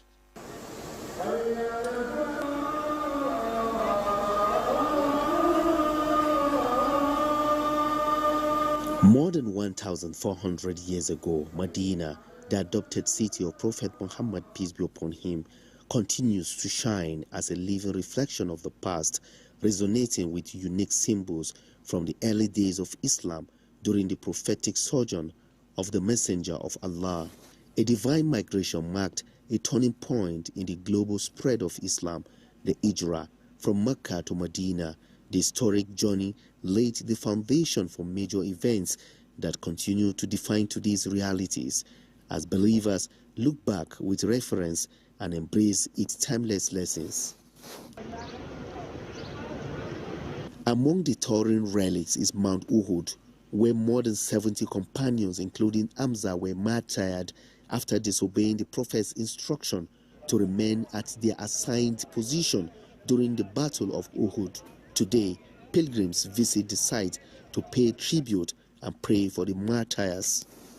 We have a scholar attached to the bus that's taking them. So before we get to the place, the scholar in the bus will explain to the pilgrims the importance of the place we are going to visit and what are the reasons why we are going there. Other remarkable sites include Masjid al-Qiblatain, meaning the mosques of the two Qiblas, where the direction of prayer was changed from Jerusalem to Mecca.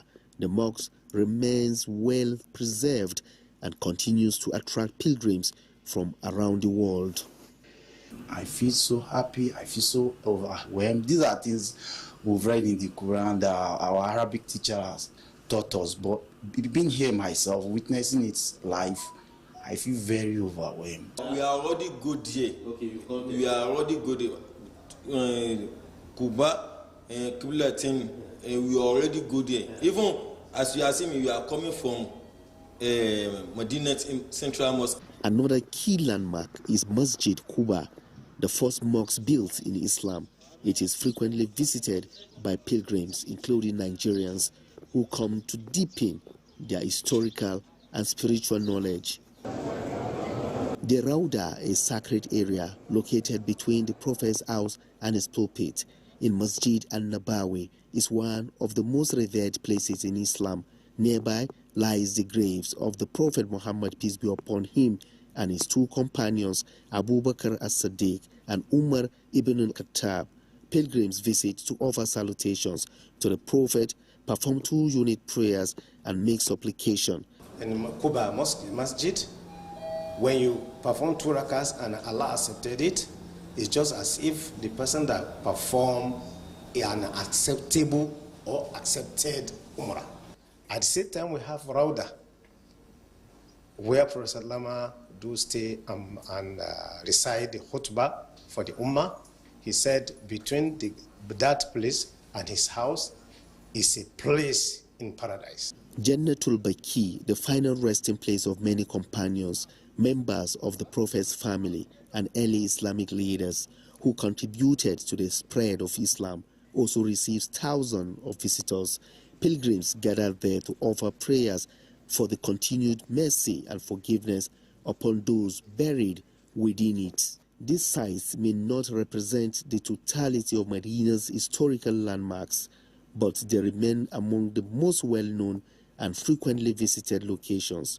They continue to offer pilgrims and seekers of knowledge profound insight into Islamic history and spiritual development in today's world.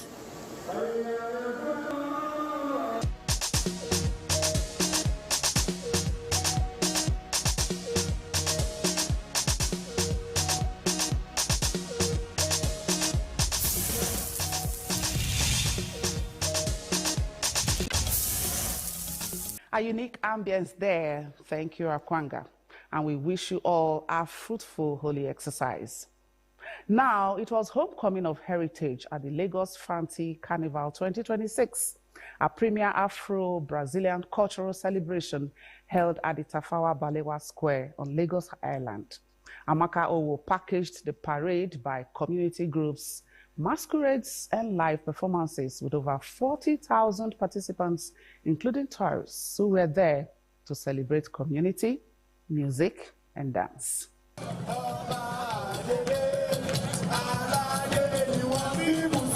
Lagos Fanti Carnival featured various groups showcasing unique costumes and attires that depict the unique heritage of the people.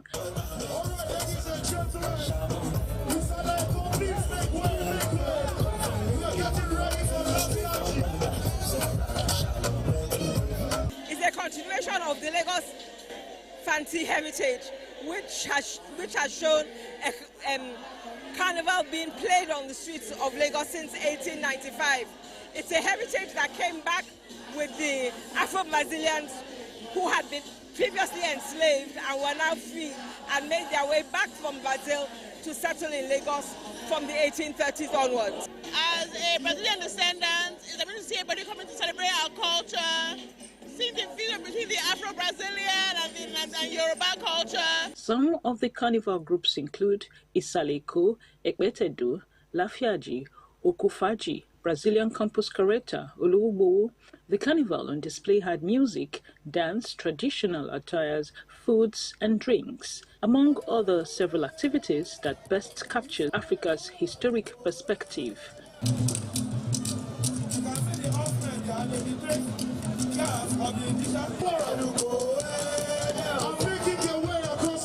Right now, dressed in green and white.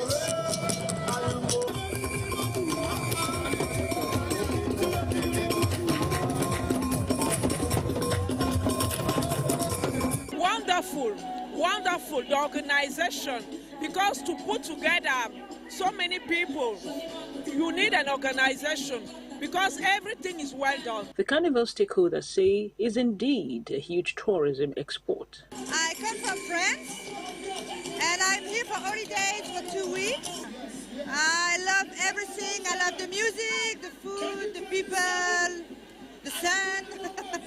This carnival today is just one of the examples that Nigeria can benefit from that can boost visitors both domestically and internationally. From Carnival, Eyo, Agungu, Zaba.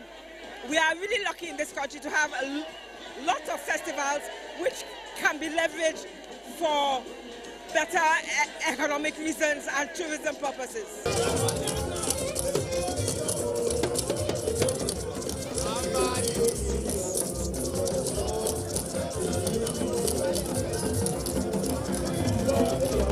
The Lagos Fanti Carnival is an event that amplifies Nigeria's position in line with harnessing potentials in the culture, tourism, creative and arts sector for the diversification of the economy.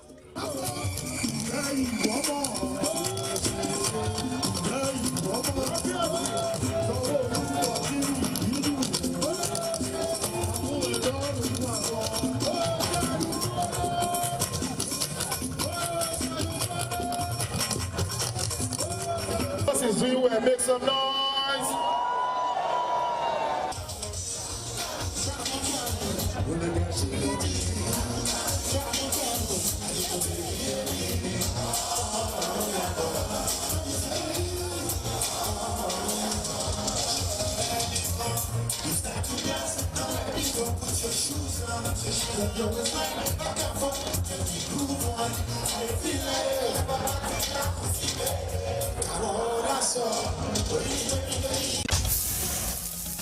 Now, let's go sporty. The multi-dimensional opportunities that horse racing offers is strongly being harnessed. This is as Nigeria positions itself to make it happen by sustaining efforts to repackage and revitalize the sports through competitions. This was much on display in Bida, Niger State, at the 2026 Renewed Hope International Horse Racing Derby, attended by First Lady Oluremi Tinubu as the special guest of honor. Adeniyi Taiwo has this. Bida in Niger State is one of the locations in the north with a cultural affiliation for horse sport, with horse racing.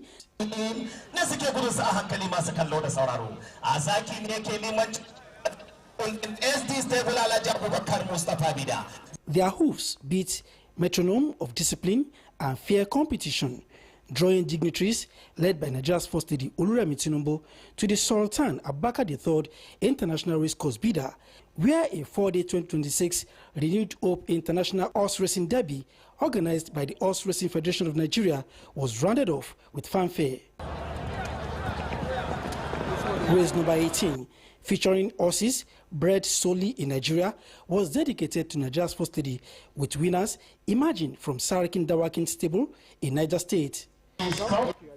While presenting trophies to the winners of the derby, the First Lady commended the Horse Racing Federation of Nigeria and its life patron, the Etunupe Alhaji Yahaya Abubakar, for promoting the sport.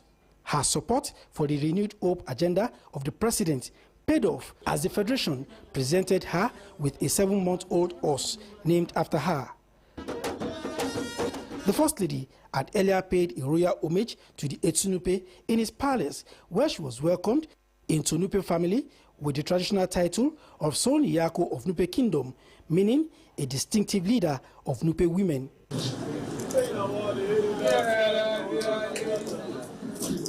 haven't really tapped most of the things that God has blessed us with this land. When we look at our culture, it's enough to even attract visitors. I know that. Any time you see in the United States, you are last year when we had disaster in Mokwa, in Jemfiscali, consuming gas. You are here when we had other disasters in this state, you are Jemfiscali. To appreciate it. Before leaving the palace, the First Lady announced plan to set up a committee that will build new structures in the palace. This next one celebrates someone who graced our screens with lovely interpretations of roles with his charm, color, style, knowledge, and grace. Alex Ekubo, our Nollywood star, who has passed in a reported battle with cancer. Halima Babali has a feature on his life and times. It comes as a chilling shock to the nation and his admirers worldwide that the popular Nigerian actor Alex Ekubo has passed away at the age of 40. For many months, the star had been battling a series of private illnesses, while the exact details of his final moments remained largely undisclosed to his fans at the time of this report. His passing on May 11, 2026, marks the end of a long and courageous struggle. Born on April 10, 1986, in Port Harcourt, Rivers State, Alex hailed from Orochukwu, Abia State. He was a man of many talents. He entered the national spotlight in 2010 in the prestigious Mr. Nigerian contest, which led to a career that would see him become one of the most recognizable faces in African entertainment. One in Kinos Coneba, so go to Conamba.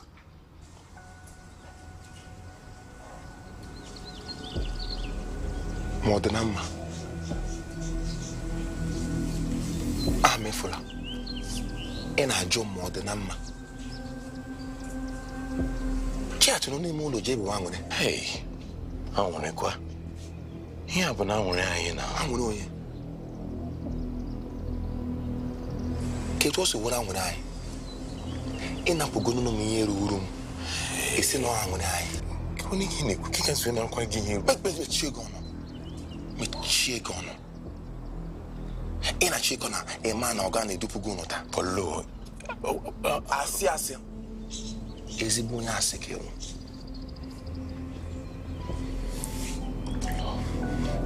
Uno Duguano go to Pibia. Ebutuzo, ne Duguno. Anodema. Get a najo. Odema.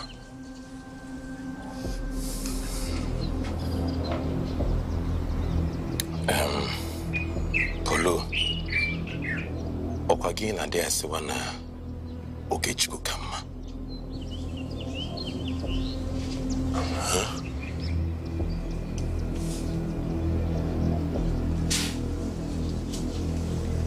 Okechiku kama. Ya wukwa na wumazi tupa hobuha. Hey. Ole kusina ni udiri ya. Rote kwa namuna kipo mwane. Nollywood and Nigerians indeed mourn the exit of an icon, from the runways of Mr. Nigeria to the pinnacle of African cinema.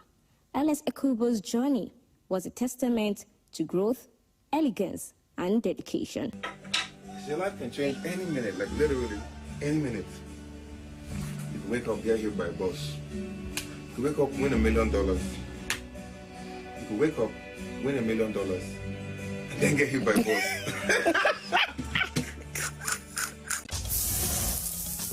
We are also celebrating Bob Marley, born Robert Nesta Marley on February 6, 1945 in 9 Mile, St. Anne Parish, Jamaica.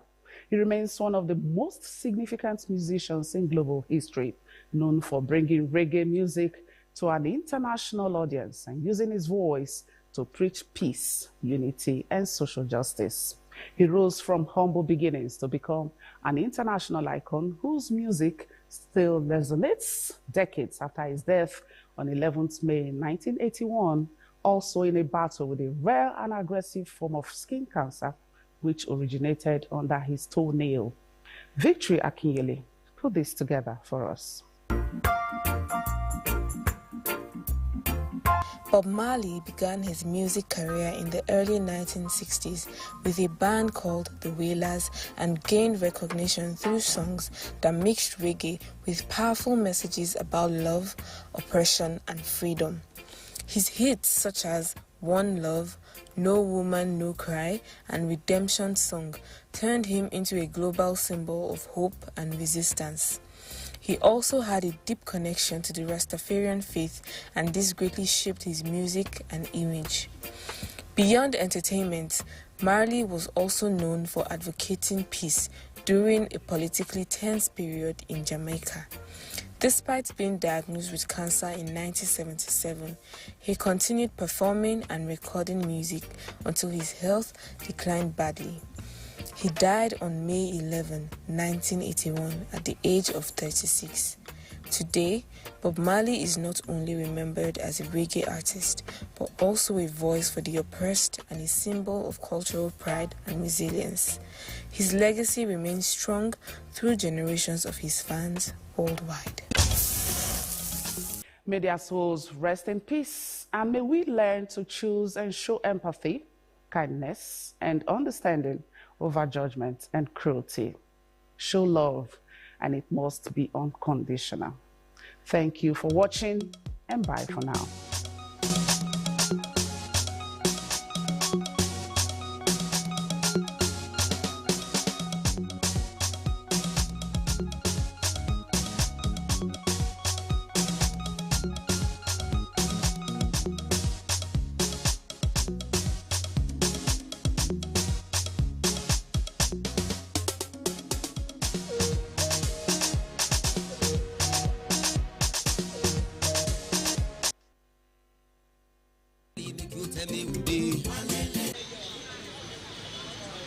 In Nigeria, football is not just a sport.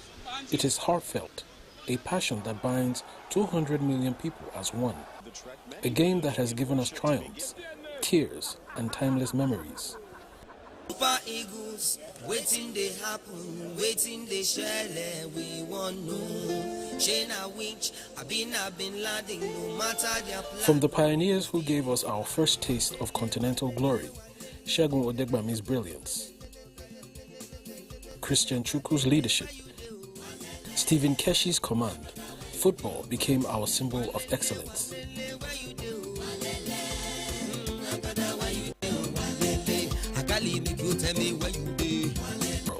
JJ Okocha, Nwakwo, our king of comebacks, and Daniel Amokachi, the bull who carried our hopes. Together, they brought us unforgettable triumphs, the 1994 Africa Cup of Nations, and the 1990s bowed to Nigerian football. Not intending to teammates, not intending to score, but the ball delivered in so well that without taking a touch, it flew. It was not only the men who carried the nation's pride. The Super Falcons rose as Africa's queens of football. Mercy Akide, Perpetua Nwokocha, and Asisat Oshoala, inspiring generations of girls to dream, dominate, and conquer. Today, a new generation carries the torch. Mikel Obi, our midfield general, Victor Moses, whose brilliance helped reclaim AFCON in 2013. Wilfred Ndidi, a global star of grit. And Victor Osimhen, whose fire and hunger promise a brighter future.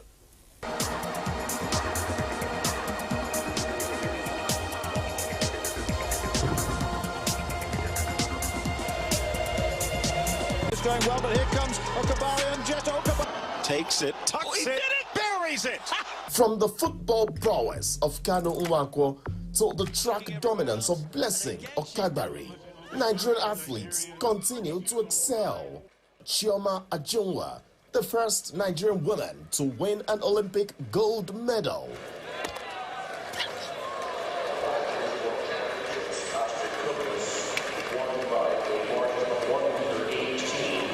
Applying the pressure from the rest and trying to come back, and Amuzan taking it. Amuzan, well, getting consolation there. Join us as we witness the determination, resilience, and passion. No, it goes in. Scoufet unlucky, but it's that old combination from last season. This is the most outstanding, the best woman football player on the African continent, Asisat Oshoala.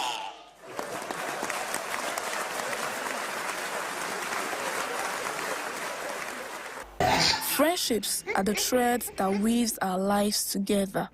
But in today's fast-paced world, it is easy to lose touch. Imagine working late nights with colleagues, supporting each other through thick and thin. That's the power of workplace friendships. Shared struggles and goals create unbreakable bonds. Friendship is a union of 1 to more people that have the same values, the same goals, the same passion, the same aspirations, and probably the same environment even. So there must be something in common that brings them together for them to maintain that relationship and grow with it. The workplace is not initially built for friendship. You need to understand why you are even in the workplace, right? You are there to be productive in what you've been employed for. However, in the process of working together, because you are not working in isolation, of course, you are not working in isolation. For many, faith plays a significant role in friendships. Joining forces with like-minded individuals can deepen relationships and provide a sense of belonging. In Nigeria, these relationships are often misunderstood. Can men and women truly be just friends? One way we can correct that misconception is we need to start educating people more. We need to start letting people to do away with some cultural biases, some things that they do not really carry, they don't carry so much of knowledge, they are not factual. So we need to educate people that you can just be friends and nothing more. What has to happen will be a reorienting. So being able to look at, you should be able to look at someone of the opposite sex as your sister. That would help a whole lot in terms of people having this, you're pretty much close to this person, and the next assumption would be that there's something sexual going on. No matter how fast-paced the world may be, nobody wants to do away with a valuable person. Nobody neglects a valuable person. So first, be a person of value. That is, have something you are bringing to the table. Don't be a person that is always entitled. Do away with entitlement mentality, because, I mean, everybody is moving fast. So if you are carrying entitlement mentality, you'll be dropped off by the way. So be a person of value, and of course, make sacrifices for people, and you maintain good friendships. Friendships are a journey, not a destination.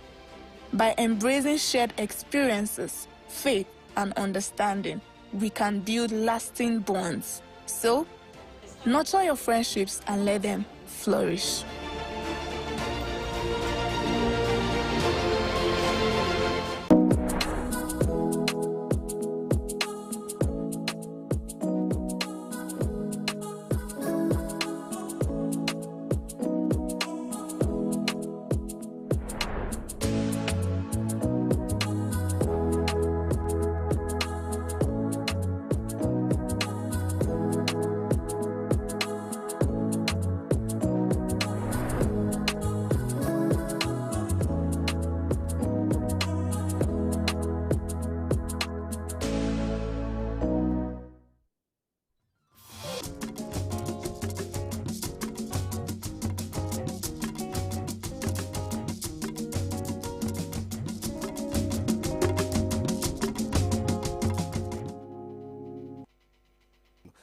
For decades, mathematics has been called the language of science, engineering, finance, and problem solving.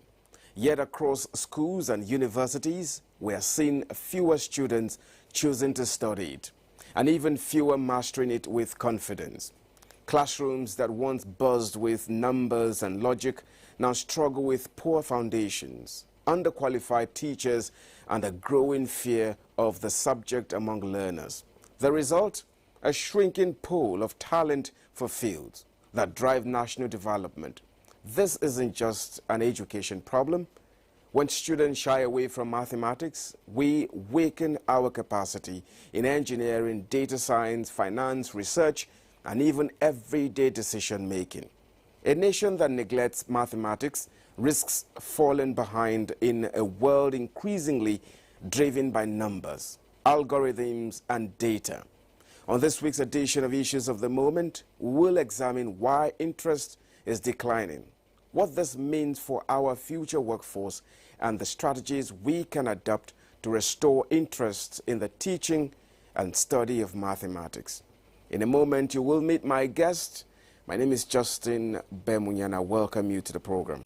Again, I thank you so much for joining us on the program Issues of the Moment.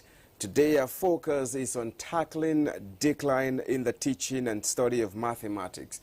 And it's my pleasure to have with me today a guest, the Acting Director and Chief Executive, National Mathematical Center, Abuja, Professor Benjamin Oyelami. Well, Prof, thank you so much for finding our time to come on the program. Yeah, thank you very much for the privilege and honor you accorded to National Mathematical Center and for inviting me to this forum. Thank you so much, and you're very much welcome, sir. You're very much welcome. Thank you. Now, we're looking at the decline in teaching and study of mathematics. How to tackle this very problem? To start with, your organization, the National Mathematical Center, what is the mandate of this center? And of course, how has it fared over the years? Yeah, thank you very much. The function or the mandate of center are encapsulated in 15 points. but I will only summarize it into 5.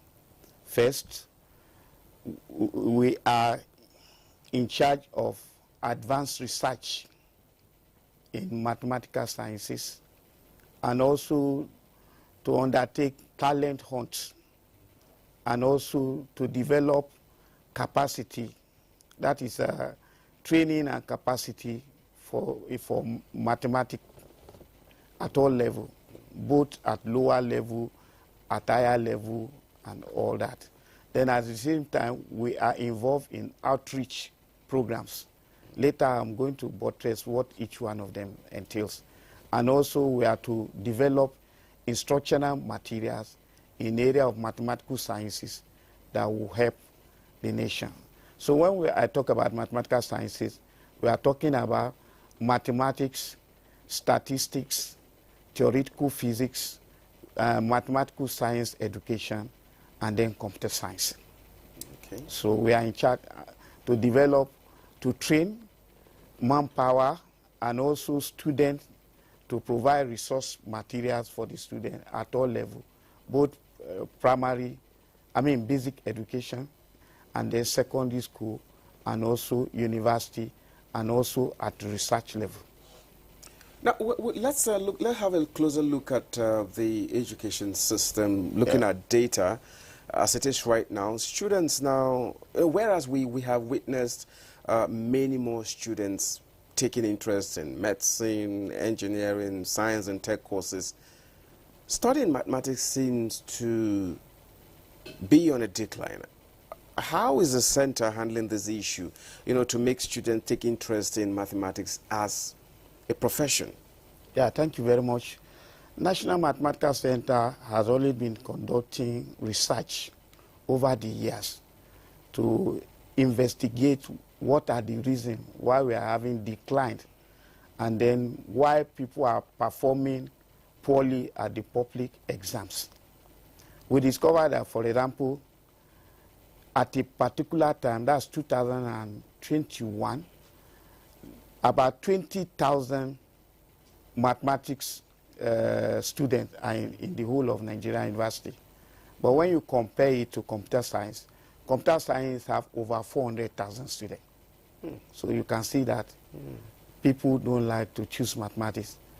Probably it is because of the fact that mathematics students end up as teachers in schools, and then the renomination of teachers, where you compare to people that are in professional courses like engineering, medicine, and other things. And so that could be one of the reasons why most of them don't want to opt for mathematics. Even at the university level, most graduates that study mathematics, it's normally not the first choice they choose. It is just because when they do not have admission for those professional courses, they are either forced or they opt for it. But National Mathematical Center has been introducing so many things that will make mathematics friendly and remove phobia of mathematics. And that was the reason why we have to introduce at basic level what we call mental arithmetics, which allow students to be able to develop their brain, computational brain, and then give them confidence, and also use abacus for computation at that level, and it make them to think fast, to produce, to compute things that ordinarily, even with calculator, you cannot compute it at that basic level. And as a result, again, we also introduce talent hunts. That is where these Olympiad programs were brought into play, to scout for talent so that we can give them exposure and make them. We have a lot of mathematical genius in the country, but because of issue of peer group that, if you read maths, no be teacher you will become, and all those sort of things, we are starting to remove out of it. And as a result, we have put so many things in place. Even at the university level, we have university, what we call university competition, like NAPCOS, for mathematics teachers, students. We also have for statistics and other things, which we are able to bring different undergraduates together. They will come and compete, and then it helps us to rank university. And as a result, we found that students perform excellently well. Those people that pass to such type of program. Like last time, somebody who is one of the laureates wrote me all the way from United States of America appreciating what we have done, and that has helped them to get scholarship.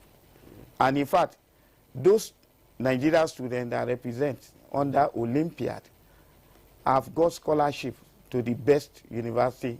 I know one of our staff now, Honor, who won a bronze medal in the International Mathematics Olympiad, was given scholarship to study in Cambridge. And many international universities are always coming to us just to see that students that perform well in an Olympiad, they are given scholarship to study there. Let me take you back to the data you just gave me while you started answering this question. You talked about 20,000 students studying. The last time you checked, 20,000 students studying. Is that nationwide? Nationwide in the whole Nigerian universities. These are the students studying pure mathematics as a course for a profession. Now, does that now relate to the fact that there would be shortage for mathematics teachers in our schools? Because if you just talk about 20,000, that means it's grossly inadequate. It's inadequate to feed in the teaching profession for maybe our secondary schools or even primary schools out there. So what steps, that brings me to this question, what steps is the center taking to address the shortage of qualified mathematics teachers across the nation? In fact, center has been doing a lot. We have developed so many things. Like, for example, we have what we call math improvement projects, in which case the project has two phases. There is components that are developed to help the students, even at basics level and secondary school, to improve their performance. And there is that professional development capacity component out of it, where we normally train teachers. And then we have been partnering with the federal government, which they always release funds, in which case we go to states, different states of the federation, and the state government will release names of their teachers, and they are trained on new teaching methodology on how to teach mathematics in order to make it friendly. And we have instructional materials that are developed that they will deploy. We also have mathematical kits, which will enable them to teach well so that students can experiment with mathematics and see that mathematics is friendly. You can discover that in the world today, the world is being ruled by AI. And then AI itself, the component of it that is very important, we call it machine learning. It's a branch of mathematics. So because the AI, when you are deploying it, you are making use of some mathematical algorithms. So therefore, countries that their mathematics are highly developed, you see such countries are great in the world today. Even if you look back at history, countries that have developed mathematics like Russia, like UK, like Germany, and then United States of America. And now China is leading, because if you go to International Mathematics Olympiad, they are leading. And every country that have good mathematicians, they rule the world in every area, because you need mathematics in medicine, you need mathematics in engineering and other things. So a child that is properly brought up in mathematics will always excel in every field they find themselves. Now, you've mentioned quite a number of ways you've explored to ensure that the shortage of qualified teachers or professionals in this particular field then the numbers get better. Yeah. Let me take you up in the area of partnership. Yeah. Partnering with relevant stakeholders in the education sector. Yeah. You said you've already done something like that. So what is like what level have you gone to? What extent have you gone, and what is the success story in your level of partnership with relevant stakeholders? We have a lot of success story to tell. If, for example, let me look back, you know, there was a time we have MIP project with Katsina State. Okay. Before the project started, the percentage pass in their state was less than 14%, if I can remember. But in the first year, when we deployed all the materials we have in our arsenal and then send the resource person from center to train them, the percentage improved by 60% in the first instance. Later on, it went up. We also do the same for Ondo states. We did the same for Kogi states. We did the same for Ekiti. That's under Mass Improvement Project we call MIP. And there was tremendous performance up to like Ondo State, about 80% in the public exams. That is WAEC and NECO.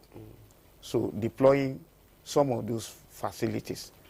And different schools that we have deployed those facilities, they are performing very well.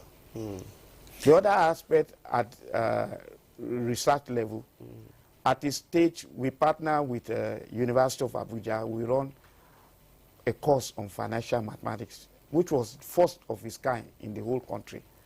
I can tell you that most of the graduates that were produced from that course, they are the one moving the financial industry in the country and outside. Some of them work with central bank. Some of them work with some financial houses like insurance and all those sort of things. And we have some of them, like particular one of my students is in Canada working in supply chain and many other things like that.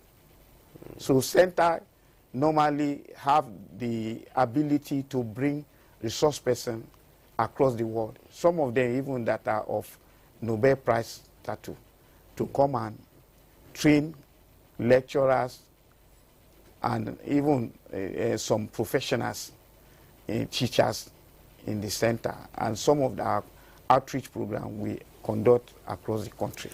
Before I will go deep into maybe your center, because I may have one or two questions about your center, let me also, this issue of a phobia for mathematics, it doesn't just start at the level of, or at the university level, or at the senior secondary level. Most of the times, from experience, it's from the basics. From the nursery school, the primary school. I don't know if your mandate goes far to that extent of taking care of or handling the way mathematics is being taught or is being learnt by the nursery school students or the primary school students, as that is the foundation of the basics. And not just that, the second part of the question is, how well do you cover the array of schools across the country? Is it just the government schools, or you go down to the private schools also? How well do you do this job at the basics, the foundation, the nursery and primary school? Yeah, thank you very much. As I told you earlier, our mandate covers all levels of education, starting from kindergarten up to research level. That is where PhD student or postdoc come for one training or the other. We have developed what is called teaching modules that covers all levels, even from primary up to secondary school level, that will enable teachers to know what to teach, how to teach it. And then we have also developed what is called mathematical games, which when children are playing that games, indirectly they are learning mathematics. Like, for example, you have Scrabble. When somebody is playing Scrabble, then he becomes a wizard in spelling, isn't it? Because that's what it's at. So we have sort type of games that as they are playing it, they become wizard in mathematics. We have also developed kits, you know, that will demystify things that are abstract. For example, one of the major problems students are having is that when teachers are teaching them, they teach them in abstract. For example, you want to describe what is the distance between one country to another if a plane fly on that. And to teach it in class, what teacher does is to go to the board and draw the sphere of arts. But this one, we have physical model that will show you what does it mean and how to go about it. When we come to measuration, sometimes the teacher will tell you that a rectangle, is a cylindrical object. If you fill it with water, how many of you can it fill a cone? And they will tell you 3. If they have the same radius, the same height, 3 of it will fill it. This thing so you make it relatable. Yes, yes. Okay. It looks abstract. Okay. But then we have developed sort type of thing that you pour water and measure and actually see that it is 3 of it. Not only to cram mathematical. That's what mathematical kit is. So kits are objects which have been developed by centers so that they can teach geometry very well so that students can understand it.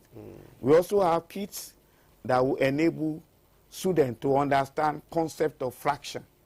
When we say 2/5, what does it mean in practice? In practice, it means if you divide an object into 5 parts and then you decide to remove 2 out of it, that's what it means by 2/5. So you have a solid object that will show to teach you that, so that it makes mathematics real and not abstract. Okay, now before we go, what would be your vision, you know, for the future of the Center of Mathematics Development in Nigeria? Yeah, thank you very much. I have a vision, and our vision are encapsulated in our mission to see that we improve learning, teaching and learning of mathematics at all levels, so that there will be tremendous improvement in the learning outcome.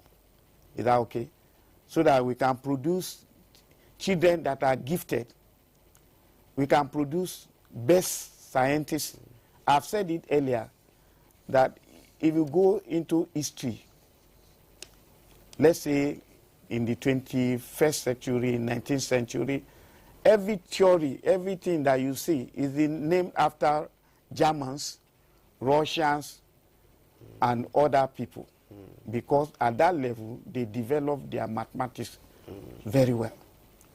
And then some of them are named after Americans, so that their mathematics were highly developed, science were highly developed. That's why you can have plane and so many. When you are looking for who invented it, it comes from those places. But this time around, we want to bring young Nigerian mathematical child to be mathematically literate and to be excellent in mathematics. Because when you are excellent in mathematics, everything that you develop are from mathematics. Okay. Look at this AC, all this camera, they all obey some mathematical laws. Okay. Somebody developed the laws. Another person fabricates, making use of the law. So it's the fabrication that we are seeing.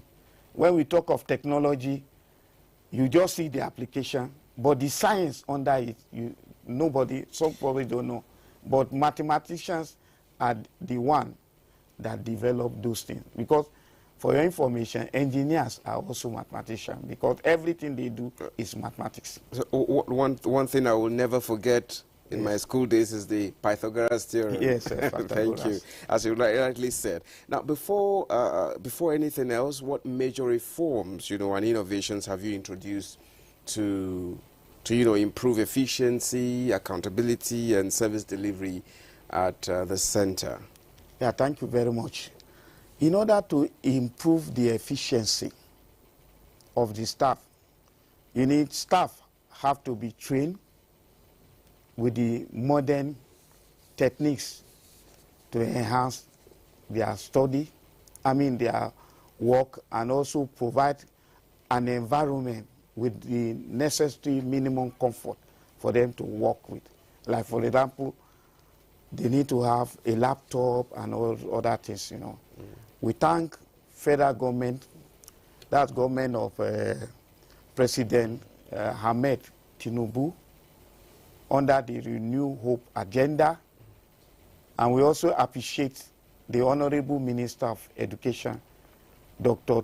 Tunji Alausa, for reintegrating National Mathematical Center back to TETFON. So TETFON has helped us a lot for revamping some of our dilapidated structure and providing us with funds to buy facilities that will enhance our teaching, learning, and that will make the work of center to be globally visible and also enable staff to have the right modern working tools to work with. Okay. Now, one thing that comes to mind is that the public awareness of the center's activities and programs have reduced in recent years. Why is this so? And what has been done to improve visibility? Thank you very much.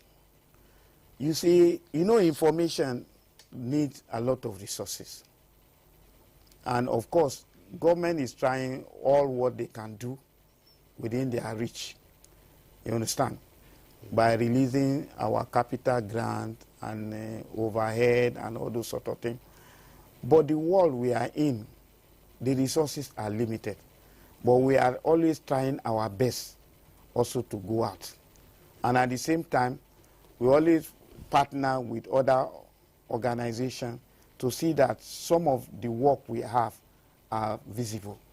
And also to make sure that our sites, we can share some of the things that are coming in, and also linking out with media houses like you, NTA, AIT, and also CAFTA FM, and so many other, to share some of the things that are coming out of center. And it is my #1 priority to be part of the image making of the center. Before I came on board, I headed academic planning. And then planning, you have to always report your success, your milestone that you have achieved. So we will try as much as, we have tried anyway from, I think I have just resumed, not more than 2 months now. But I can tell you that we have done up to 3 or 4 things that is in media, like the Mathematical Day, International Mathematical Day. The sensitization was published in Tribune, Abi, and also we also have what is called News Agency of Nigeria also share some of the news. Well, thank you so much, Prof. Yes. Congratulations once again for what you've been doing and your appointment, and of course your efforts to improve the mathematics development in the country for students, teachers, and every stakeholder.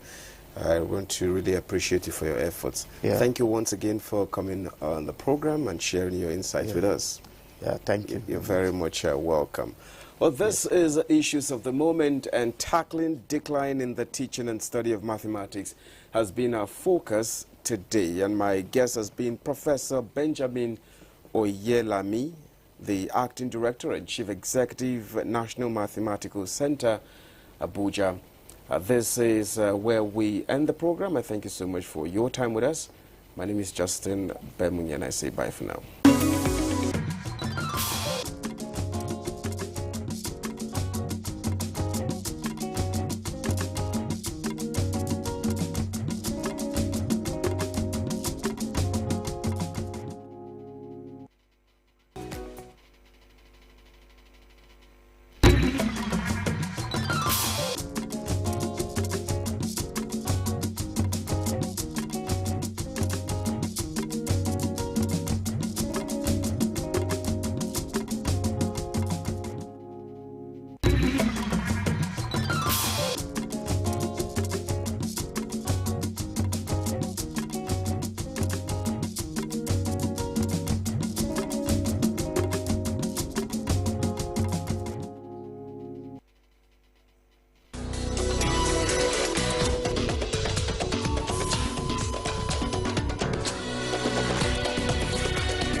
Chinese President Xi Jinping holds talks with his Serbian counterpart Alexander Vučić in Beijing.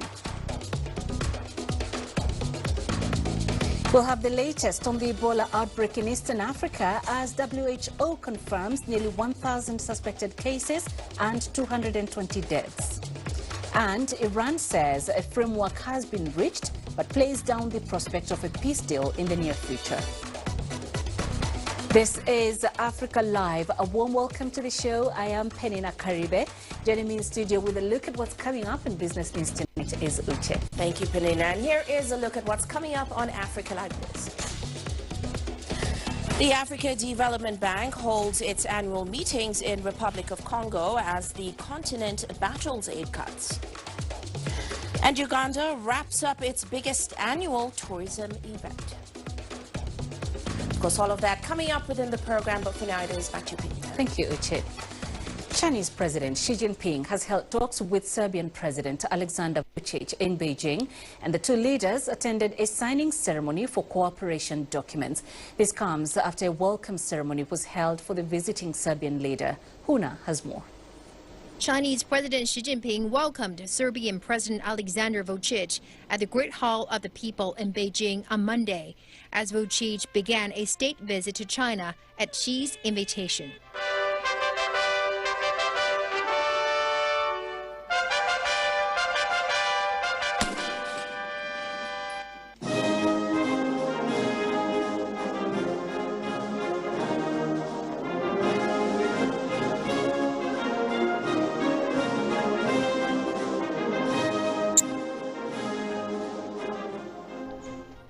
The two leaders later held talks. During their meeting, Xi said China and Serbia have achieved positive results since jointly launching the building of a China-Serbia community with a shared future for the new era in 2024. He said the partnership has not only benefited the two peoples, but also set an example for international relations. Xi described the China-Serbia friendship as an ironclad friendship, historical ties, and mutual trust. He called on both sides to strengthen exchanges, deepen practical cooperation, and continue supporting each other on issues involving their core interests. The Chinese president also highlighted the need to align development strategies and advance Belt and Road cooperation, including projects in transportation, energy, and infrastructure. He said both countries should expand cooperation in emerging sectors such as artificial intelligence, digital economy, green energy, and advanced manufacturing. Xi also stressed the importance of people-to-people exchanges, saying the two sides should make full use of the visa-free free trade and direct flights framework to expand cooperation in culture, education, tourism, and local-level exchanges. Vučić congratulated China on the launch of its 15th five-year plan and expressed confidence in China's future development under Xi's leadership. He said Serbia highly values its relationship with China and firmly supports China on issues concerning its core interests. Vučić thanks Chinese companies for contributing to Serbia's economic development and infrastructure construction. He said the two countries have achieved significant progress since establishing a comprehensive strategic partnership, with cooperation expanding across multiple sectors. He added that Serbia looks forward to deepening high-quality Belt and Road cooperation and strengthening people-to-people exchanges.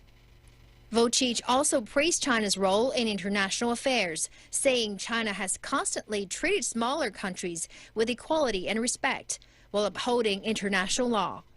Following the talks, the two heads of state witnessed the signing of more than 20 cooperation agreements covering politics, trade, science and technology, education, judicial affairs, and culture. The two sides also released joint statements on advancing the building of a China-Serbia community with a shared future for the new era, and on jointly promoting the implementation of the 4 global initiatives proposed by China, including the Global Development Initiative, Global Security Initiative, Global Civilization Initiative, and Global Governance Initiative. China and Pakistan have marked their 75 years of diplomatic ties and pledged to deepen what both sides describe as their ironclad friendship. At the Great Hall of the People, Chinese President Xi Jinping met Prime Minister Shehbaz Sharif, who is on an official visit to China. President Xi said over the past 75 years, China and Pakistan have fostered an unbreakable friendship through mutual understanding, mutual trust, and mutual support. The strategic mutual trust and practical cooperation between the two sides have significantly boosted the development of both countries. He said that China prioritizes its relationship with Pakistan regardless of the international situation. Xi said he had recently received a letter from Pakistani students at Tianjin University who vowed to be guardians of the bilateral friendship, a sign, he said, that the friendly cause has committed successors. President Xi said the two sides should build an even closer China-Pakistan community with a shared future. President Xi said China firmly supports Pakistan in safeguarding its independence, sovereignty, and territorial integrity, and is willing to maintain high-level exchanges with Pakistan, strengthen strategic communication, and steer the bilateral relations in the right direction. He explained that this means not only advancing major flagship projects, but also focusing on small yet smart programs that directly benefit people's livelihoods. He said cooperation is set to expand in agriculture, industry, artificial intelligence, and talent cultivation. On the global stage, President Xi commended Pakistan's recent diplomatic efforts in the Middle East. He called for both nations to oppose unilateralism and the Cold War mentality, jointly promoting a multipolar world and an inclusive economic globalization. For his part, Prime Minister Shehbaz Sharif said President Xi Jinping is a great friend to the Pakistani people and a great friend to all peace-loving people around the world. Under the strong leadership of President Xi Jinping, China's economy has achieved remarkable accomplishments that have drawn global attention, providing a solid guarantee for safeguarding world peace and building a multipolar world. The ironclad friendship between Pakistan and China, forged by the older generation leaders of the two countries, is enduring, unbreakable, and unparalleled. He said Pakistan firmly upholds the One China principle and firmly supports China on all issues concerning its core interests. Pakistan will always be China's good friend and good partner. Pakistan is ready to celebrate with China the 75th anniversary of the establishment of diplomatic ties. He expressed Pakistan's desire to learn from China's governance experience and deepen cooperation under the Belt and Road Initiative, specifically the China-Pakistan Economic Corridor. He also thanks China for supporting Pakistan's role in mediating the Iran-U.S. negotiations and endorsed President Xi's proposals on the Middle East as a guiding approach for peace. China's foreign minister is calling on China and Singapore to continue strengthening strategic communication, enhance mutual trust, and jointly address emerging global challenges. Wang Yi made the remarks on Monday in Beijing when meeting with visiting Singaporean Foreign Minister Vivian Balakrishnan. Wang also said China highly values the development of bilateral relations with Singapore. He added that maintaining the safety of global industrial and supply chains, as well as the smooth flow of maritime navigation, is the common aspiration of all nations, and that China would continue to make efforts towards this end.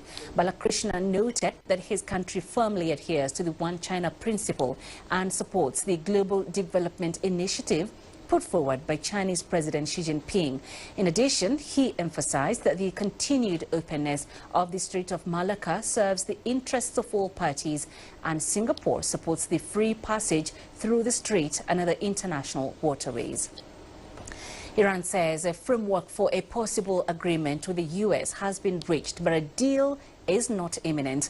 Meanwhile, U.S. Secretary of State Marco Rubio expressed optimism, saying negotiators have, quote, a pretty solid thing on the table. An Iranian foreign ministry spokesperson says talks through a Pakistani intermediary and regional support helped resolve several issues. Iran says its immediate focus is ending the war, while nuclear talks may be delayed and a reported 60-day ceasefire extension in the Memorandum of Understanding. This comes as Iran's top negotiator negotiator Mohamed Bagher Galibaf was elected as Parliament Speaker for a 7th consecutive year.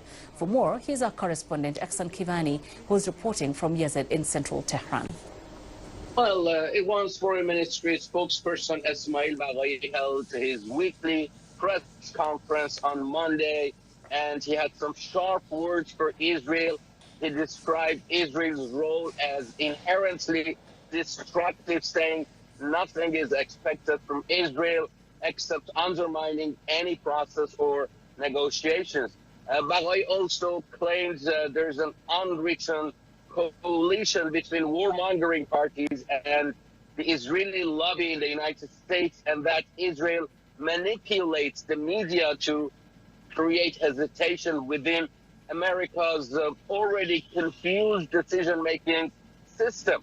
He went as far as calling Israel a factor of insecurity in the region, pointing to the shoot down of an Israeli surveillance drone over Hormuzgan province in south of Iran just a day earlier by Iran's armed forces. Now, on the ceasefire front, Baghai emphasized that the issue of a ceasefire on all fronts, including in Lebanon, has been included in the initial draft agreement. And if that actually happens, it's something that could make Israel very dissatisfied.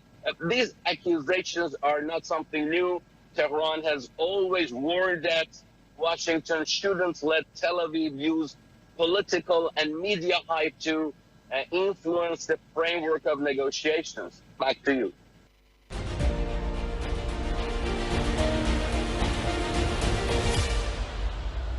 The World Health Organization says the rapidly spreading Ebola outbreak in the Democratic Republic of Congo and Uganda is outpacing response efforts.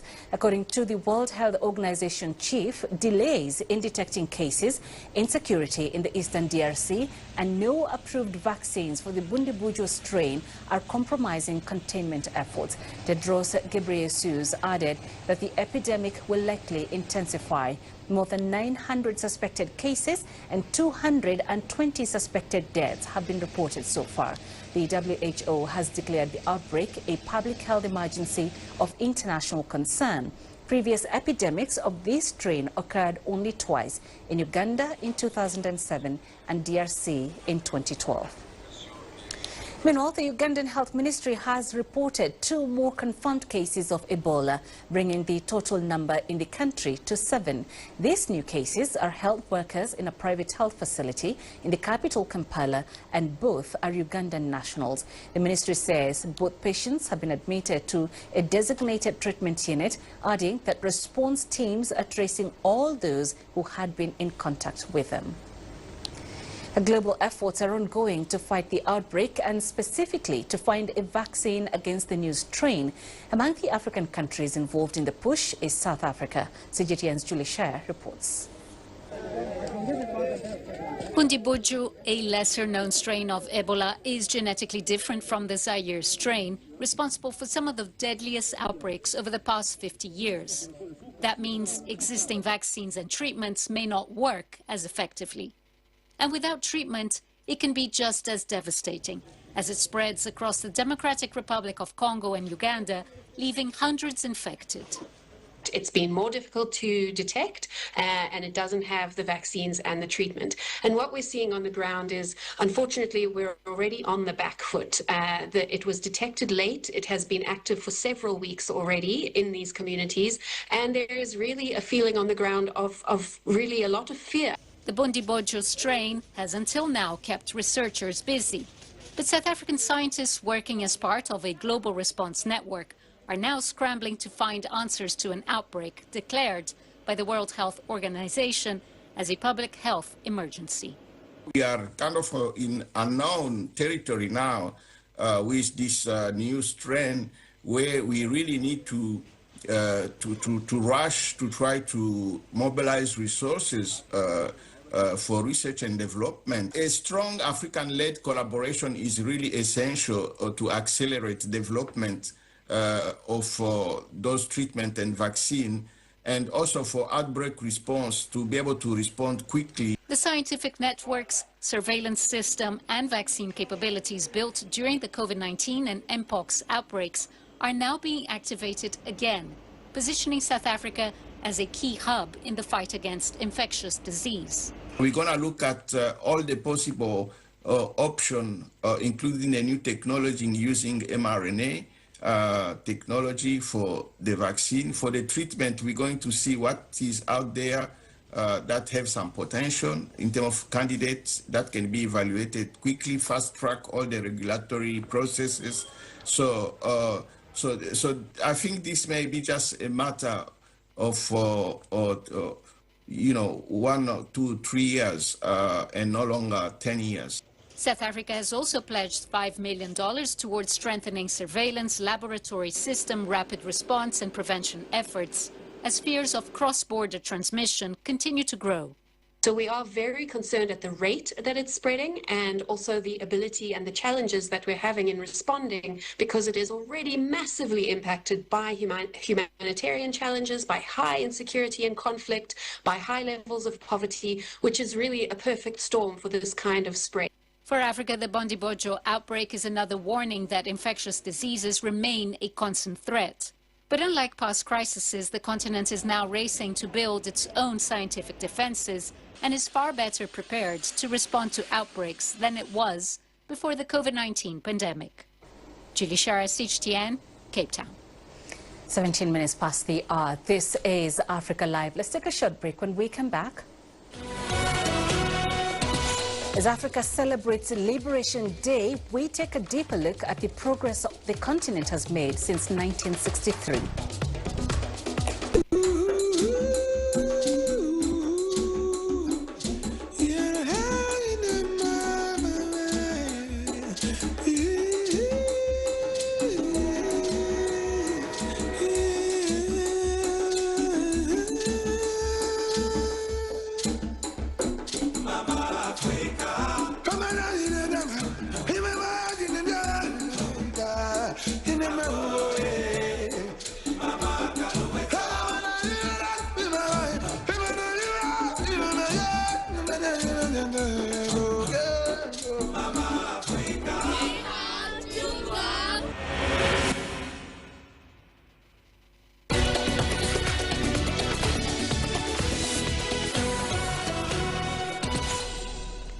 We'll pick it up in Nigeria now, and the country's ongoing security crisis. In the central state of Kwara, gunmen have kidnapped at least 10 people and set fire to the home of a community leader during coordinated overnight attacks. Police say suspected bandits simultaneously targeted the palace of the Emir of Yashikira and a police station in the town early on Monday morning. Authorities have yet to confirm the number of casualties or those abducted. The latest assault comes amid rising insecurity in many parts of the country. Kwara itself has seen a spate of kidnappings and deadly attacks. In recent months, dozens have been abducted in separate incidents, while at least 162 people were reportedly killed in Woro village in February. The chairperson of the African Union Commission says Africa's future remains bright and called on young people to fuel the next phase of its growth and development. Mahmoud Ali Yusuf made the remarks during a commemoration event for this year's Africa Day held in the Ethiopian capital Addis Ababa. Africa Day is the annual commemoration of the foundation of the Organization of African Unity on 25th May 1963. The theme of the event was 63 years of unity, integration and development. CGTN's Sophia Shimechero with more. Every year, Africa Day, celebrated annually on the 25th of May, highlights the continent's growing global role and the importance of continental integration. To mark this year's day, leaders, policymakers and civil society partners from across the continent gathered at the African Union headquarters in the Ethiopian capital, Addis Ababa. Many, including African Union Commission Chairperson Mahmoud Ali Yusuf, expressed optimism regarding Africa's growing potential. Our continent is on the rise, slowly, smoothly, but with conviction and determination. Africa's role and position are reaffirmed day in, day out on the global stage. Today, member of the G20, tomorrow, hopefully, 2 permanent members of the UN Security Council. By 2020, our population will reach 2.5 billion. The continent's global GDP is expected to reach $10 trillion in a few years' time. The youth of this continent are the powerhouse that all continents are looking at with envy. So let us renew our faith in the power of African unity and resourceful potential of our continent and our peoples. Young Africans attending the celebrations also emphasized the need for innovation, integration, and stronger African representation in global institutions. In the next decade for Africa, I want to see Africa as a global player, Africa having its own stand where it shows the capacity that the continent has in terms of development, in terms of integration, in terms of innovation. And I want to see young African also leading global institutions, so we want to see that leadership from Africa through our diversity. As we are united through this institution of African Union, we want to ensure that we reflect our unity at a global stage. The day also highlights Africa's growing international partnerships. Among Africa's biggest global partners is China, where relations have extended across many sectors in recent years. Addressing the Africa Day event, China's permanent representative to the African Union, Ambassador Jiang Fang, said China will continue supporting Africa's efforts to strengthen. He pointed to IT development in particular. We will continue to firmly support Africa in safeguarding its digital sovereignty, building independent and secure digital infrastructure, cultivating local talent, seizing opportunities in the digital economy wave, and narrowing the digital divide. As Africa marks 63 years since the founding of the Organization of African Unity, those present at the event in Addis Ababa agreed that stronger unity, integration, and cooperation will remain key to advancing the continent's development ambitions and global influence. Sophia Shimechero, CGTN. For more on Africa's journey since the first Africa Liberation Day in 1963, here's CGTN's Daniel Arap Moi. A day to celebrate freedom and a moment of reflection. On May 25, 1963, leaders from 32 newly independent nations gathered in Addis Ababa, Ethiopia, and formed the Organization of African Unity. They had a clear mission: to use their combined political weight to support the countries still fighting for freedom, mainly in Southern Africa. To understand the day's significance, we need to go back to 1884, when European powers gathered for the Berlin Conference. Without a single African present, they divided the entire continent among themselves. This period is known as the Scramble for Africa, which paved the way for colonialism. By the beginning of the 20th century, nearly 90% of Africa was under European rule. Colonialism changed everything, as European powers took control of fertile lands, mining sites, and rubber plantations. The impact was devastating. Local African cultures were suppressed, families were separated by artificial borders, and African people were treated as second-class citizens in their own land. Africans were also rounded up for forced labor. But African people never stopped resisting, and after World War II, the push for freedom became unstoppable. Most of the colonial powers had been exhausted by the war, and the level of political consciousness among Africans had increased. Leaders and ordinary citizens stood up, demanding the right to govern themselves. Ghana, then known as Gold Coast, became the first sub-Saharan nation to break free in 1957. Its leader, Kwame Nkrumah, famously said that Ghana's independence was meaningless unless the rest of Africa was free. It took decades of struggle, but the OAU achieved its goal. Currently, every single country on the continent is independent. The OAU later evolved into the current African Union. Africa Liberation Day remembers the bravery of those who fought to end colonialism, while also looking forward to a self-reliant, unified future. Daniel Arap Moi, CGTN. For a deeper understanding of the significance of the Africa Liberation Day, we earlier spoke to Stephen Nyaga, a lecturer at the Department of Diplomacy and International Studies at the University of Nairobi, and Professor Etse Sikanku, a political scientist and an associate professor at the University of Media, Arts and Communication in Ghana.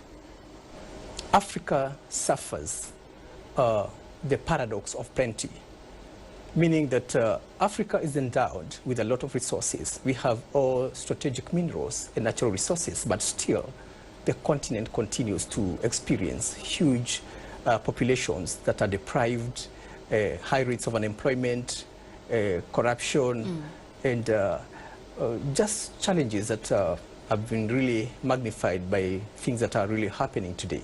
So during this period, when we are seeing China as a global power, as a superpower with a lot of influence, and in the context of BRICS, that creates room for Africa to be a co-creator of the new international system and as an equal partner. But it's also important to note that African states have 54 seats in the United Nations. And in this context, we can also say that African states lack diplomatic clout to influence events, value, and outcome on the global stage. Right. So that has been a challenge. But then I believe the Africa engagement with China engagement with the African countries is quite a progressive and mutual beneficial cooperation. And you can see these, of course, based on the Beijing consensus. China tends to engage Africa more on the, for example, there's the infrastructure deficit in the global south, and specifically African countries have been largely relying on the infrastructure that were left behind by the colonial powers. But this is a time when you're seeing Africa in terms of technology benefiting more and having even more new, and talk about roads, airports, seaports. And that is something good, even technology, when talk about the clean energy solution. So I believe China as a leader in the fourth industrial revolution technologies is quite a very important player, and will help Africa to meet the huge deficit, in terms of getting resources to, or the credit to develop its infrastructure. We have an alternative. There's the Asia Infrastructure Investment Bank, the New Development Bank, as an alternative to what the West has always offered. I think that one of the major ways that we can achieve unity and progress is to overcome dependency. Yes, I do understand that we live in a global world, and so the attention is shifting from the West to China and Asia and different places. But the only way that Africa can truly become independent is by winning ourselves of any of these external international organizations. Of course, we have to cooperate with them, but as an equal partner on an equal footing in terms of trade, cooperation, and not just going in always looking with a begging basket or looking for their support. The next thing that we have to do is also invest in the continent, in our railways, in our roads, digital investments and cooperation, and energy integration as well is very, very important. Among ourselves as Africans, we have to begin to have these investments along these four frameworks. And I also say that we have to strengthen the African Union for it to become a more central, a more practical, and a more impactful body within the lives of Africans on a day-to-day basis. There are a lot of people who do not still see that impact, who do not really, experience the impact of the existence of the African Union. I think that it has to become more action-oriented in terms of enforcing democratic standards within nations, in terms of also mediating in conflicts, and also in terms of weaning Africa of the dependency syndrome. Let's listen to some more voices from across Africa as the continent marked the Liberation Day.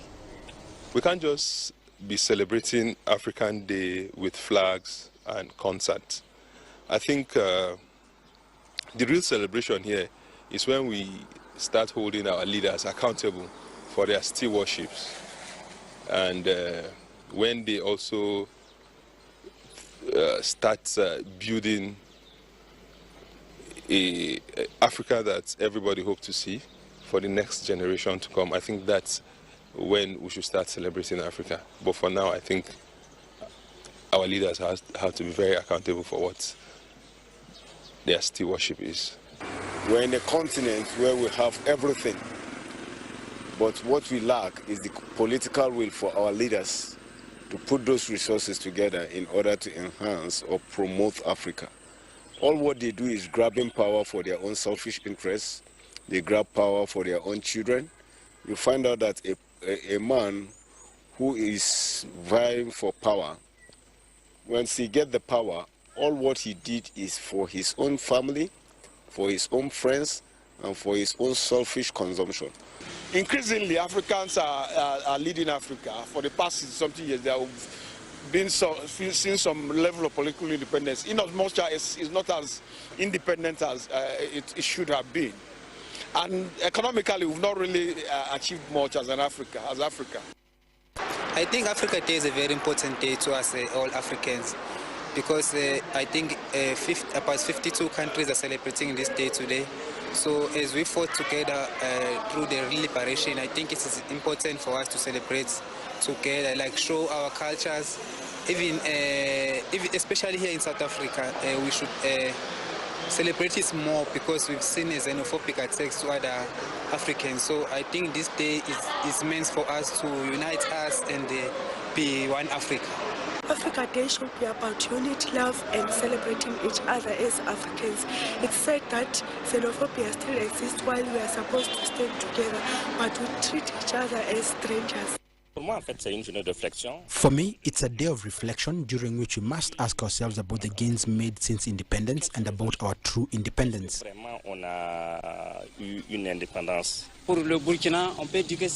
Burkina Faso, it is fair to say that this day means a great deal to us.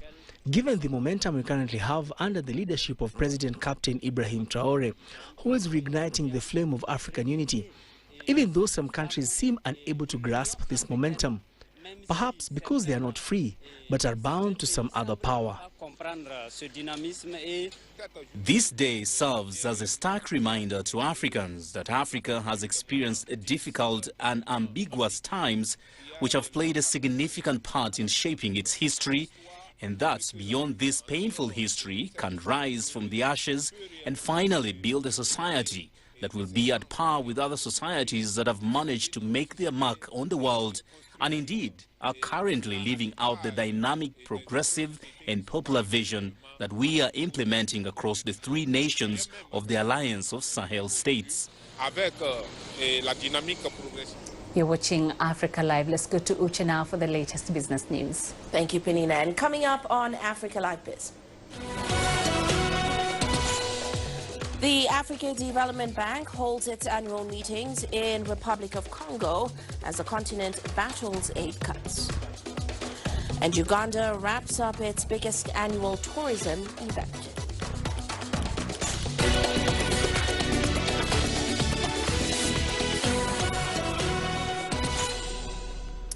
Well, let's start off with that AFDB meeting. Now, African leaders and financiers are currently gathered in the capital of the Republic of the Congo, Brazzaville, for this year's meeting of the African Development Bank.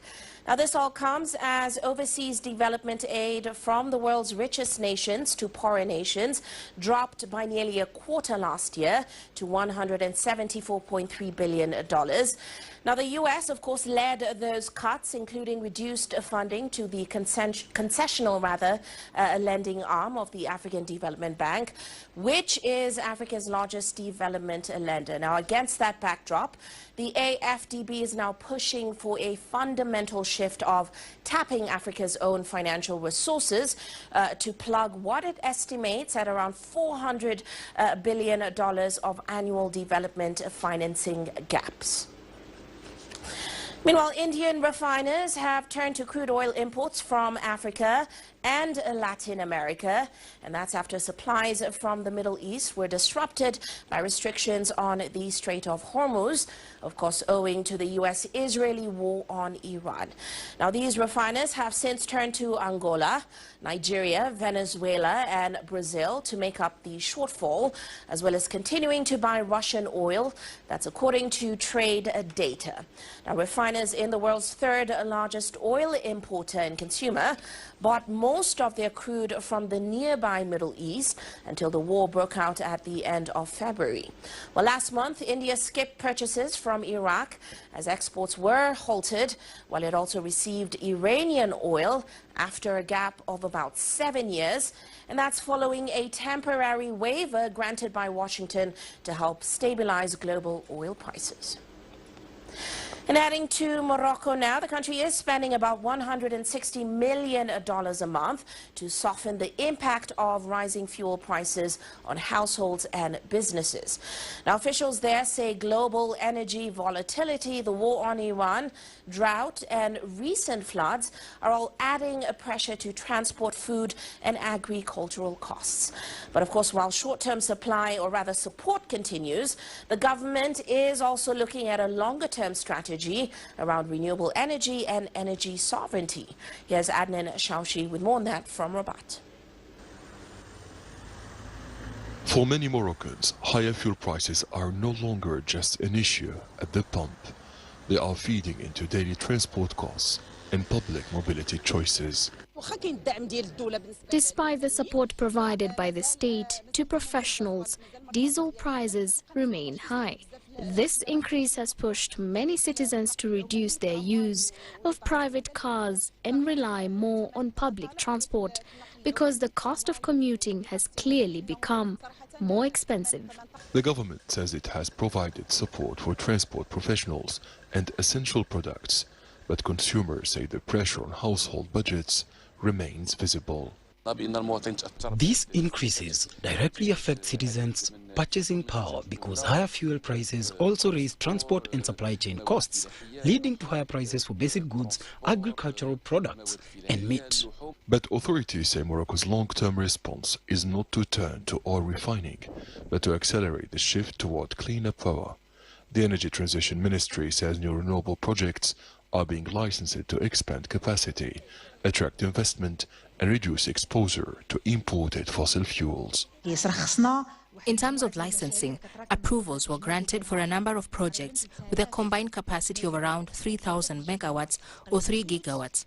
This represents nearly one-third of Morocco's current installed capacity.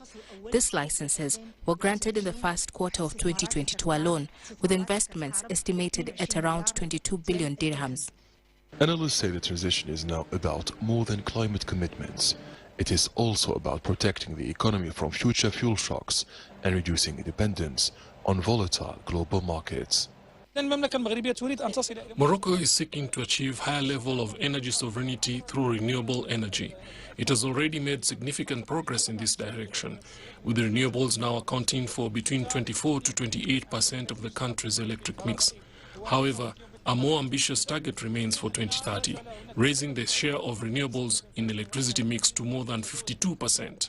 For now, Morocco is balancing short-term relief with a longer-term renewables push, while some lawmakers call for tax relief, refinery revival and tighter fuel market oversight.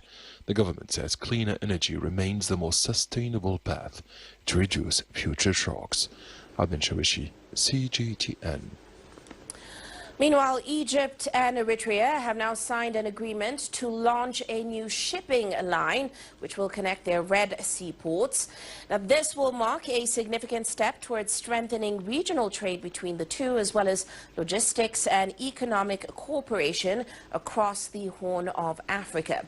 Now, that agreement was finalized this week during an official Egyptian delegation visit to Eritrea. CGTN's Yasser Hakim has more on that from Cairo. The agreement establishes a direct maritime route that links both Egypt and Eritrea on the Red Sea. According to maritime experts, the aim is to expand trade and foster economic development on the Bab el-Mandeb Strait and Suez Canal that account for nearly 15% of international trade. Eritrea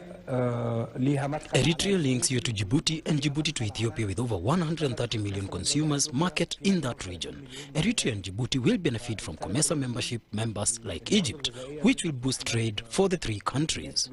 Shipments will be carrying various goods, including agricultural and food products, chemicals, pharmaceuticals, and much more. An Egyptian business delegation at the ceremony pledged to increase investments and to work on upgrading the railway system and seaports in Eritrea. The railway will be connected all the way to South Africa. It complements the shipping routes as containers are uploaded from seaports to railway and reach landlocked states like Ethiopia. Egypt also overlooks Asia and Europe. It can be a link for Eritrea and the huge Horn of Africa, with markets in Asia and Europe for exports and imports. It's not just an economic deal. The agreement comes in the backdrop of regional instabilities in Hormuz Strait and the Red Sea that have hit the Suez Canal revenue by over 60%, a main source of hard currency for Egypt. This deal helps maintaining the stability and security of a strategic corridor for Egypt and Eritrea. You are now administrating the whole coast of the Red Sea from the south all the way to the Suez Canal to ensure steady shipping flow along this strategic pathway for international trade and for Africa. In Asmara, Egyptian Foreign Minister Badr Abdel-Ati reiterated Egypt's keenness in supporting the stability and sovereignty of Eritrea. Statements commended by Eritrean President Isaias Afwerki. Egypt has been rebuilding its socio-political, economic and military bond with Africa, as both of us are one entity. You look at trade volume of a few billion US dollars is very low and doesn't reflect the wealth in resources. This potential has to be well fulfilled. According to Cairo, this is just one step in a comprehensive strategy of inclusivity along the Horn of Africa states. Yes, Hakim for CGTN, Cairo. And in Uganda, the country has wrapped up its biggest tourism event. Now, the Pearl of Africa Tourism Expo brought together tour operators, investors, and travel buyers from around the world. But along with deals and destination marketing, fears over the latest Ebola outbreak in the DRC, and of course its spillover effects, have also shaped conversations there, with some operators already reporting many cancellations. CGTN's Michael Maleke with more. For 3 days, Uganda has been showcasing itself as a leading African tourism destination. From mountain gorillas and wildlife safaris to cultural experiences and luxury travel, the Pearl of Africa Tourism Expo brought together tourism players seeking to attract more visitors, forge partnerships and drive business opportunities. I am a first-time exhibitor, so for me it's been about visibility of my company, a wider visibility. It means partnerships, collaborations. It's also opened up my mind to how wide the tourism chain is, the various products. So my perspective is actually wider. The annual showcase is part of Uganda's broader effort to compete in an increasingly crowded global tourism market. But this year's expo unfolded under the shadow of Ebola. Uganda has confirmed cases linked to infections imported from the Eastern Democratic Republic of Congo. While health authorities insist the outbreak remains contained, the tourism sector says concern among travelers is already being felt. I have close to 4 cancellations, and these were from clients from the United States, and they had already paid money. And details of the emails like requesting for refund, going back to the bank and making a transfer forms to pay close to $35,000. It's very absolutely not an easy thing to do. And for what is happening when such news is happening, it's trying to paint a very different picture. Others say government support and clear public messaging will be critical to reassure travelers and protect businesses. Uganda's tourism industry is keen to send one clear message from this expo, that the country remains open for business despite concerns of Ebola. Authorities insist the outbreak is under control, with screening and surveillance measures intensified. Even as tour operators here hope travelers will continue to see Uganda as a safe destination and not just through the lens of a health emergency. Industry leaders say maintaining traveler confidence will be key, arguing that stronger coordination between government and private players can help keep Uganda attractive to visitors even during periods of uncertainty. Uganda has demonstrated resilience and capability in responding to health challenges, including HIV/AIDS, COVID-19, and other global public health threats like Ebola. This confidence in Uganda's system strengthens our image as a reliable and safe destination for visitors and investors alike. For Uganda, the challenge now goes beyond promoting wildlife and landscapes. As tourism becomes a bigger part of the economy, the country is also being tested on how it manages health scares without losing traveler confidence. Michael Balekesi, GTN, Kampala. Well, that's all for now on Africa Live Biz, but coming up later on Global Business Africa, we'll be looking at the economic uncertainty that has come from the ongoing political chaos in the West African nation of Senegal. Of course, all of that coming up top of the hour. For now, it is back to you. Thank you, Uche. This is Africa Live. Coming up in sports. Mamelodi Sundowns are crowned the CAF Champions League winners after holding AS FAR to a 1-1 draw in the final second leg in Morocco.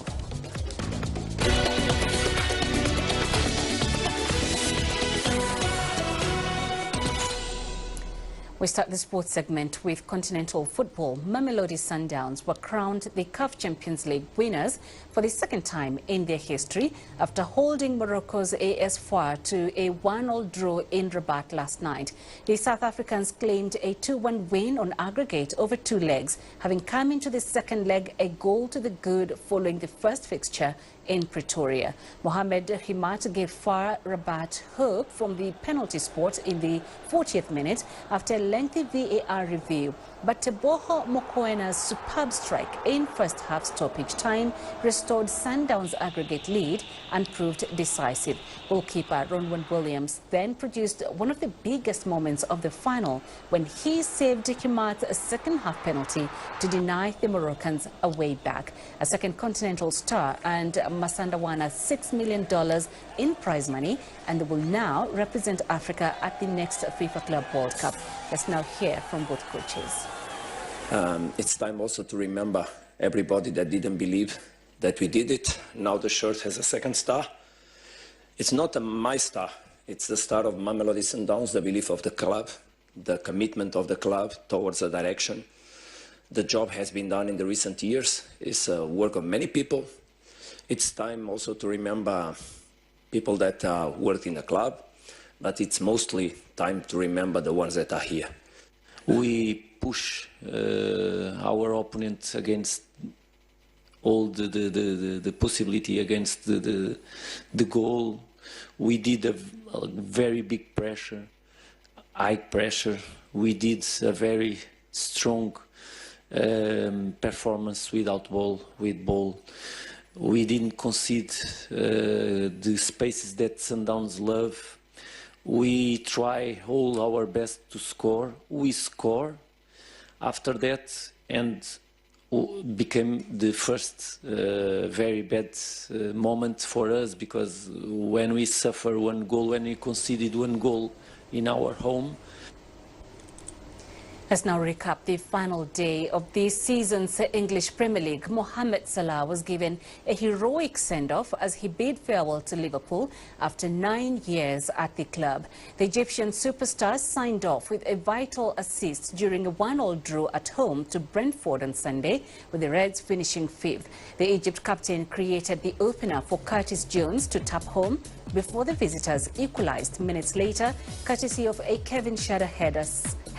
Salah, who hit the post from a free kick in his 442nd appearance for the club, finished his Anfield stay with 257 goals in all competitions. Andrew Robertson also signed off after 9 seasons at Anfield, with the Scotland captain yet to confirm his next move, despite being linked with a switch to Tottenham. Manager Ancelot hailed the two as modern legends of the club. Yeah, brilliant, as always, as what you can expect from our fans. So they completely got what they deserved. 2 legends that in the last 9 years won 9 trophies over here. So yeah, for them, it must have been a special day, a difficult day probably as well, but definitely also a special day, and the fans made it special for them.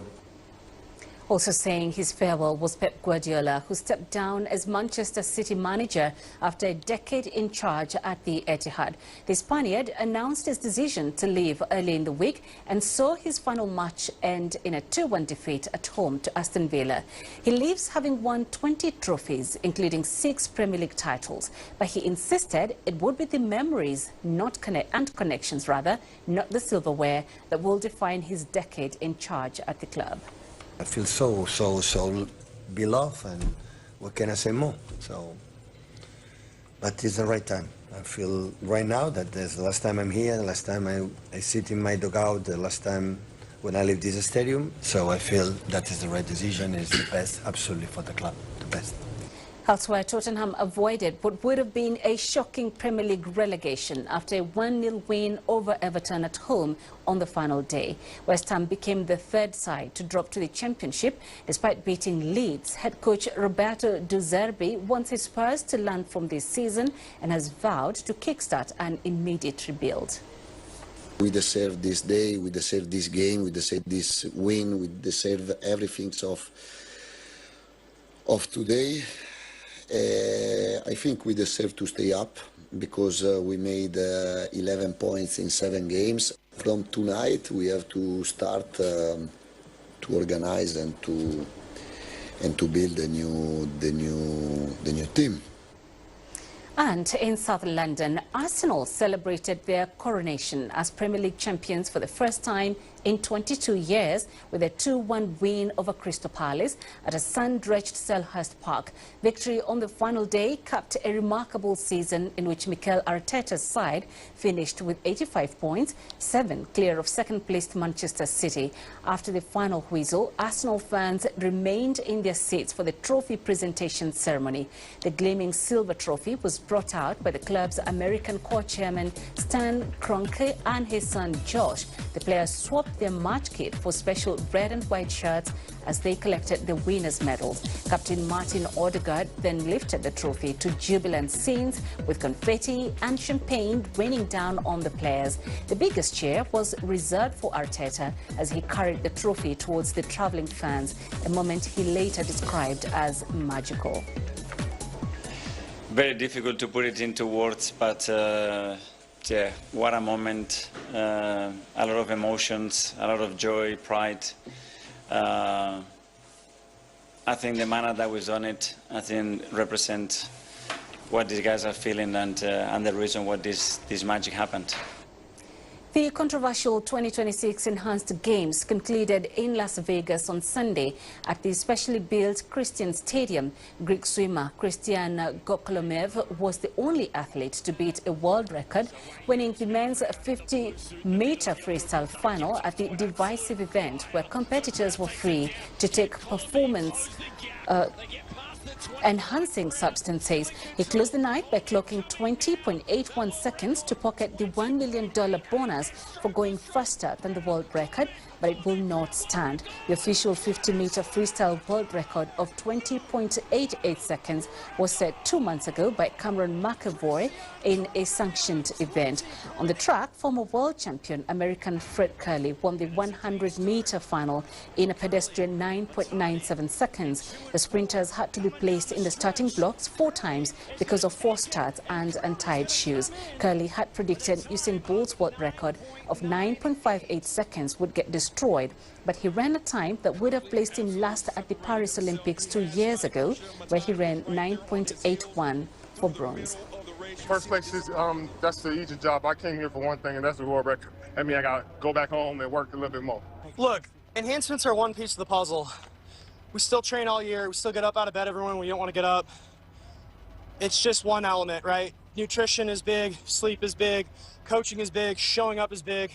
The enhancements work, but if you don't do all the other stuff too, it doesn't matter. Doesn't matter. The drugs don't make you fast.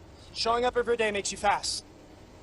In basketball, Victor Wembanyama led the San Antonio Spurs to a 103-82 Game 4 victory in the Western Conference Finals against the Oklahoma City Thunder to tie the series 2-2.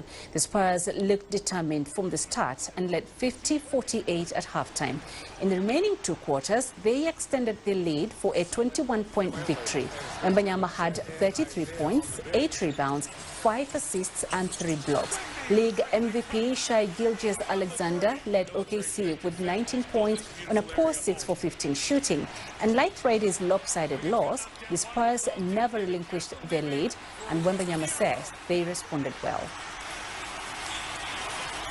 We didn't do nothing unexpected, but the truth is that we had never been in this kind of situation before. It was our first deficit in a playoff series. And we just responded, but it was nothing amazing. It wasn't magic. We just did what we needed to do, and the series is far from over. We got 6 more wins before we can rest. Yeah, they just punched us in our face early. It's 2 games in a row. They've come out the aggressors. Last game we were able to course correct. Tonight, we just didn't do so. Yeah, we gotta do a better job of starting the games. Obviously, it's a little bit more challenging when you're on the road, and we know that. But we gotta go out there and do it if we wanna win games, especially against a team that good. We turn to Formula One, and Kimi Antoli charged to his 4th straight victory in a wild Canadian Grand Prix. The 19-year-old extended his championship lead to 43 points after Mercedes teammate George Russell was forced to retire due to engine failure. Russell was set to start from pole, followed by Antoli, but world champion Lando Norris' lightning launch edged his McLaren ahead of the Mercedes pair. However, the McLaren drivers stopped for medium rubbers and fell back after just 2 laps, leaving Antonelli in front. The early stages of the race were then dominated by a thrilling battle between Antonelli and Russell, but the Brit suffered a sudden technical issue that forced him to stop on the 30th of 68 laps. Norris was also forced to retire due to a gearbox problem on lap 40. From there, it was a procession for Antonelli, who finished 10.7 seconds ahead of Ferrari's Lewis Hamilton and Red Bull's Max Verstappen in second and third. And that's it for this edition of Africa Live. To send your feedback to the contacts on the screen and follow us on our digital media platforms. I'm Penina Karibe. Thanks for watching Africa Live.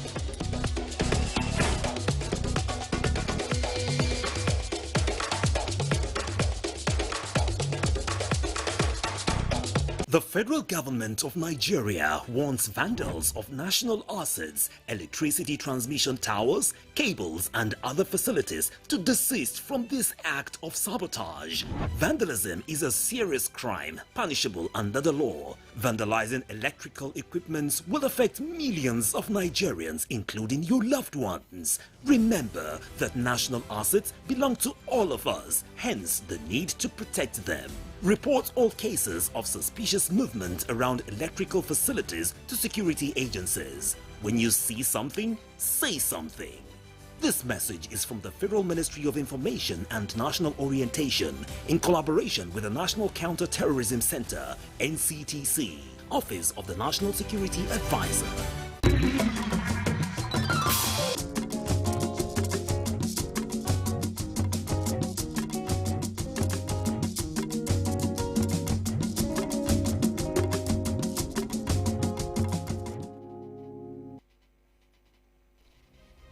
In a land of peace and harmony, we cherish our freedom and unity. But around the world, we've seen how protests can spiral into chaos. What starts as a peaceful protest can sometimes end in anarchy, tearing communities apart. My advice to these young people is please do not take us back those harrowing days. So those who experience it will run away from it. Let's learn from these experiences. Let's value dialogue over destruction. Together, we can build a brighter future. Let's choose unity. Let's choose peace. National Orientation Agency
federal government set to distribute CNG buses to some tertiary institutions for ease in transportation.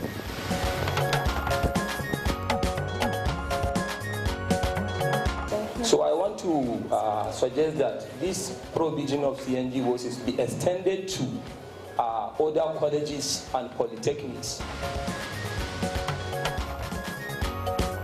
INEC appeals judgment against 2027 election guidelines.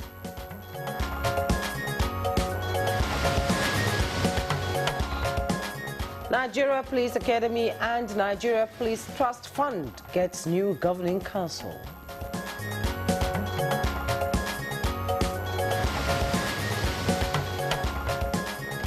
And on Good Morning Nigeria today, we shall focus on Arafat Day and the 2027 Hajj rites.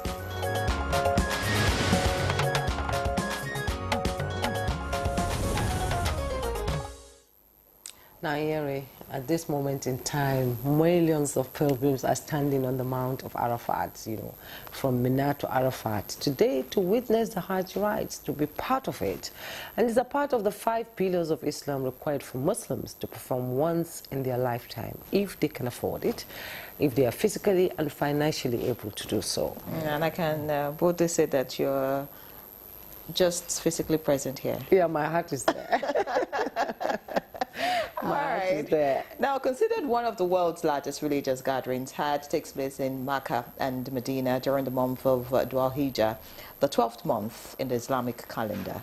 And as at Monday today, the pilgrims from across the world in Mecca commenced the journey to Mina, marking the official takeoff of the Hajj spiritual rites. And nearly 40,000 Nigerians are reportedly performing the Hajj rites with the other pilgrims from other parts of the world, of course, and have been camped at the Mina Valley, some kilometers outside of the city of Mecca. Indeed, people from all around the world coming together, and during the period they enter into a state of spiritual purity known as Hiram, an exercise of shedding symbols of materialism and focusing on inner self over outward appearance. Today the pilgrims are on Mount Arafat and will subsequently move to Muzdalifah, where they will be spending the night in the open for the pinnacle of the pilgrimage. And the last 3 days of the Hajj are marked by 3 events: a final circumambulation, around the Tawaf, that's what we call Tawaf, the Kaaba, casting stones in Mina, and removing the Hiram, with men often shaving their heads at the end as a sign of renewal. And the women also, you sort of cut your hair a little to show that you've removed everything that is sinful from your body. I mean, what's a cleansing? Yeah, it's also cleansing of the soul, the spirit, yes, and all. Yes. Wow, fantastic. Now, the final days of Hajj coincide with Eid al-Adha. Of course, that's the one we are excited about. Yeah, because we're going to eat meat.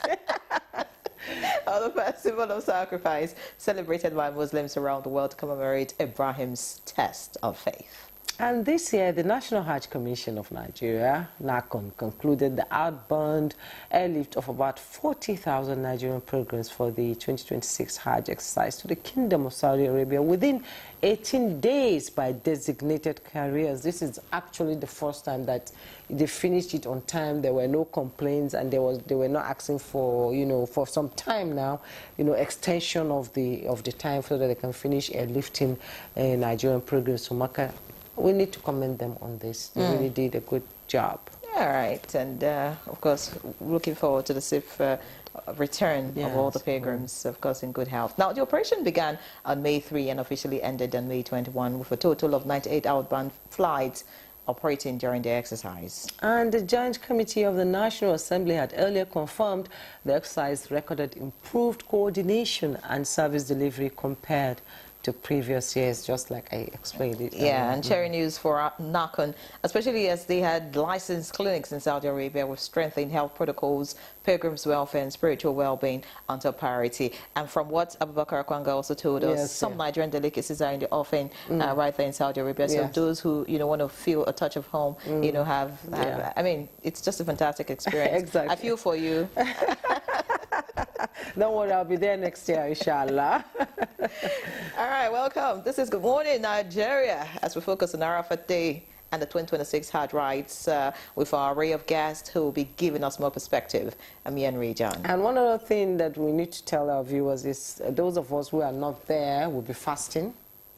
The 10 days of Dhul Hijjah will be fasting. I'm fasting right now. But those that are there on Arafat will not fast because they are there, right there at where it's happening actually. It's fun. Oh, wow. Yeah. So that fasting takes you into the realm of those who are exactly, there. Exactly. So that's like what you're trying to do in you the spend the spirits. whole of the day today in prayers and supplication, asking for forgiveness as well, since you're not there. And I'm Juma Yusuf. Thank you so much for being with us. We are transmitting live on the network service of the NTA here in Abuja, Nigeria's capital city. In the course of the program, we'll be having our newspaper review. But first, the morning news with Comfort Ahmed. Good morning, Comfort. Comfort, what do you feel about Salah happening tomorrow? She's waiting for the meet. I'm excited about it. This is the best time of the season. All right, let's get to the news of the day with the federal government inaugurating the Governing Council of the Nigerian Police Academy and the Board of Trustees of the Nigerian Police Trust Fund. As part of renewed efforts to strengthen police reforms, improving training and enhancing internal security in Nigeria. The move reflects government's commitment to building a modern, professional and pre-oriented police force capable of addressing contemporary security challenges. The duty placed upon the board is enormous and requires integrity, transparency, accountability and dedication. The expectations of Nigerians are high, and rightly so. Citizens expect improved policing, enhanced security response, better welfare for officers and men, and efficient utilization of resources allocated to the fund. In commemoration of the June 12th celebration, as well as to ease transportation challenges across tertiary institutions, the federal government says plans are underway for the distribution of compressed natural gas CNG buses to some northern universities. Special Advisor to the President on Policy Coordination, Hadiza Bala Usman, stated this at a one-day summit by the Northern Project Coordination Office for 38 student government leaders across the 19 northern universities in Nigeria. For the student body, the Bola Ahmed Tinubu-led administration's vision for education, infrastructure, agriculture and health sectors has brought relief through the Student Loan Fund, which has benefited more than 1 million students, with a number still rising. They are getting to 6 or 7 colleges, which they need also this initiative of CNG buses. So I want to suggest that this provision of CNG buses be extended to other colleges and polytechnics. Northerners constitute the highest beneficiaries of the humanitarian disbursement that are being done. So you can see where every time you have interventions, the Northerners are key beneficiaries, and those areas of Northerners being beneficiaries are being done effectively and efficiently. In other news, Independent National Electoral Commission, INEC, has appealed the verdict of the Federal High Court, which declared some provisions in its 2027 election guidelines null and void. The electoral body is asking the Court of Appeal to set aside the judgment of the Federal High Court to put in place by the Commission for the conduct of the 2027 general elections. INEC, in a motion on notice attached to the appeal, is equally praying the immediate court for an order staying the execution or further execution of the judgment of the High Court delivered on the 20th of May 2026, pending the hearing and determination of the appeal it filed against the judgment. And the court says in its judgment that INEC could not lawfully shorten the timeline already provided under Section 29, subsection 1 of the Electoral Act 2026 for the submission of party membership records and candidates' particulars.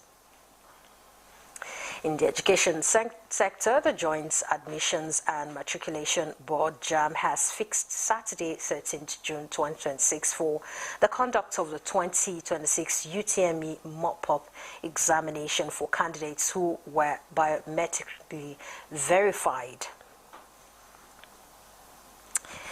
but had technical or other challenges. A statement by JAMB's Public Communication Advisor Fabian Benjamin says the mop-up examination marks the final phase of the annual UTME exercise and is aimed at addressing all outstanding examination issues involving affected candidates. And candidates scheduled for the mop-up examination are advised to begin printing the examination notification slips from Saturday, 6th June 2026. That's the news at this time. Good Morning Nigeria continues with Yenri and Jumai after this commercial break. Out you come. With the shortage of brand new aircraft delivery across the world, Emirates decided to go it alone and refurbish over 200 of our existing planes at our own engineering facility. This makes it the largest retrofit program on the planet. For our customers, it means even greater consistency of a world-class product.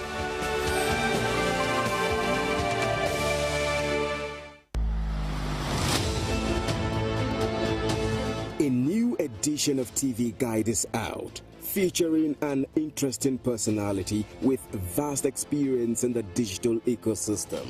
Professor Ibrahim Adeyanju, Managing Director and Chief Executive, Galaxy Backbone Limited, takes us through the gamut of revolutionizing the workspace through digitalization. Galaxy started in 2006. Started with pure VSAT technology, satellite technology. We've been able to move from 2006 to providing fiber backbone, to having 2 data centers, to improving the bandwidth in terms of internet connectivity that we do to MDS. That is great progress. Power, privilege and public trust with Comrade Salihu Abdul Hamid Dembus, Director General NTA. Welcome to a world of fun and excitement as we also present an assemblage of professionals in the media space. Some compelling NTA programs, current trends in the fashion world, ICT, sports, entertainment, and lots more. TV Guide, very incisive, very educative, and compelling. Get a copy at the vendor near you or NTA stations nationwide. TV Guide, your indispensable companion. Buge shi mana. Toshe shi mana. Hai. Kalli yarka kaga abin da take yi. Ta yi daidai. Sai ma kin haifo ta biyun tukunna. In san na ga miki ba bata lokaci. Kalle ta fa, har yanzu tana buƙatar kulawa. Ina. Jikina yana buƙatar lokaci ya murmure. Kuma haka ne fa. Tsawon shi kike bukata kenan. Tattaunawa tsakanin ma'aurata yana da muhimmanci. Mu tattauna. Lami, ki dawo mana. Ai ba mu gama magana ba.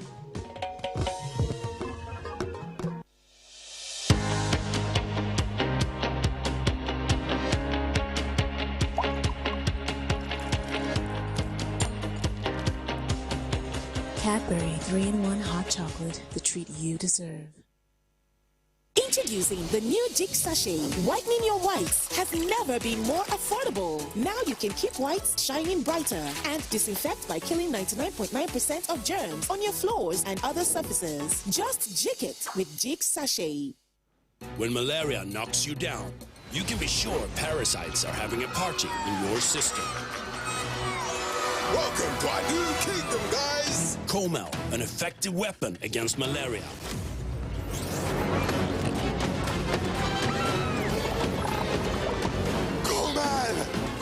Attacking the parasite army directly to give you express relief and get you back on your feet effectively.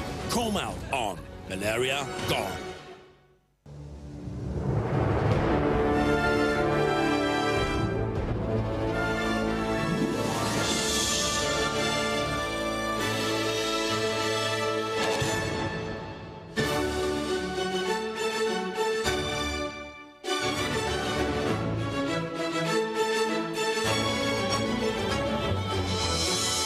TerraCube or Rapjoy.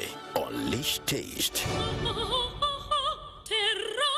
Some say learning is fun, but as a mom, I see how demanding it can be for my child. That's why I ensure he starts every day with a cup of Bonvita. Bonvita, prepare them to win every day.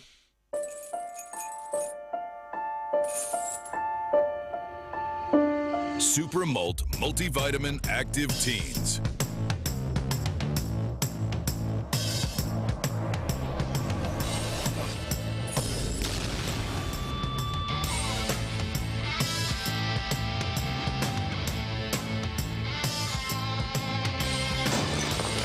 Super Malt Multivitamin Active Teens. Shine on. Oh, remember how mom used to wake up before everybody to make breakfast, iron our uniform? Let's surprise that woman with something special. Treasure Mom this 2026 with a trip to Zanzibar in the 3 Crowns Mom of the Year competition. Write a note using each letter in your mom's name and upload with a photo of 5,000 Naira worth of 3 Crowns products on our website or at any of our collection centers. T's and C's apply. 3 Crowns Milk. Healthy moms, happy families. Progress no dey happen just like that. It dey come from support when you need am. Mommy, I got the school fees. You too much. Na money point oh. Money point, thank you. Customer, na transfer abi? Confirm. Bro, na transfer.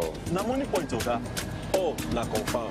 Progress na peace of mind when you know say payment go land at Sure Banker.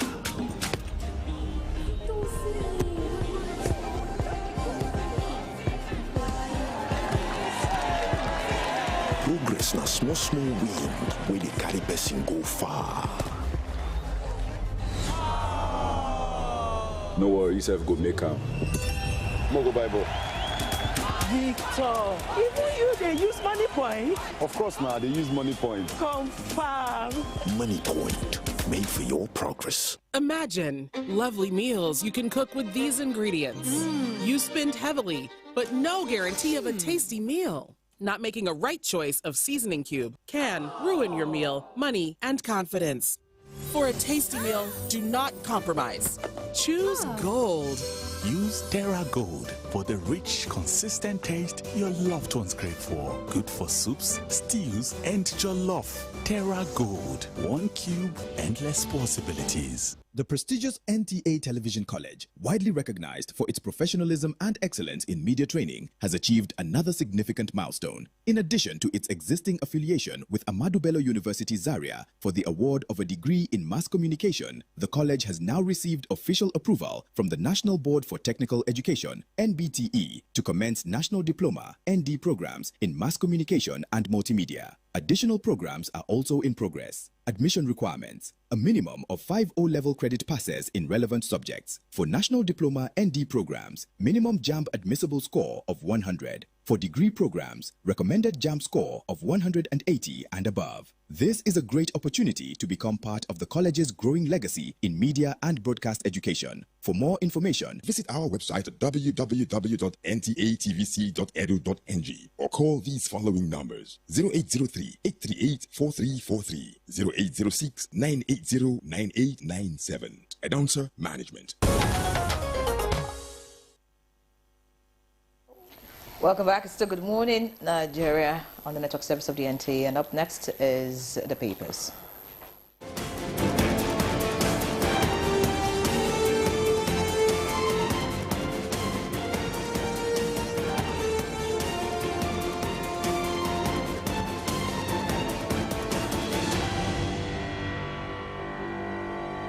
Nigerian, I will be reviewing the papers this morning. We are missing Chukudi, actually. Yeah. We'll be back next week, I believe. So you begin? All right, let's look at the blueprint quickly. The blueprint leads with Ida Kabir. That's the kicker. Army raises the alarm over Boko Haram ISWAP plot to bomb northeast. NSCDC deploy operatives nationwide. FG declares Wednesday, Thursday public holidays. And that's on page A10. Away from that, INEC appeals judgment voiding 2027 guidelines.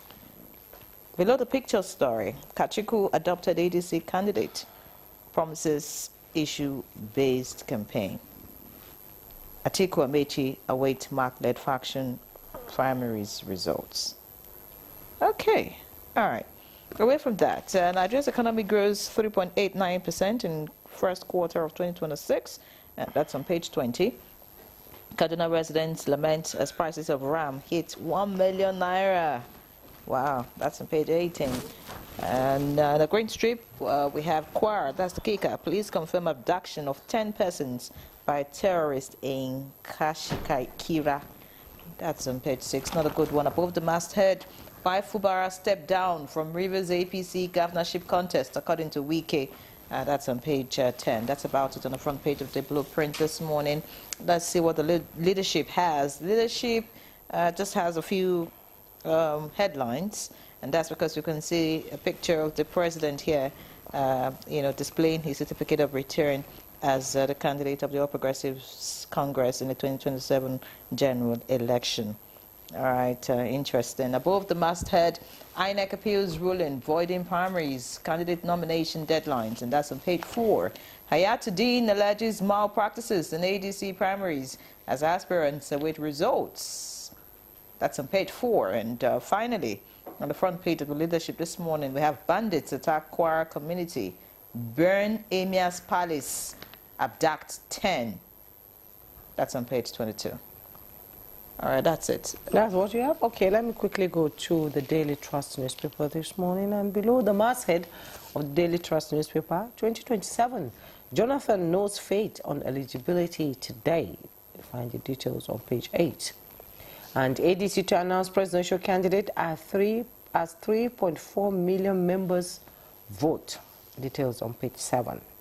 Senator Buba emerges PRP governorship candidate in Bauchi, promises 80,000 minimum wage. Details on page 10.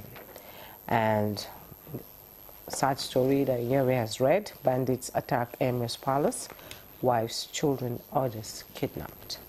Find the details on page 3 and 4. And as people prepare for the Eid-ul-Kabir celebration, travelers at motor park across states. Yesterday, that's the picture or stories you see there. Passengers at motor parks across states yesterday. At the bottom plate of the Daily Trust newspaper, why Abuja Kaduna Road gridlock persists. Want to know why? If you're on that route, you know what to do. You find the details on page 5.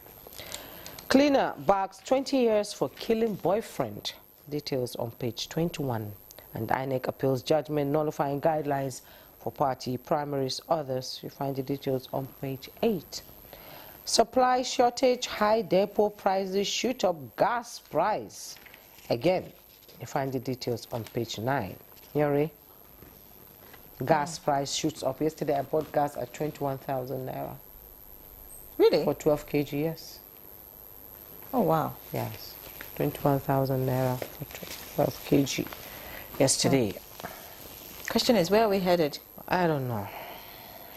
All right. I mean, I just hope it gets better. Because you're buying fuel at 1,300, 1,400, and now you're buying gas at 21,000. Everything is just skyrocketing. And how much is your minimum wage again?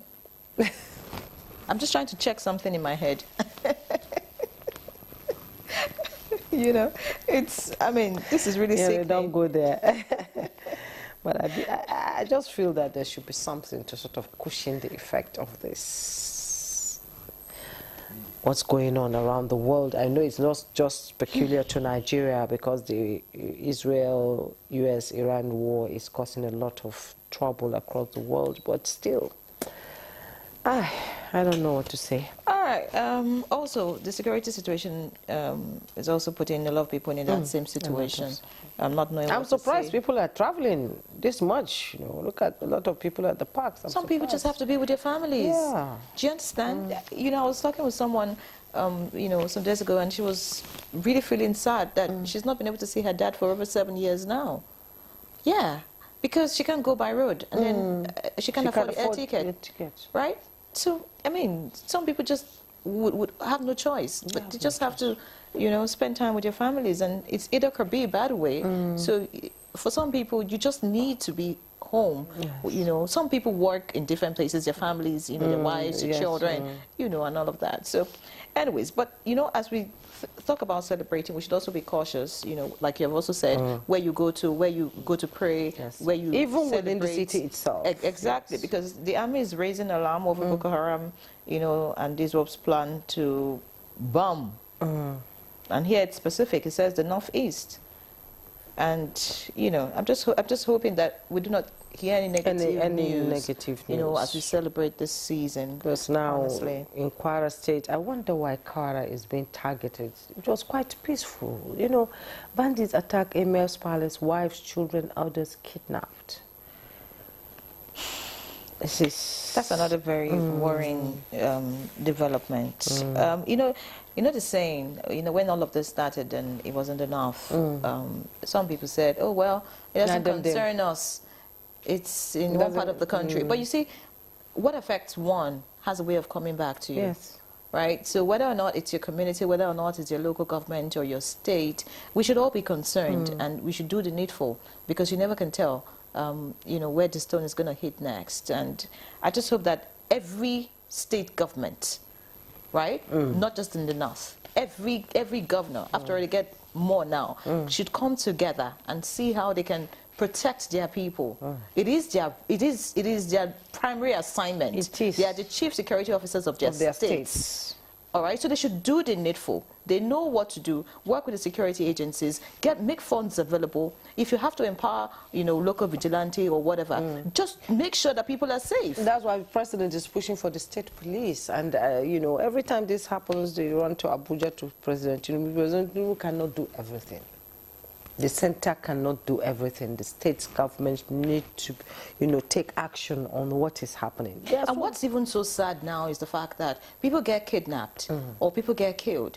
And some of these states go and pacify the families with a certain amount of money. And people are saying, well, why not put all these resources together and ensure people are safe in the first place, instead of, you know, reacting after there's, you know, a situation that is putting a lot of people in tears. Let's not forget that there are many children who will never recover from things like this. There are many families who will forever, you know, be under as a result of maybe such incidents, whether kidnapping, whether killing, or whatever it is of their loved ones. I just hope that we get over all of this. Kaduna, Abuja gridlock, so anybody traveling on that road should take another road to wherever you want to go, because that road, so I was seeing it on videos yesterday, it was something else. Hours, and some people might even spend days on that road before they pass.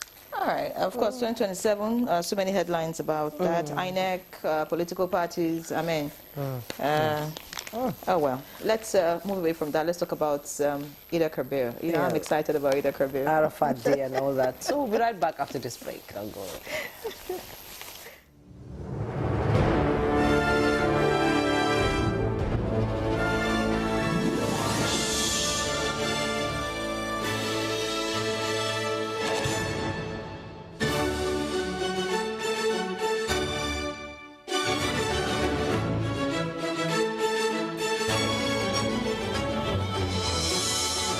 Cube, unwrap joy, unleash taste.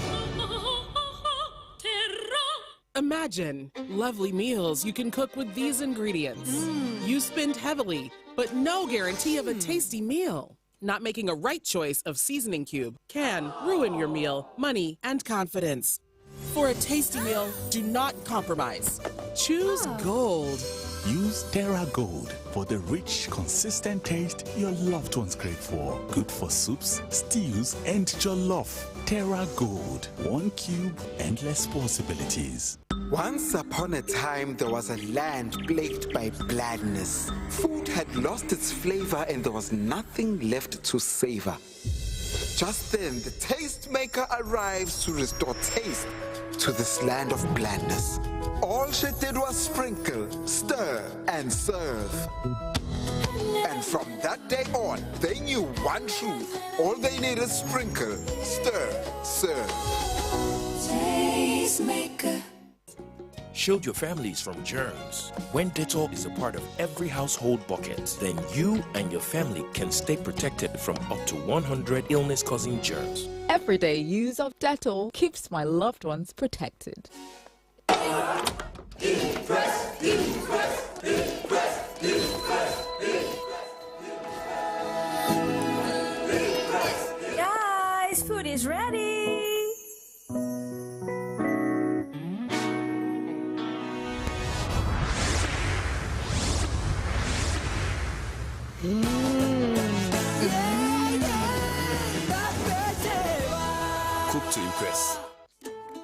With a splash of golden terra oil, mums make every dinner a grand family celebration. Her care nourishes you from within.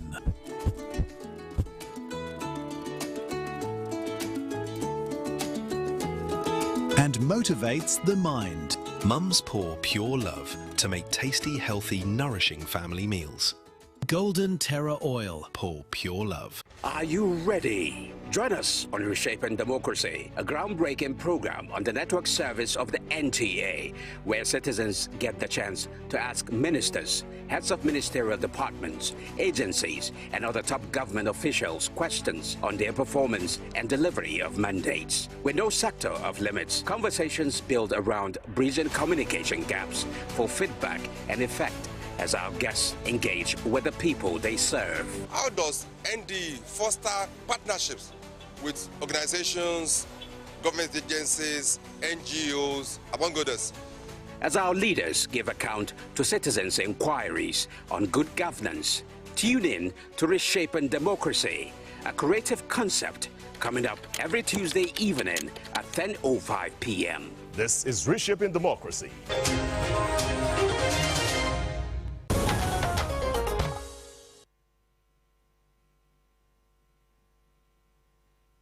You're watching Good Morning Nigeria, and all right, we're talking about Arafat and Hajj. You know so much about that, so I should introduce the background reports, and it's been put together by our correspondent Oyeyami Ajayi. The Arafat Day, as revealed in the Quran, pilgrims arrive at Arafat, a barren land, some 20 kilometers east of Mecca, where they stand in contemplative vigil. They offer supplications, repent and atone for their past sins, seek mercy of God, and listen to Islamic scholars giving sermons from near Mount Arafat. Arafat Day 2026 falls on the 9th day of the Islamic calendar, just one day before Eid al-Adha. For pilgrims, the day is the peak of the Hajj pilgrimage, while Muslims around the world who are not performing Hajj fast on this day as encouraged. Hajj is the sacred rite, spans 6 days, taking millions of pilgrims across the holy city of Mecca, Mina, Mount Arafat, Muzdalifat, and the Jumeirah, culminating in Eid al-Adha. It refers to the pilgrimage to Mecca that all able Muslims should undertake at least once in their life. Prophet Muhammad stated that fasting on the day of Arafat atones the seed of the preceding and the coming year. It is an excellent day for making sincere personal supplications, asking for forgiveness, and engaging in remembrance of Allah. The 5 recommended actions for the day of Arafat includes fasting, increasing acts of worship, making lots of prayers, with Allah showering His mercy and forgiveness to those who turn to Him. This faithful do for themselves, families, and for the Muslim Ummah, that Allah forgives their sins, fulfills their needs, and allows them to become closer to Him. And lastly, they give sadaqah, which is important to remember those in need across the globe. Giving sadaqah is one of the most virtuous acts of worship, and doing so on this day can help gain blessings. How beneficial are these, not just to Muslim faithful, but mankind in general? Our guest already seated will be answering these golden questions and more shortly. Thank you, Oyeyami Ajayi, for that background report. And now we have our guest seated here in the studio. Let me first introduce Engineer Musa Daoud. He's the National Coordinator, Islam Family Foundation, also Lead Imam, Islam Family Foundation, Masjid, Wasa District, Abuja. You're welcome to Good Morning Nigeria. Thank you. Thank you so much for coming. Walaikum assalam. And we also have Imam Umar Rufai, Deputy Chief Imam, Othman in Afan Mosque, opposite Banex Plaza, Wuse 2, Abuja. Thank you so much for coming. Good morning, Nigeria, and also happy Salah in advance. Yes. All right, also joining us for the conversation via Zoom, we have Dr. Hawa Adam, an educationist. Many thanks for joining us, ma'am.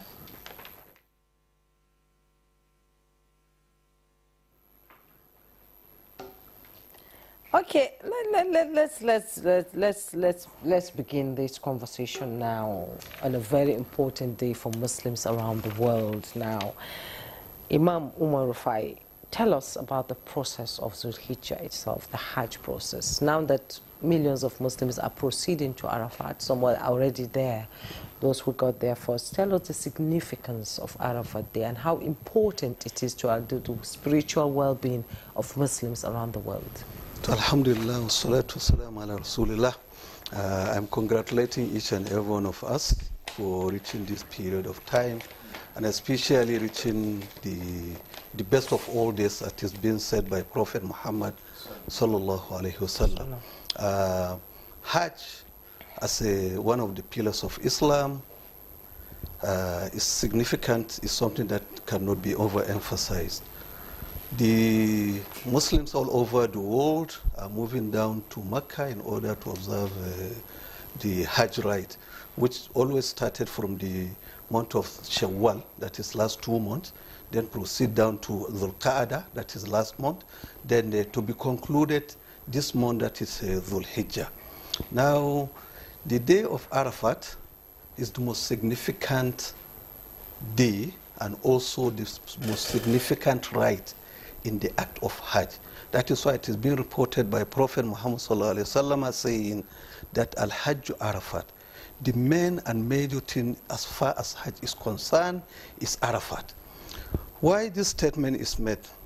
Because Arafat is a place whereby all the Muslims that came from nook and cranny of the whole world will converge in one place from different continents, different races, different languages they are speaking, and they will converge in one place with one motive.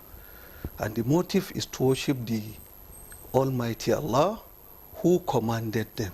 So one of the major significance that you can derive from here, it's not easy for one to spend millions and leave his own hometown, leave the families, and go there just in order to make sure that he follow the dictates of his own Lord. All right, Imam, I'll pause you quickly. Yes. I want to take you to Hajj, since you're in Nigeria. Let's have a feel of what it feels like at the moment, you know, for those in Saudi Arabia.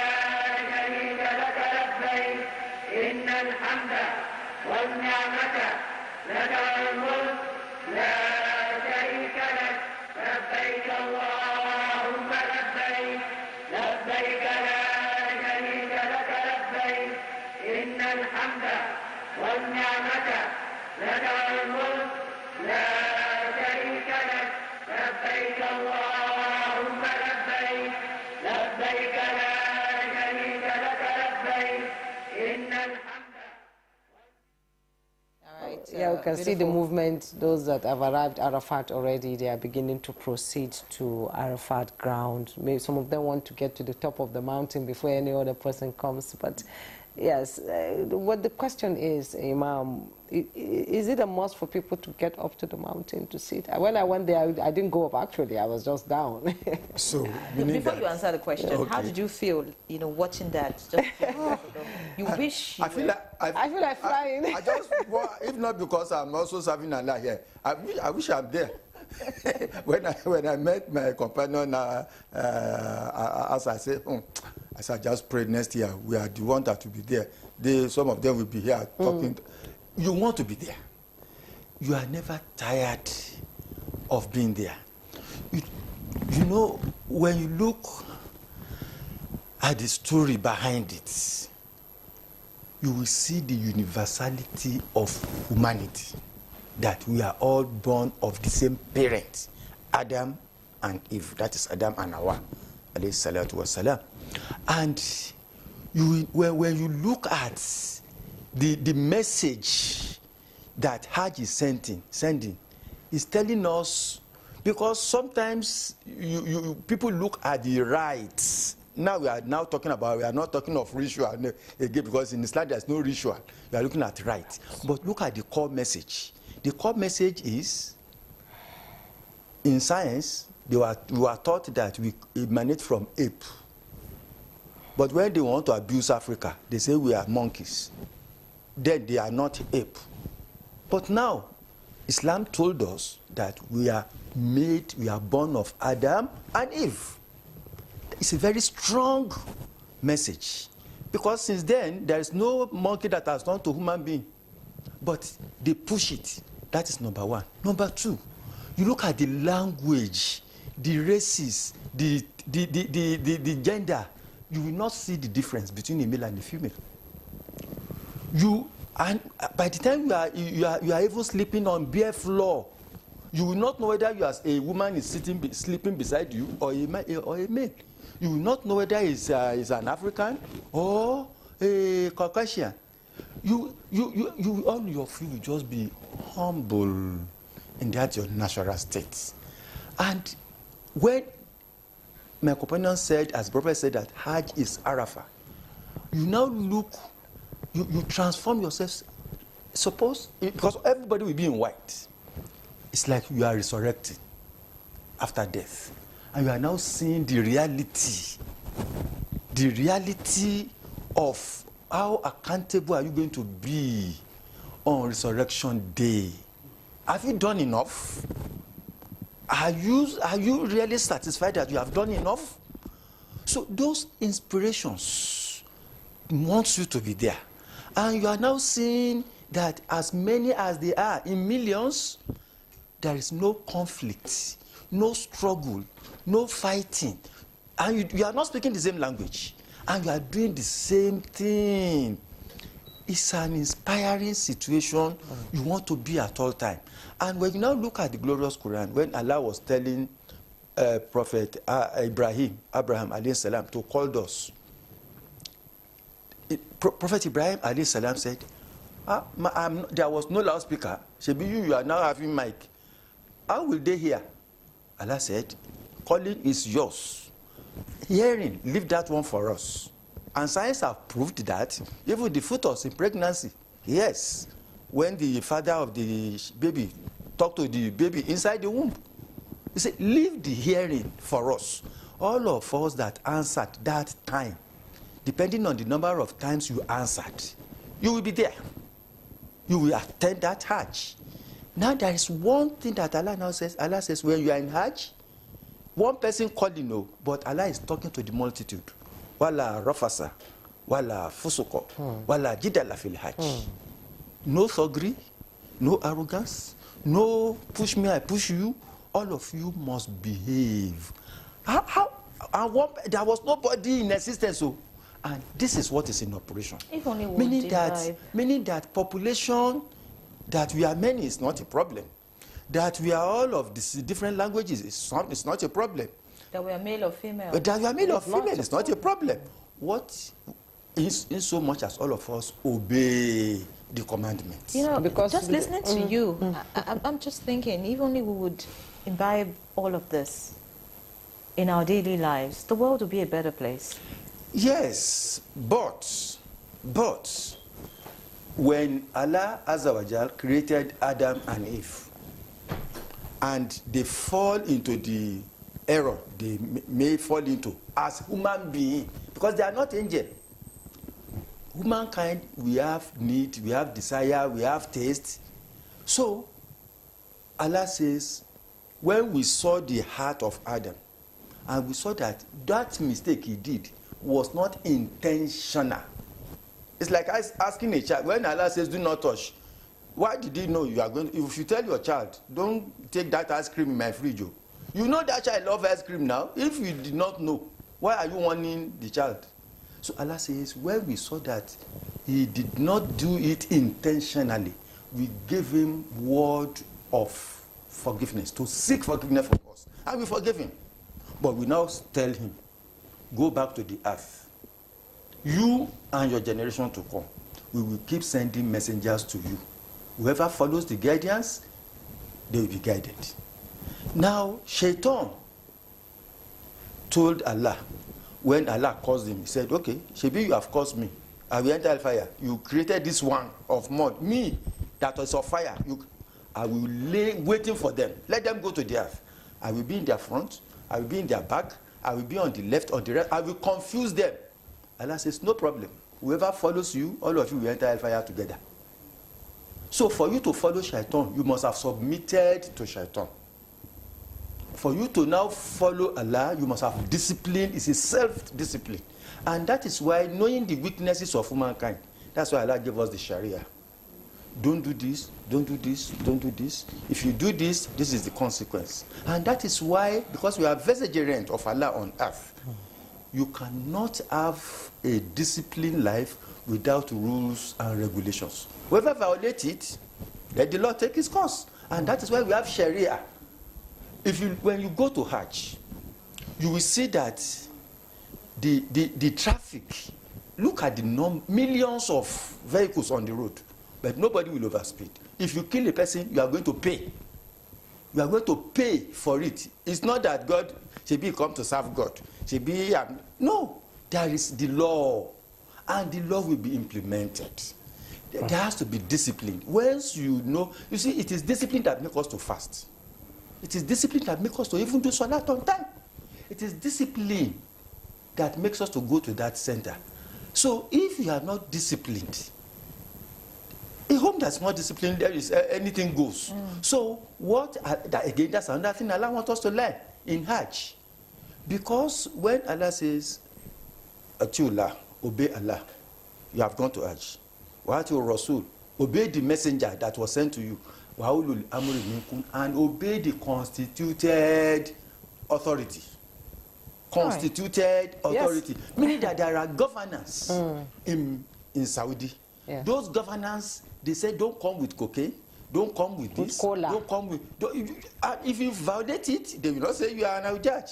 They discipline you. And that is what we should replicate. Right. Because also discipline. Good things don't just happen. Yeah. You must work. Let's join. We have our correspondent that is there on ground in Arafat, Abdullah Mustafa. Is Abdullah Mustafa there? Okay, Abdullah Mustafa, Hajj Mabruk. Thank you very much. So what's the feeling like on Arafat this morning? You're already there, I believe. You're on Arafat. You're in the tent before you move to Arafat. Yeah, moving there, as you are saying, it's not easy, especially now the heat wave is too high, too intense. So even here, I'm waiting inside the tent, and going outside is so terrible. So that's even why movement to this Arafat place started as early as 8 p.m. yesterday. That is Saudi time, around 6 p.m. Nigerian time, so that pilgrims will not suffer while coming. There are old ones, there are sick ones that are coming. No matter how healthy you are, you may not withstand the level of food being experienced here. So actually, and there is also another program under the Saudi Ministry of Hajj and Umrah, that is the Hajj shuttle transport system, that is to Rajadiyya. So the movement is in phases and given time about buses and even specific routes. So most of Nigerian pilgrims are here since the early hours of the day, around 1 a.m., 2 a.m. We're here, we even slept before the morning prayer. So some have already moved to the mountain of Rahama, that is the Arafat mountain, to go and seek blessings. Those that just came back are telling me that it's not easy. They have to go and take bath to take shower. So actually, and what doctor was saying, it's exactly what preaches admonition to children. To keep on supplicating the Almighty, praying, seeking forgiveness, and to ensure that they forgive whoever offended them before coming here. Also pray for their nation, especially for the nation's leadership, security, economic situation in the country. So many of us here are inside the camp, and there are many also, especially the first-time visitors, eager, anxious to go and see the Mount of Arafat, and they have gone. Even some of my colleagues here have gone took and came back. But here as early as 6:30, 7, the heat much as while you are in Abuja, to say that serious around. Would back to you. Hopefully then the other connection will be much better. But thank you for giving us a sense of what's happening right there. Those performing Hajj at this time. Yeah, the audio was sort of breaking, just like I was explaining to you earlier before the program started. The weather is at 45, almost 50 degrees. So there's advisory for people not to go out during the hot season. That's why I think they were transported during the night. Then they will be able to go maybe when the weather cools down a little, yes. But some people who are eager, like you said, are already, rushing to go to the Arafat. Arafat. Well, yes. Dr. Hawa, Adam, I'd like to get to you now. You're a woman. From all the stories I've heard about Hajj, it's tough. It's not a child's play. It's not something, it's not a place you go have fun, right? No. This is serious, spiritual business. For you as a woman, I also see a lot of women very eager, to perform Hajj. What are the benefits, really? And why do you think that women should partake in this, despite how tough it is? Okay, good morning, all. I'm happy to be with you here this morning. Actually, Hajj is part of the pillars of Islam, and then Allah subhanahu wa ta'ala prescribed all these pillars for all Muslims, not minding being a man or a woman is a part of the religion, and then there is no exception when it comes to religion. So women are also to participate in Hajj, and all the rights of Hajj are upon them as well.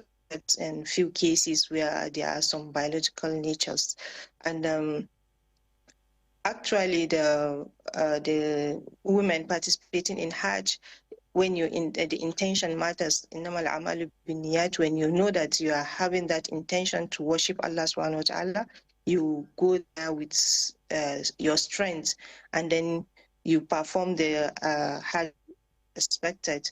So there is no exception between a man and a woman when it comes to religion.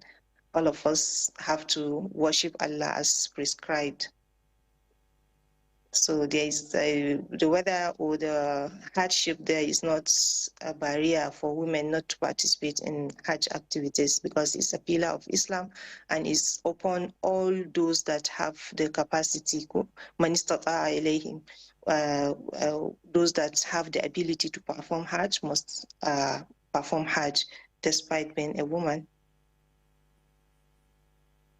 Hajj for a woman, like we talked about biological issues here, does it invalidate a woman's Hajj if at that more like today that is Arafat Day, does it invalidate her Hajj? No, because it's not her doing, it's Allah subhanahu wa ta'ala's doing, so it doesn't invalidate her Hajj. She can go for her Arafat, she can make her prayers, offer prayers, and all other activities that are being performed, because Arafat is is one of the pillars of Hajj, so she must be there and then do all other necessarily activities that she can do, except for maybe normal routine prayers, maybe when she's during her menstrual cycle, or maybe childbirth or something. Maybe these are the two major things that usually stop women from observing Salah. That's a regular prayer, the 5 daily prayers. But standing during the day of Arafah is okay. She can do that. It's part of the pillars of Hajj. So not doing it will invalidate Hajj. Right here in the studio. By the way, we'd like our viewers to know they can be part of this conversation. If you have questions, comments as regards to the topic, please feel free to send the numbers on the screen, send either SMS or WhatsApp messages, and of course our guests will respond to them. Thank you, as we look forward to receiving your messages. So, Imam Umar Rufai, my question to you is, what are the do's and don'ts this season, this period? Today's Arafat Day, tomorrow is Eid al-Kabir. You've talked about some of the rituals that need to be performed, right? So, rites that must be performed. What are the things that a Muslim shouldn't do this period as we prepare for Eid al-Adha? Okay, so before then, let me just clarify two issues. Or let me first of all relate to you one of my experiences during Hajj. I observed my Hajj, I performed my Hajj in the year 2000, that is 26 years back. Something that I even related to my wife not quite long. I said, you will be together with women and you will not feel the connectivity that is between male and female. I remember that I prayed close to women in Hajj during that period. In the mosque, I don't even feel that she's a woman, because that period is something that is so serious in such a way that it will tell you that the day of judgment, whereby all of us will be raised, is a day that has no play in it at all. So I felt that. Then secondly, with regard to what stops woman from observing part of Hajj, is only when she was in her menstrual blood period, and what she cannot perform is only circumambulation of the Kaaba. That is all. Beside that, she can perform all the rites. Then after she regains her own purity, she's going to perform the circumambulation. And then back to our discussion here on the issue of the do's and don'ts of the period. Now, today is as I said earlier, is a very important period. It is the most, in fact, the best of all days in the year is the day of Arafat. That is why one is expected to do a lot in order to gain a lot from our Lord. One is expected to observe, to fast today. All of us are fasting. People are fasting now, because fasting of the day of Arafat, as it has been mentioned by Prophet Muhammad sallallahu alaihi wasallam, wipes away the sins of past year and the next year. So it's very significant for one to observe this. Then two, for him to dedicate this very day in making a lot of remembrance of Allah, making a lot of good things that will create human relationship between him and others. He is preparing to observe Dahiyah tomorrow, that is the sacrifice. Then he should provide the ram that is going to sacrifice, if he has the ability. If he doesn't have the ability, it's not compulsory over him to say that he must go him no matter what the situation. No, it's not a must. It's not a compulsory that you must get it from any way, but rather in a legal way. If you have the means, do it. If you don't have the means, just relax. Then you are expected to chant the remembrance of Allah, saying Allahu Akbar, La ilaha illallah, Allahu Akbar, wa lillahi alhamd. But the most significant remembrance of Allah that one is expected is to say La ilaha illallah, wahdahu la sharika lah, lahul mulku wa lahul hamdu, wa huwa ala kulli shayin qadir. Let me just mention things pertaining this dhikr. As it says, La ilaha illallah, there is no deity worthy of worship except Allah. It's not, people are not worshipping all the things. Yes, people worship different things. There are those that are worshipping their own cows. You rear your own cow and you worship it. So, yes, they worship it. Some worship sun, some worship other beings. Then now, but the one that is worthy of worship is only Allah. That means we are praising the Lord, our own Creator, that we do not worship and we will never worship anybody except you, our own Creator, the Creator of everything and the Giver of everything. So nobody is worshipped except you. La ilaha illallah. Wahdahu. You are alone. You don't have any partner. Because as our father and also our brother too made mention, scientifically, if you look at this world, you look at what astronomers and geographers said pertaining what is in this world. There are billions or trillions of planets in this world. They can't just come by chance, perchance, but rather there must be a creator. And we're talking about the creator is one. So he can never have anybody that can be comparable unto him. Like now we have a single and only one president. You can't have a double. When you have a double, that means there will be clash. So he's the only one. That is why he said, وَحْدَهُ لَا شَرِيكَ لَهُ. He doesn't have any partner. لَهُ الْمُلْكُ, the dominion, kingdom, the control, belong to him alone, and it doesn't belong to anybody. Nobody has any say pertaining how the world should be and how it can be. But rather, he is the only one that has the full control. Even you may have the control of your own pocket, it's just a matter of something that is very insignificant.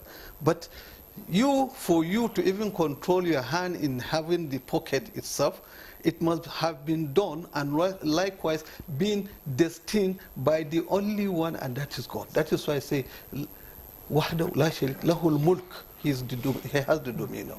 وَلَهُ الْحَمْدُ, and for that fact, nobody deserves to be praised like him. That means if you are praising somebody for all what he has done, nobody deserves such kind of praise. Nobody deserves such kind of thanking him like Allah subhanahu wa ta'ala. Lahul mulk wa lahul hamd wa huwa ala kulli shayin qadir. This conclusion is something that is very important. You are saying that he has power over everything. Owner of a house is the owner of everything, and he has power over everything. So you must have to submit. Let me just set an example. You have a house, you built your own house, then somebody will come in and said, the way you arrange it, I don't want it, but you love it the way you arrange it. Nobody will say, no, you can't do it this way, you must do it that way. He may advise. That's why it's saying Allah subhanahu wa ta'ala has power over everything, the whole world. He has power over everything. We, as human beings, we are nothing in the sight of God. Because if you I was reading in something that the distance between our own planet and another planet, he said, it's a distance of journey of the most fastest jet of about 174 years.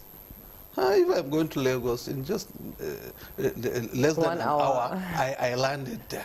But we are talking about a movement of over 100 and so. And at the speed of light. A speed of light.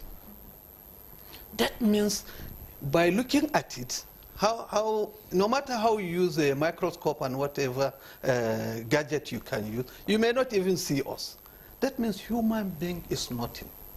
It's nobody. To tell you that, you who is saying that I am this, I am that, you are nothing.